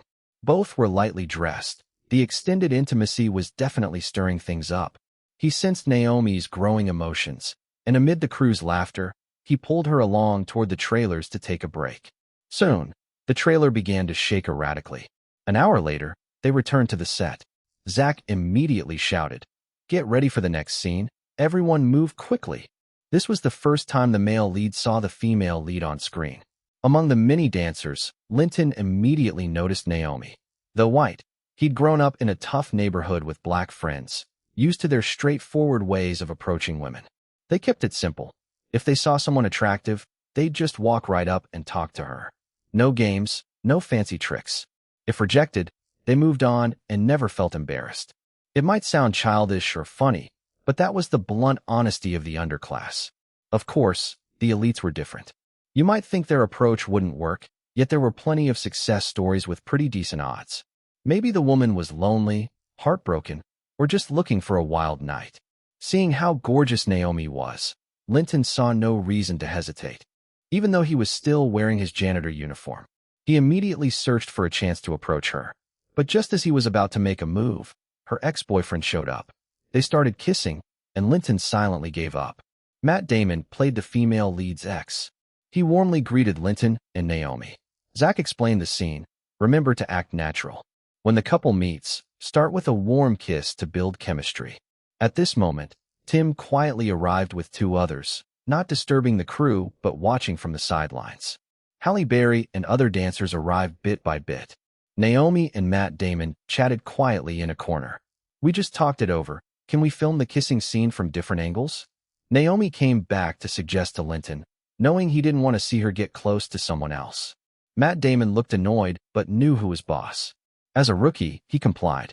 Great, approved, Zach nodded. Okay, that's it for today. Though many actors participated, the schedule and scene arrangement were well organized. Everyone's performance was excellent. Suddenly, applause broke out. Everyone turned to see Universal's producer Tim walking out from a corner with two white men. One seemed imposing. Linton recognized him as Levitt Gore, the head of Universal's distribution department. He smiled and shook his hand warmly. Welcome, Mr. Gore. Why didn't you give heads up before your visit? That way I get to see the crew in real action. Very impressive. Linton, I was worried if you could pull this off, but watching your live shoot, I feel much more confident. Linton called Robert, Zach, and to escort the trio to a meeting room for a brief discussion to hear Gore's advice. Linton briefly updated them on the crew status and shooting progress. Gore nodded frequently. He combined what Tim had told him and what he'd just seen and was convinced of Linton's genuine talent. The lead actors weren't just randomly cast as the media had claimed. They fit the script characters well and acted competently. This movie's quality should be guaranteed, though final judgment had to wait until the finished product. He didn't say much more, but encouraged the crew to keep up the hard work and produce a quality film. If there were difficulties, they could use Tim to communicate with Universal.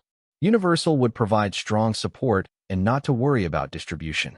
Of course, final distribution plans would be discussed after the movie was complete. This reassured everyone, especially since most of the media were pessimistic. They worried Universal might drop or half-ass the release. Gore's words completely dispelled these doubts and boosted confidence. After Gore's surprise visit, the crew's morale visibly lifted, the actors performed even harder, and filming progressed faster. By late April, Linton began shooting the final indoor scene. He and Naomi went to the director Gordon's office to request changing Linton's janitorial duty to being Naomi's dance partner. Naomi thanked her, then at the door turned back and reminded Linton, "Tomorrow at 2 p.m., bring your tights." Tights? Wait, what? Naomi said nothing and pushed open the director's door, striding away. That's a wrap.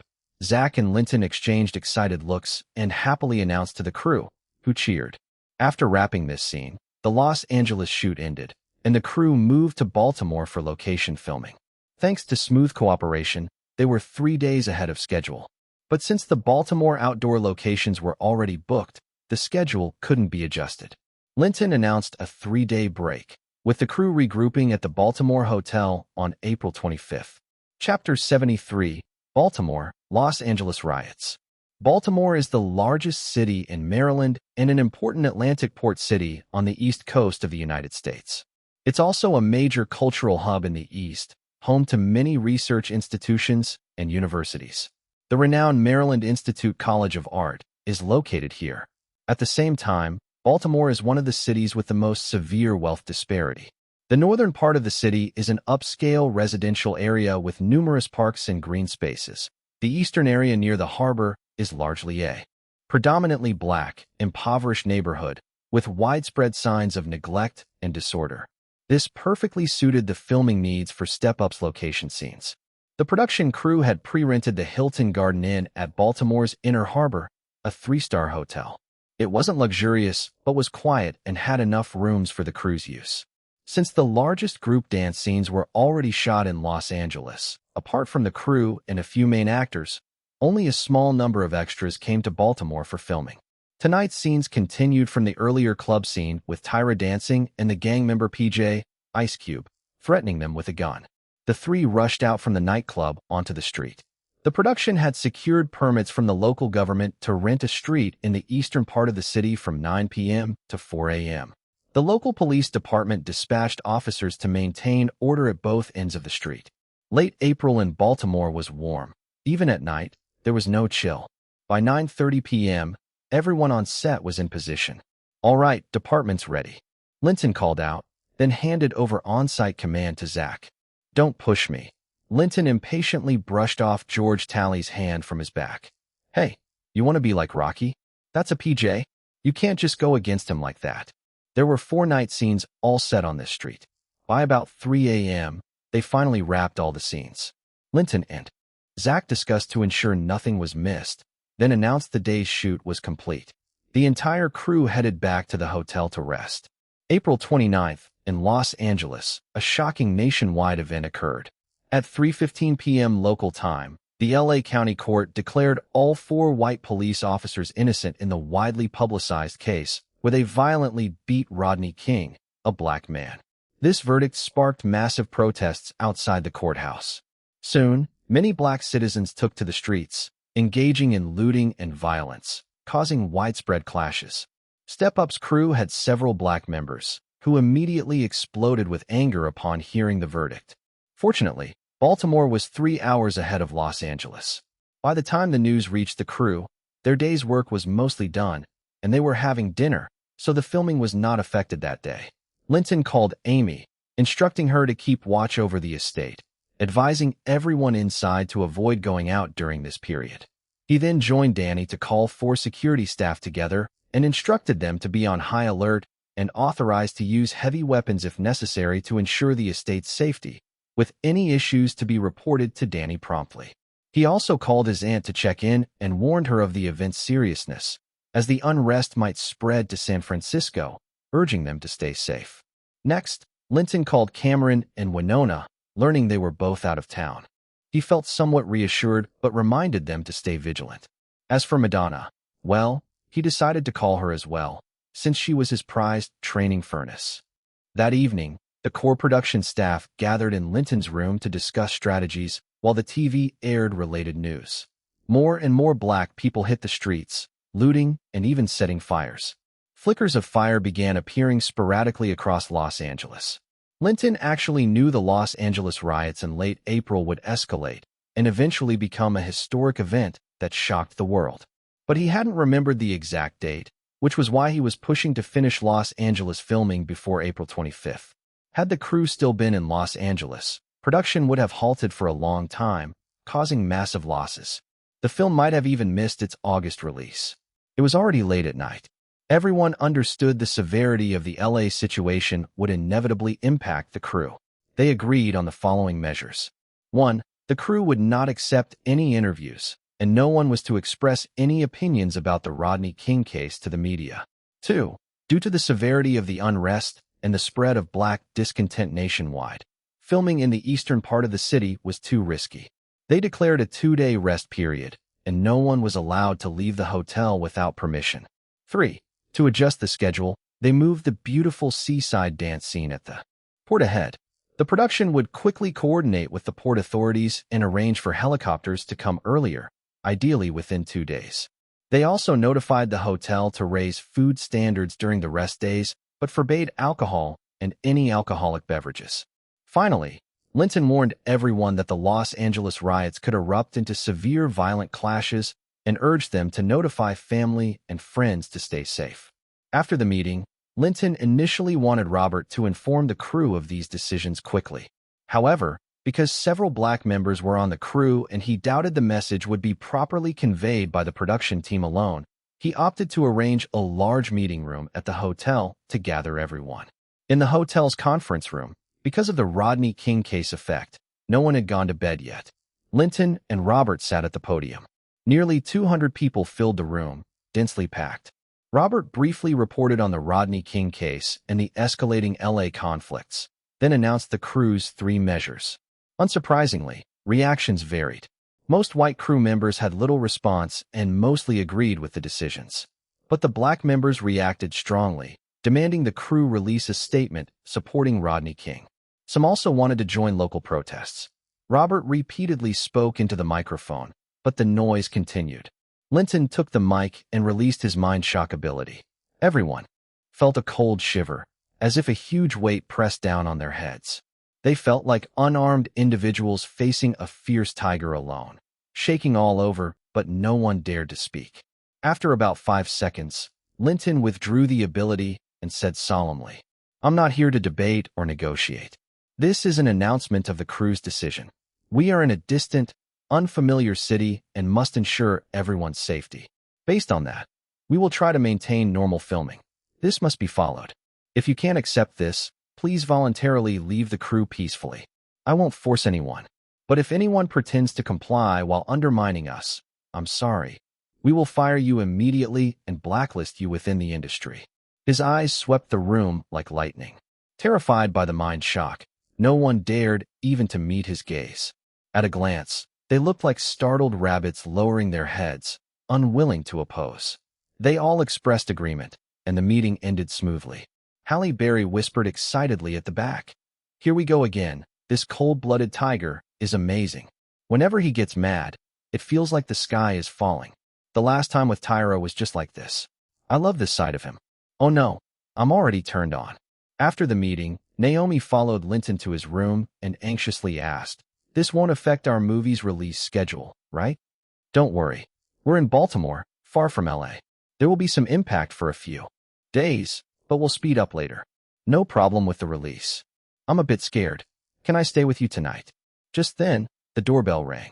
When Linton opened, Halle rushed in. "Honey, you look so handsome today. I just can't resist." Then she passionately kissed him. There's someone else here," Naomi said disapprovingly. "No problem, Three's company." "I don't mind," Halle said boldly. "It's dangerous outside. For your safety, why don't we play poker at my place tonight?" Linton said happily, holding the 2 pearls, one white, one black, in his arms. Soon, the room filled with singing. Soon, the LA street conflicts grew ever fiercer. On the 30th, nearly all national TV stations covered the situation, showing streets ablaze with large fires. The Republican Party's early-year victory in the Gulf War quickly vanished as the death toll in LA riots exceeded that of the battlefield.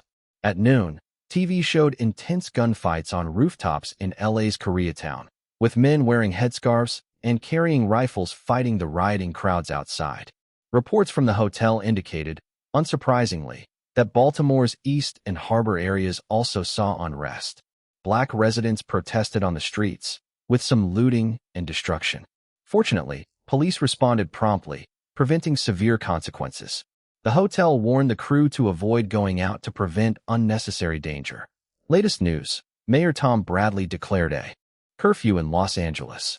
That night, President Bush delivered a televised speech condemning the lawlessness and firmly opposing the LA riots. Latest update: at 1 a.m. today, the California governor ordered power cuts to riot areas and formally requested federal assistance. Over 14,000 National Guard soldiers, members from the 7th Infantry Division, the 1st Marine Division, about 1,700 riot police, and FBI agents entered riot zones. The situation was under preliminary control. News anchors reported, while TV showed vast city blocks reduced to smoking ruins. By the 3rd day, May 1st, the military crackdown finally brought the LA situation under control. Good news came from the location team. The port agreed to allow filming ahead of schedule, mainly because the port was far from the riot areas. Helicopter arrangements were also secured, though at a hefty price. The crew paid an extra $20,000. Chapter 74. Adjusting the filming schedule, smooth wrap-up. On May 2nd, the riots in Los Angeles had been completely brought under control. Protests in other cities across the country had gradually subsided, and order was basically restored nationwide. The film crew arrived at the rented seaside pier, which boasted gorgeous scenery. According to the script, by this point, the lead characters played by Linton and Naomi had developed a very close relationship, just one step away from a breakthrough. This romantic dance scene at the pier was pivotal in deepening their bond. After discussing with Anne, Linton decided to shoot the dance just before sunset, so that the golden rays of the setting sun would bathe the scene in a breathtaking glow. This meant the filming window was very short. The crew scheduled 2 days to shoot this sequence. At 6 p.m., the sun began to set, casting a warm light. Everyone on set was in position. "All right, departments, get ready," Linton called out, handing over on-site direction to Anne. As the official backing track for You Must Be by Shania Twain played, Linton and Naomi moved in perfect harmony under the sunset glow, with Baltimore's stunning city skyline visible across the harbor. A helicopter circled overhead, and crew members released several white doves outside the frame to create a romantic atmosphere. Having rehearsed many times, the two moved gracefully with the music. "Cut, very good. Let's go again, everyone, make it count," and said, clearly pleased. Because they had to capture the fleeting beauty of the sunset, they only managed 2 takes before the sun dipped below the horizon and the lighting completely changed. Linton, Zach, and in disgust, and felt it still wasn't perfect. They decided to shoot again the next day since the location and helicopter were booked for 2 days. After the previous night's game of threesome, Naomi and Hallie had openly moved into Linton's room. However, understanding that Linton was the director, who had to coordinate nightly with the production team, direction, camera, costumes, props, and lighting departments, they showed discretion. They would study the script in their rooms before 10 p.m., then come to Linton's room to play 3-player games. Usually, they played 3 rounds, intensely competitive and fulfilling, not ending until 3 or 4 in the morning. It became their nightly tradition. Only the dance scene at the pier under the sunset remained to be shot in that location. The crew rested in the morning. Linton turned on the TV. The LA riots had been fully quelled, but the downtown area was devastated, with entire blocks burned to ruins. It was unclear how long it would take to restore normal life and work. The good news was Baltimore had returned to normal life. After all, people needed to work and eat. There was no way they could halt indefinitely over events thousands of miles away. Step Up filmed on location in Baltimore mainly in 3 places: the East Side streets and African-American neighborhoods, the Harbor Pier, and the Maryland Institute of Arts. The initial plan was to shoot the East Side streets and neighborhoods first, then the Art Institute, and lastly the harbor. Given the recent LA riots, although Baltimore's order had been restored, filming in the East Side African-American community posed significant risk. Linton and the key crew members agreed it was wiser to film the school scenes first and finish with the East Side to ensure safety. The production team was sent to negotiate to try filming at the school the next day. Fortunately, the weather was cooperative. Thanks to yesterday's experience, the evening scenes were smoothly completed. With Anne's clear, perfect, wrap it up, the crew finished the pier scenes. The production team's communication with the Maryland Institute of Arts went well. The school had reviewed the script beforehand and considered the film excellent promotion. The school's board took it seriously, assigning a dedicated liaison to assist the crew fully. The crew promised the school's name would appear in the film's closing credits. The school, however, had to maintain normal teaching. They allowed filming only from 5 p.m. to 9 p.m. daily. The scene to be shot showed the female lead looking from her window at the male lead dancing street style in front of the secondary male lead. George parked the stolen car steadily. Seeing Linton leaving with other extras dressed as students, he rolled down the window. "Travolta, how's your training going here? Show us some moves on set." "I'm just a janitor," Linton chuckled, kicking the car's fender. George got out with his fat friend. "You should show them what you really got." He started dancing street moves to the car's music. Linton followed, performing several difficult and flashy street dance moves, and had choreographed these complicated, stunning moves tailored to Linton's physique and skills. Most people couldn't pull them off, but Linton danced them smoothly, mesmerizing everyone on set. "Great.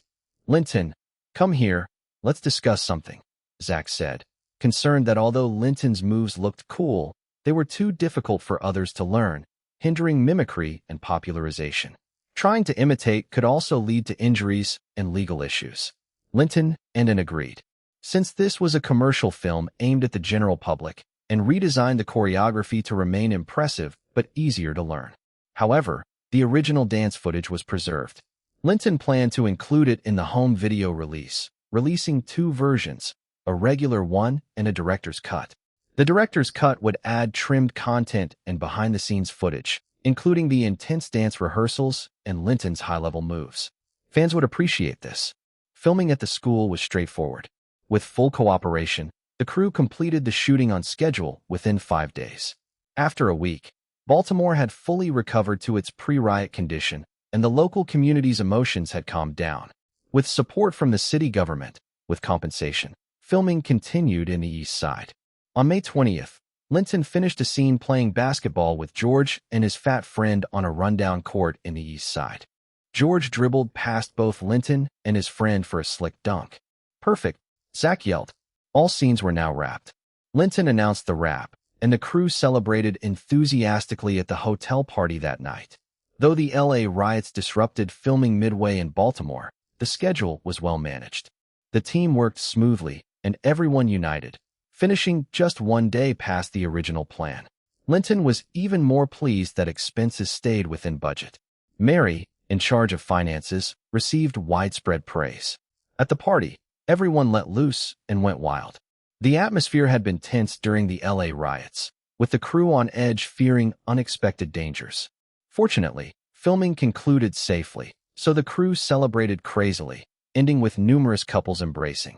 Linton didn't mind, as long as no one did drugs on site. But soon he had no time to care. Hallie, quite intoxicated, clung to him, refusing to let go and kept asking for kisses. Naomi appeared equally love-struck. Linton gave up and decided to retreat to his room for their 3-player games. Since they were parting the next day, and after the LA riots, Naomi and Hallie intended to return home to be with family.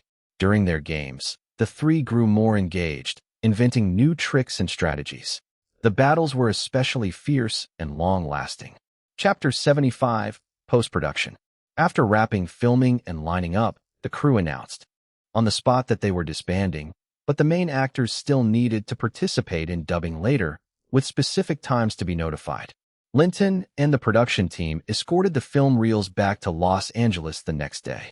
Due to the time difference, they only arrived in Los Angeles at 10 a.m. Normally, this time marked the city's peak hustle and the busiest business hours. However, looking at the utterly devastated downtown, everyone felt as if they had arrived in a third-world country. In less than a month, Los Angeles had turned from the thriving second-largest city in the U.S. into a scarred and deserted place. There were hardly any pedestrians on the streets, and very few construction or repair sites. This showed just how deeply the recent riots had harmed Los Angeles, with the citizens still lacking confidence. The efficiency of City Hall was equally disheartening. Politicians were busy deflecting blame, accusing each other, and scrambling to divide the massive profits from the city's reconstruction, without thinking about speeding up the organization to resume production and revive the city's economy. Even 20-plus days after the riots, the city still looked desolate and lifeless. According to official reports, the Los Angeles riot lasted 4 days, April 29th to May 2nd, resulting in 63 deaths and an unknown number of injuries. Direct property damage exceeded $1 billion. Considering the devastation on the streets, indirect losses were even more incalculable. During the riots, about 600 arson cases occurred, and roughly 10,000 people were arrested, directly casting a shadow over the Republican election campaign. The hardest-hit area was Koreatown in Los Angeles, where more than 2,000 Korean-owned businesses were looted, set on fire, and damaged, with losses exceeding $400 million. Only by the time the riots barely touched Hollywood did the situation improve. Although the streets were not as bustling as before, they regained some liveliness, and shops along the streets were mostly open. Hollywood was indirectly affected, though, suffering significant losses as all commercial activities halted during the first 2 weeks of the riots. Except for essential goods stores, everything shut down, including filming crews working in Hollywood, which still hadn't fully returned to normal. Thinking of this, Linton felt lucky to have finished filming in Los Angeles before the riots began. Otherwise, the losses would have been huge, and it might not have met the summer box office release timeline. Per the agreement with Universal, the crew rented Universal's editing rooms and an editor. Since Linton Studios fully financed the film, Universal did not interfere with the editing. so Linton retained final cut rights. Universal did require the film's running time to be no more than 100 minutes. This request aligned with Linton's intentions since it's a youth idol dance. Commercial film. Considering theater scheduling and viewing experience, the original version was just over 100 minutes. With the original as a reference, Linton only had about 350 minutes of footage, but trimming that down to around 100 minutes was still a significant task. Universal's editing room at Universal City provided an experienced white female editor named Juliet. In her 40s, with over 20 years of editing experience, she communicated smoothly with Linton and understood his intentions well. The actual editing was handled by Juliet. Linton only gave her his requirements and the desired effects. Linton, let me confirm the main plot lines with you one last time. If no issues, I'll start editing. Every movie has a main storyline. For Step Up, the main lines were clear: an inspirational story and a love dance storyline. Inspirational storyline. The male lead Tyler and his best buddy were aimless young men hanging out on the streets, occasionally hustling to make ends meet. But Tyler and his buddy both had dreams and talents. Tyler was into street dance, his friend into basketball. In the end, both overcame themselves. Tyler returned to dancing and found love. His friend went back to the court, fighting hard for his dreams. The love and dance storyline. One night, Tyler, his friend, and his friend's younger brother were playing basketball on the street when they accidentally broke a window at a nearby arts academy. Tyler was punished by working as a janitor at the school, where he met the female lead. He became her dance partner, and gradually sparks flew as they practiced together more and more, ultimately leading to love. The first day's editing was slow. Even for rough cuts, Linton was very cautious. Every time Juliet finished a segment, he reviewed it to ensure all his intended shots were kept. He wanted the final cut to closely adhere to the original film because this was his first movie, and perfection was a must. In Hollywood, editors worked a strict 9 to 5. No overtime was expected. At quitting time, Juliet packed up without delay. Linton returned to his estate in Beverly Hills that evening. Fortunately, Beverly Hills, famous for wealthy residents, was untouched by the riots, which lifted Linton's spirits. His housekeeper, Amy, even decorated the estate to welcome him back. The recent riots and his absence had left everyone on edge. Luckily, Linton called early to have security mobilize. Seeing several guards fiercely loading rifles atop the estate walls quickly stabilized the place. The riots were over, and the owner's return marked a joyful moment. Linton had Amy gather all estate staff for a meeting to announce the end of the riots, encouraging everyone to resume normal work and life. He enjoyed a rare home-cooked Italian meal and savored the warmth of home. Hollywood brought together film, industry talents, and even an obscure editor provided by Universal proved highly professional. 5 days later, Juliet completed the rough cut, keeping the runtime at 150 minutes. Linton watched it all, confirming all needed footage was retained and that it already felt like a finished film. Next came the fine cut, which had to be trimmed to no longer than 97 minutes, keeping the total with opening and credits under 100 minutes. Referring to the original film in his mind, Linton slightly trimmed unnecessary shots and sped up pacing. After 4 days of work, they finished the final cut. Film post-production involved 7 major steps: rough cut, fine cut, color grading, dubbing, effects, music scoring, and final master. Step Up didn't involve effects, so that phase was skipped. After fine cutting, Universal's colorist handled grading, and Robert notified main actors to attend dubbing in 2 days at Universal Studios. 2 days later, Linton gathered the main cast in Universal's dubbing studio. Most of Step Up's audio was captured live. Only a small part with poor recording needed redubbing. Given the small workload and everyone's cooperation, dubbing finished in under 3 days. The film's music composer was William from WMA, part of the post-production team. Universal Music had finished the official soundtrack for Step Up, and William composed professional scores per the story's needs, completing music in 3 days. Compared to the original, the end credits featured the song Be What You Wanna Be, reinforcing the inspirational theme. With this, post-production was basically done. Remaining tasks were adding opening and closing credits and film rating, which weren't urgent now.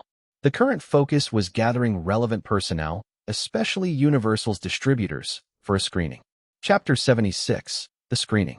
In a professional screening room at Universal Studios, Linton was joined by the film crew members Robert, Tim, Zach, and the editor Juliet.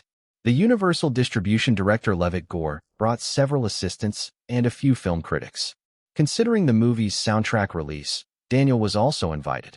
After watching the 97-minute film, the assistant pulled open the curtains.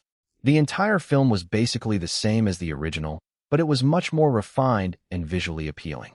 The improvements mainly lay in several areas. First, Linton, playing the male lead, was much more handsome than the original male lead, with a far larger fan base and popularity. Second, the female lead Naomi was much prettier than the original female lead, with a temperament more fitting to her character.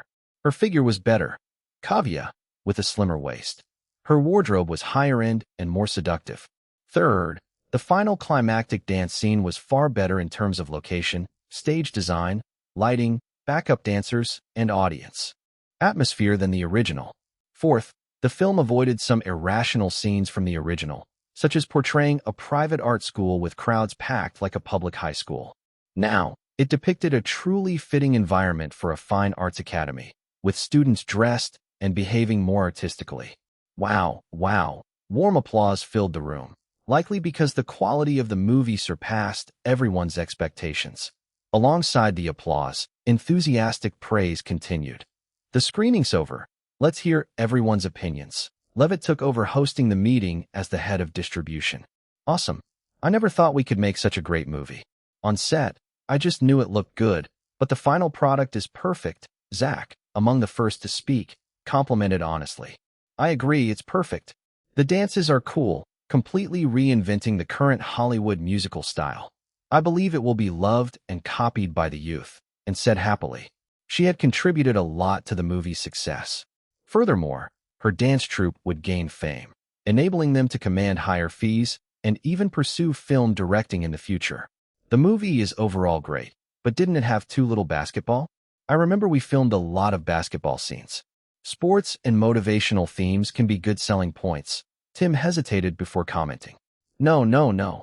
Step Up is first and foremost a musical, then a romance, and finally an inspiring story. Sports? Not necessary at all. There are already too many sports motivational movies. Audiences are tired of them. Plus, the basketball scenes lacked innovation or star power. It's not like Michael Jordan. It won't attract viewers. Levitt cut in before Linton could reply. We're the only ones with a youth musical, right? Linton asked. You're the first to use street dance elements. Such a cool musical, combined with youth romance and inspiration, should appeal to teenagers. But we still need to watch market responses. Nobody can fully predict audiences' tastes. Levitt threw the question to the film critics. Present were 4 film critics of different age groups. A woman in her 20s, a man in his 30s, a man in his 40s, and a man in his 50s. Their opinions varied greatly. The youngest female critic gave an A+, the highest grade. The 30-something critic gave A-, the 40-something gave B+, and the oldest gave B-. Seeing the ratings, Linton and Robert breathed a sigh of relief. It seemed the film had targeted the right audience. Emily, why did you give an A+? What's your reason? Levitt asked. This is the first truly cool youth idol movie I've seen.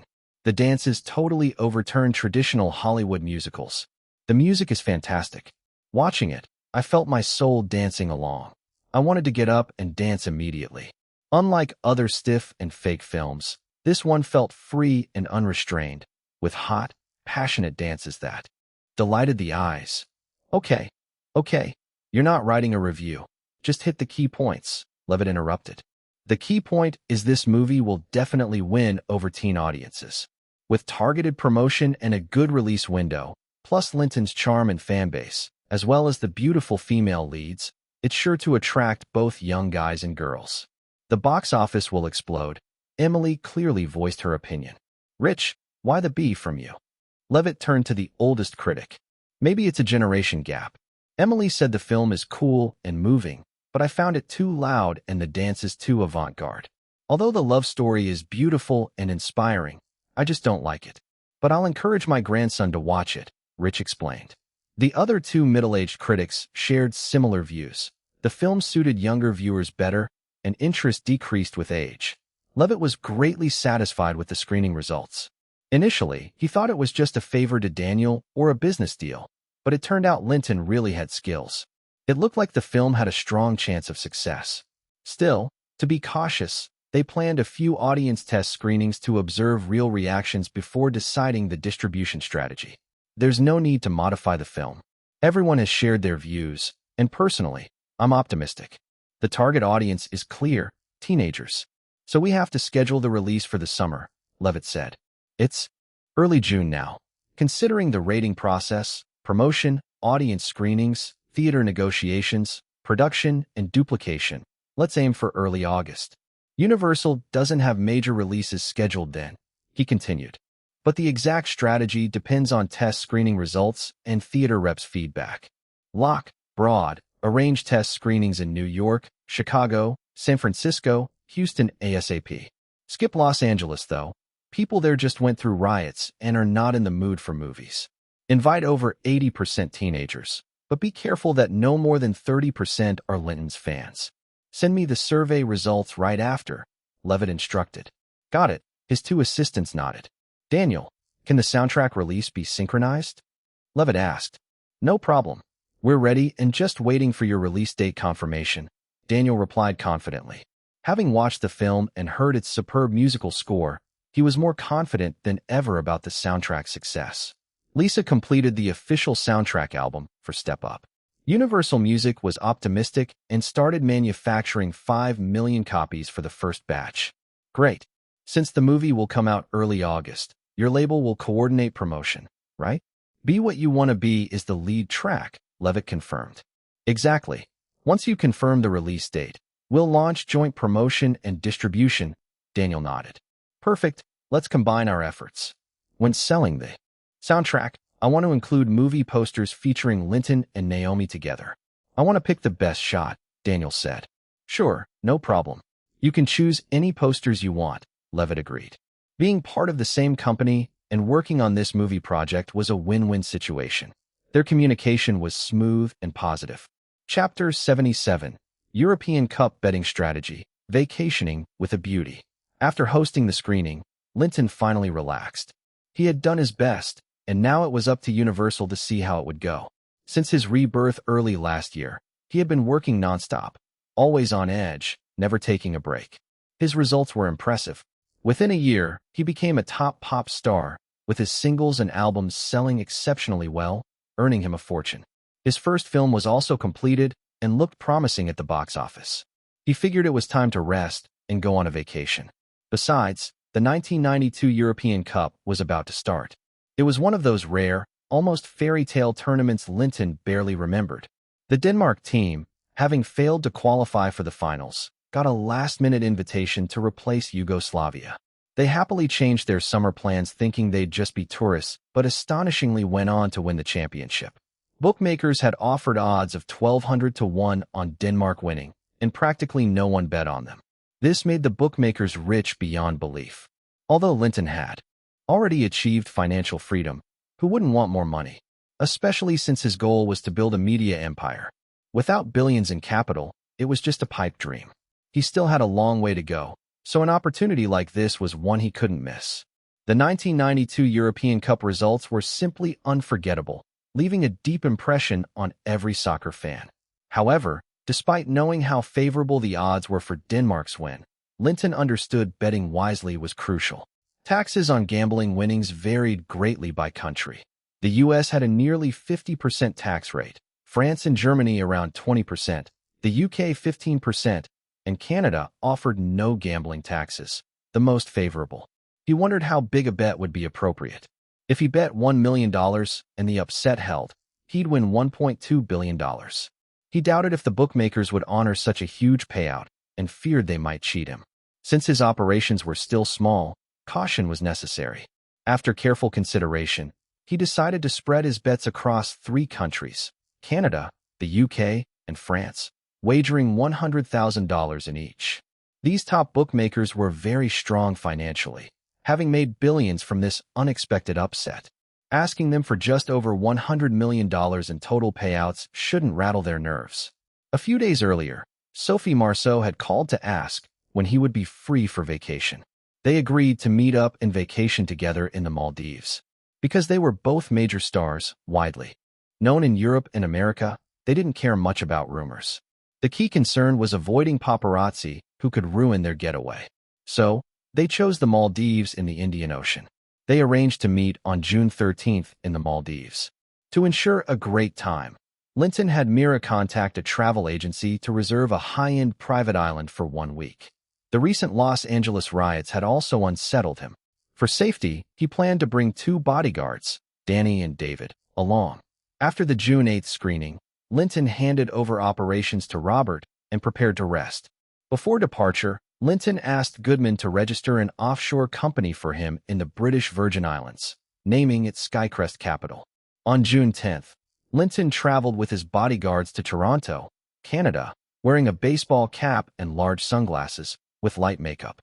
To prevent being recognized by fans, he even adjusted his facial muscles subtly with his special energy. He bought a $100,000 bet for Denmark to win the European Cup from the biggest local bookmaker, with odds at 1180 to 1. The clerk carefully confirmed the transaction and, with an expression like they were supporting children with special needs, issued him a payout certificate. Next, he flew straight to Paris and London, using the same methods to purchase bets worth $100,000 each on Denmark's win, with odds about 1220 in France and 1230 in the UK. On June 12th, he flew from London directly to the Maldives. The Maldives Republic, located in the Indian Ocean, was less than 600 kilometers from southern India and about 750 kilometers from southwestern Sri Lanka, consisting of 25 natural atolls and 1,190 coral islands. Tourism was the main industry, with comprehensive infrastructure and stunning natural beauty attracting visitors worldwide. Linton had reserved the Villa Private Island, the most exclusive private island in the Maldives, which had hosted celebrities like the British Prince, Tom Cruise, and Madonna. Arriving at Mayo, the capital of the Maldives, Linton found a hotel near the airport to rest. 4 hours later, Sophie Marceau arrived from Paris. To Linton's surprise, she only brought a personal assistant, no bodyguards, quite carefree. But she revealed that her assistant doubled as her bodyguard, a former French Special Forces operative with impressive skills despite not looking very strong. Since Linton would be at the airport to pick her up and had everything arranged, she felt no need to bring more help. The 5 then took a 40-minute seaplane ride to Villa Island. "Wow, this place is beautiful," Sophie exclaimed as she stepped onto the fine white sand, gazing at the enchanting scenery. "It really is," Linton agreed, scanning the surroundings. In front of them lay a gorgeous beach, with palm trees nearby. Between the sand and the forest stood several luxury villas. Along the coast, there was even an overwater villa. "Where will we stay? The beach villa or the overwater one?" Sophie asked after admiring the view. "Either is fine, whichever you prefer." After a moment, Sophie pointed to the overwater villa. "Let's stay there. I've never experienced an overwater villa before. Let's try it." Linton nodded. "As you wish." Upon arrival, after their bodyguards dropped off their luggage at the beach villa, Linton and Sophie began exploring their home for the next few days. The overwater villa featured a large swimming pool, with an endless ocean view just outside the door. The master bedroom on the second floor had a huge observation deck, with stairs leading directly to the sea. The living room downstairs had enormous floor-to-ceiling windows overlooking the water. The master bedroom's king-size bed faced the ocean, allowing guests to watch the sunrise and sunset comfortably from bed. "It's stunning. Blue sky, white clouds, the sea. It's perfect." Sophie tossed around on the big bed, thrilled that they'd chosen this vacation. Linton gave her a playful tap on her shapely hip. "All right, hungry? Want to grab something to eat first?" Sophie immediately sat up. "No, I want to eat you first, you bad guy. You haven't visited me in so long. Today I'm going to punish you good." She pulled Linton onto the bed, sparking their passionate reunion. After almost 6 months apart, their longing for each other made their connection fierce and enduring. 2 hours later, they paused their intimate reunion. "Oh, I'm really hungry now. What kind of food do they have here? There should be plenty of local specialties." Let's check out the restaurant. Sounds good. At the restaurant, they ordered some local grilled dishes and seafood. The food was delicious, replenishing their energy after their intense time. By the time they finished eating, it was nearing dusk. Sophie linked arms with Linton, strolling around the island to help digest and enjoy the sunset, escaping the troubles of work and city life, truly entranced by the serene atmosphere. At night, undisturbed, accompanied by the endless ocean waves, they continued their passionate nights in the overwater villa's big bed. Sophie's long blonde hair was tied up high, her fair face glowing with a rosy blush. Her slender neck led down to a body almost angelic in its beauty. While the ocean never ceased, human strength did have its limits. After traveling all day and their passionate night lasting until 2 a.m., Sophie finally fell into a deep sleep, completely exhausted. Chapter 78: A Private Island Getaway, Testing New Abilities. The next morning, the sun slowly rose over the ocean horizon, warm sunlight streaming through the bedroom window onto the large bed. Sophie Marceau's eyelashes fluttered slightly as she opened her eyes. Outside, the vast blue sea and the rising sun filled the view, the ocean shimmering with golden light. She looked around and saw that Linton was not in bed. She picked up a jacket, wrapped it around herself, and got up to head outside. In the villa's private swimming pool, Linton was swimming wearing just swim briefs. Spotting Sophie, he swam over to the poolside. "Did you sleep well last night?" "Pretty good. Maybe it's because we're in a new place. I felt a little anxious when I woke up and didn't see you." Sophie, barefoot, walked to the edge of the pool and sat down, letting her feet dangle in the water. "The scenery here is beautiful, and the water is crystal clear. Want to come in and swim together?" he asked, reaching for her elegant hand. "I'm not wearing a swimsuit. I just woke up and threw on this jacket," Sophie said. Linton smiled. "No worries. We've got this island all to ourselves, and the pool faces the ocean. No one's around." Sophie's adventurous spirit was sparked. After a brief hesitation, her eyes gleamed mischievously. "Since no one can see us, why not go natural and skinny dip together?" She tossed off the jacket and jumped into the water. An expert swimmer, Sophie's graceful form glided several meters with ease.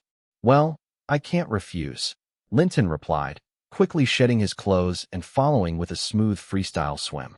Under blue skies and gentle clouds, alone in the pool, Sophie was like a beautiful mermaid, and Linton moved powerfully like a sleek tuna. After swimming a few laps, they came ashore to rest. Linton wrapped one arm around her slender waist and the other around her neck, pulling her close for a tender kiss. "Darling, we haven't tested our skills in the water yet. Want to try?" Sophie suggested, trailing kisses down his body. After over an hour of passionate moments in the pool, Linton carried Sophie, thoroughly relaxed and melted, out of the water. Back in their room, after freshening up and dressing, they headed to the dining room for breakfast. "What's the plan for today?" Sophie asked while eating. Vila Island offers golf, submarine rides for deep-sea exploration, jet skis, and yachts for ocean excursions. "You pick," Linton explained. Thinking it over, Sophie said, "Let's take the submarine and explore the underwater world. The ocean here is stunning." "Sounds good." They boarded a submarine from Vila Island and headed to the nearby diving paradise, Palm Reef. Equipped and ready, they dived beneath the waves, surrounded by vibrant coral, colorful fish, and sea turtles, creating breathtaking underwater scenery that left them in awe. On the return journey, Linton asked, "Any ideas for tomorrow?" "Let's take the yacht out to sea." Linton agreed, "Sure. I'll have the island staff prepare for a trip farther out. If we're lucky, we might see whales and dolphins. We can spend a night on the yacht and head back the day after." Sophie nodded. "Sounds perfect. Seeing whales and dolphins would be amazing." Early next morning at 9 a.m., they, along with their bodyguards, set out on the yacht from Vila Island to their first stop at the renowned Ba Atoll. Ba Atoll is a famous Maldives destination known for its uniquely shaped reefs and breathtaking beauty. After enjoying the scenery, the yacht headed to the South Ari Marine Park in the afternoon. This park is one of the best spots to observe whales and whale sharks, but unfortunately, they didn't get lucky. Near sunset, the yacht anchored quietly at sea. Under the mild sun, Linton, shirtless and wearing board shorts, lay side by side with bikini-clad Sophie on deck chairs basking in the sun. "If I stay in the sun like this, I'm sure I'll get a lot darker on this trip," Sophie said with concern. "You've applied plenty of sunscreen, so you'll be fine," Linton thought confidently to himself. "Plus, with me constantly boosting your natural energy, your skin can't get any darker." "Hope so," Sophie said, glancing at Linton. "Want me to put some sunscreen on you?" Linton waved it off. "No thanks. I don't mind the sun. Besides, I don't tan easily." After enjoying the sunset's glow, they feasted on the freshest seafood dinner aboard the yacht, tasting a bottle of 1986 Lafite Rothschild. After finishing the wine, Sophie's cheeks flushed slightly. As she looked at the tall, handsome Linton beside her, feeling drawn to him, she threw herself into his arms and kissed him passionately. Linton carried her into the cabin. The yacht rocked gently with the waves, making their intimacy feel different and more intense than on solid ground. They enjoyed a blissful holiday on Vila Island, free from work distractions. Each day they dived in the sea, played golf, rode jet skis, watched sunrises and sunsets, savored various delicacies, and indulged in nightly passionate moments, completely unrestrained. They were fully immersed in this joyous vacation, and their private time on the island felt like paradise. Sophie, the French goddess, had regained her peak popularity after a few months away. Although not as high as Madonna's, her influence helped elevate Linton's abilities significantly. However, advancing beyond the Radiant Core stage required resources far beyond what was needed at the Starlight Spark stage. Last time, Sophie had directly helped Linton make progress, but now she could only help complete about a fifth of the breakthrough to the Radiant Core's second level. Moreover, the fame energy Sophie emitted was fully absorbed by Linton within 3 days, so the following days only brought mental and physical pleasure. Besides having fun, Linton used the nights while Sophie slept to fully test his abilities on the island. Since reaching Radiant Core, Linton's body had undergone a complete transformation, vastly strengthening him. Previously, living in the city, he kept his strength hidden to avoid causing a stir and barely knew his own power level, only occasionally using 2 subtle abilities undetectable by others. Now, on this deserted island, he took the chance to thoroughly test himself. After several nights of rigorous tests, Linton grew increasingly satisfied with his skills. He could lift off the ground without aid up to 10 meters and hover for 3 minutes, well beyond any ordinary expert's imagination. His fastest ground speed was roughly 100 meters in 3 seconds. Aerial movement was slower, taking over 10 seconds to cover 100 meters and consuming much energy. His eyesight improved drastically. By day, he could spot tiny insects 200 meters away, and on starry nights, clear sight extended to 15 meters. Most importantly, after reaching Radiant Core, he developed a spiritual awareness, able to see everything in a 10-meter radius from a mental plane at millimeter precision, even through thin walls. However, using this spiritual sight drained his energy rapidly. 5 minutes at full power would exhaust him, requiring 4 hours of deep sleep to recover. Still, it was a devastating advantage for scouting enemies when needed. In strength, a full-force punch could shatter a 1-meter radius of reef rock into pebble-sized pieces, and even the hardest stones in his hand crushed into bits with his energy. Without handy weapons, and as a celebrity, Linton avoided carrying guns, focusing on using objects as lethal projectiles. He tested throwing items like playing cards and small stones infused with energy. A normal playing card flung with full power could embed 10 meters into tree trunks or create small craters in reef rocks before shattering. Small stones hurled similarly could penetrate deeply into rock. In tests, finger-sized stones caused the most damage, digging half a meter into rock within 10 meters. Pea-sized stones penetrated 0.4 meters. Linton believed even hardened human bones would shatter upon impact, though his effective range was under 100 meters. This inspired him to consider crafting a wrist bracelet made of hard, precious wood beads about pea-sized for both decoration and as weapons. Some woods, like rosewood, are not only resilient but also help calm the mind. He planned to research which would be best after returning. Chapter 79. Parting, Universal Pictures Performance Dilemma. Happy times always flew by fast. 7 days had passed in the blink of an eye. On the last night, the two stayed up all night, not wasting a second. Their time together was intense and prolonged. Sophie had benefited from Linton's essence for 7 straight days, boosting her energy and strength greatly. She barely held her own against Linton in their encounters. After breakfast, while packing, Sophie was puzzled. It's strange. We had sex the whole night yesterday without any rest.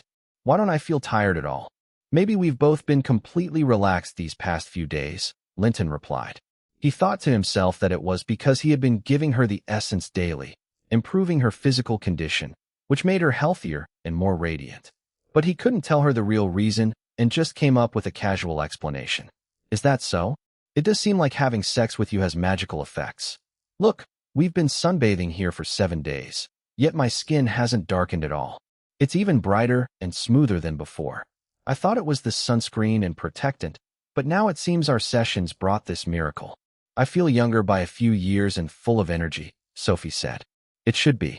It's probably a unique effect from us being together. Also, you're so amazing that now I can't feel anything with other men. What do you think I should do? That's even better. You belong to me now, so don't think about anyone else, Linton shamelessly replied. But we're so far apart.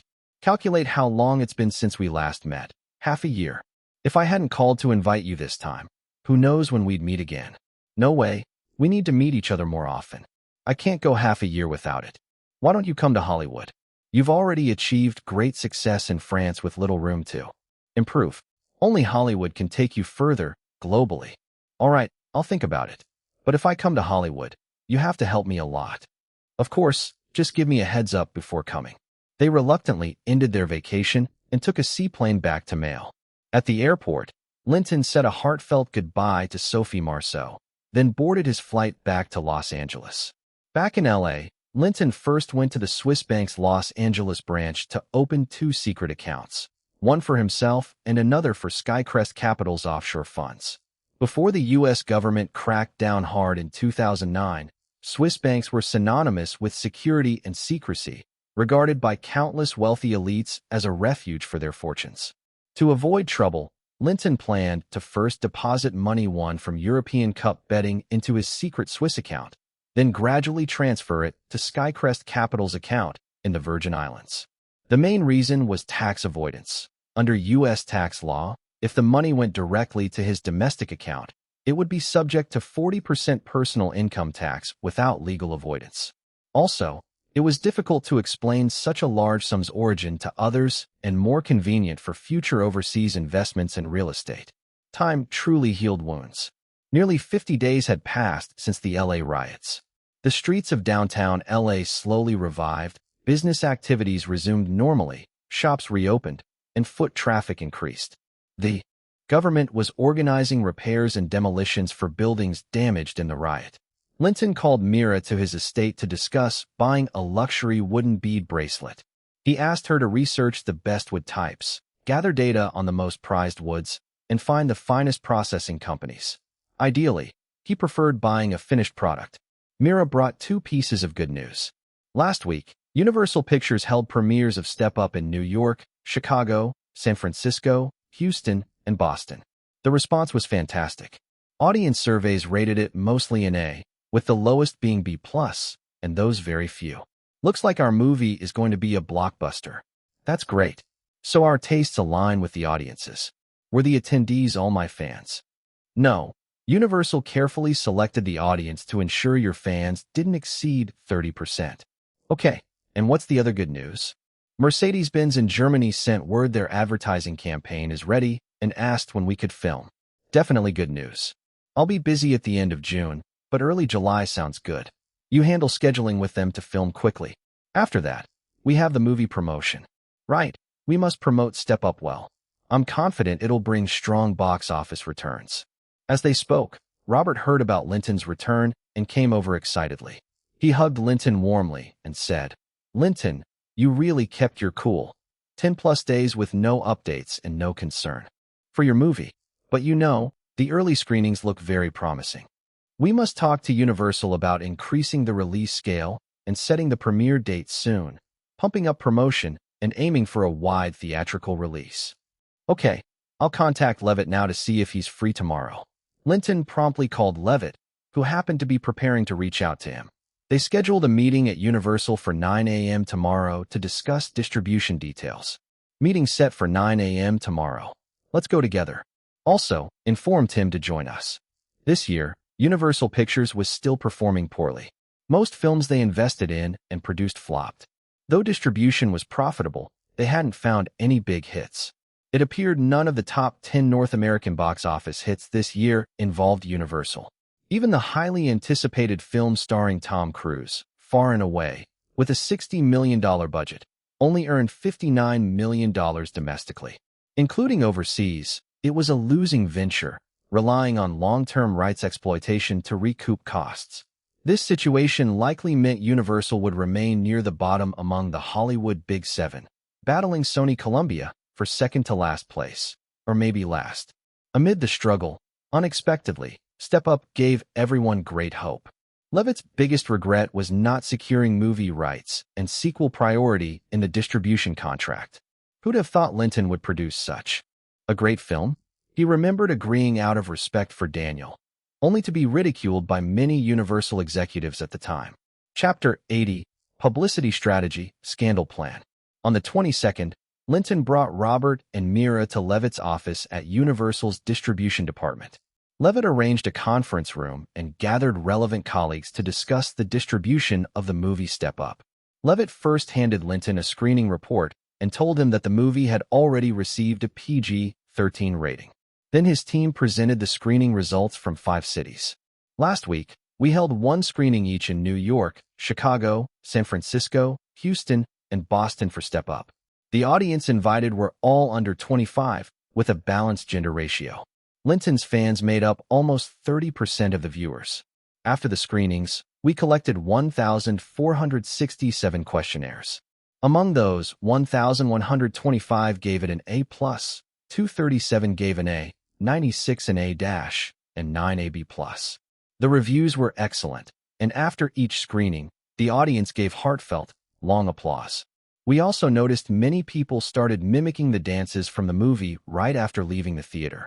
Broad gave a straightforward briefing of the screening feedback, without adding much personal opinion. How do you evaluate these screening results? Linton asked Levitt. Honestly, these results far exceeded our expectations. This movie really appeals to young people. Based on this, it's highly likely to be a big hit. Universal has already decided to raise the distribution standards and prepare to invest $6 million in promotion and secure as many theater slots as possible.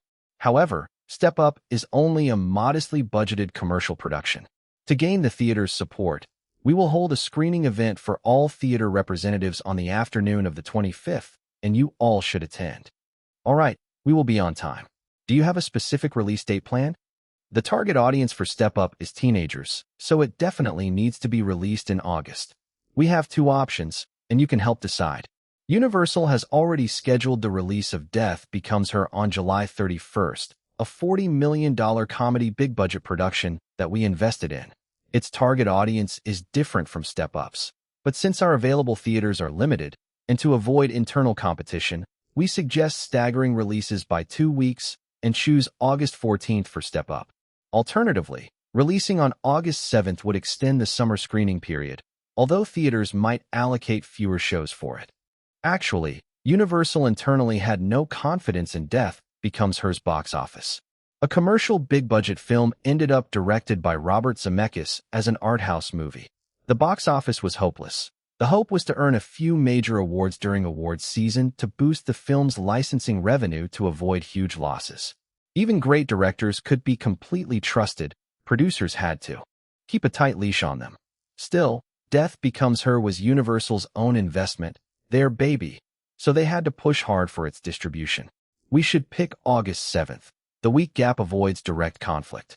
Plus, North America has enough screens, so we can try our best to get theaters to schedule showings. The key is that summer vacation will end at the end of August. After some discussion, Linton and Robert agreed. All right, August 7th it is. Today is June 22nd, so we have only 1.5 months before release, and the promotion must start soon. Can Death Becomes Her's release be adjusted, like moving it up a week? Linton tried to ask. Impossible. Its release date is already announced, and promotions are underway. Forget I asked. Do you have a concrete plan for Step Up? For big commercial productions, our promotion follows 4 stages. First is the prelude stage, including announcing the project, casting buzz, production start announcements, and airing trailers on TV. Second is the lead-up stage, with the main cast participating in TV shows, stirring rumors or friendships to gain audience interest, plus widespread poster campaigns nationwide. Third is the heat-up stage, organizing media and critic screenings, holding the premiere, the cast doing interviews, and securing dense media coverage and more TV appearances. Finally, during the theatrical run, the maintenance stage, the cast tours nationwide for promotion, tracks audience responses, creates buzz, ideally triggering viral stories for the media to follow. Also, be prepared for overseas promotion.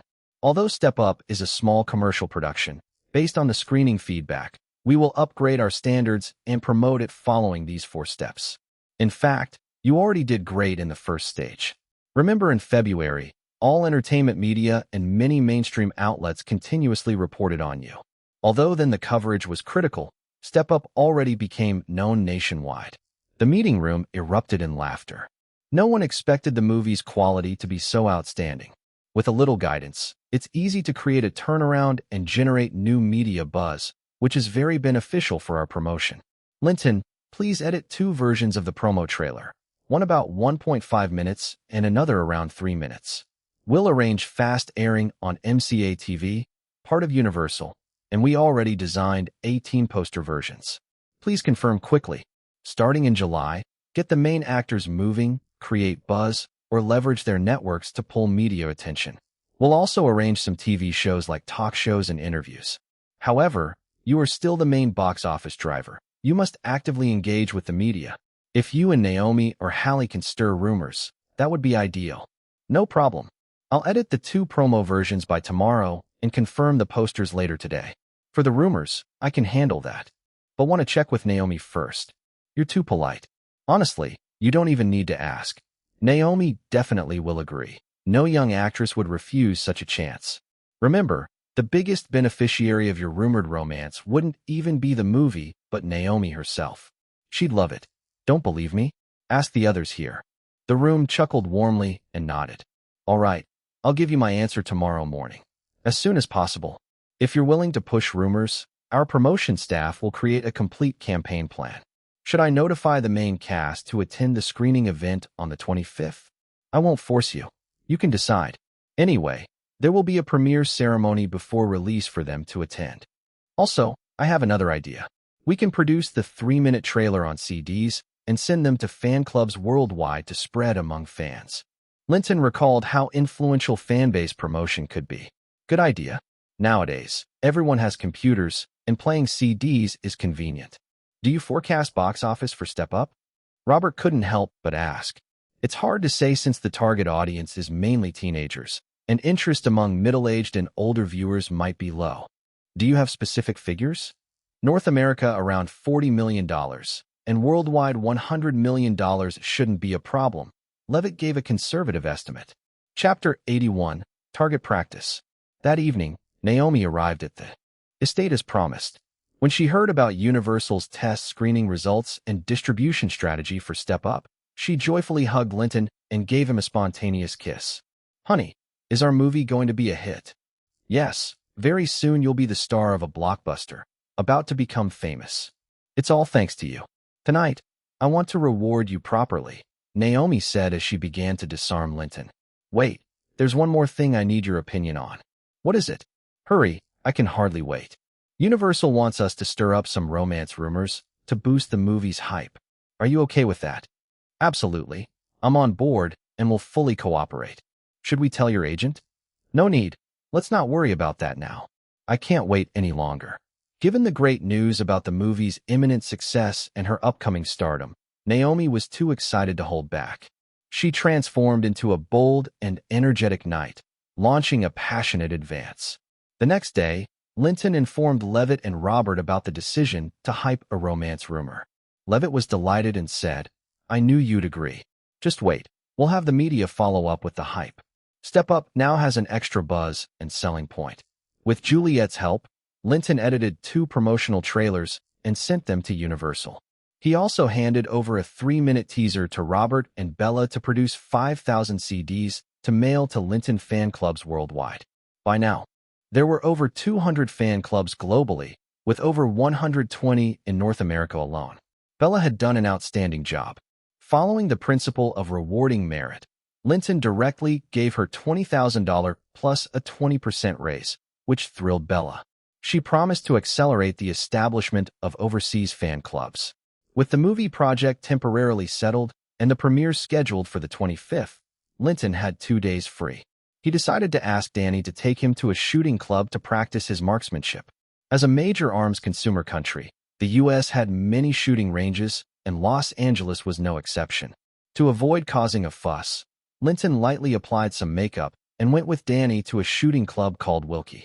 At the reception area, he saw a wall full of guns. As a professional club, their collection was extensive. Their shooting range was divided into indoor and outdoor sections. The indoor range had smaller targets, with the longest lane only 25 meters, suitable mainly for pistols, which limited the full range potential of high-powered handguns. Danny was a member and familiar with the staff.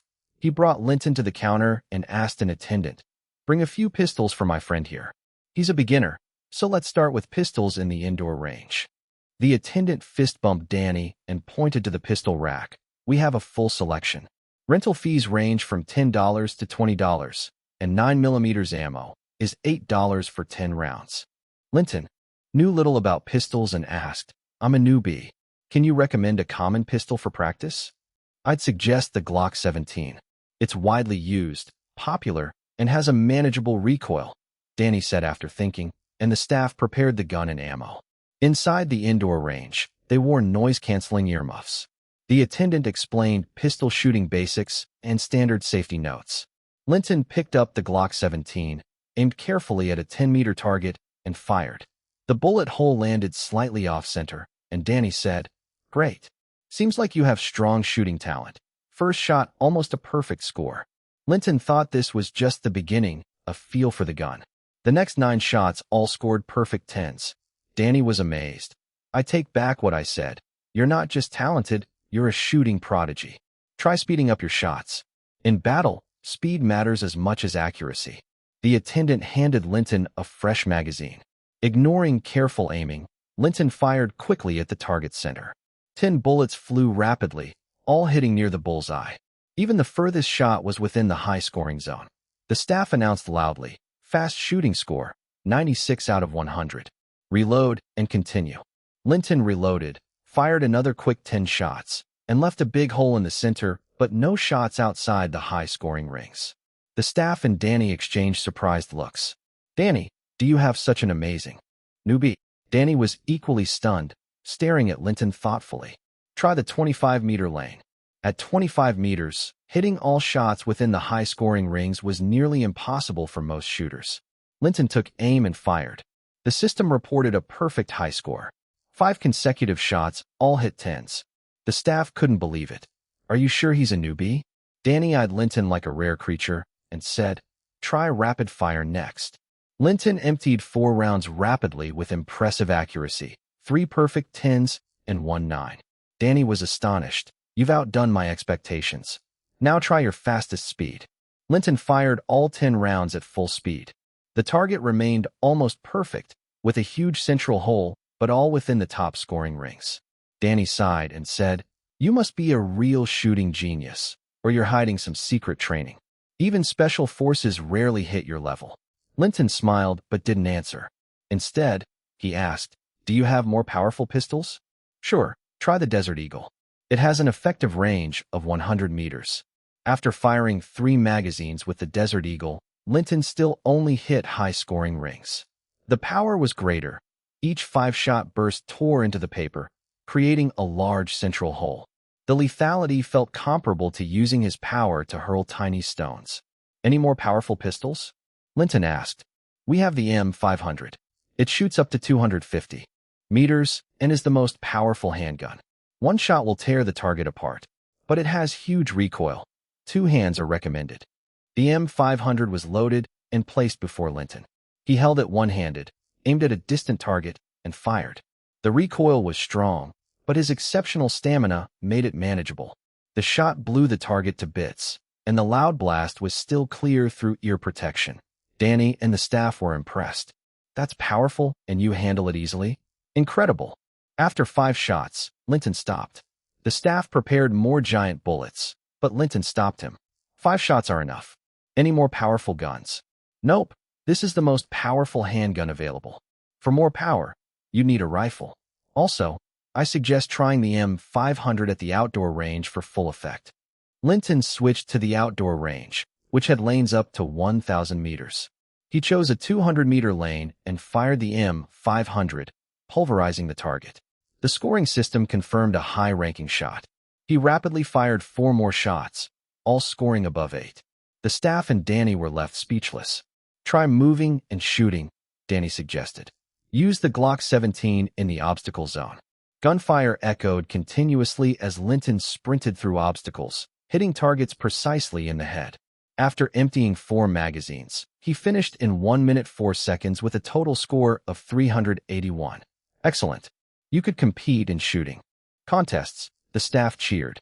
Next, Linton tried rifles, starting with the AK-47, known for reliability and popularity worldwide. Its effective range was 300 meters, max 1,500 meters, with a 30-round magazine. He shot a 250-meter lane, pierced the target, and scored a perfect 10. He then emptied the magazine rapidly, leaving a big central hole, but no shots outside the 7 ring.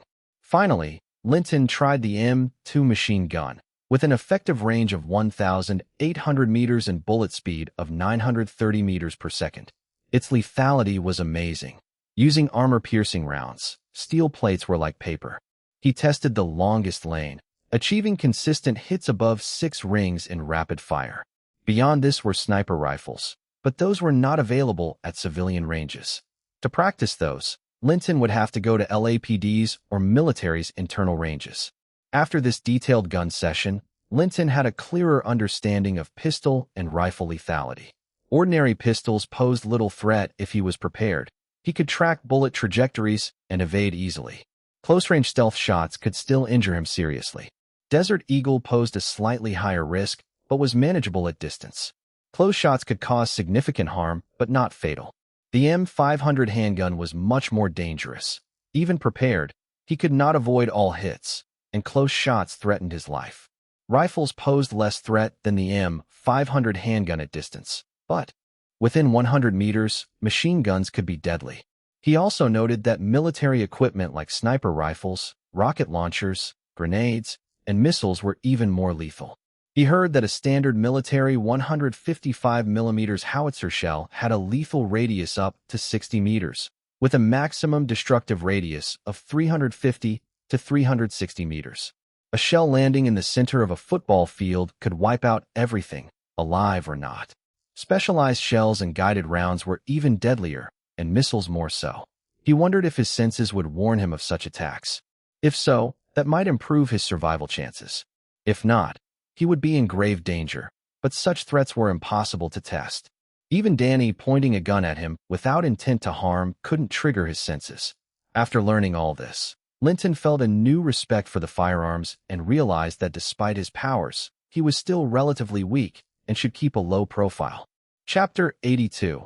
Universal Music Changes Leadership, Theater Screening Event. On June 24th, a major event occurred at Universal Music.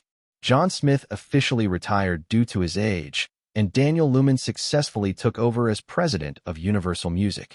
Daniel's appointment was great news for Linton. Upon hearing the good news, Linton visited Universal Music after a long absence to support Daniel and offer his congratulations. Matsushita Masaru, the chairman of Matsushita Corporation from Japan, personally came to Universal Music accompanied by Kunio Nakamura, president of Matsushita North America, and Lou Wasserman, president of Universal Pictures, to announce Daniel's appointment as the new president of Universal Music. Matsushita praised John Smith's contributions to Universal Music and highly commended Daniel's excellent management skills and sharp insight into the music industry. He wished Universal Music continued glory under Daniel's leadership. Given Linton's stunning achievements since last year and Daniel's role as his agent and manager, Daniel's appointment as president was well-deserved, making the power transition smooth and seamless. After announcing the personnel change, Matsushita Masaru had a private meeting with Linton, showing full respect to Universal's top-earning star. He encouraged Linton to create even better works and assured that Universal would do everything to support him. He also invited Linton to visit Japan, joking that Japan had many beautiful women who adored him, including his youngest daughter, whom he could introduce to Linton.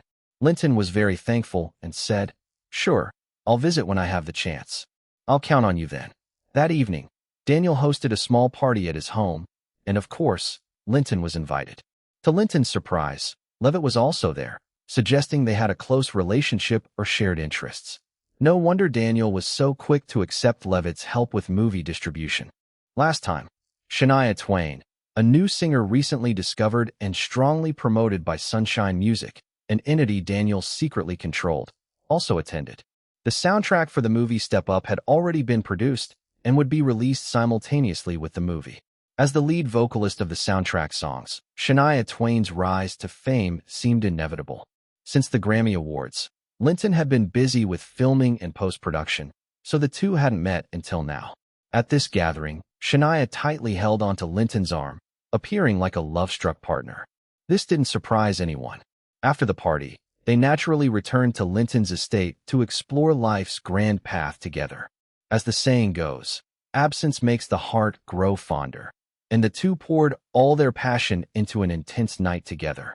Time flew to the afternoon of June 25th. Linton brought Naomi, Robert, and Mira to Universal Studios to attend a screening event for theater representatives.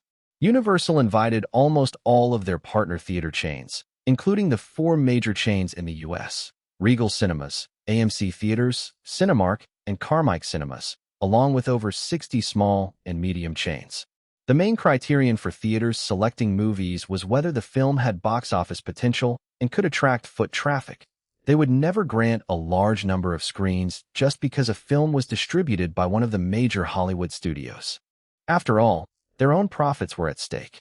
For a commercial film, the number of theaters and screens it could debut on depended not just on the distributor's strength, but more importantly on whether the film could impress the theater representatives. Step Up was, after all, a small investment commercial production from a new director and new lead actors. Even though Universal internally had high hopes, getting a wide release was still difficult, so holding a screening for theater reps was the best choice. If the theater reviewers saw great box office potential in the screening, cinemas would naturally fully support the movie with more screenings. However, if the reviewers considered it a bomb with no selling points, no matter how much PR Universal did, this film wouldn't get many theater resources, since theaters needed hit films to attract audiences. Levitt welcomed guests at the entrance with his assistant, and as the theater screening representatives arrived one by one, the 160-seat screening room was almost full. Tim came to report the situation to Linton. Representatives from all 4 major theater chains attended: Regal with 4, AMC with 5, Cinemark with 4, Carmike with 4, plus representatives from over 60 smaller chains, usually sending 1 to 2 people each. The theater industry consolidation wave hadn't started yet in the U.S. Regal was the largest with 560 theaters and 7,400 screens. Carmike was the smallest with 280 theaters and over 3,500 screens. The smaller chains attending had at least 30 theaters with over 200 screens in total. These theaters were the partners of the 7 major Hollywood distributors. Lights in the screening room dimmed one after another as the big screen slowly lit up. Universal's logo appeared first, followed by an image of a whale breaching the ocean surface with the Linton Studio logo beneath it, a $100,000 custom-made animation commissioned by Robert. "This is definitely the wickedest thing I've ever heard in my life." Powerful music started, accompanied by the song Show Me the Money, alternating scenes between ballet in a bright, spacious practice room and chaotic street dance in a dimly lit urban street. I said we. The film began with George flirting with a black girl in a mostly black nightclub. The scene then switched to Linton's character dancing a close, sensual dance with Tyra. "Linton, so cool," someone in the audience whispered excitedly. "And his dancing is amazing." Linton slid out from under Tyra's legs and smoothly pressed against her back, dancing closely and passionately. Tyra's figure and movements were very seductive, prompting audible swallowing sounds from the audience. After 100 minutes, the film approached its ending. As the song Be What You Want to Be played with closing credits, some post-credit scenes showing each character's future kept everyone glued to the screen. When the movie ended, the theater erupted in warm and prolonged applause. Levitt then approached the stage, first thanking all the expert representatives for attending. He introduced, "The movie you just watched, Step Up, has already held test screenings in 5 major cities. The audience survey results from those screenings are very encouraging. We have summarized and distributed the results for your reference." Staff handed out the screening data. Levitt concluded, "Step Up is a youthful musical film. Instead of traditional songs and dances, the film features cool, modern dance styles. The storyline centers on youthful love and inspirational themes. The film stars the handsome and famous Linton, alongside the beautiful female lead Naomi and the secondary lead Hallie, elements that should appeal to young audiences. Our previous 5 test screenings have fully confirmed this. Scheduled for release during the summer, I have full confidence this movie will perform well at the box office. We ask all of you, experts and representatives, to support Step Up with more screen allocations. This is a win-win situation." Whispers and quiet discussions broke out among the audience. "Why were all your test screening attendees young people? What about the middle-aged and older audience?" asked a Regal representative. "Because our film targets the teenage demographic, especially during the summer season. This group is large enough to support high box office numbers. Plus, teenagers tend to spend more money in theaters than older audiences. We've also evaluated that some middle-aged viewers do like the film or at least don't dislike it, adding some incremental box office," Levitt replied. "I'm already 40, and watching it just now really fired me up. I really liked it. I think you shouldn't overlook the middle-aged group in your marketing," said a small theater chain rep, clearly a fan of the film. "Don't worry, Universal will handle it," Levitt assured. "It's already the end of June, with the film releasing in early August. Why is there no sign of your marketing yet?" asked a Regal representative. "Relax, we have a complete marketing plan, which starts rolling out today. Tonight, our MCA TV channel will broadcast the promotional trailer for Step Up." Another advantage is that earlier this year, media outlets heavily discussed and criticized Step Up. Thanks to that media coverage, I believe most Americans already know about the film. Now, with the film's high quality and our upcoming promotion efforts, we expect a turnaround that will attract many viewers, Levitt said, prompting laughter. "Please move to the Universal Hotel next door. We have prepared a dinner banquet."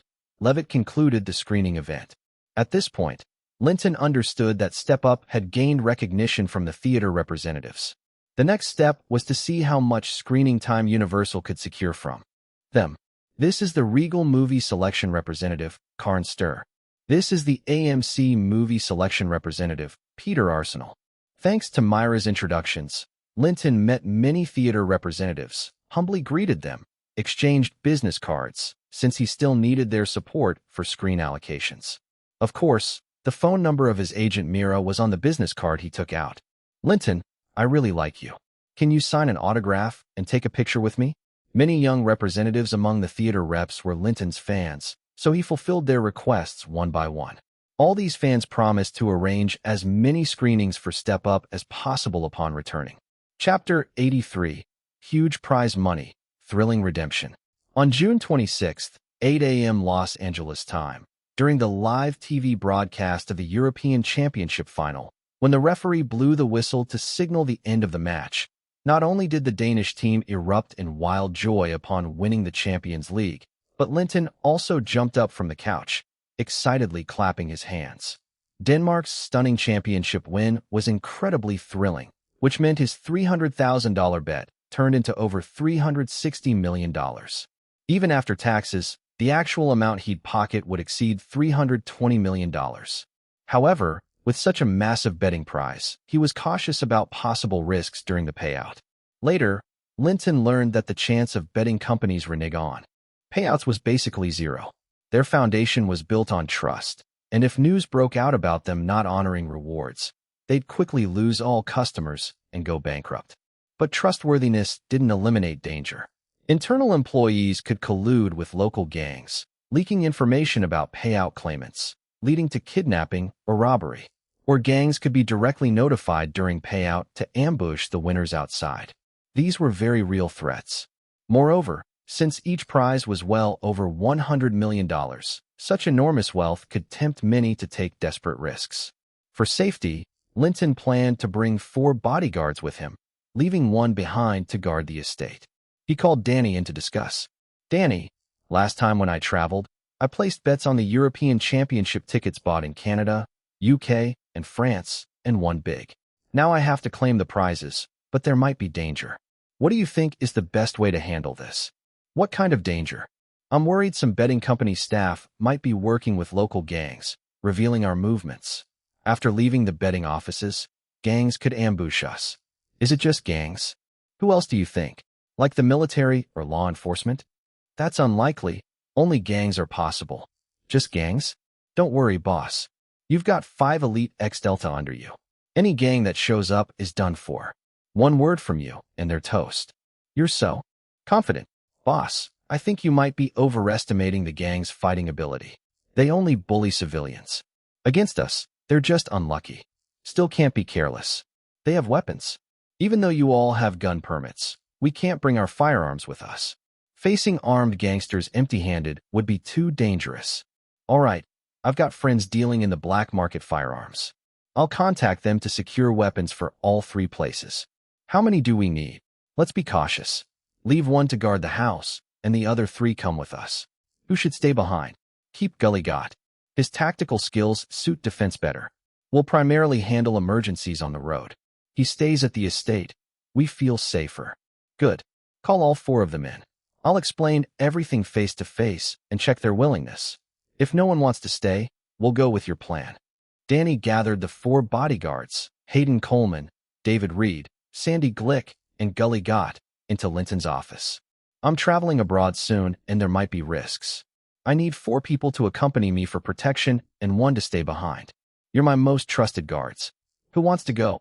Linton said, sensing their reactions. I'll go. All 4 said without hesitation. Linton was pleased with their responses. Protecting me outside is important, but guarding the house is just as crucial. Since all 4 want to come, I'll randomly choose 1 to stay.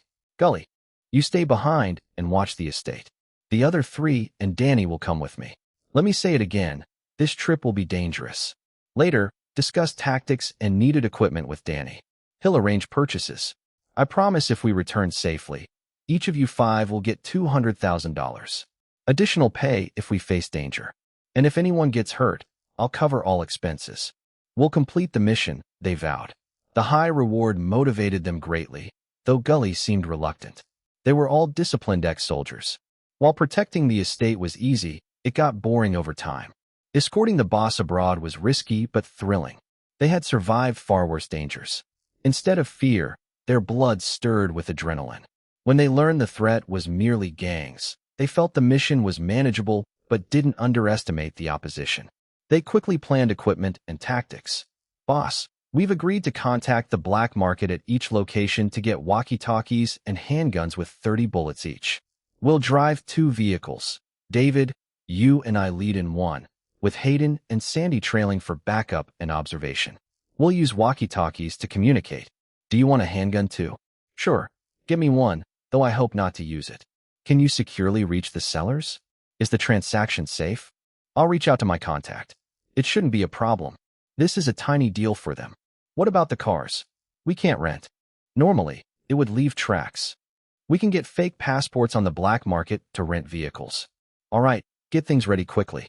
Once prepared, we depart. Also, all trip details must be secret. Don't tell anyone. While Danny handled black market weapons and fake passports, Linton and Naomi Watts appeared on Hollywood Boulevard for a cozy shopping stroll, as Universal Pictures required. Media reporters from Universal followed, but it was unnecessary since Linton's fame naturally attracted many paparazzi and bold interviewers. Linton, are you dating Ms. Watts? Linton, Naomi, did you 2 fall in love while shooting Step Up? Linton, was Step Up made just to promote Naomi? Linton, did you have a secret relationship with Naomi during Step Up's filming? When is your film Step Up releasing? This was a reporter arranged by Universal. According to promotional plans, they neither confirmed nor denied romance, merely calling each other good friends and mentioning that Step Up would open August 7th, urging support. Their warmth sparked rumors, and after shopping, they returned openly to Linton's estate under paparazzi watch. That night, newspapers and TVs buzzed with gossip. Some said Linton had long fancied Naomi and made Step Up to promote her rise. Others claimed Naomi secured her place through favors during MV filming. Some disapproved of Naomi, a foreign woman, saying she wasn't worthy of Linton and advised him to find a better American girl. Others believed they were a perfect match and fell in love on set, deserving blessings. Regardless, all mentioned Step Up's early August release, achieving the initial purpose. Levitt Gore called, reminding Linton to avoid scandals with other women for now and recommended showing public affection weekly until the film's release. While waiting, Linton trained in hand-to-hand combat with bodyguards. His physical fitness and learning speed soon made him superior, surprising Danny and others, calling him a monster. For self-defense, he carried 5 coins daily, which could serve as deadly projectiles in emergencies. 2 days later, on the 27th evening, Danny secured fake passports, weapons contacts, and prepared black market cash. On the 28th, Linton, Danny, David, Hayden, and Sandy boarded a flight to Toronto, Canada. Upon arrival, they avoided hotels, used fake passports to rent 2 cars, and through the black market bought a walkie-talkie set, 5 pistols, and ammo for $6,000. That afternoon, Linton, Danny, and David went to claim the prize at Toronto's betting center after simple makeup, with Hayden and Sandy trailing in another vehicle. After verifying the winning ticket, staff escorted Linton to the VIP room, summoned the supervisor, and smoothly processed the prize. Per Linton's request, $118 million was transferred to a secret Swiss bank account. During the process, Danny and David kept close watch on the staff, blocking any external contact. After half an hour, once done, they left immediately for the airport. Hayden and Sandy reported no abnormalities while observing from behind. Parking. They disposed of weapons by wiping fingerprints, sealing them in a bag, and tossing it into a trash bin, then passed through security and entered the airport. 10 minutes later, Hayden and Sandy joined them inside. They bought the next flight to London, UK, 2 hours away. Late that night, they rented cars with fake IDs, bought black market guns, and stayed at a 4-star hotel. Next day, they successfully claimed their British prize of $104.55 million after tax, also transferred to the Swiss account. Finally, arriving in Paris, they repeated the process. Due to different rates and taxes, the net prize was $97.6 million, again safely wired. Just after leaving the Paris betting center, Hayden's voice came over the walkie-talkie. Car 1, be alert. 2 motorcycles seem to be tailing you. Looking back, Linton saw the bikes keeping distance on the main street. Ignore them, head straight to the airport. If they dare attack, find a spot and take them out, Linton commanded. Leaving the city outskirts, the motorcycles brazenly closed in on both sides, one brandishing a gun, signaling them to pull over. Danny slowed, turned onto a side road. Clear of people and traffic, confirmed no further tales with Hayden and Sandy. Then Linton ordered, shoot. Danny and David opened fire immediately. As seasoned Special Forces veterans, close-range shots found their mark. The attackers fell. To be sure, they fired additional rounds. They sped through the streets, abandoned their cars roadside, and switched to the backup vehicle, rushing to the airport. No further incidents occurred. Linton guessed local gangs didn't know about the winnings and usually sent someone to wait at betting centers to ambush winners. This time only 2 low-level thugs came, so the gangs likely had no clue. Crossing a river, Danny and David removed gun fingerprints from their weapons and dumped them into the water. At the airport, they disposed of remaining weapons similarly, passed security, and boarded the next flight to the U.S. via New York to Los Angeles. Returning to the estate on July 1st afternoon, Linton finally relaxed. The risky but successful prize claim totaled $320.15 million, a staggering fortune. Even as a multimillionaire, Linton was thrilled beyond words. True to his word, he gave $200,000 checks to all 5 bodyguards, and $100,000 each to Danny, David, Hayden, and Sandy, instructing them to keep details confidential. His decisive leadership and calm command earned unanimous respect from the guards. Danny spread news of Linton's gun skills and generous rewards, securing their loyalty as devoted subordinates. Chapter 84. Heidi Klum, candidate for charity ambassador. With stocks valued at $185 million, 2 office buildings in Silicon Valley, a luxurious estate, $11 million in cash, plus a new cash inflow of $320 million and $63.6 million in bank loans, Linton calculated his net assets. Even after deducting loans, his net worth comfortably surpassed $480 million. Reflecting on his achievements within just a year and a half since his return, he felt proud of himself. However, with such wealth, future investments had to be carefully managed. For now, long-term investments focused on a few steady stocks and Silicon Valley office properties, but hiring a professional investment assistant was necessary. As his assets grew, diversified investments and forming an investment team would be essential. Currently, he planned to hire an investment assistant to manage the charity foundation's investments and an investment agent to oversee Skycrest Capital. Goodman had already registered the offshore company Skycrest Capital in the Virgin Islands and returned to Los Angeles.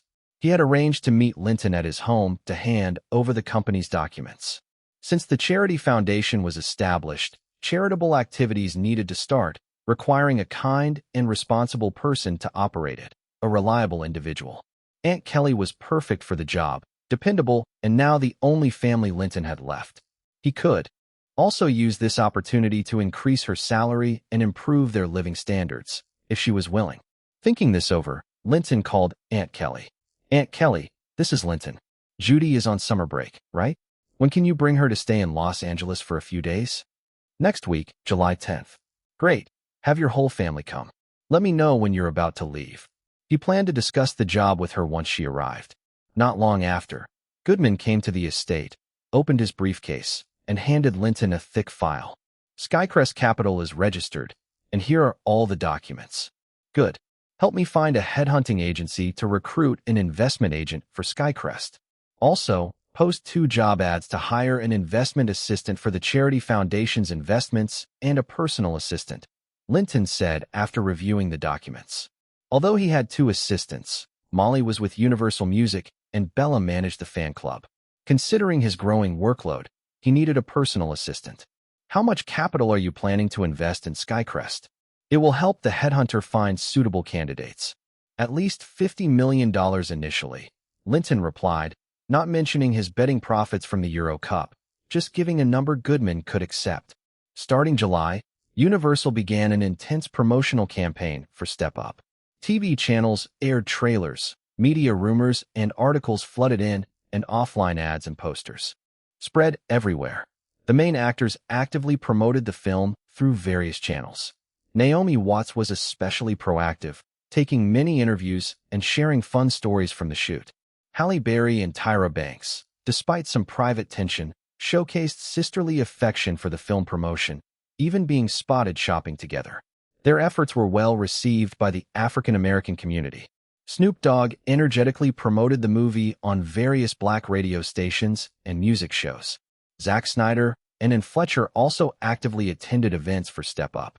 However, Linton knew their promotion was minor. Only he could single-handedly carry the box office. Following Universal's arrangements, Linton and Naomi spent a sweet day at Disneyland, attracting many paparazzi. Later, they appeared on MCA Television's talk show, displaying intimate interactions and performing an exciting dance scene from the movie.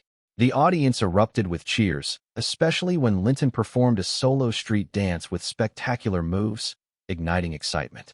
On July 5th, following Mira Secchi's prior agreement with Mercedes-Benz, Linton brought Danny, David Reed, Mira, and Carnes Carter to Stuttgart, Germany, for a commercial shoot promoting the Mercedes-Benz G-Class.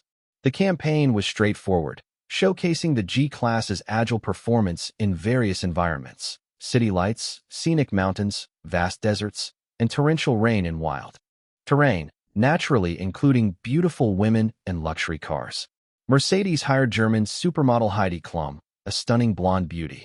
At 5 feet 10 inches with long legs and a curvy figure distinct from other thin models, Heidi was only 19 years old, in her prime youth. Linton had known about her from his previous life. She was destined to become one of the earliest Victoria's Secret angels, and he was interested in her. Heidi already had her eye on Linton, especially as she planned to develop her career in America. They hit it off immediately, filming the Mercedes ads during the day and enjoying passionate nights together. As a future legendary Victoria's Secret angel, Heidi was highly trained with remarkable flexibility and handled various demanding moves, captivating Linton with her stamina and grace. She was incredibly cooperative, resulting in intense and lasting encounters. In just a few days, they built beautiful memories, exchanged contact information, and promised future rendezvous. 3 days after finishing the Mercedes shoot and bidding farewell to the reluctant Heidi Klum, Linton and company returned to Los Angeles and continued the step-up promotion. On July 10th, Linton welcomed Aunt Kelly and her family to his estate. They were stunned by the grandeur, truly understanding the magnitude of Linton's success. After touring the estate, their nerves settled. Judy joyfully ran around, leaving a trail of silver. Laughter. Linton served lunch with Italian dishes that Aunt Kelly's family highly praised. Judy ate heartily and gleefully. After lunch, Linton invited them to the study to catch up on Judy's studies. Since last summer, with Linton sponsoring Judy's tuition, Aunt Kelly had enrolled Judy in a top boarding private high school in San Francisco. Judy was 16, 2 years away from college, and feedback from teachers showed she excelled academically and actively participated in social activities, making Ivy League universities a realistic hope. Judy, you're so smart. Study well, and when you get into college, I will have a big gift ready for you, Linton said, ruffling Judy's hair. Cousin, you're amazing, so I won't fall behind. Don't worry, I'll definitely get into a good college, Judy confidently said, causing everyone to laugh. Aunt Kelly, I recently established a charity foundation with a significant scale, investing no less than $5 million annually. But to manage the funds properly, we need a kind and responsible person. I want to ask if you would take the job. I'd love to help, but since Judy is still studying, I'm hesitant to leave San Francisco. Also, I don't have experience in finance or management, so I'm worried I might not handle this large sum well. Aunt Kelly hesitated. You won't have to worry about fund management. Your job will be to distribute the charitable funds each year responsibly. You don't need to come to Los Angeles regularly since charity work doesn't require a 9-to-5 schedule. The key is to carefully select the projects and people needing help and ensure proper follow-up and supervision, including on-site visits, Linton explained. Mom, I'm grown up now and at a boarding school, only coming home on weekends. This job is noble and loving. I think you should accept, Judy encouraged. Before Aunt Kelly could answer, Judy spoke first. Regarding salary, I'm ready to pay $200,000 annually, Linton added. That's a lot. Wouldn't that violate any regulations or cause problems? Aunt Kelly was surprised. Currently, their annual household income was less than $80,000 combined. Hearing $200,000 annually seemed unbelievable. Don't worry, Aunt Kelly. This is all legitimate and compliant spending without any issues. Plus, you always wanted to visit Grandma's hometown. Once our charity is established, we can do charity work there, helping the place Grandma loved. I'm sure she would be happy, Linton said, pulling out a trump card. All right, I'll discuss with Jeff and Judy and get back to you tonight. Aunt Kelly sounded tempted, but wanted to respect her husband's and daughter's opinions. Linton believed they would make the right choice. As expected, after dinner, Aunt Kelly told Linton that after family discussion, she decided to take the job, making Linton happy. The four toasted in celebration. Cheers to a beautiful life and to spreading love worldwide, Linton declared. He immediately informed Goodman and Henry Jo to come the next day to formalize Aunt Kelly Clate's employment as charity ambassador of Linton Charity Foundation, responsible for managing the annual charity funds. Linton gave Aunt Kelly Foundation documents, explaining that the charity focused on medicine, poverty-stricken areas, and education globally. Now Aunt Kelly had to consider specific charity projects.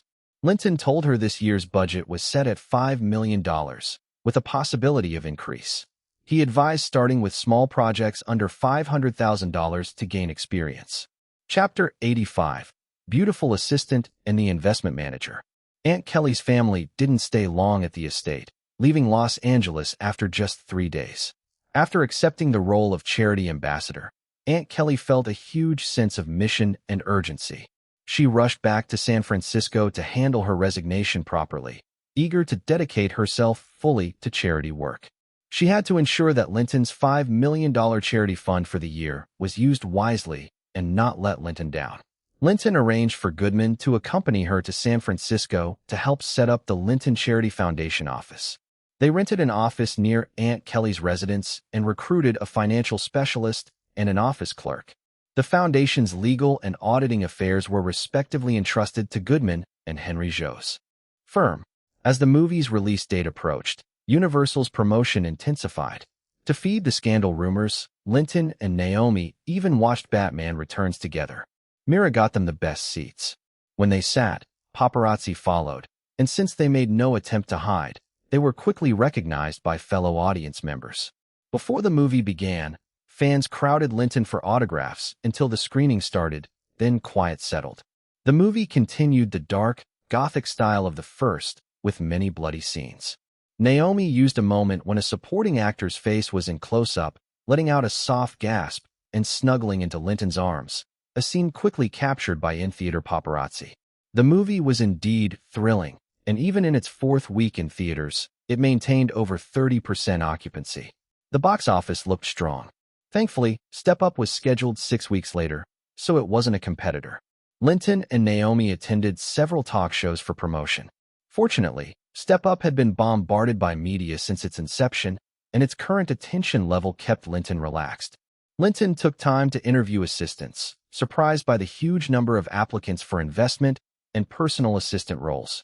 Each position received over 50 resumes, making it impossible to interview everyone individually. He filtered out males, candidates over 25, and those not attractive enough. After this blunt screening, around 10 candidates remained per position. For the investment assistant role, he further narrowed down applicants to those with Ivy League finance-related degrees, leaving only 3 candidates.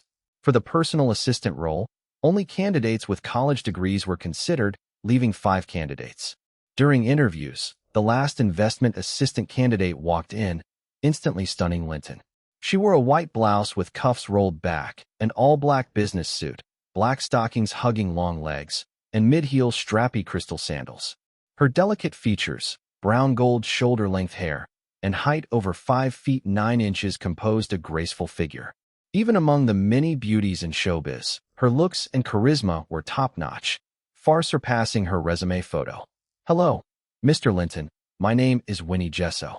I'm here to apply for the investment assistant position," came the sweet voice, pulling Linton back from his surprise. "I didn't expect Miss Gesso to not only be a Harvard Business School economics prodigy, but also so beautiful. Thank you for the compliment. Your skills perfectly meet what I need for the investment assistant role. But I'm curious, with your capabilities, you could have gone to big financial firms on Wall Street. Why choose to work for me?" Linton asked. "Mr. Anderson, I think you might not realize the true value of your investment assistant position. Before coming here, I did some research. Since your debut in April last year, your earnings have exceeded $100 million, right? And unlike other Hollywood stars who splurge on planes and yachts, you invest most of it in real estate and ventures. That's a fantastic platform for someone about to graduate from graduate school like me, which naturally attracts me. Besides, Wall Street is still biased against women workers. I believe I can better realize my potential with you," Winnie explained. "What do you think about the prospects of computers and network communications? The market potential is limitless. Computers and networking are just getting started. There are countless opportunities. The next wealth explosion might come from these 2 industries," Winnie replied, her bright and intelligent eyes expressing confident insights. "Excellent. Congratulations, you're hired. Please see Goodman to complete onboarding." After confirming with soul induction that Winnie had no hidden motives, Linton immediately selected her. She was capable, young, beautiful, and shared his investment philosophy. He offered her an annual salary of $150,000 plus bonuses. The personal assistant search was less surprising. Linton chose a young woman named Mina Steele, also about to graduate college, fairly pretty but a tier below Winnie. Mostly, he selected her because although her clothes were old, they were very clean, and she had an excellent spirit, clear communication, and logical thinking. Clearly from a poor background, she was self-reliant and motivated to improve herself. She had told him she desperately needed the job. Using soul induction to verify no ulterior motives, Linton gave her the chance with an annual salary of $50,000, the same as Bella after several raises.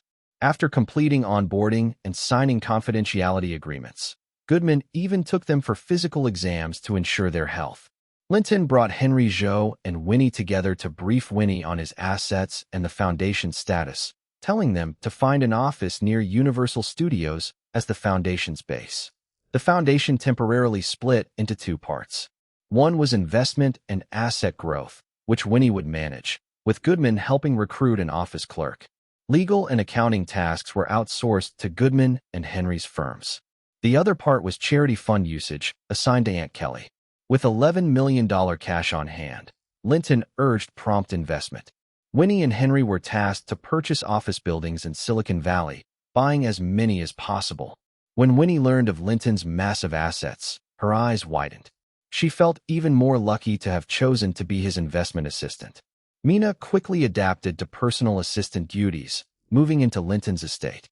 After meeting Amy, Danny, Mira, and Robert, she efficiently arranged Linton's daily schedule and thoroughly documented his social connections and work in a notebook. Linton glanced at her notebook filled with meticulous annotations. Seeing her dedication, Linton entrusted her with managing the estate office.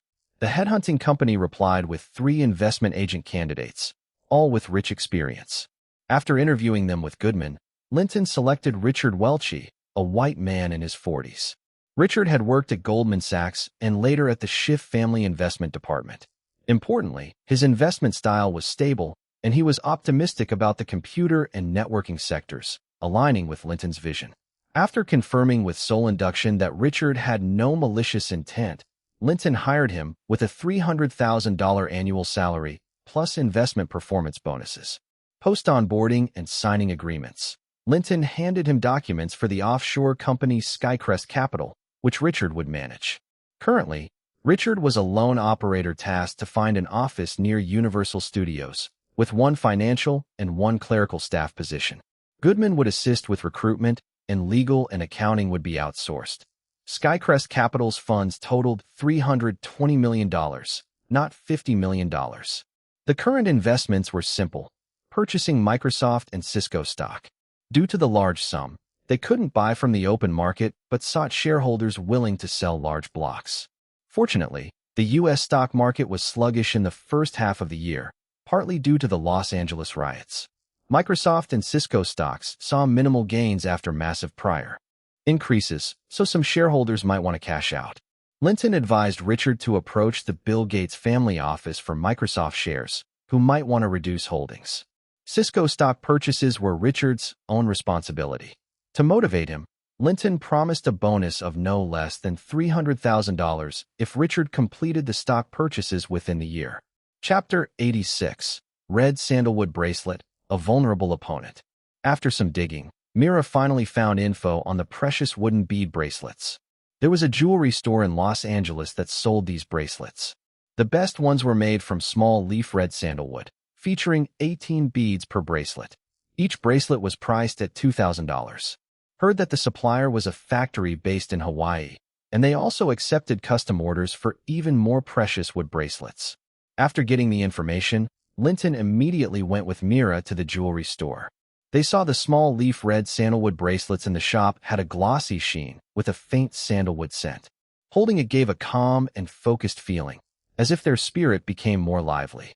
Although the effect was slight, wearing it long-term helped strengthen their spirit considerably. Linton suspected that the longer the tree age of the small leaf red sandalwood, the better it nourished the spirit. The wood material was also very hard, perfect for Linton to use as a concealed weapon. The size fit his wrist perfectly and met all his needs.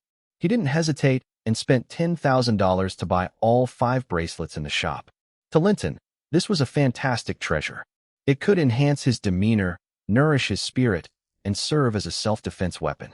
He wore one bracelet daily, kept 4 as backups, and could use them as a trump card in dangerous situations without worrying about running out. There was no need to go for more precious wood types.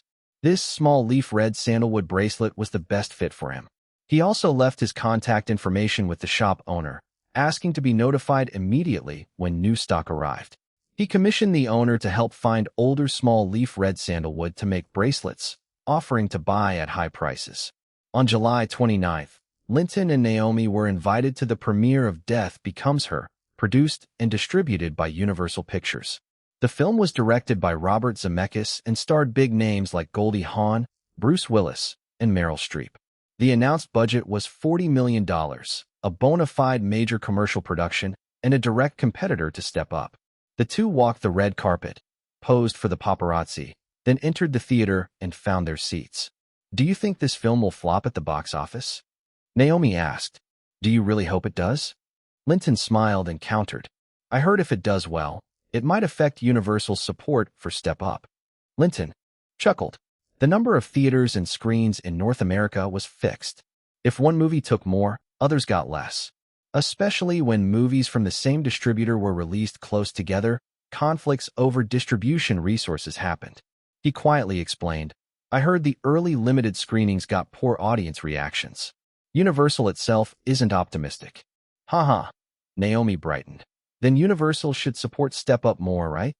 "Probably, but Death Becomes Her is Universal's own baby. I heard it premiered in 2,500 theaters opening weekend. Let's see how the film fares." Just then, Robert sat beside Linton. "Any new updates?" Linton asked. "Our same-day rival Unforgiven got positive buzz from critics and theaters during test screenings. It's a strong competitor." "I heard that too, but the genres are quite different, with different audiences, so the impact might be minimal, right?" "Still, same-day releases means scheduling and audience attention could compete." "Enough chatting, the movie's starting," Naomi reminded as the film began. Within minutes, Linton burst out laughing. The male lead was a complete loser and clown. He first dumped the second female lead for the first, then switched back to the second female lead after the first had aged. Yet he was portrayed as the one rejecting immortality, while the two women were criticized as fools. An old, ugly man shamelessly demanded, "Women stay forever young and beautiful, but criticize them for pursuing youth and looks." It was an insult to the audience's intelligence. Feeling uncomfortable, Linton muttered, "Is this it? $40 million for this mess? Ridiculous." He noticed Robert was enjoying the movie. "Hey, you seem to be having fun." "Nobody's watching it. Won't make money," Robert said with a smile. "It's nowhere near as good as our Step Up." Linton thought about it and lightened up. A very entertaining movie. After the credits, he applauded with the audience and warmly shook hands with the film creators, wishing them box office success. Step Up was releasing in a week. The pre-release promotion had reached a crucial stage with TV, newspapers bombarding the public. Universal also held press screenings. They knew how to hype, only inviting select media influencers. This group's initially negative view on Step Up reversed, resulting in heated debates between supporters and detractors, further boosting the movie's buzz. Offline posters were fully displayed, trailers appeared in theaters, and huge posters of Linton and Naomi embracing were hung in major city commercial plazas. Finding some free time, Linton sent David with Naomi to buy a car, where she picked out a silver Volvo as her personal estate car. It had the top trim but cost under $150,000. On August 3rd, Robert called, excited. "Good news. Death Becomes